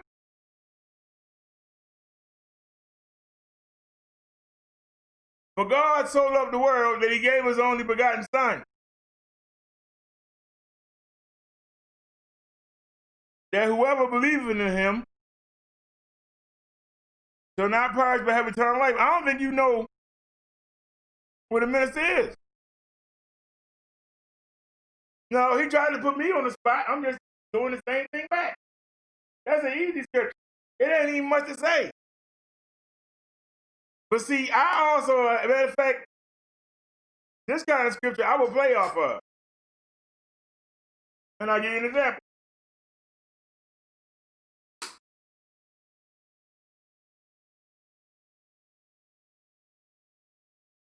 We already know, for God so loved the world, a world that claimed to love him, but only recognizes him when he's in need. But he still loves us anyway, even though we're not worthy, because we're not worthy of this gift of grace that he gave us. But he gave us only begotten Son, who came down here and showed us how to live, showed us how to pray, showed us what the Father respects from us. God came down in another form, in the form of Jesus Christ, to come experience what we deal with on a regular day. He came down here to see what it was like to deal with temptation. So that when you stand before him in front of the book of life, you can't give no excuses. But guess what? He did it. Oh, you don't know how hard it is, God. I do know I did it. I came down here and did it and showed you what to do. All you had to do was copy. All you had to do was look at the gospel and copy. Behave like Jesus behaved. That's all you had to do. He gave Jesus so that whoever believeth on him, whoever believes that Jesus died for their sin, should not perish but have eternal life. A lot of evangelicals take this line and say, all you got to do is just believe in Jesus Christ, that he died for you, and you have eternal life. That's not the whole thing. That's not the whole thing. You not only got to believe on him, you got to show through your attitude, through your character. You got to live the way he showed you how to live. You got to drop everything you know. Everything you know. Just let it go. Everything your parents taught you, everything you learned, you got to let all that go. You got to make yourself new. Like a newborn child that don't know nothing. And you got to let Jesus into your heart. You got to talk to him every day and let him in and ask him to activate your Holy Spirit. It's the Holy Spirit that's letting me break this verse down. He's telling me what to say. I'm not thinking of it. He's telling me. If you lock to your spirit, you don't have to wonder. You ask and it'll be received. So not only do you have to do all these things, you got to put Jesus above any of your parents, above your children, above your woman or man, whatever you got. You got to put God first. Jesus. They come first. Then come your mate. Then come your children. Then come your parents. Then come your other relatives. Then come your neighbors. Then come your coworkers. If you're not doing that, you are not going to have eternal life. What is eternal life? When we perish, when you close your eyes for the last time, your spirit leaves your body. And it goes to two places. It's really one place. It's called Sheol. Some people call it Hades. In America, we call it hell. And you got two brackets. You got two brackets of that hell, and I can show you.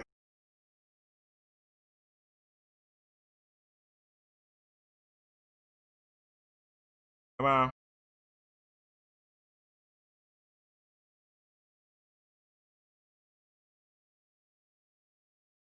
One second. Go to Animine. Scroll down. Be away. And just pass it. Hold on.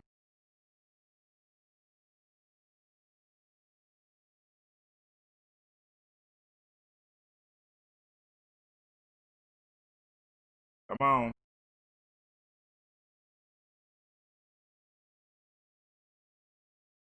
Come on, girl. No, you here.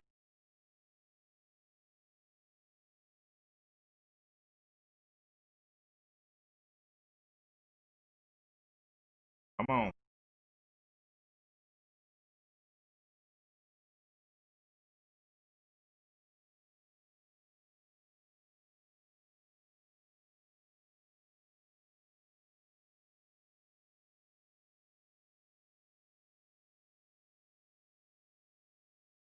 I know I brought it over from the other computer. Come on. Take forever to get here, but you got it. 4 or 5 different versions of it. Where is it?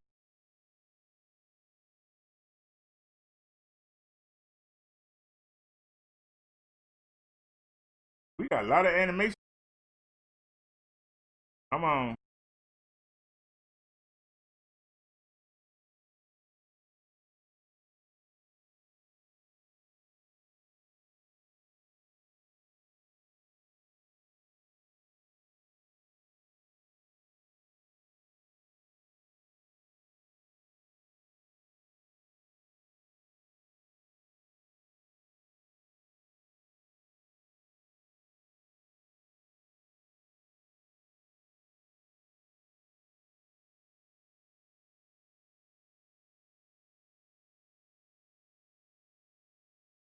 really didn't bring it over here?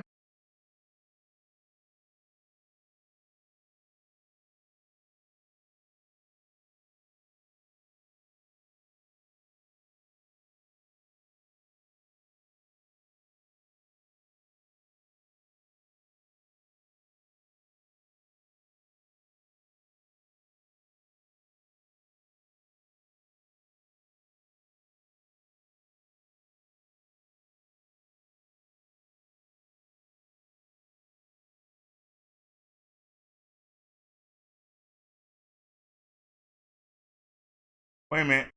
Go back up top. Maybe that's why I can't find it. Maybe it's in the Bible gift. There it is. Yeah, I had it in its own section.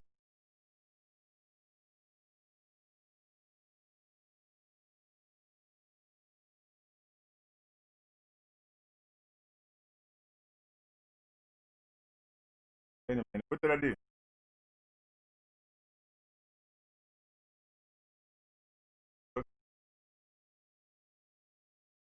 There it is. All right. This is earth.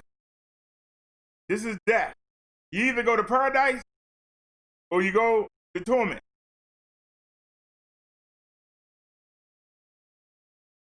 You see it? To save those that really believe and follow and do what Jesus asked them to do, you go to paradise.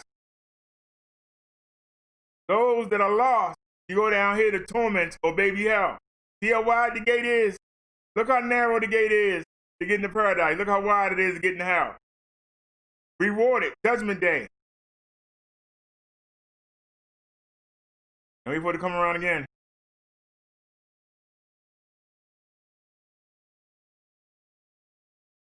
This is where you go when you die.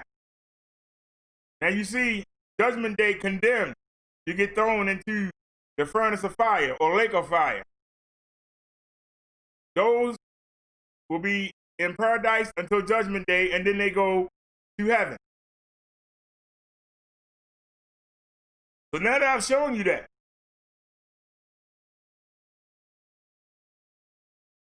when he says shall not perish, that means you're not going into the lake of fire or the furnace for your second death, because you die twice. You die on earth,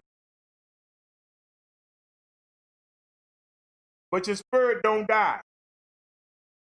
The majority of people are going to go to torment or baby hell. I call it baby hell, because the real hell is the furnace of fire that you get thrown into on judgment day. But you're going to spend your time. There are people that have been far back as Jesus, far back as Noah. They sit down there in baby hell right now on slow burn, waiting on judgment day. And when you die, if you are not a follower of Jesus Christ, that's where you're going. You're going to be down there with him on a slow burn, in agony, begging for a drink of water, in darkness, except for the flame that's burning on you. That's going to be your only light. That's for those that perish. Those that have eternal life are going to go into paradise. And you saw there was a chasm in between. So somebody could walk down and look down, and somebody could make it their way over there and look up. But you can't cross. Somebody that made it to paradise, they up there chilling with Abraham and Moses and hanging out and everything good, and then the people down there by them suffering.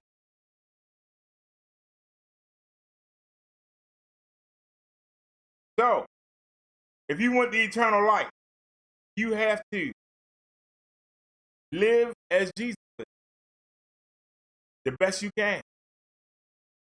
Make sure you pray to him every time you do something wrong and let him erase that sin. So that when the time comes and the rapture happens and they call up everybody, you get to get called up and you don't have to deal with the bowls being emptied out. With the full horse, you ain't got to deal with that. You ain't got to be afraid of that. you know you're going to have eternal life. But you got to make it through this world. This is what I think of John 3:16. Let me take the chat. And we'll go to the next one. Hold on. You say,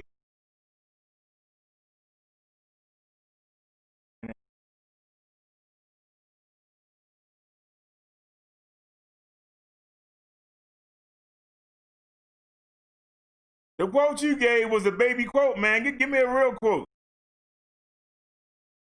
Give me something to break down.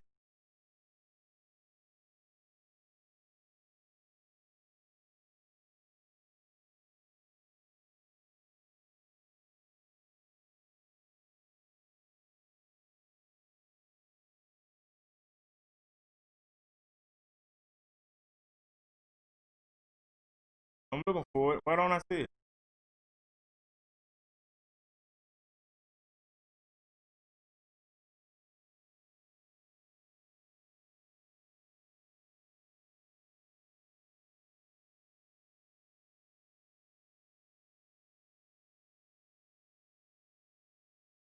Whoever strike his father or mother shall be put to death. Exodus 21:15.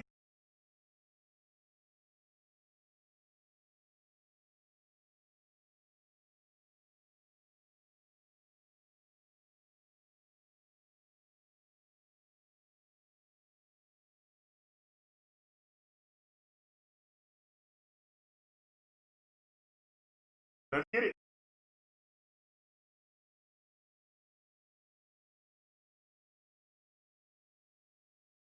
Now let's look at the verse before it.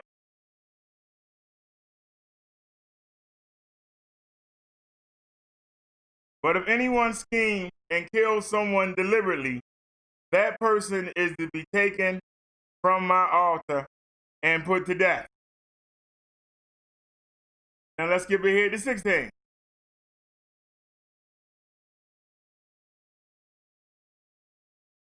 Anyone who kidnaps someone is to be put to death, whether the victim has been sold or is still in the kidnapper's possession.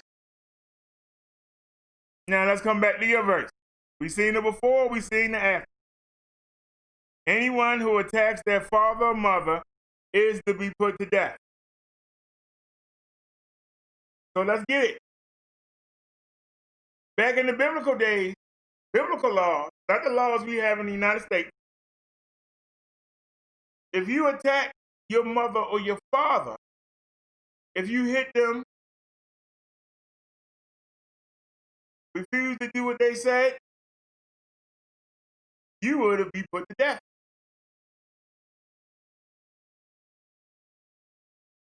An eye for an eye meant an eye for an eye.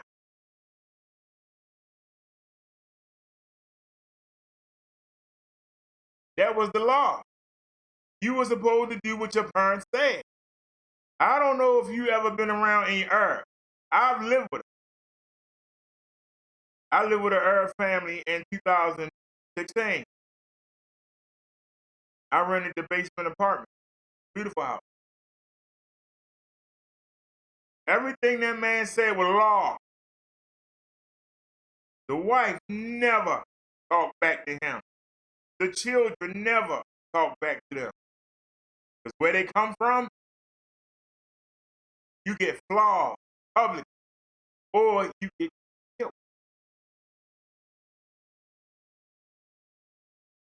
That's their rule. Parents are respected. Not like over here in the United States. You don't throw them in a nursing home. You're 104 years old. You still command the respect of your children and your grandchildren.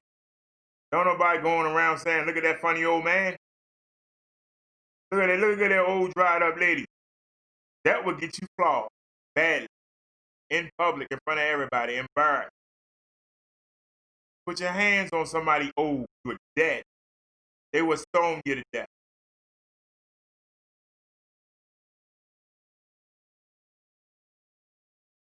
Do you think that we should have that law today?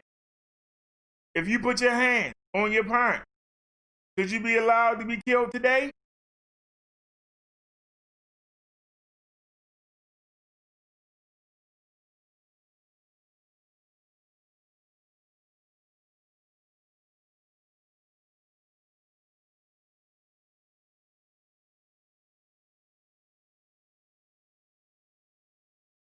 Hello? You still here?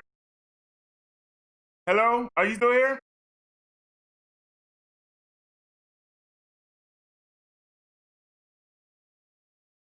All you gotta do is type it in the chat and I'll pull it up. And while you're doing that, let's move to the next one. There were 13 of them, remember? What's the next one? For all have sinned and fall short of the glory of God. There are only two perfect men to ever walk the face of this earth. One of them was Adam. The other was Jesus Christ of Nazareth. Those are the only two men that have ever been perfect. And when Eve, remember the women don't count, but Eve was perfect too. But she went and got that apple, she gave it to Adam. When they both ate that apple, they brought sin into the world. They separated themselves from God.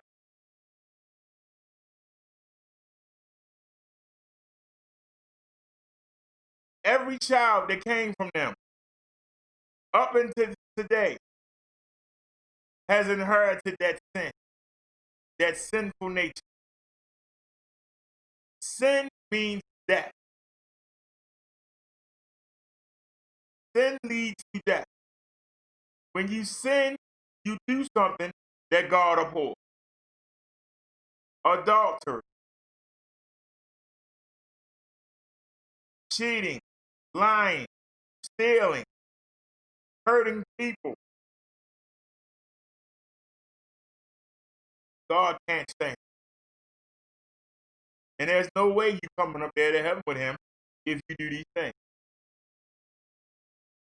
But because we are born with this condition, we are born with it. Every child has it. So how can we become perfect again? How can we atone for the sin that the only perfect man did? It takes another perfect man. It takes another perfect man. Just type the verse into the, like you did the last one. Jesus was that perfect man. But Jesus not only atoned for the sin of Adam, he atoned for the sin of all Adam's children. Past, future, and present. He died on the cross. And his blood was shed. It absorbed all the sin. That's why when you sin now today, you need to repent to Jesus Christ so he can erase that sin from you. Because if you want to have a relationship with God, if you want God to actually hear what you got to say, you got to be sin-free. So that when God looks down, he's looking through Jesus and he sees. He's looking because Jesus' blood shields, makes you clean. But you got to do your best to stay sin-free. But when you do fall, You got to pray for forgiveness. Ask Jesus to wipe that stain off. And you got to try not to do it again. You can't just keep sinning. All right, Jesus, I'm not going to cheat on my wife no more. Please forgive me. And he forgives you. Then next week, you cheat on your wife again. And you come back and you say, I did it again. Please forgive me. And then next week, you do it again. Jesus is going to leave you alone. Ain't going to pay you a bit of mind. Then you got to start all over again to get him to trust you. We all sin. So don't sit there and lie and say you're perfect and you ain't sin. We all fall short of the glory because none of us are perfect. And we can't be perfect. We have a sinful nature that makes us do things that we know God don't want us to do. And we choose to do it because it's normally fun. It's fun to make fun of people. It's fun to beat people up. It's fun to cheat people out their money. These things are fun to some people. But God can't stand it. And if you expect to make it off this earth on to the next level, you got to make sure you stay sin-free as much as possible. As much as possible. Let's keep going. What's the next one? I don't know what they are. Psalm 23. The Lord is my shepherd. I shall not want. He maketh me lie down in green pastures. He leadeth me beside the still water. What is this saying?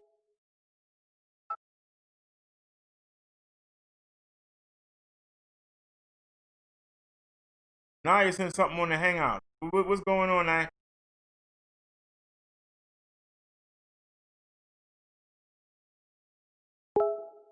Why it didn't pop up?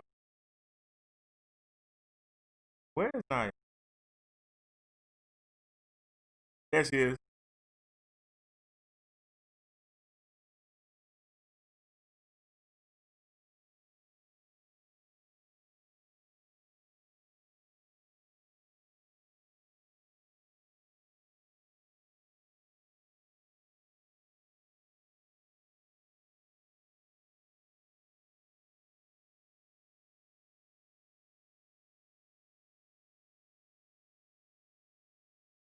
All right. I see the clone. I see the clone is at work. Thank you for that. Somebody just sent me a notification.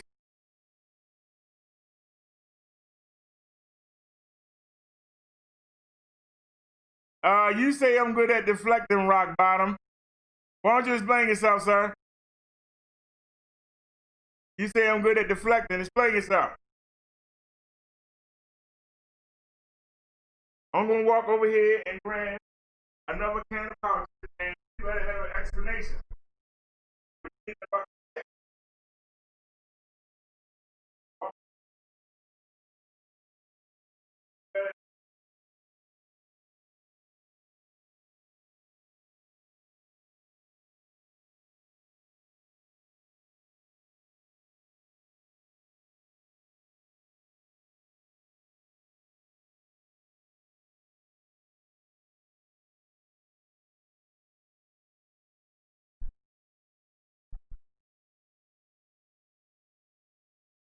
All right, rock bottom, where you at?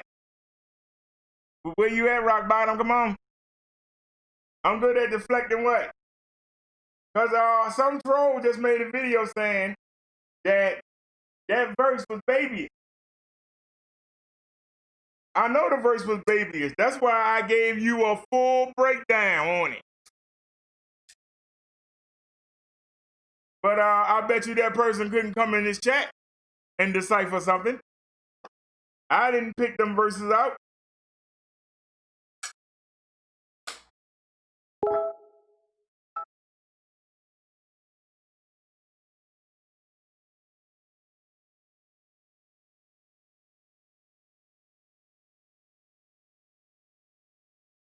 Now, I don't know who you are, and you won't answer. So we just gonna have to remove your moderator status until you answer. Came in here and dropped the comment. We don't recognize you. Somehow you got a rent. And until you explain yourself, you just lost it.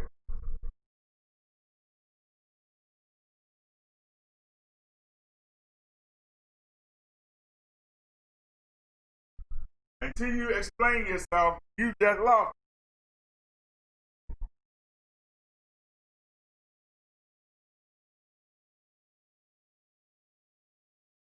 But we still waiting for ready for play. The type of verse in here.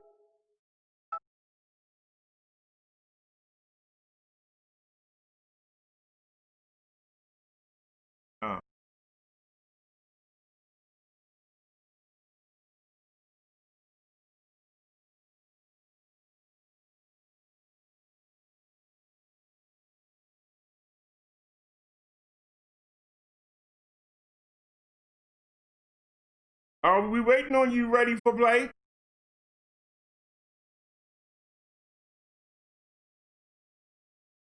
Now this said most popular Bible verse. But let's scroll down and get something else. 100 most read Bible verses.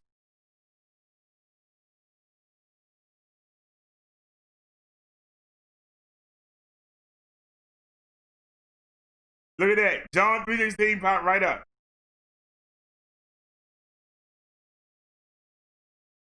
Jeremiah 29:11. For I know not the plan I have for you, declares the Lord. Plans to prosper you and not to harm you. Plans to give you hope and a future. Let's go take a look. Let's go to the verse 4. So we better understand it.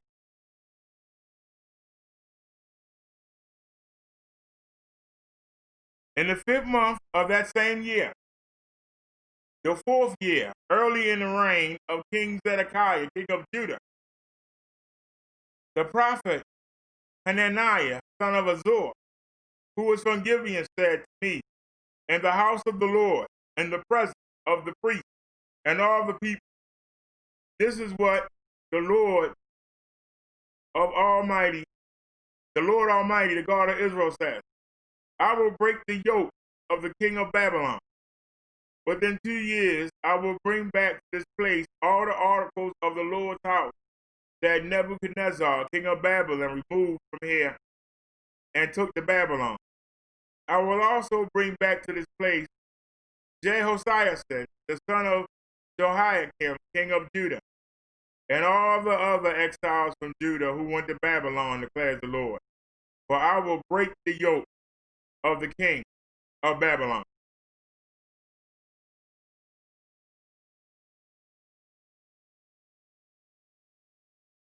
Now, let's go to the next one. Go to 30.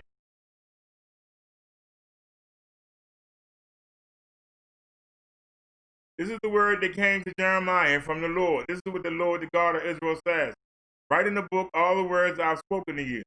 The days are coming, declares the Lord, when I will bring my people, Israel and Judah, back from their captivity and restore them to the land I gave their ancestors, thus says the Lord. These are the words the Lord spoke concerning Israel and Judah. This is what the Lord said. Cries of fear of her, terror not peace, ask and see. Can a man bear children? And why do I see every strong man with his hands on his stomach like a woman in labor? Every face turned deadly pale. How awful would that be? No other will be like it. It will be a time of trouble for Jacob, but he will be saved out of it. In my day, declares the Lord Almighty, I will break the yoke off their necks, and I will tear off their bonds. No longer will foreigners enslave them. Instead, they will serve their Lord, their God, and David their king, who I will raise up for them. So do not be afraid, Jacob my servant. Do not be dismayed, Israel, declares the Lord. I will surely save you out of a distant place, your descendants from the land of their exile. Jacob will again have peace and security, and no one will make him afraid. I am with you, and I will save you, says the Lord. Though I completely destroy all the nations among which I scatter you, I will not completely destroy you. I will discipline you, but only in due measure. I will not let you go entirely unpunished. This is what the Lord has said. Now let's go back and read this verse. This is the text of the letter that the prophet Jeremiah sent from Jerusalem to the surviving elders among the exiles to the priests. The prophets and all the people Nebuchadnezzar had carried into exile from Jerusalem to Babylon. This was after King Joachim and Queen Mother, the court officials, and the leaders of Judah and Jerusalem, skilled workers, and the artisans had gone into exile from Jerusalem. He entrusted the letter to Elisha, son of Shaphat, and Gemariah, son of Hakar. This is what the Lord Almighty, the God of Israel, says to all those I carried into exile from Jerusalem to Babylon. Build houses and settle down.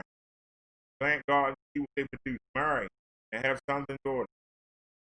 Find wives for your sons and give your daughters in marriage so they too may have sons and daughters. Increase in number. Do not decrease.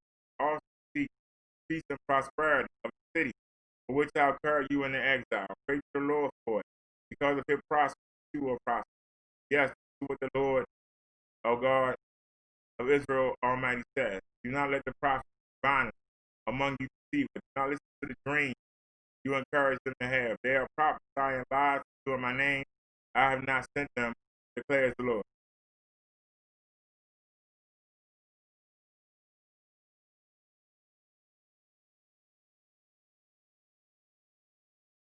Come back.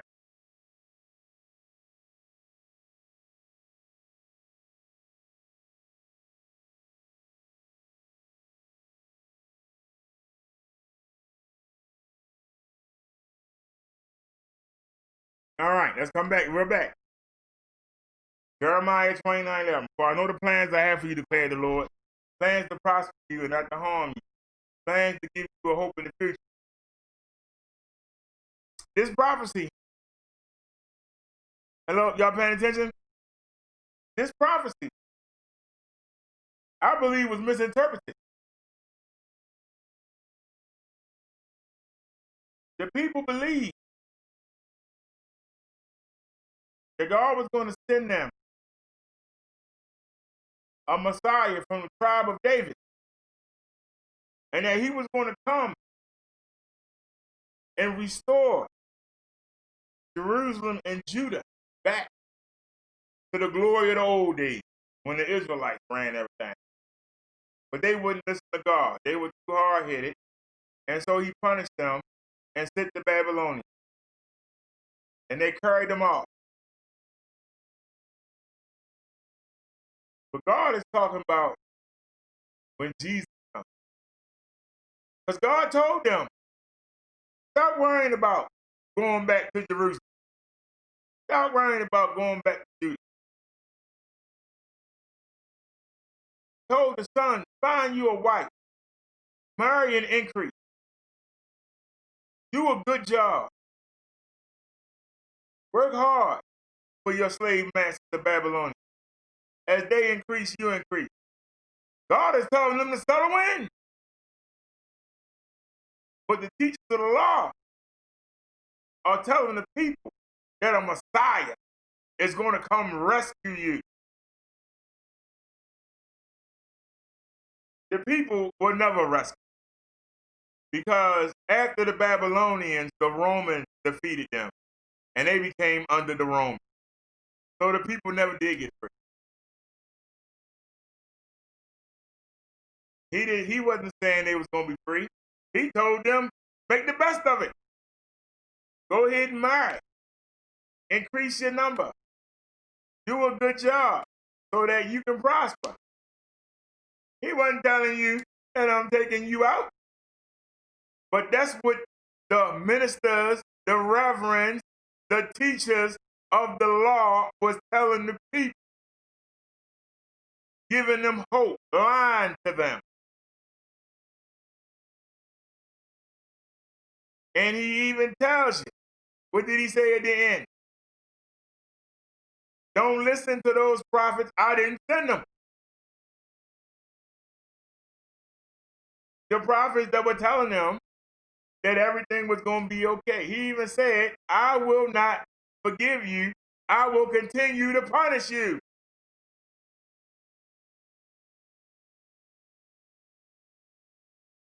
But the people don't have no book back then. They can't look and read for themselves. And the church leaders told them that there was a Messiah coming from the line of King of David that was going to come back and make everything right. At this point, God already knows these Israelites are not going to change. He can keep rescuing them. They're going to go right back to doing what they're doing. But now,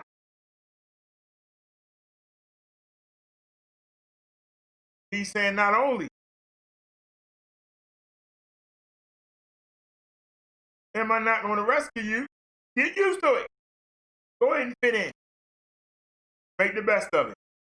I'm not rescuing. I'm going to stay right there. You don't listen to me? I'm not going to say you vote.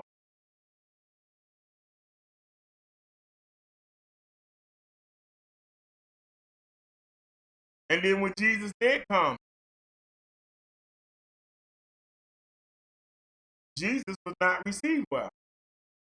You know why he wasn't received well? Because the people were taught that Jesus was supposed to come and they were going to kick the butt to the Romans. And they were going to take back Jerusalem and take back Judah. And they was going to run the Romans out of town. Jesus came back talking about, get ready to go to heaven. Jesus ain't talking about fighting.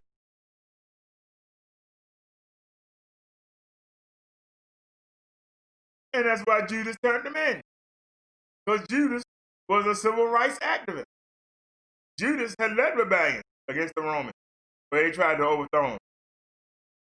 He like, we got Jesus now. We ready to fight. We got Jesus now. Oh boy, we got Jesus now. Yes, sir. Jesus comes talking about love your enemy. What? We ready to fight, man. Turn the other cheek. What? Come on, Jesus. Let's go now. When we gonna fight? Come on. We want to get this over with for the holiday. Come on, let's go.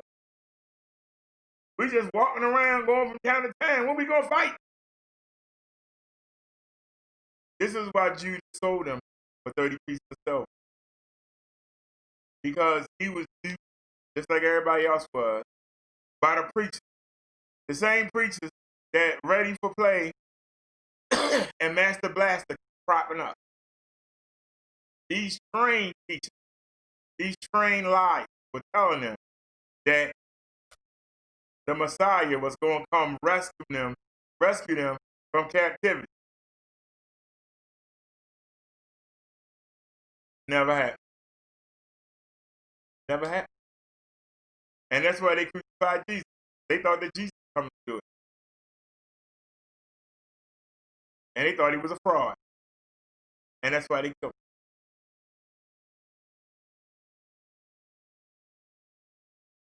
And Jesus and God was banking on that. They knew the devil was behind it. And the devil thought, yeah, I got rid of Jesus.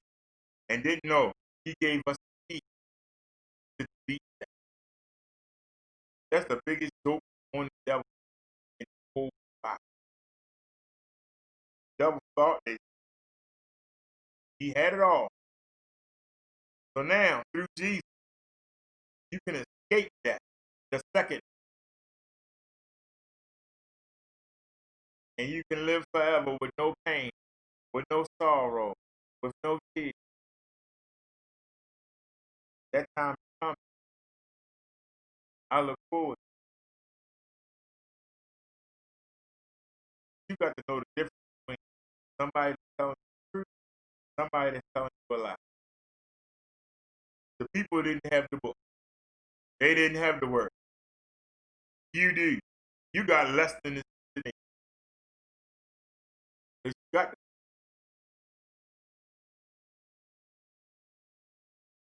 you don't have an excuse.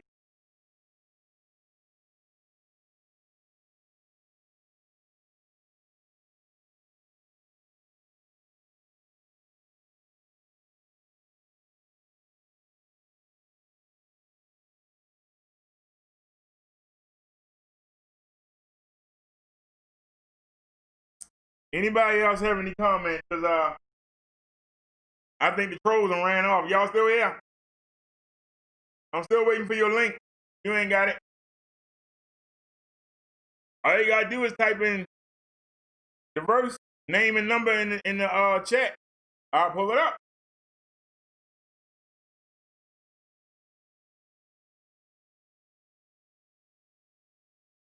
You say I'm good at deflecting. I'm good at projecting. Because I take these little one-word verses and make a whole daggone diatribe out of them.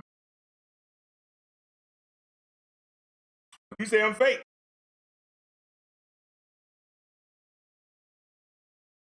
I say you full of crap. I challenge somebody, come see me. Bring me a verse. See how fast I break it down. And not only do I break it down, I'll break it down so you understand it. Come on, somebody, challenge me. Send me a verse.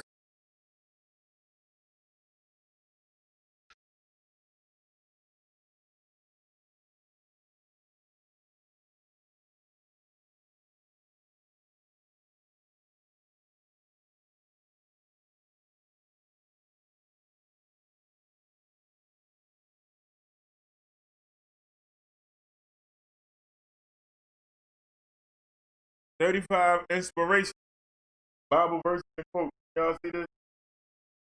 As I see ain't nobody got no comment, we'll find some more verses to break down. At random.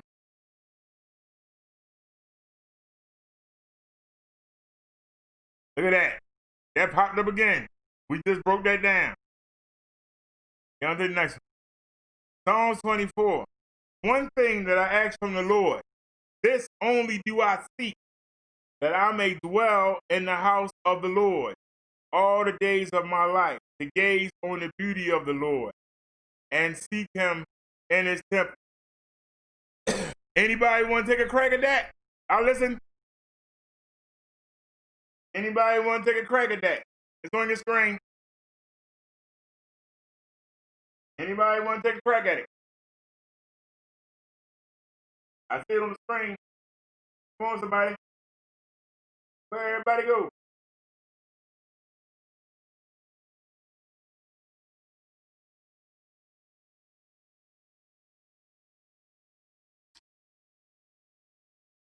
Where everybody go? It's a pretty simple one. It's babyish.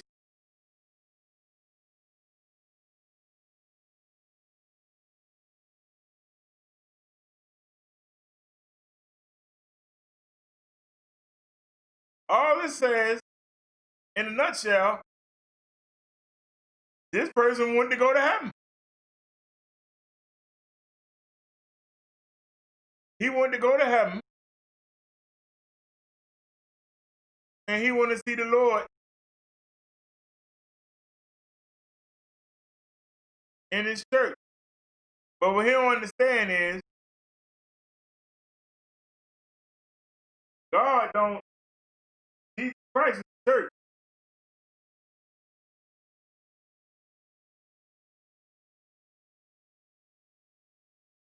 God won't stay in the church. But he'll be on his altar at the throne. And if you want to come and give praise and look at him and be in awe, but he basically saying he wanted to go to heaven. That's all this verse is saying. This person wants to go to heaven and be with the Lord. Let's move on. Taste and see that the Lord is good. Blessed is the one who takes refuge in him. Another basic scripture. And it's simple.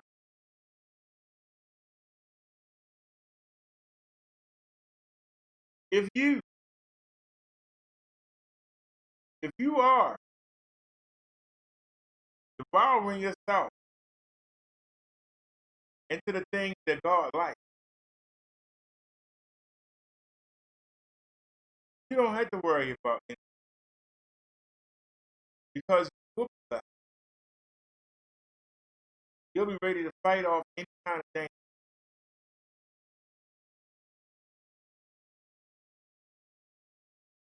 And stop speaking things that you really don't think are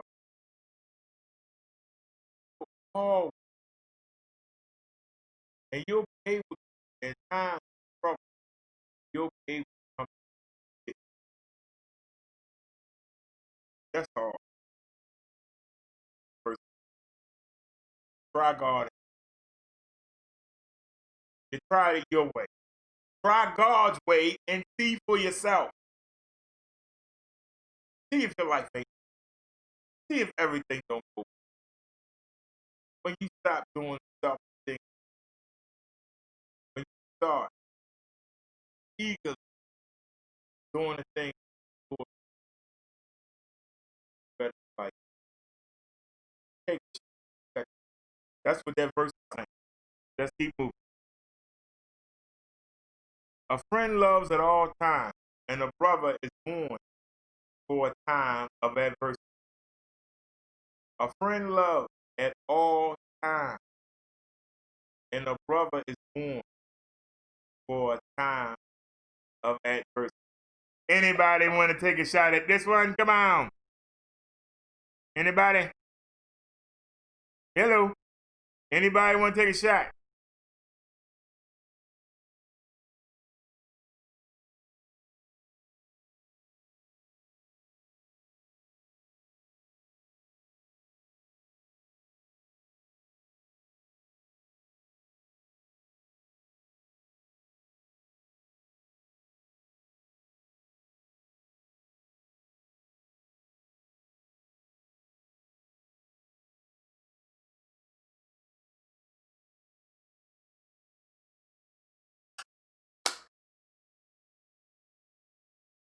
All right, it said we down to 3 people.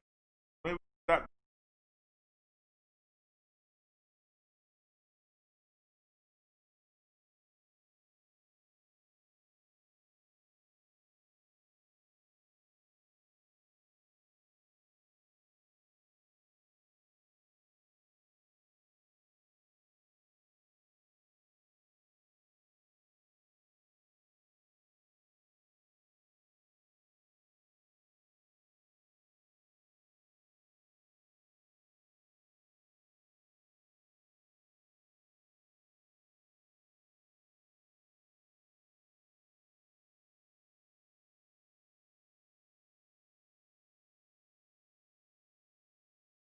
Go back in.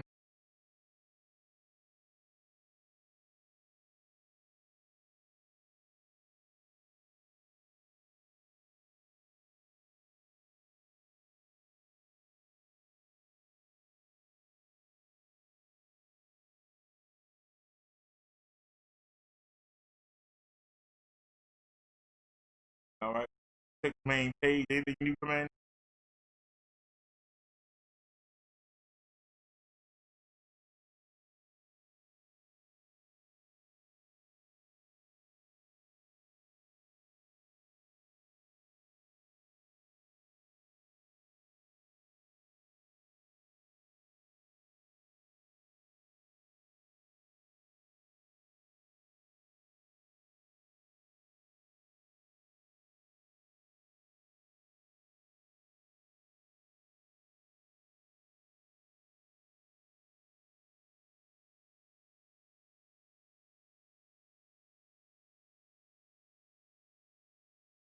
All right, let's take a look. Only because she's cute.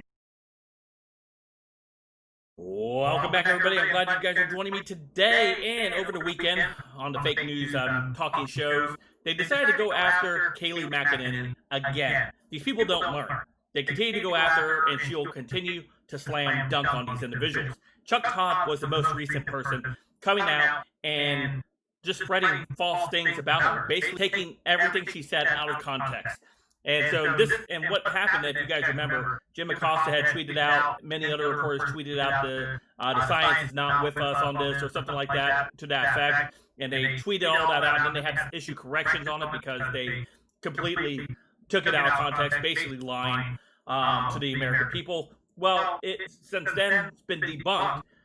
Sunday news shows decided to go and pick it up and send the lie out further. So what happened? We were over here at Breitbart today. Nolte says, Chuck Todd, Meet the Press, aired deceptively McEnany clip after it's been debunked.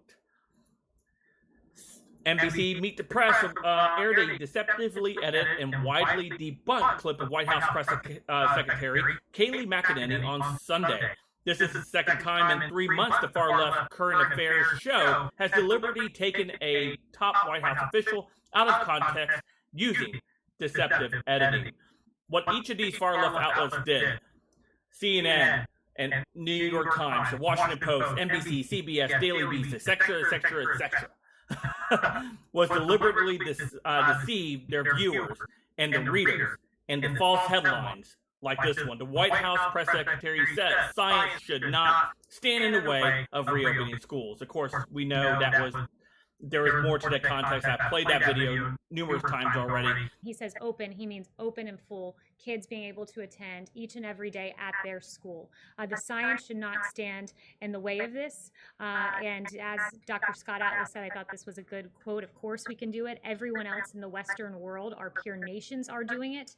We are the outlier here. The science is very clear on this.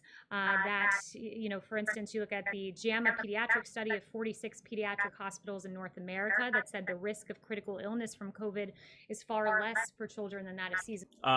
Showing that.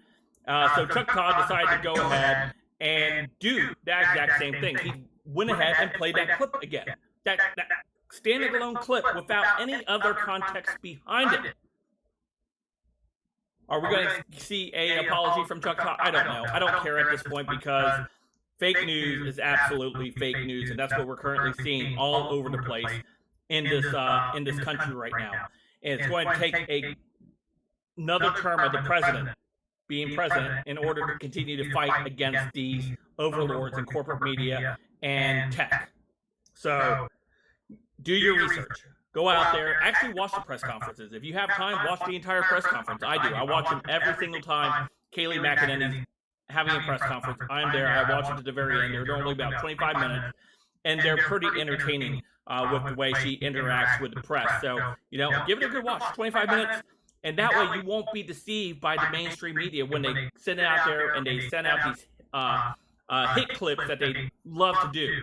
So let me know what you guys think in the comments down below. As always, you can follow me on all the social media links. They're all there in the description down below. And if you like what you see here... This is serious. We can't have somebody. That's a mistake. That's not a mistake. That's a serious... Wait a minute, that's commercial. You got me with that one. Let's get with the campaign. Kayleigh McEnany, the the campaign press secretary, is here with us to make the argument. Always a pleasure. Thank you. Thanks, Chris. So let's just tick through some of these things. I didn't understand the Puerto Rico play. I know he gets hit, he hits back. You know I don't accept that rationale, not from a president of the United States. But why, when they have a hurricane coming down on them, start going after them for being corrupt and how he's the best thing that ever happened to them? Why do that then?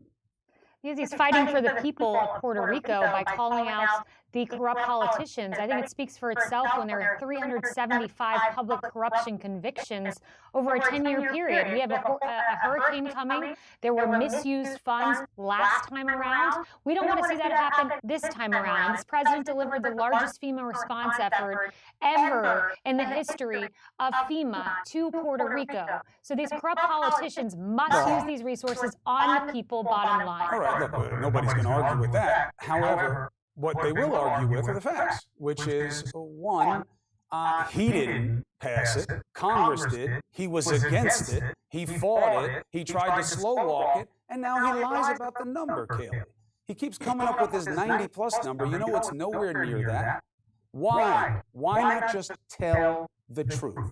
He has signed into law tens of billions of dollars of funding, and the $91 billion number comes from estimated projections of what will be provided to Puerto Rico. But it's based on an unknown of whether you need it over like the next decade plus. It makes no sense to use that number. You're entirely missing the point, though, that this was the largest FEMA operation in the history of this country, the longest air mission in the history of this country, the biggest disaster distribution operation in the history of this country to Puerto Rico. Are you missing the point that it is well known that he fought people wanting to do more for them, and that they are not even near to back on their feet, and they're a part of this country, and it's on his watch?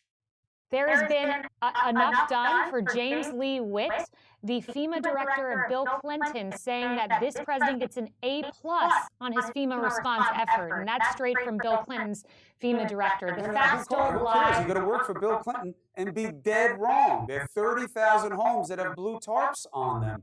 They had people losing power today for no good reason. Thank God Dorian wasn't anything meaningful to them, not yet anyway. We'll see what happens on the back end of the storm. But I just don't get it. Why does he talk about a place that's part of this country that way? Why would he talk about swapping it for Greenland? Why? Because there are corrupt politicians there. That's who he's targeting. Notice in his tweet, he doesn't talk about the people of Puerto Rico. Since when is corruption something that he goes after hard and heavy? Oh, he always goes after corruption. And when we give money to Puerto Rico, tens of billions of dollars, and federal officials find stockpiles of unused materials. Hard and heavy? He just pledged to hold the G7 at his own golf course. He's got an administration that's littered with perfidy and people who don't know how to keep their hands out of their own pockets. And he's about corruption? I'm happy to go into corruption because we got a heck of a lot to talk about with Obama. You mean in terms of things that are suspect corruption? From spying on U.S. within the Trump campaign. These are things that we never use talk whatever words you about want. here, You just Chris. don't have the facts to back it up. Yes, Hey, you see the letters on the bottom of the screen? They say CNN. If I said he's under audit. He's under audit. He's not going to play into your hand and give you his tax Play into my hands? But literally, if we want to talk about what just happened on CNN, literally the last hour, you took words from the press secretary, Stephanie Grisham, from an entirely different interview talking about how the president often talks in jest, and then played it juxtaposed against a story about the president suggesting people should break the law, and acted as if that quote pertained to that story, which it didn't. I don't know what you're talking about. Exactly. Well, have the last hour. Take a look at it. This is what the media does. MSNBC See the live name of the last show? night. You took Cuomo Primetime. You want to talk about your friend Ms. Grisham? I want to know why she says he couldn't make it to the climate meeting because he was having meetings with Germany and India when they were at the meeting. I want to know why they say they hang their case against Brian Karam on an interview, a statement they said they had from a Secret Service agent that they then said, she said, didn't exist. So if you want to talk about her, I'm fine. She should be here defending herself. And when she wants to take the invitation, she can have it. You should be thanking Stephanie Grisham, who literally fought with reporters in North Korea, with North Korea security guards to get reporters access, who literally fought to get more reporters access than any other nation at the G7. After they pulled Brian Karam's press pass because they didn't like him having an argument with one of their friends? Yes, because the president had left and he started bullying someone on those grounds. Bullying? Did you see the video? Yes, I did, and he was bullying that. He was confronting a guest of the White House. The guy got up. Listen, that is not even close to a fair representation. Here's the proof of it. Here's the proof. You want to talk about bullying? How about this? Kayleigh McEnany, I can't have you on the show anymore. You know why? You're clearly not working for me anymore. You're not working for me anymore. I thought you worked for me. I thought you used to take care of me. When people used to ask you about me, you'd say good things. Now you're being fair. Now you're pushing back. That's what he said about Fox News. You talk about bullying.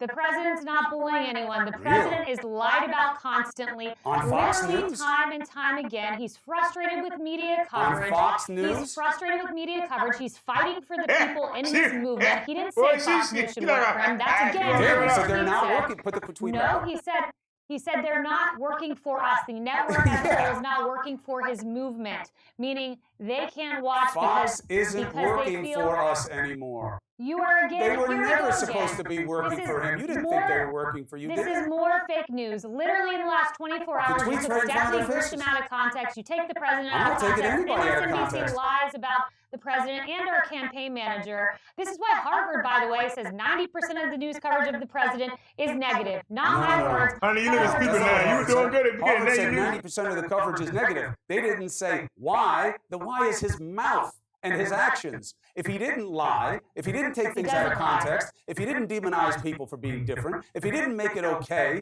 to be bigoted, then he would not get the same kind of criticism. Look at this. You don't look at Fox News and call it state TV, and people aren't going to call you out for being unfair to a media organization. He doesn't lie. Guess who lies? The press lies. And you don't think take it this from me. president has ever lied?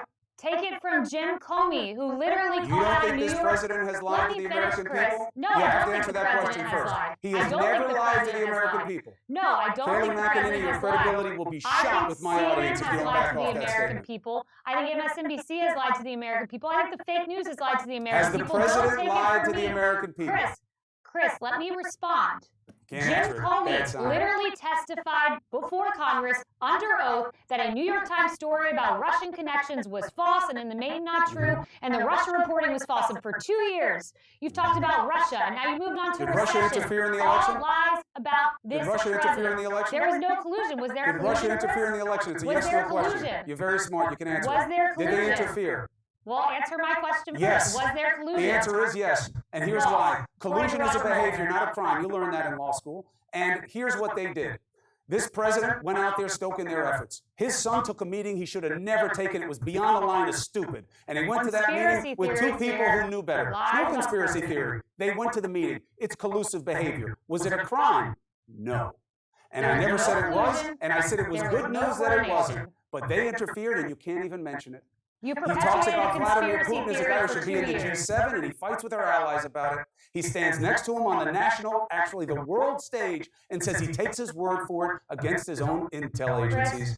You continue to play up the Russia collusion conspiracy theory. You guys lied about the I president never in mentioned any 16. kind of collusion He won on November conspiracy. 8th, 2016, and he's going to win again. I never said that he shouldn't He's have going to win won. again. I never said that his election was not what it was. He won the moved on election. from I say it Russia all to the time. recession, But I'm and going to you ask you this never- one more time. Kayleigh McEnany, do you believe this president has ever lied to the American people? No, I don't believe the president has lied. I believe the fake news media. Do you believe That the blew fake my news AFB media right out has of my lied? head.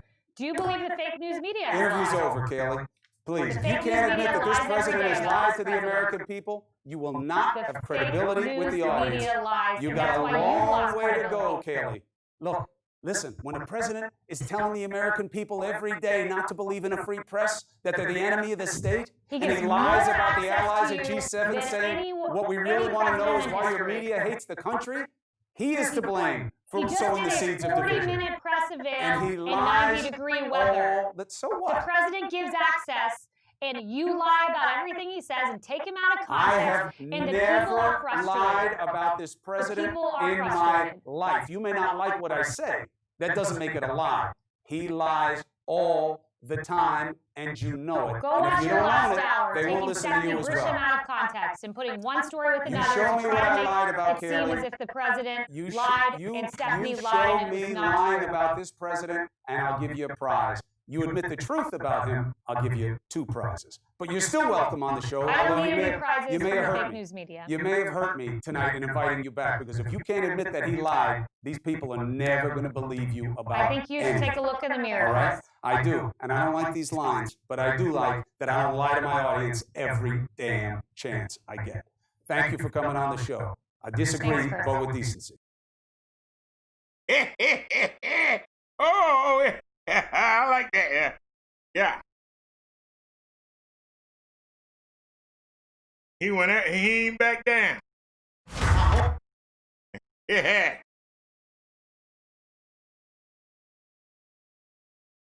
I'm not too keen on the brother. That's the governor of New York. Well, I like him. I like him. Yes, sir.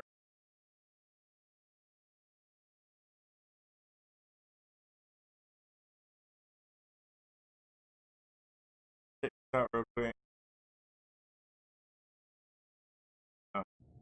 I was not invited up to this point. I'm assuming that I'm not going to be there because it's going to be in just a short while, and I'm still here at the NIH, so I'm assuming it's not going to be there. When's the last time you spoke directly with the president? Oh, I had a good long conversation with him towards the end of last week. I think it might have been Thursday. Okay, so you haven't briefed him for today. Since the last presidential coronavirus briefing 3 months ago, we're seeing now infections at an all-time high. Hospitalizations are increasing to peak levels. Deaths are rising in some states. If you were at the briefing today, what would you tell the American people? What should we know? You know, what I would say, Jake, is what we mentioned the other day when we had the meeting with the telemeeting with the governors, is that there are really some fundamental things or principles that if we implemented, then I believe we could turn this around in those southern states which are getting hit really hard right now with the numbers that you just showed a few moments ago. There are really some key issues. I mean, things like universal wearing of masks, close the bars, stay physically distant, outdoors better than indoors, particularly if you're going to have restaurants, sparsely seat people separated from each other, wash your hands. The really fundamental things, it's not rocket science. If we all did it uniformly, Jake, I believe that we could turn things around because we've shown that when you do those things, particularly the physical distancing and the universal use of masks, that you can turn around the kind of surges that we've seen. We're trying to emphasize that, and I hope that gets listened to.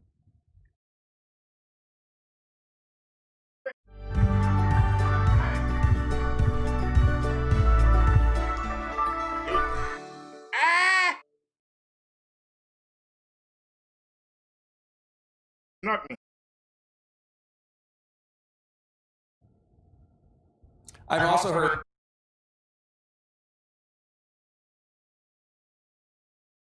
health experts say, in addition to everything you just laid out, that the U.S. needs to identify and isolate the virus so as to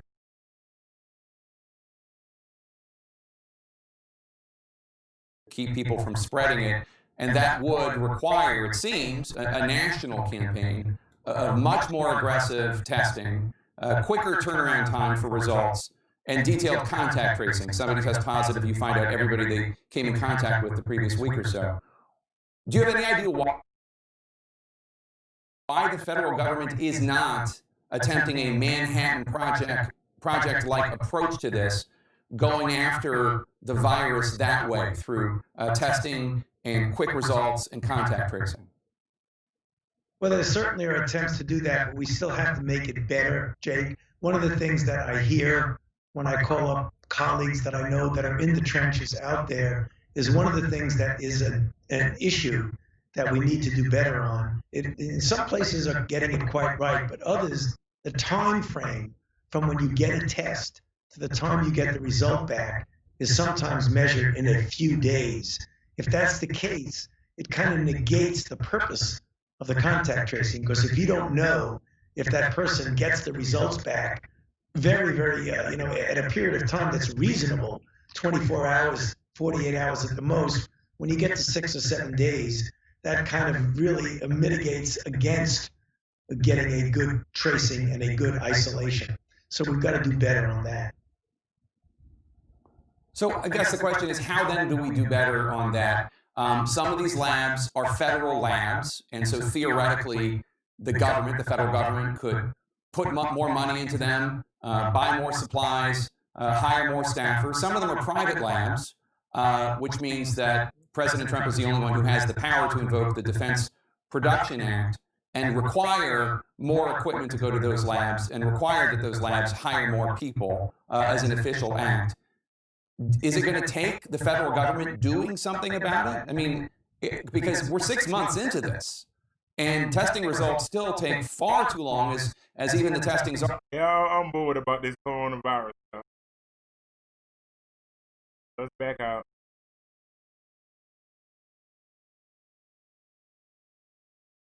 Wait, close that. That's gonna.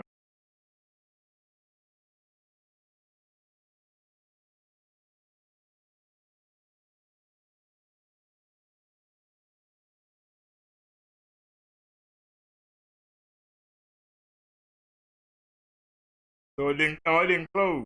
Doggone it. No, it didn't close. There we go.